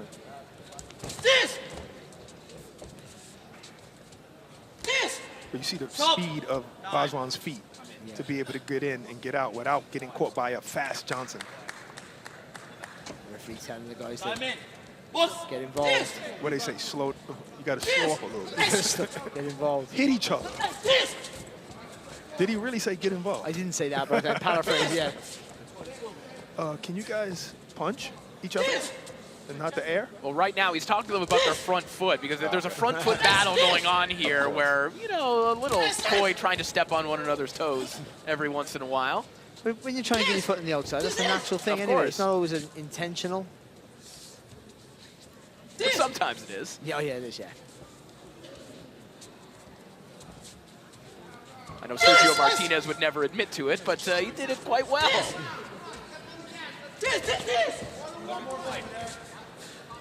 Ramon Marquez. Oh, of course. Nice right hand to the body there for Basran. Again, the landed punches are just so few and far between. You actually heard Basran's corner told him, yeah, you need one more point. They're almost taking this like it's an amateur contest, a point fighting. Tit for tat. Right. Stop.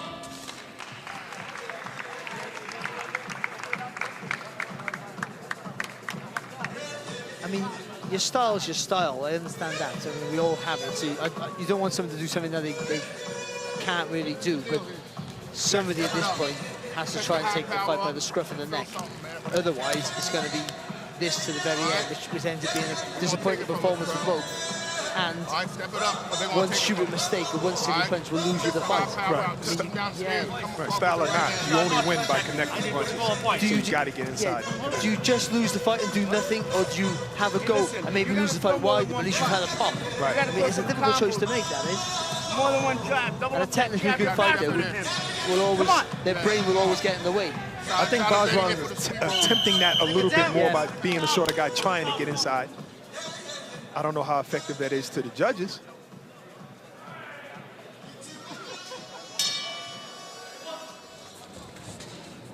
Let's see who turns it up here in the fourth round.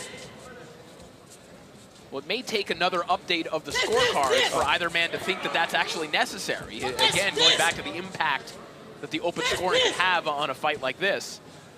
If I was Basran, I'd take that big step to the left to get your front foot over, so you're a wide step. I'd launch the right hand and then just throw it again. Double up with the backhand, so bam, bam, straight away. You can see how, in watching this fight, in the Team Combat League, where Isaiah Johnson has really shined, and that's basically a collection of one-round fights. So fighters tag in essence, and then they get to fight one round at a time. You can see how in an individual round, he would be a nightmare to face. Yeah. Just closes you down, doesn't he? Yeah. In a 3-minute format, this is a difficult man to catch up with. And likewise, on the other side, Eric Basran, not an easy man to get your hands on. No, and I can see Johnson being faster than a lot of fighters too, but he's just matched with a guy who's just as fast, if not faster. Yeah, Basran's got that speed. If you make a mistake, he can make you pay for it. I don't know about the power, but he can make you pay for it with a shot or combination. Nice left hook there for Basran. And a right hook for Johnson. Just none of these are super clean yet. Even when they go for it, it's hard. Right. Well, they both went for it. They both landed one good shot. They cancel one another out. Oh, here we go. And it's not the best representation of the style for either man. You can see how this style could be entertaining, say, if either of these guys are facing a pressure fighter. Yes. I can see Basran tearing somebody up that's coming forward. Yeah, they could be very fun to watch. Yes. Good right hand, short right hand there from well as Basran. Right hand right to the chest there of Basran and brings it up top.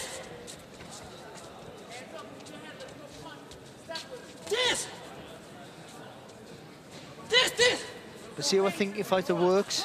He's landed with a good shot, Basran, and he's taken the back step then. He's thought, I've done my job now, that was a good shot. And that's reminiscence of the amateurs still in you, that is.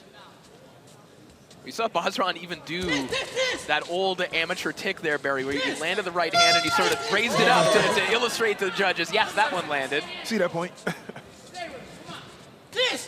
Cuban fighters do that a lot. Which I love. I know. I got you. I believe you now. Oh! People thought I was doing it, but I was asking for help. Oh, good shot there from Basran. Two more good right hands there from Basran. You probably raised it. Yeah, he got me. Help. Someone get out. I'm trying to tag out. I invented that tag in boxing before it happened. You wanted to be in the Team Combat League. We won round. For every fight. I'm out of here.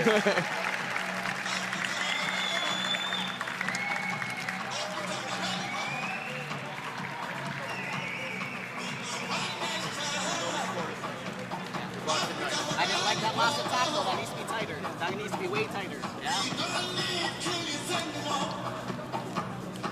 After you hit a scorecard, these are the championship rounds, basically. Good left hand landed by Basran on the inside, and for some reason, Johnson didn't let that left hand go, even though he was in position. And then when he did, it was too late, because Basran, like I said, has fast feet to get out of position. It's that weird delay hook, so make sure you're keeping moving.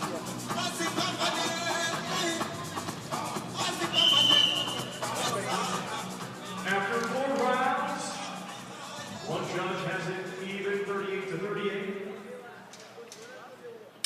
One judge has it 40-37, and one has it 39-37. Both of those for the green corner. All right, so Eric Basran ahead on 2 of the scorecards. Have them in front of us in just a moment. And it's causing them to both pressure each other now, especially Johnson. He's trying to push the issue. We'll see a fight now, I think. Not a war. I think we'll see a fight now because Johnson knows he has to come forward. Right. And he's trying, but the Basran's counterpunching ability is pretty good and extremely fast. And again, he's not quite doing that, but again, that was the worry that we had about the open scoring, is that you've got a guy who's ahead and he's very fleet-footed. Right. He'll just skip around.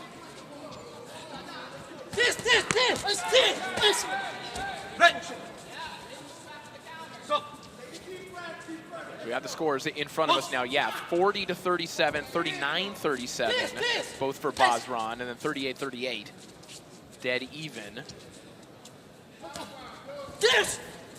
So Johnson needs to win these 2 rounds here. See, he's walked him into the corner. He did it just a second ago, and again, no. So you got 40-37, so that judge gave them both a 10-10 in one of these rounds. But Johnson, he's throwing single shots. They've got to be combination. Even the double jab's not enough. Just everything in threes and keep it long.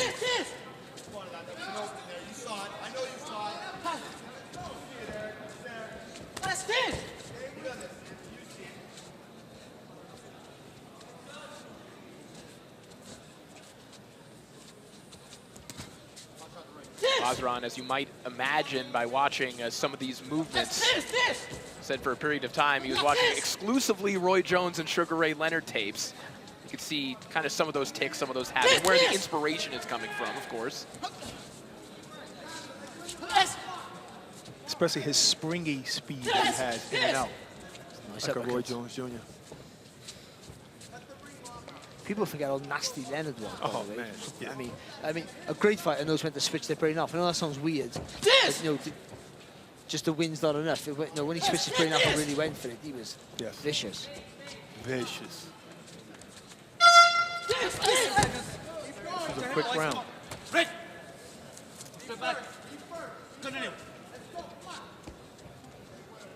20 seconds here of round 5. He's made the effort here, Johnson, but I'm not sure how effective he's been still. A lot of punches falling short here for Isaiah Johnson. Which is ironic for the reach that he has.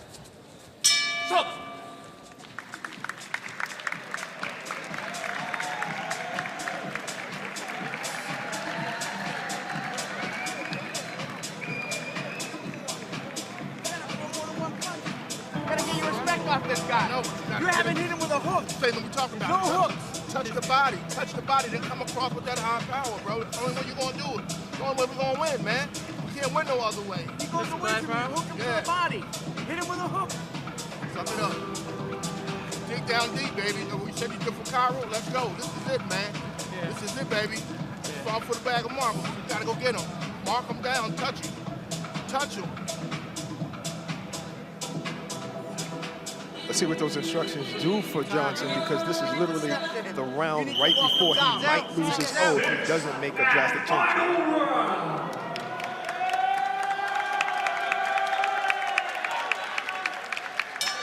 It's very clear direction for Isaiah Johnson in terms of what he needs to do. Go down to the body, then come up with the power. Also reminding him that there's no other way to win this fight. And he doesn't have to do it recklessly either. He can do it behind some good form, but he has to be aggressive. Has to be, or just throw lots of punches either way, but you've got to let your hands go.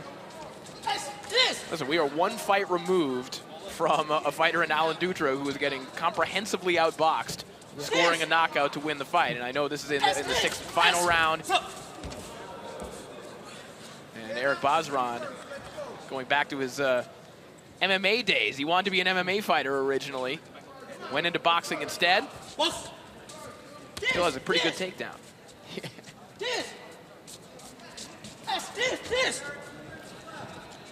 Kind of wasted time with wiping of the gloves, you know. It's old school. There's no real reason to do it nowadays.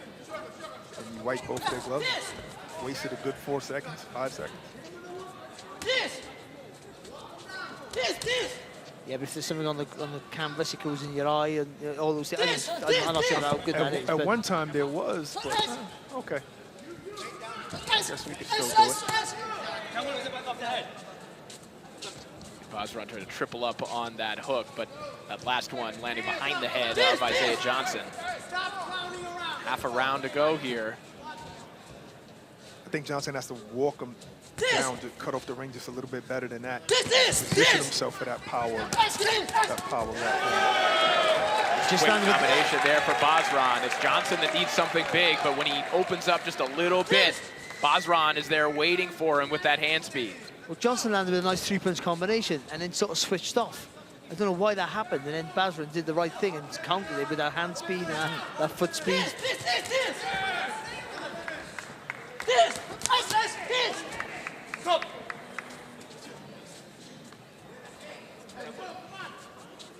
Inside the final minute of the contest now.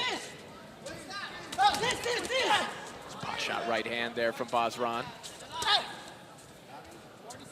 One more to the body. 40 seconds remaining in the fight as Bazran just traversing the perimeter of the ring here. Oh, good right hook.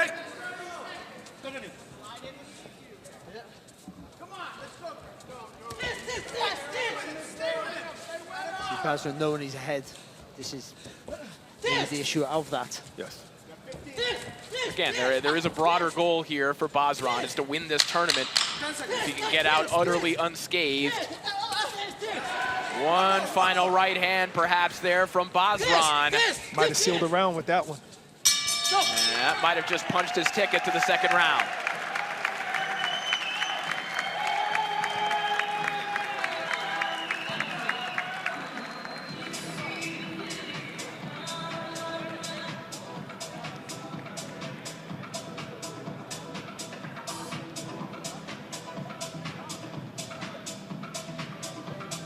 Well, the face of boxing returns to DAZN on May 3rd as Canelo takes on the undefeated William Skull for the undisputed super middleweight championship. An awesome fight night from Riyadh is available to buy now on DAZN.com/boxing.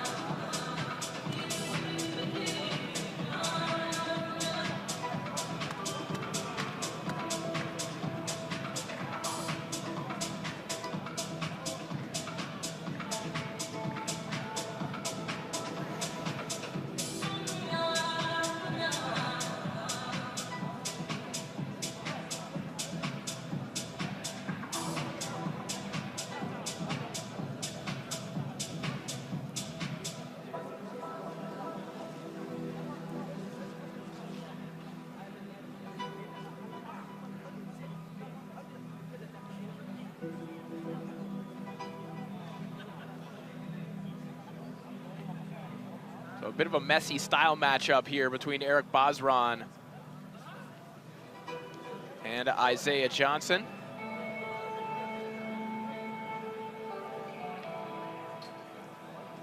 We are tabulating the scores. Don't often get an open look at this, but transparency is king here during this tournament. Could have zoomed in on it. Yeah. Not only open scoring, but we can watch them fill out the scores in real time. I've never seen a scorecard so big in my life.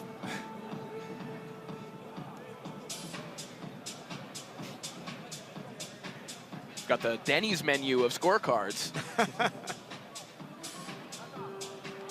All right, we are ready to make this one official.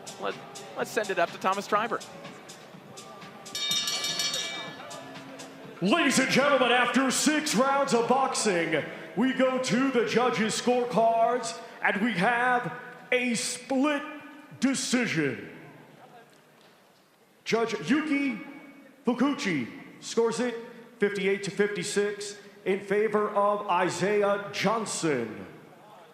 Judge Daniel Vandeville scores it 59-56 in favor of Eric Bazran. And Judge Nawaf El-Mohammed scores it 59-55 for your winner, Eric Easy Bazran.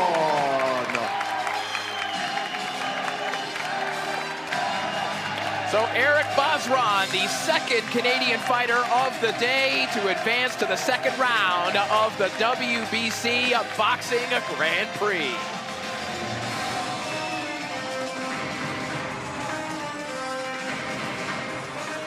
Super lightweights in action here today, and get ready because the current European champion is bringing the heat to the zone this Saturday.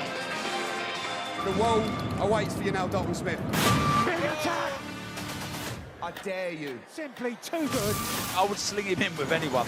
I dare you to fight Dalton Smith. Brilliant shot. Have to give Sheffield a big fight. Inch perfect punching from Dalton Smith. He's too good. Oh, tremendous.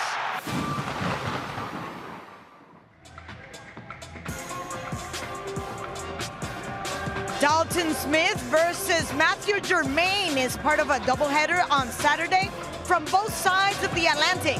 First, we're in Sheffield, and then later that night in California, Gabriela Fundora, Sweet Poison, puts her undisputed title on the line against Marilyn Badillo Amaya.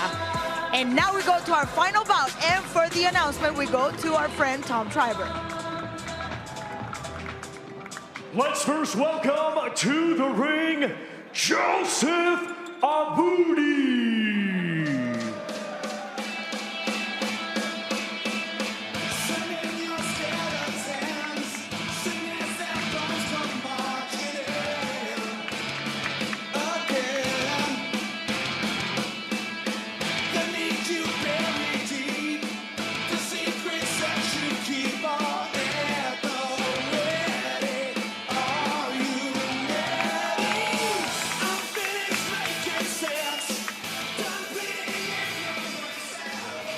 And now let's welcome to the ring, Misael Cabrera Urias.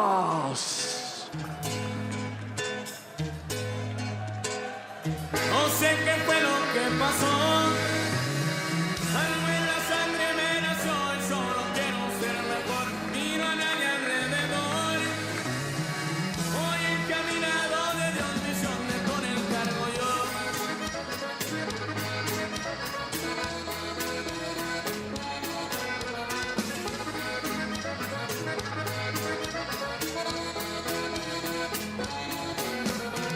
No sé qué fue lo que pasó. Algo en la sangre me nació y solo quiero ser mejor. Miro a nadie alrededor. Ladies and gentlemen, this bout is scheduled for 6 rounds in the super lightweight division.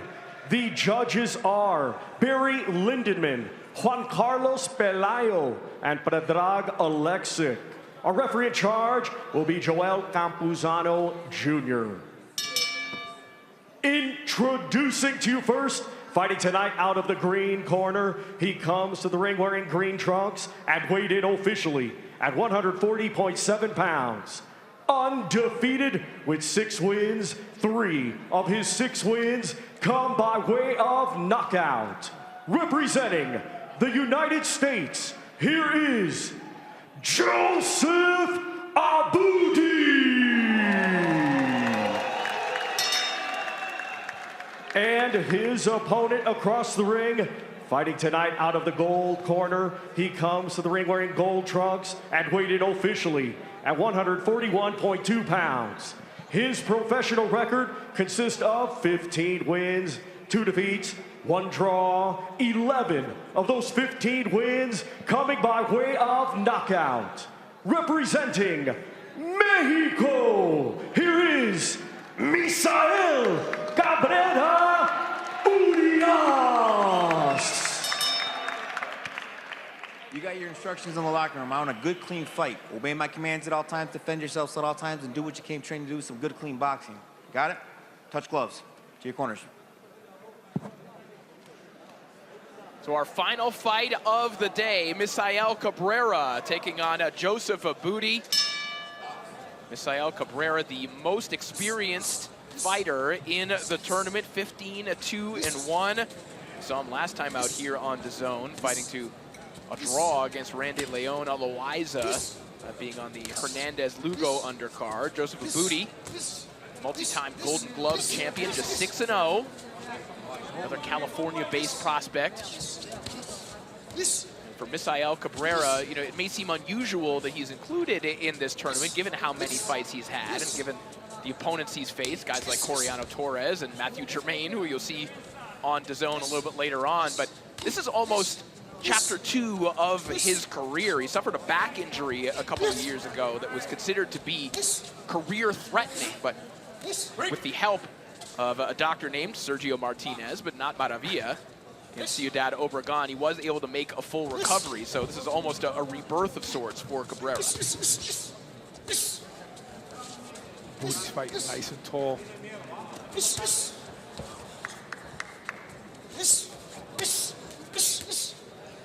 busy work here from Joseph Aboudi. Again, a 6-round fight.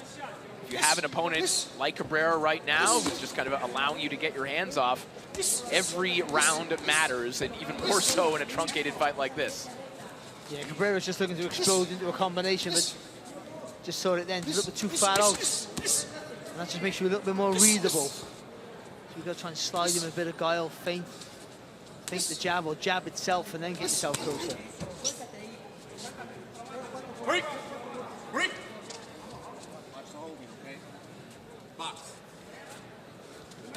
I'm with Aboudi with that left hand low. I always think, you know, you jab up, you jab down, then the right hand over the top. Because he'll lean back for you there, Aboudi. Aboudi only turned pro in February of 2023, and as we talked about, another element of this tournament just being more broadly exposure for all these prospects. He's hoping that a performance in this tournament can help him land a spot with a big-name promoter. Right now, he is eating some shots from the former Mexican national amateur champion, Misael Cabrera. He stands so tall, doesn't he, Aboudi? And at 5'11", he is one of the, I think he may be the tallest fighter in the draw. Right, but what he's doing different there is he's fighting tall with his chin in air and wouldn't move out of range. Earlier in the round, he would land his punches, then take a step back, and now he's not. So you're staying in range and you're getting caught with these big shots. Good body shots here from Cabrera. Now steps inside with a nice left hook and a clubbing right hand. Aboudi trying to get back to the jab. That 5'11" frame trying to keep Misael Cabrera on the end of it, but will that late flurry from Cabrera be enough to bank him that round? Maybe so. Yeah, I think you've got an argument to say yes, but even though Aboudi was constant with the jab, and that's good, and the combination, and not all of them were landed, but most of them, enough were for him to say he was winning the round, where Cabrera wasn't doing much. But when he did, that pocket there, that's almost like 25, 30 seconds, maybe. That's enough. You have to say quality will Though has to go ahead of quantity at some point. Good shots there. They're not troubling Abudi, to Abudi's credit. But the fact that he stands tall, it just means he's a target to hit after he's thrown his punches. And what Cabrera did so well in that last little section of the round. So those 5 shots, after him. Right, those 5 shots that Abudi just threw didn't look nothing compared to the last 2 that Cabrera landed flushly. Because only 2 of Abudi shots landed, but they were flush out of that 5-punch combination. Round 2 now underway. The tempo picking up here between Cabrera and Joseph Abudi. Oh, good net hook from Abudi. A lovely shot. The difference also is the arm punching from Abudi compared to the Cabrera sitting down on his punches. That Russ will not repeat himself.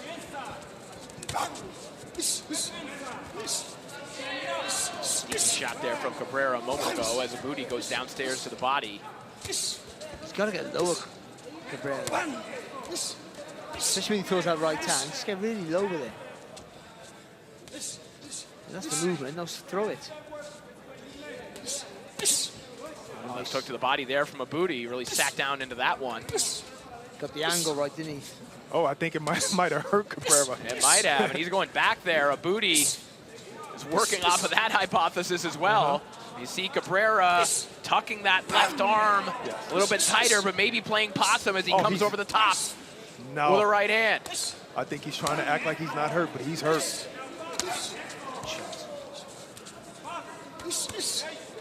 Abudi would be smart to dig back into that left side again in the body.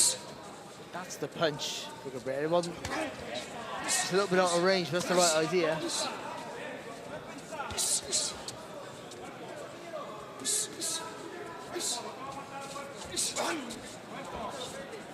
Abudi really just free-flowing with these combinations, like uninterrupted, just non-stop movement.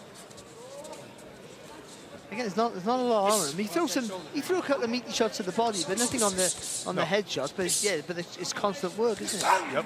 All of those are arm punches. After about 10 or 12 shots from Abudi, Cabrera launches something big. Nice left hook there from Cabrera. Good combination again there from Abudi a moment ago. This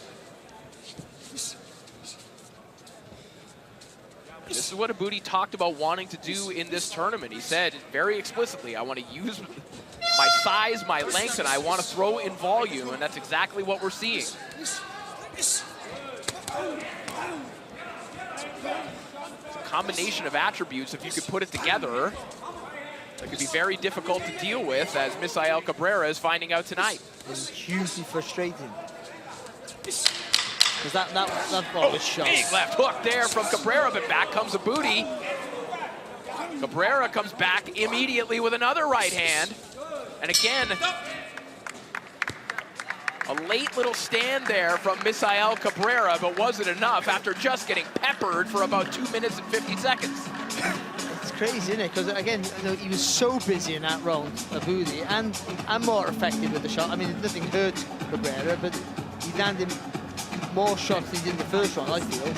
So, yeah, it's really hard to call, isn't it? It's a good shot there though, from Cabrera. 2 left hooks on the right hand, didn't he? Landed flush.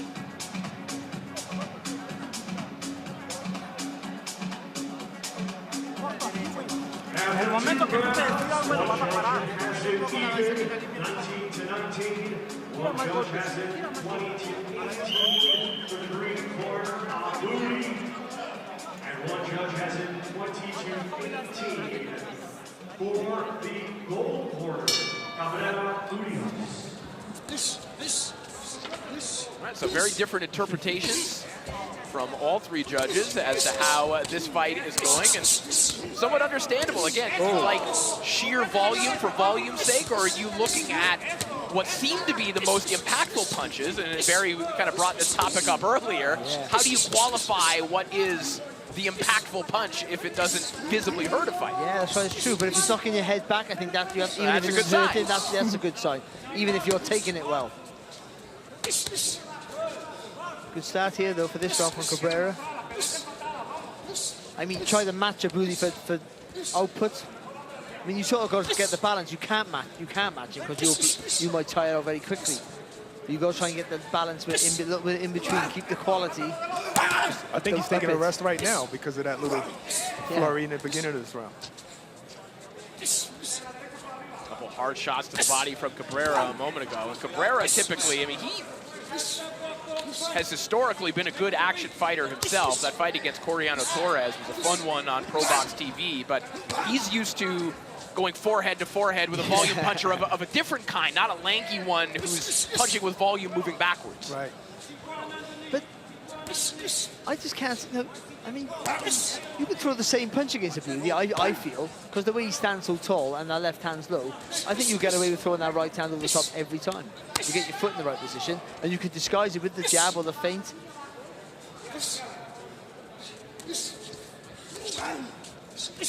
Trying to just pull his way to the inside. Loves to fight in close, and it makes sense when you look at where this man trains. He trains at the 410 gym with Jorge Lopez in a ring that I will put in air quotes that you can't see right now, which is basically maybe a 10 by 10 collection of puzzle gym mats on a concrete floor with actual ropes around it. So there's not a whole lot of movement around the ring when Cabrera is training. I don't want my back on rope, leaning on ropes. No. Actual ropes. Because I'm so light, fair skinned, we didn't have the pads like this back in my day. They were rope with a bit of tape around them. I look like I've been whipped. In fights I won, by the way. Hard body shot there from Cabrera. And Aboudi had to dip the elbow down there after that one. Back he comes, just keeps on throwing. Yes. And that's the thing about the arm punches that Aboudi are throwing. It doesn't take as much energy as the punches that Cabrera are throwing. Big left hook there from Cabrera. Cabrera starting to time these volume shots from Aboudi. You know, I don't like calling shots pity-pat shots. These are kind of rhythm shots, just touching Cabrera. But Cabrera throwing the ones with heat right now. Right, I definitely wouldn't say Aboudi's throwing pity-pat. No. That's not what he's doing. He's throwing arm punches, but not pity-pat.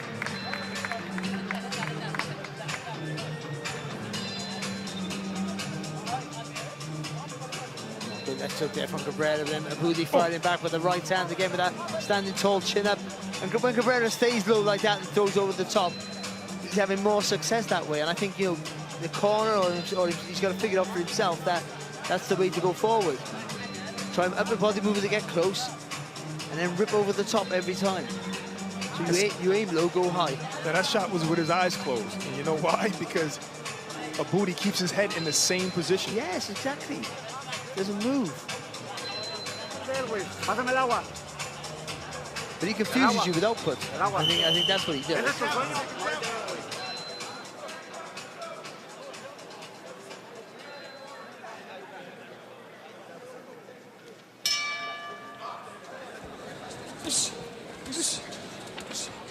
Back to action here, round 4. Sael Cabrera and Joseph Aboudi. Aboudi has barely been a professional for 2 years and taking on a guy in Cabrera. Again, we mentioned his amateur exploits, Mexican national amateur champion, but also just fought on a much higher level. I mean, he's fought Matthew Gervais. He's basically fighting the same level of opposition as Dalton Smith. Yeah, yeah. Crazy.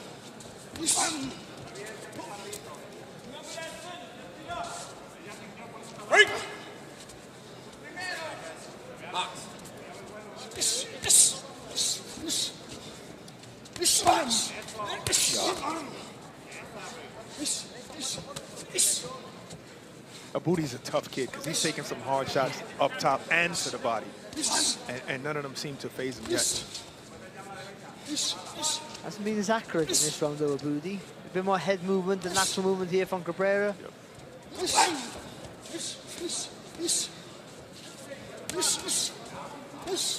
Good block, but Cabrera. You gotta fire off it, haven't you? That's where you gotta get your chest over your knee and slip that way.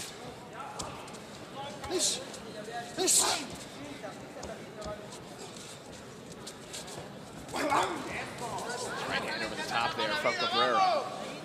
The slipping punches going forward is a very difficult thing to do, especially if you look at the fire shots. I mean, the master will adapt to Duran. Chocolatito Gonzalez, pretty good example of that as well, right? The love of my life. Just brilliant. If he fights Bam, I'll cry. I'll be so disappointed. I don't want to see it. I don't want to see as well. They're my two favorite fighters from the last 15, 20 years. No. I think Estrada was enough for him, you know, as a great and Wang Bazai. But Estrada had more left because of the way he fights, I think. Right. Which I thought was maybe fight of the year last year. It was brilliant. Oh, big right hand there from Cabrera. There was a nice one from Abudi right before, but again, a lot more zip on the shots from Misael Cabrera when they're breaking through, and there's another one, clubbing right hand over the top. Well, what have we been saying? Just keep throwing that right hand. Just dip your legs and let it go. That was a good combination by Cabrera. He came up top with a right hand, and then there he did it again. Left to the body. One tough kid, isn't he? It's Abudi. Oh, definitely is. Not one punch has phased the booty yet. No, that's right. There's not even an urgency in his face, is there? Or a worry. He just carries on throwing it in the same rhythm, the same pattern. 10 seconds, guys. So could that possibly tire out Cabrera, you know, with all this effort that he's doing? And then well, it will, because he explodes into the shots, doesn't he? Right, and give Abudi the opportunity to maybe stop him. He's tired enough. Jayo Pataya returns to headline his second pay-per-view on DAZN in 2025 after that knockout win over David Naika. He'll search for another one as he faces the undefeated Italian Claudio Sequeio. He's back on the Gold Coast Sunday, June 8th, live here on DAZN. Again, quantity over quality. That's another round the same, but some cracking right hands there from Cabrera. 38-38, and two judges have 39-37, both for the gold corner. Out. Put your hands up. Okay, brother? Okay, we see what the judges are looking for, with two judges having it 2-point lead for Cabrera. I feel like we have been in this exact mathematical scenario a number of times. Well, what a right hand there from Abudi. Yeah, Abudi sits down on a shot to open up the round. Again, I feel I am repeating myself because this has happened a number of times just today alone. But 38-38, 39-37 twice means that Abudi could win these final two rounds to even things up, and then we go to the WBC's enhanced scoring system to decide the winner, which would then essentially come down to who won these rounds more conclusively. I just got deja vu, unless you said that before. I most certainly have. Luckily, I don't listen, so it's all new to me. Good shots. Touch and then, not touch, I hate the word touch, and I said it.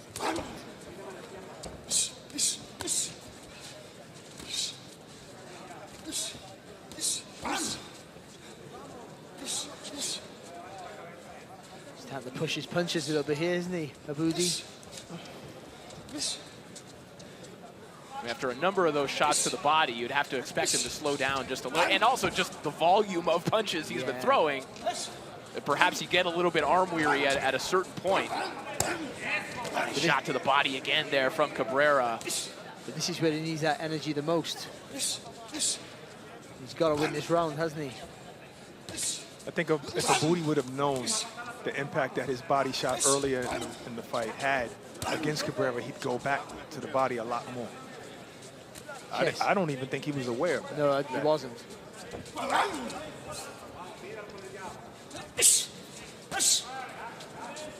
But who knows if his corner told him that or not.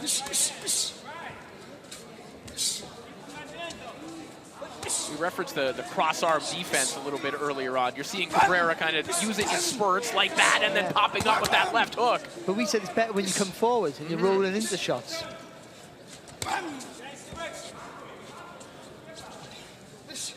Yeah, I think it would be too simplistic, Barry, to just say that Cabrera's just plowing forward, eating shots to get to the inside. There's some intricate stuff that he's doing there, particularly with his hands, to try and, sort of strip the guard of Abudi to work his way to the inside.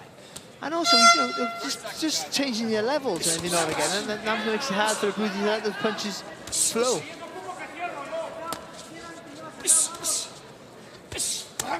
Hard right hand over the top there from Cabrera. After Abudi just landed 2 good shots, but those shots were just so much more substantial. Again, you're thinking, if you're a judge, which ones do you remember? Which ones do you credit? And to this point, it appears that they are preferring the work of Misael Cabrera, but Abudi, again, he could put 2 in the bank here and make this one interesting. We've got 1 round to go before we can find out. I just think, for me, Cabrera just started to read his rhythm, because he covered up when Abudi threw a few shots, waiting for him to do that natural. He steps back every time he throws, isn't he, in straight lines, Abudi. He waited for him to take a step back, then he went left hand, right hand over the top. So he sort of like Abudi walked back onto the shot, if that makes any sense. Oh, good right hand there from Cabrera. Abudi just slowing down a little bit now. The round he needed the most. Maybe he couldn't get it, so he's going to need a big push. The 6th and final round.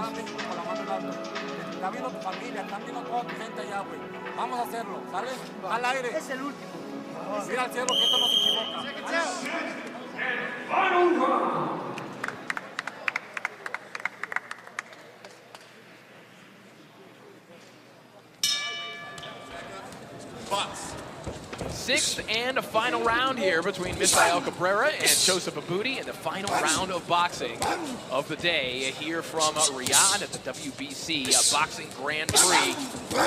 It's a round that Joseph Abudi is going to need, no matter how you slice it. And Abudi now working his way to the inside. That's a good roll there from Cabrera.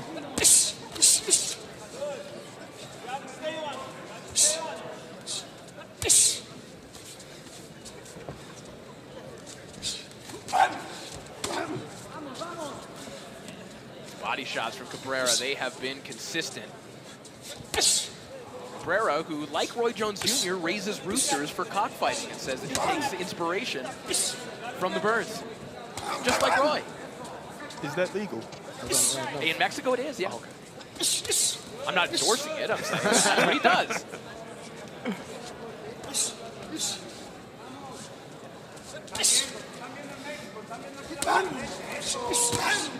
Big right hand and a left hook immediately behind it there from Cabrera. Boy, Abudi has taken some monstrous shots here from Cabrera tonight. Strong kid. Considering he stands tall as well, which, you know, that doesn't really give you the real balance to soak up a shot. Again, even if Abudi doesn't win this fight, we go back to what his goal was to potentially entice a promoter. I mean, even seeing what Abudi was able to do with his limited professional experience against an opponent that he had no framework, no frame of reference to prepare for in terms of his ability, his experience. There's still stuff to like here from Abudi. I think we've said that a lot throughout the tournament. Yeah, we have. So is it in a promoter's best interest to take Abudi to use him as an opponent, which will give you a good fight for a prospect, or maybe groom him to become better and be a champion? I don't know. I mean, promoters, no, unless it's hard. I don't know what it's like when you're not a big puncher. You know, he's a volume puncher. They're looking at star potential, exciting fights, and Abudi could be in that, I think, you know, but he would be the opponent. But sometimes, you know, that's your way in. You've got to take it. I mean, he takes a great shot, so he'll break some hands. And the reason why he's not showing explosive power is because of the way he's choosing to punch. Who knows how much power he has? We thought he hurt Cabrera to the body earlier. One final siege here from Misael Cabrera. A couple of clubbing left hooks in that sequence. Like Corey's been saying, a big step up in class here.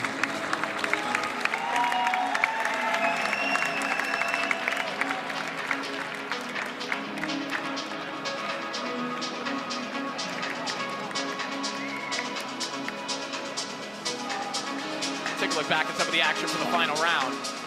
And that was the shot of the night, really, wasn't it? For Cabrera, that right hand over the top. Every time he dipped his legs through that right hand, he very rarely missed. It was only for the chin of Abudi that kept him on his feet, because a lesser chin, I would have been fighting night over a few times there for Cabrera, but it was surely quality over quantity, and at the end there, when Abudi slowed down a little bit, Cabrera took over.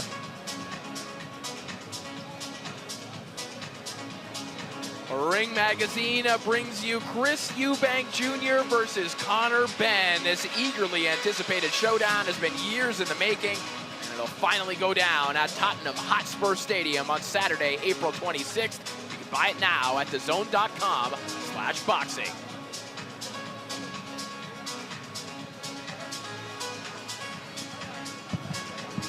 As we await the scorecards here, again, at last check, after the fourth round, according to the WBC's open scoring, 38-38 even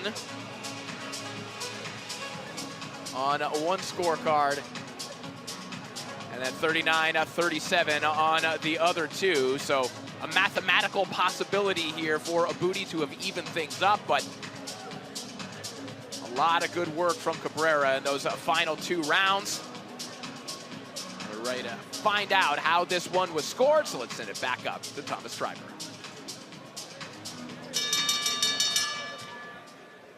Ladies and gentlemen, after 6 rounds of boxing, we go to the judges' scorecards. Judge Predrag Alexic scores it 58-56, and both judges, Juan Carlos Pelayo and Barry Lindenman, are in agreement. They both scored the same, 59-55, all in favor of your winner by unanimous decision. Misael Cabrera Urias. So Misael Cabrera improves to 16-2-1. He picks up the victory over the pesky Joseph Abudi. Had to contend with a lot of volume from Abudi here tonight, but the power and the seasoning of Cabrera too much for the young Abudi here tonight, and Cabrera will advance to the second round. And speaking of the second round, here are the names that you will see in phase 2 of the tournament. Our winners from tonight will advance to that second round, which we'll see in June here in Riyadh. A lot of talent matching up in that second frame of fights. A lot of good fighters advancing to the next round as we all march towards the finals in December. And for more on tonight's action and to wrap up the proceedings, let's send it back over to the stage with Claudia, Barack, and Barry. Thank you, Corey. Wow, what a night. What a night.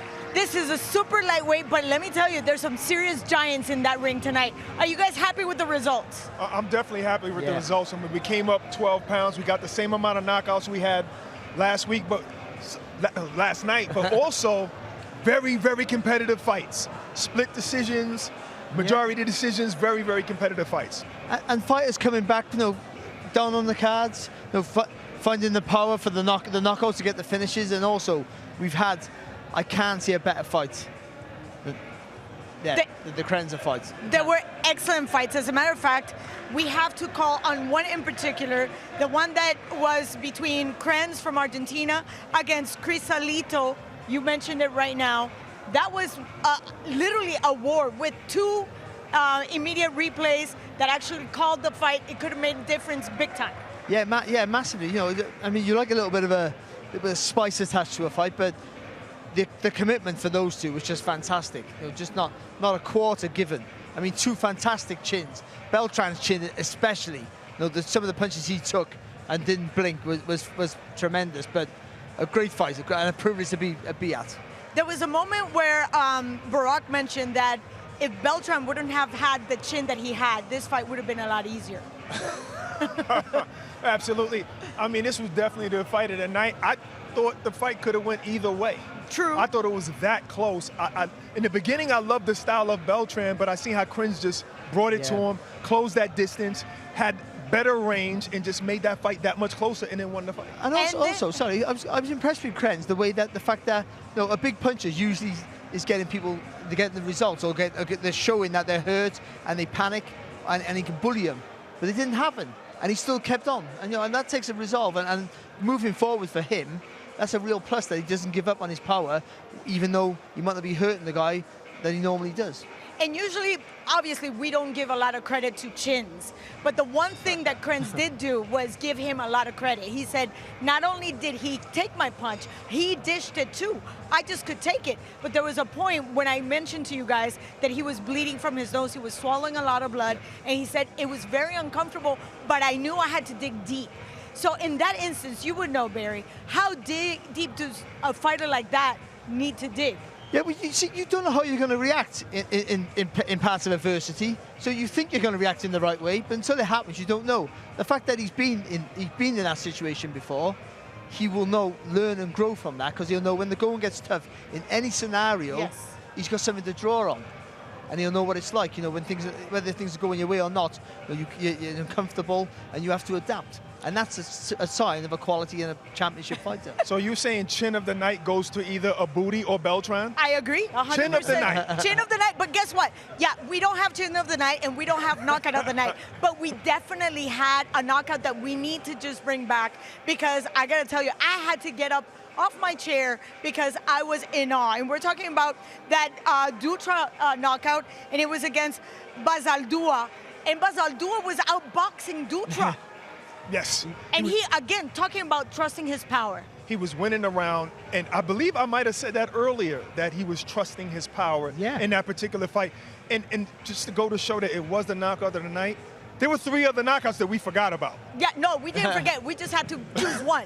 Because we don't have one normally, so we decided to just choose one. But the thing is, on your notes, you write down that's knockout of the night. And then another one happens, you go, oh, that's knockout of the night. And then that came up. I guess it was the only official knockout. The other ones were TKOs. TKOs. This one he didn't get up before 10. There was a knockout on the 6th round, but in terms of how the pendulum swayed, because Basaldua was winning that round. Yes. And he was just knocked out cold. And I was very concerned. And he didn't do much wrong either for the knockout. No. It was just totally against the run of play. But the sweeping left hook, he moved all the weight over to the right-hand side and then just drew that left hook. It was a beautiful shot. I kind of think if he wasn't lazy with the right hand that he threw, it did a throwaway right hand. If he did a jab, he could have stopped the momentum of the punch, or maybe at least blocked it with the shoulder. But just cut him some slack. He's young. He's young. And obviously, this is the opportunity. But if these were the knockouts we saw at 140 pounds, what can we expect tomorrow when we have the middleweights? Usually, those are the guys that come in with all kinds of power, specifically when we're talking about the WBC. One thing I love about that is that they are bigger, they are stronger, but then they're small enough to actually still be as skillful as these guys. I agree. And also, if they've watched tonight and they've watched last night, they'll know the pressure's on to perform, because this is all about putting yourself in the shot window. Well, we know for a fact that tomorrow we're going to have a lot of action, and if you were impressed with our featherweights and our super middle lightweights, then middleweights are going to just bring it a notch higher. And let's not forget, our broadcast starts at 1 p.m. UK time, 3 p.m. local time, 8 a.m. Eastern time. We'll be expecting you here bright and early, because there's a lot to be expecting. Absolutely. Out of our new stars coming in the WBC Grand Prix. On behalf of our great production team, Barack Best, Barry Jones, and Corey Erdman, Claudia Trejos, we bid you good night, and until tomorrow.